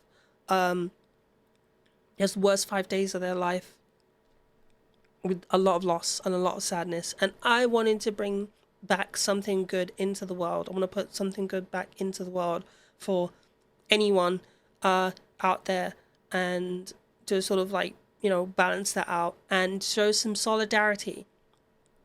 That we can stick this through for 5 days because they did too, but we can also put some good out there into the world, you know. So yeah, thank you again for the raid, guys. I appreciate you all. Thank you very much. Did we get? Yeah, we got a shout out for them. We got a shout out. So I appreciate you being here. So if you stick around, if you do stick around, thank you so much for sticking around. If you don't, go look after yourself. Go do all your post stream care stuff, because that's important. It's very important. So, yeah. Sorry, I don't know what to say. I don't know what else to say. I think that's it. So yeah, that's it. And thank you for the subs. Thank you for the subs. I appreciate that very much. Thank you.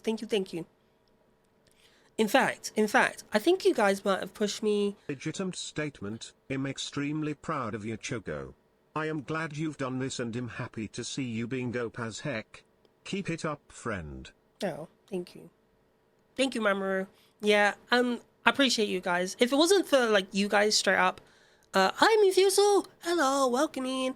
If it wasn't honestly though, if it wasn't for you guys Fenrir, Mamoru, Gabit, Colonel Cade, just everyone, BT Smidge, I wouldn't have been inspired to do any of this.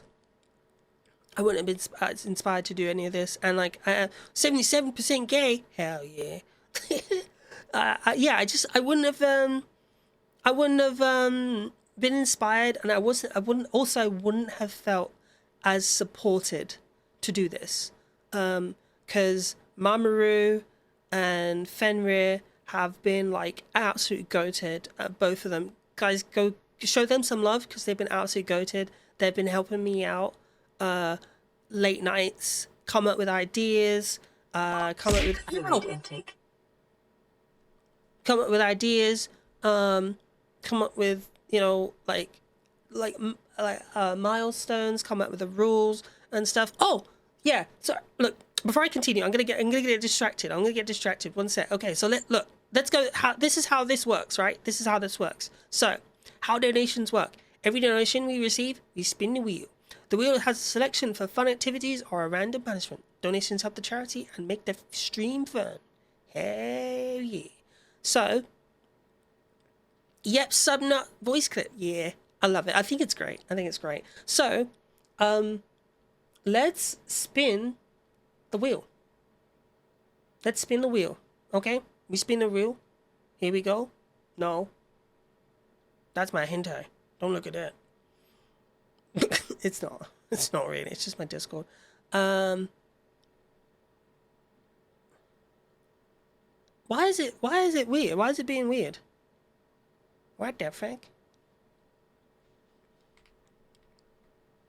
Why is it being weird? Hold on.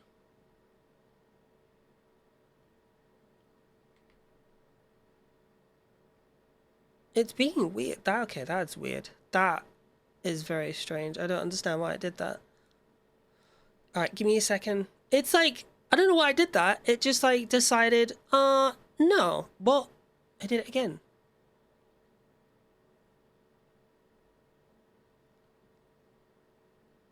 Why is it doing that?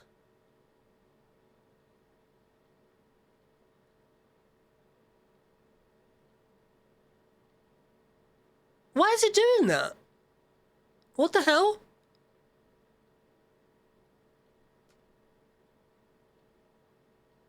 Okay, hold on. Wait, one sec, guys. Oh, wait. Is it because I'm... Oh, right. Look, okay, guys. Look, don't laugh at me, okay? Look, I have a tiny butterfly brain, right? Alright, hold on. Let's do this. We're gonna do this. Oh, I love this song. Oh my god, I just remembered. I gotta prepare for a karaoke stream. Frig. We gotta do the karaoke stream. Okay, right. You guys ready? Legit? No, yeah, true. Okie dokie. Oh, shoot.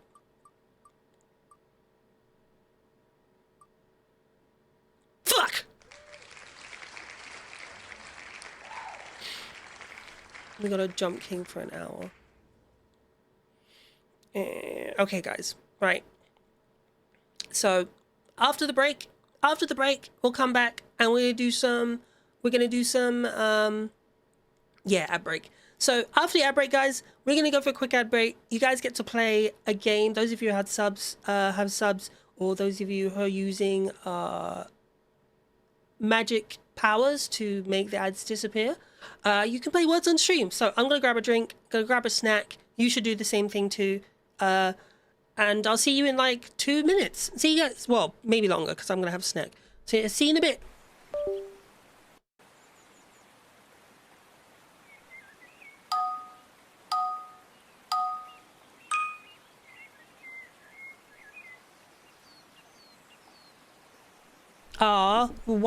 One letter from Dinosaur. No, 2 letters from Dinosaur.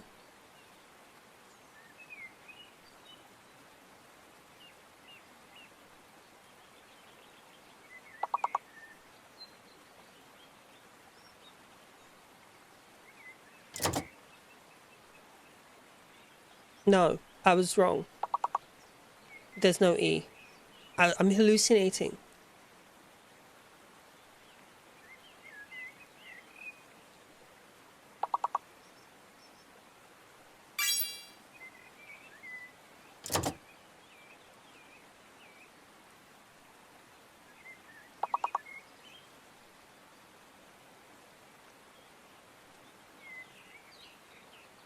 One of the words is, the big word is surround. Surrounds.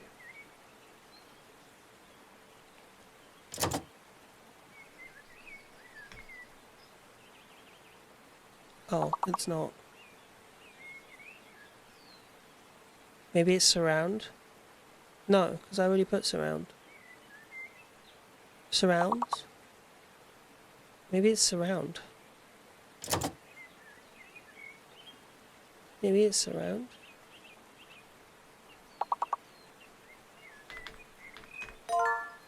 I told you, it's in there. Is it Oshi gonna sing? Not today, but we will soon. I want to get some software for it.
The site is in there.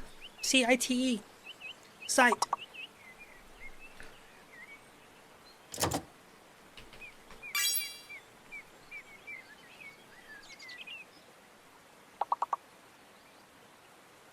Nice is in there. Someone do nice, quick! Nice! Someone quick do nice! Nice!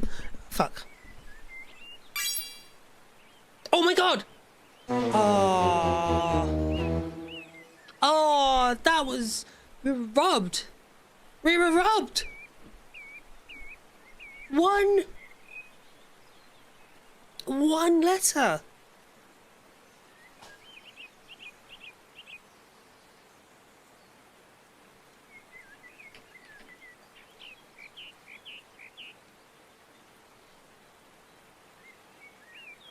We were robbed.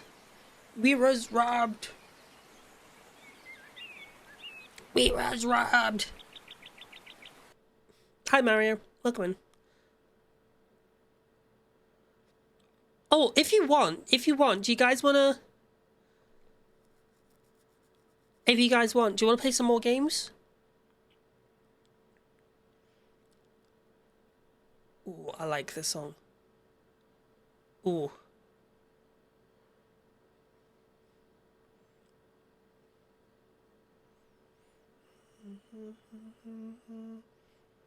You were actually. You were goated.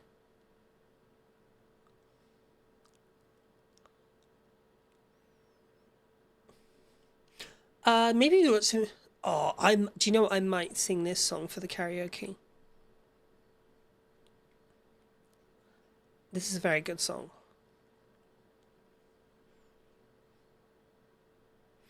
Very good. Oh, you know what I might sing? You know what I might sing? Never Gonna Give You Up. I think that'd be funny. We'll do like Never Gonna Give You Up. I definitely want to do that song, the Damadeo. Is it Damadeo? You know the one I'm talking about?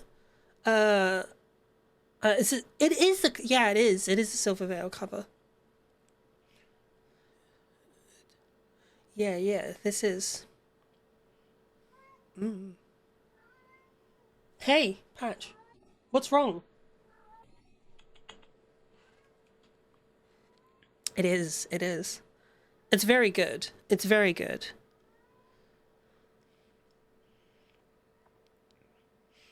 Oh, I got shouted out by Mummy. Mummy? Okay. Mama Oni. We got shouted out by Mama Oni. We're following them back as well. Yeah, don't want to make that one. Don't make that mistake twice.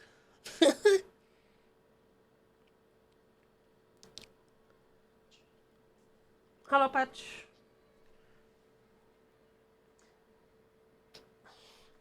But yeah, so we need to watch something. Just for a little bit, because I also need to play Jump King. So we'll watch something for like a short bit. You gotta love Onis. You gotta love the Onis. You know what I've always noticed though? I've always noticed if they're an Oni VTuber, it's more than likely that they're also very lewd. Not judgment, it's just an observation. I mean, it fits. It fits, right? If they're an Oni, guarantee they're lewd. Guaranteed. We do be likable. Yeah, wait, is that likable or lickable? That's lickable. I see what you did. I'm judging you. Disgusting!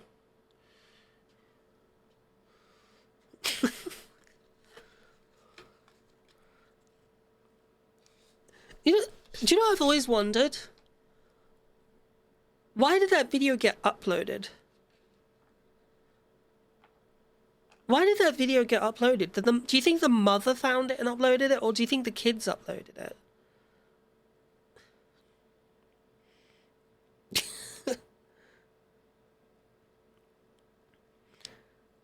I don't understand. I don't understand. I was like, why would they? You know the which one of yours doesn't know how to flush a toilet after you've had that shit? It wasn't me. It's fucking one of yours. Disgusting. There's a game called AILA times 100 times more gross than Silent Hill F. Silent Hill F wasn't too bad. Silent Hill F was... There was a few, like... Whoa. There's a few crazy scenes. Oh, that's another game we need to finish. That's another game. We need to finish Silent Hill F. Hold on, let me turn this down. I feel like this is louder than me. Yeah. Oh, listen to this bit. This is like the best part of the song.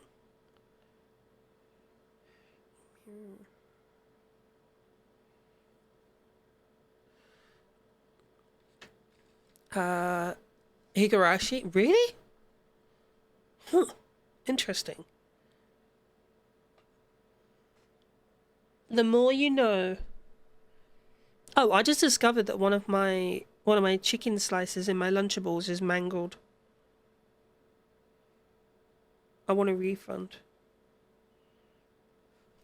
I want a refund.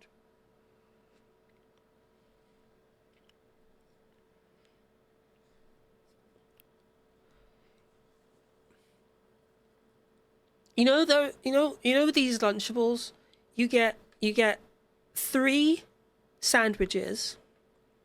So you get 2, 4, 6. Yeah, you get 7 biscuits, right? And you get to make 3 sandwiches with meat. So it's like ham, cheese, right? You get 3 of them like that. And then the last one, it's ham and cheese with no cracker on top. But like, you can't change the order because there's not enough. You can't change the order. It has to be ham, cheese, ham, cheese. Well, it can be cheese, ham. But like, that's a matter of perspective, really, isn't it? But like, you can't change the number. You can't change the number. It always has to be 4 slices of both. Like 4 slices between the 2 crackers, and then that's it. And that's it. Back from lunch? Welcome back from lunch. Hope you had a good lunch. What did you eat? I'm about to have some snacks myself. Right. Do you want to watch something? You guys want to watch, like, I don't know, something fun? If you want, feel free to like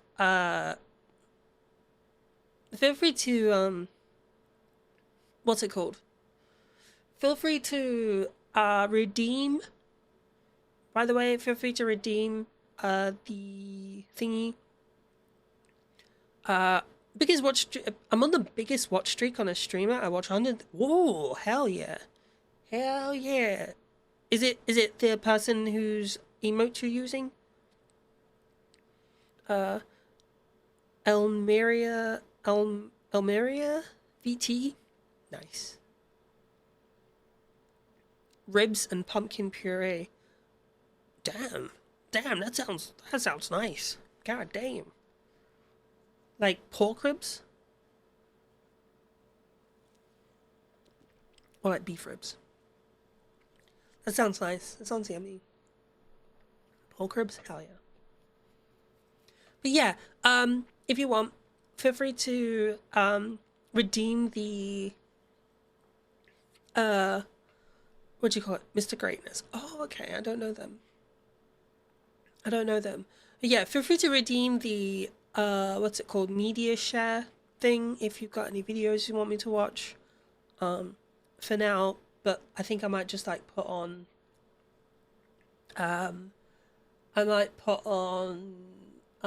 maybe Daily Dose of Internet. So let's have a look. Ooh. Markiplier's Iron Lung trailer just dropped. Yeah, Markiplier's trailer for Iron Lung just dropped. Do you want to see that? Do you want to watch that? Should we watch the trailer? Let's watch the trailer. Excuse me.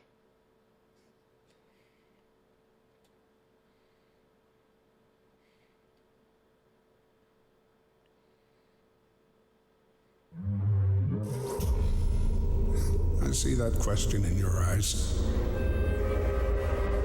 For what purpose do we remain alone in the dark? Beginning the descent. Cruising depth in roughly 2 minutes. Stand by. I ask myself that very same question. I'm seeing some voltage irregularities on the instrument, so keep an eye out for sparks or flames or anything like that. Why would there be flames?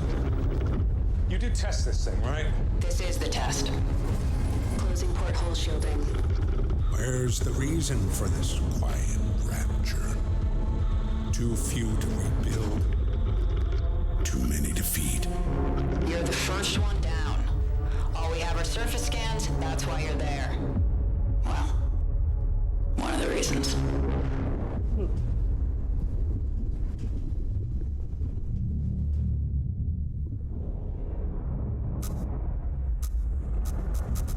I've never played Iron Lung. Can we just agree this is important? Food, air. We need this, not just the CO, all of us. We need this. Yeah, you never want to hear that. Enough of us left to be throwing lives away, but there is too much at stake not to take calculated risks. Eden doesn't understand that. You don't understand that. I just want to live. Is that so wrong? Why doesn't anybody else want that?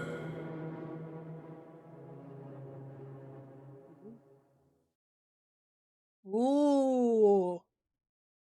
Oh, do you want to watch this? Do you want to watch this? Iron Lung, story and lore explained. Let's do that. Let's watch this. This will be a complete summary of the story and lore behind the game Iron Lung by David Szymanski. So first, let's talk about the strange universe in which the story of Iron Lung takes place. So the first thing we see when we start the game is this piece of text on the screen. Decades ago, every known star and habitable planet vanished, leaving only those who were on space stations or starships. This event became known as the Quiet Rapture. With supplies dwindling and infrastructure crumbling, survivors are searching for any trace of natural resources in a universe of barren moons, lit by the ghost light of vanished stars. One such moon was a strange anomaly, an ocean of blood. You are a convict, tasked with exploring this anomaly in a makeshift submarine nicknamed the Iron Lung. It was not designed for this depth, so you will be welded inside, and the forward window will be closed.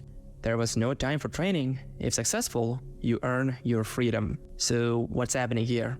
Well, in this universe, every single habitable planet and star somehow just spawned out of existence. That's and the crazy. surviving humans who are desperate for resources have found a moon with an ocean made of actual human blood, into which they have sent a convict to explore the place. And we are playing the game as this convict. So with that being said, let's see what happens to our convict. Made of human So this right blood. here is the convict, or us, being dropped into the blood ocean. And as you can see here, the sub is now at the ocean floor at maximum depth. And now let's take a look at the mission briefing that's given to us. 2 weeks ago, we conducted an exploration of Moon 85 for the first time since the Quiet Rapture, leading to the discovery of a fourth blood ocean.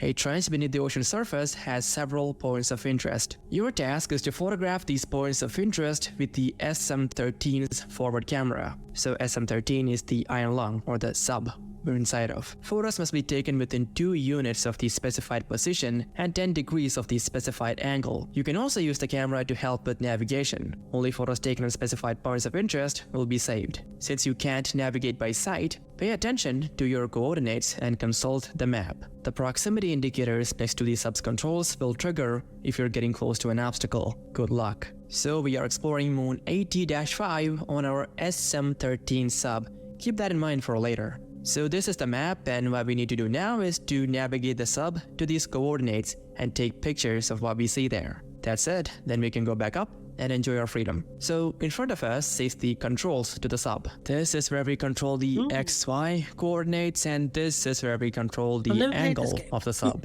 So these controls are what we use to get to all these locations on this map. Also, right here in the back of the sub is where we take the pictures. Like so. But there are 2 other things of note close to our camera. The first one would be this note, which says, "This is not an expedition, it's an execution." When they put you in here, they don't want you to return. And even if you do, and even if they keep their promises, what freedom awaits for you? A few dying ships in a sea of dead stars? If there is still hope, it lies beyond the veil. Hope in That's this scary. void is as illusionary as the starlight. I will choose to breathe my last here, at the bottom of an ocean, unseen, unheard, and uncontrolled. They will get their execution. I will get my freedom. So this note is probably what our convict here wrote down himself, given how the sub he's in, the Iron Lung, is designed to be of single use. Or maybe it was someone else who went down in the Iron Lung hoping to die, but didn't. Anyways, the other item of interest over here would be this computer. If we were to interact with it, we'll be met with this screen. And this is where we will get the most lore about what exactly is going on in this game and the universe it is set in. but we'll get to that later. First, let's check out all these coordinates and see what we can find there. So this is the map of where we're exploring, and these are the photos we will find at each of these coordinates. We see what looks like some kind of under-blood buildings at 2 locations. We see bones, skeletons of some large fish, an actual fish that seems to be following our sub, these things, and the most unique item in here would be this, which is described to be some kind of a portal. Apparently, after taking the photo of this portal, we'll be teleported to where we took the previous photo, or to the last point of interest we were at. The portal is definitely up to some strange things in here, so these are all the photos we need to take to complete the game. Well, not all of them, but we'll get to that later. Also, apart from these 10 photos, more can be taken, and of these, 2 are noteworthy. This one, by the way, cannot be seen within the game, but when the sub is near the structure, this sound can be heard. That's weird. Anyways, now let's talk about these 2 pictures. So when the submarine approaches this area of the map, the proximity indicators will start going crazy, and if at this point we were to take a photo, this is what we will see, a giant eye, belonging to this fish probably, which might be following us. And after taking this photograph of the eye, our submarine gets bumped, quite possibly by the fish, which causes the submarine to become flooded with the blood outside. We do see more of this fish in the game, but that happens towards the ending of the game. But before we get to the ending, let's talk about this photograph of the SM-8. So to talk about the SM-8, we need to talk about this computer from earlier.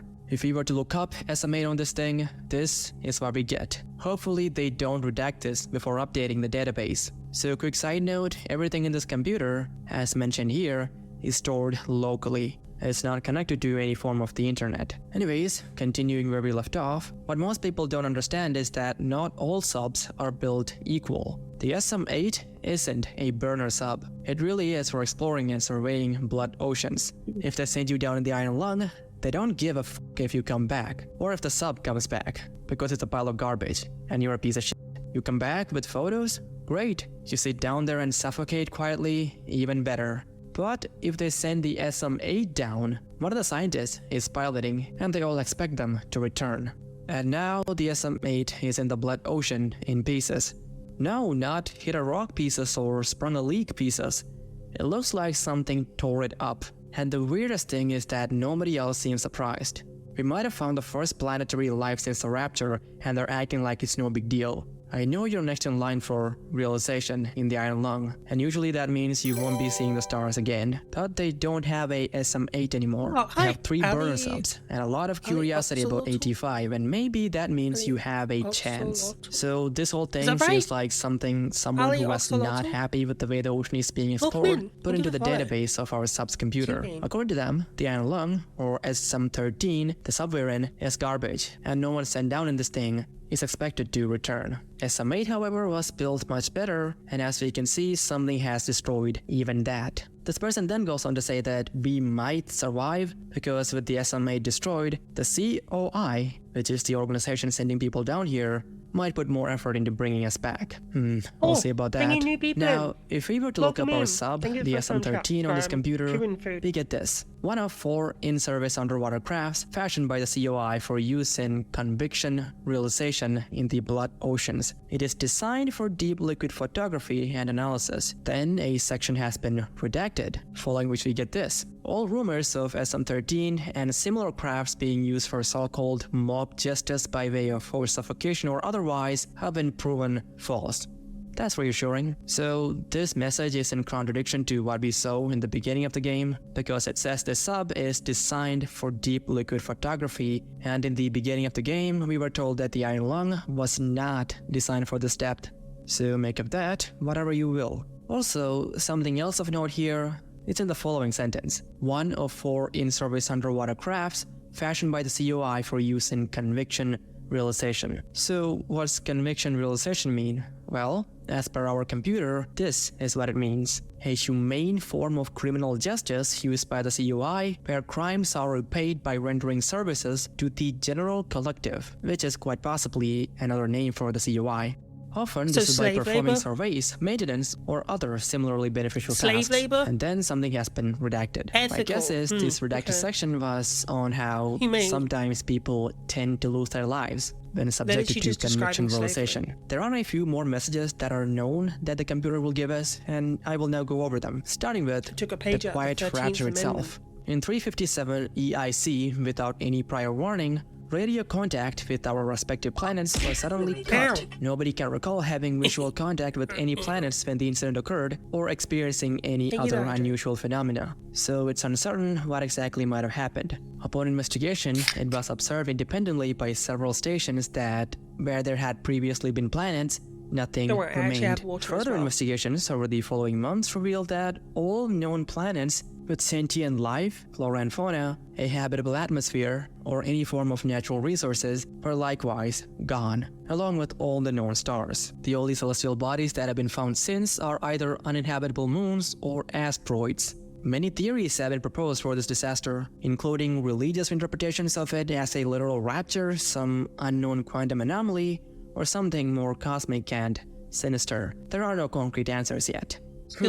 Maybe there was no quiet rapture. Or maybe the simulation they were in ran out of storage space or something. What do you think? Also, this kind of reminds me of the movie Pandorum from 2009. And next, let's see what EIC means. Is that what happened Epoch in of Pandorum? Interplanetary Colonization, or EIC, is an interstellar calendar standardization adopted with the establishment of the first off-Earth colony on Mars in 1992 AD, or 0 EIC. It was and is the predominant calendar used throughout the known galaxy, although before the Quiet Rapture, many debated switching over to a more standardized measurement of years. IMC, or Interstellar Martian Calendar, was especially popular owing to a large population residing on Mars. After the Quiet Rapture, all stations and Starship Alliances still use EIC, aside from Eden, which is another station which uses IMC. And as for how IMC works, known commonly as IMC, the Interstellar Martian Calendar is an alternative to the more widely used EIC. It was poised to So be would officially Mars adopted by disappear? Mars before the Quiet Rapture, whereas EIC is based on the rotation of Earth, It said all IMC planets is or based all on the habitable rotation planets. of Which Mars, one did it meaning say? that 1 year in IMC is about 1.88 years in EIC. Currently only Eden, a former Martian space station, uses IMC. Anyways, next up, Blood Ocean, an unexplained phenomenon that has been identified on 4 separate That's a moons death since clock the song. Quiet Rapture. Moon 85 and Moon Z8 are the most notable locations as they are under the control of the COI. Enough research has been conducted on the blood itself to determine that it is indeed human blood. But we have not discovered where it comes from or how it keeps its liquid form. The ocean at 85 is of particular interest because redacted. So this redaction is probably because of the portal or the fish, or probably both. Maybe the fish came out of the portal. And if we were to look up 85, the moon we are exploring, this is what we find. Redacted. This entry has been redacted. See Blood Oceans for more information. So not a lot of luck there. But what about Moon Z8? The site of one of 4 known blood oceans, and one of 2 such moons under the control of the COI. Then there is a redacted section followed by Moon Z8 has historically been used for the realization of COI convictions until the discovery of Moon 85.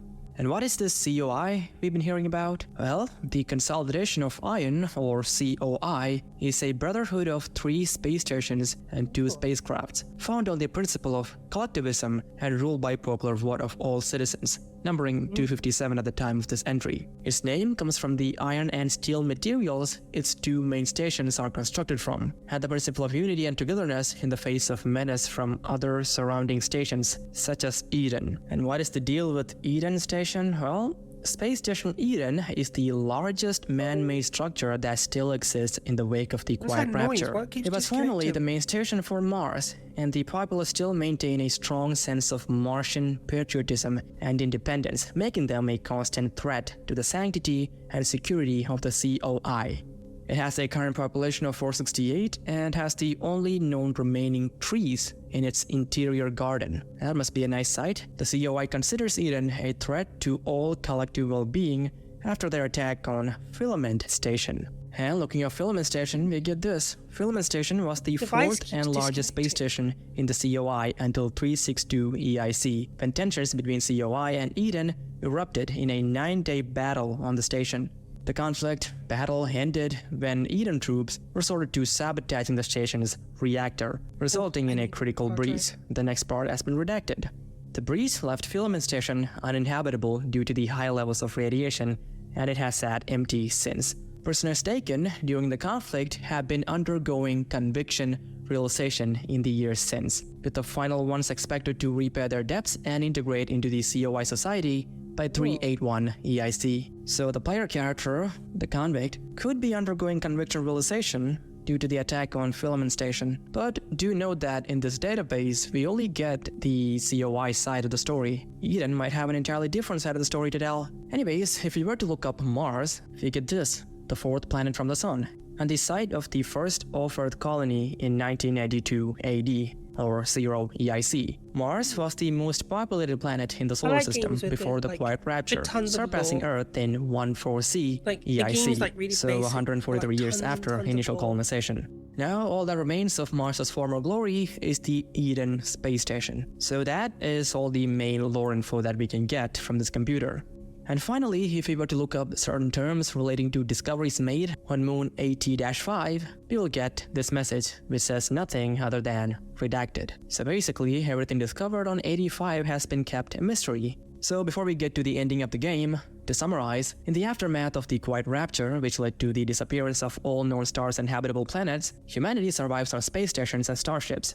The Consolidation of Iron, or COI, which is a collective operating on principles of democracy and unity, and Eden, a faction maintaining Martian patriotism and independence, stand as prominent survivors. The rivalry between these factions culminated in Eden's attack on the Filament Station, a key asset of the COI, resulting in its destruction and leaving it uninhabitable due to severe radiation. Following this conflict, prisoners captured by the COI were subjected to conviction realization, a system where individuals repair their crimes through services such as exploring some mysterious blood ocean on some moon. And our player character, the convict, is one such individual undergoing conviction realization, possibly having something to do with the attack of Eden on Filament Station. And now, finally, by the end of the game, after having taken 9 of the 10 photographs, and with the submarine now flooding with blood and catching fire several times, which we can quell with the use of this fire extinguisher, by the way. Anyways, after all of that, after any 9 photos are taken and we're heading towards the 10th photo, the fish creature, which was most likely following us, destroys the sub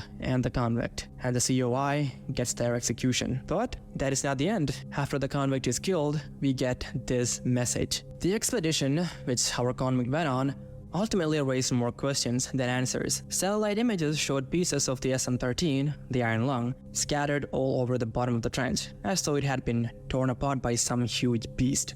The wreckage cannot be reached at this time. No photographs, the ones we took, have been recovered. The stars shine pale as bones. The moon is a lifeless corpse, its ocean a gaping wound. The universe, what's left of it, is dying. But somewhere in the void, there must be hope. So that was the story of Iron Lung by David Szymanski. For the full experience, I recommend playing the game if you haven't already. Anyways, that is it for the video. I hope you enjoyed it, and I hope you have a good rest of the day or night or evening. That was actually pretty interesting. I like that. It was pretty cool. That's pretty cool. Guardians of the Pedos. What the fuck? Okay. That's pretty cool. That was pretty cool. Although, I'm a bit confused. When it says uninhabitable, does that mean, like, uninhabitable under any, like, conditions? Or does it just mean, like, not currently habitable? Because isn't Mars technically uninhabitable? But we can live there if we, like, build bases? Like, if we build a habitat? Is that what it means? Oh! I love this. Maddie Dance Party, they're so good. Paimon from Genshin Impact? What's wrong? What are you trying to say? There's something coming after you? What is it? What is it? What's coming after you? Right now, if you use Duolingo, you can get free Genshin Impact rewards. Go do it. Are you kidding me? Is that actual Duolingo advert? Did we just get? I just got bamboozled. Paimon from. I mean, fair. Get that bag, girl. Oh my Get that bag. gosh! I can't wait to eat this, you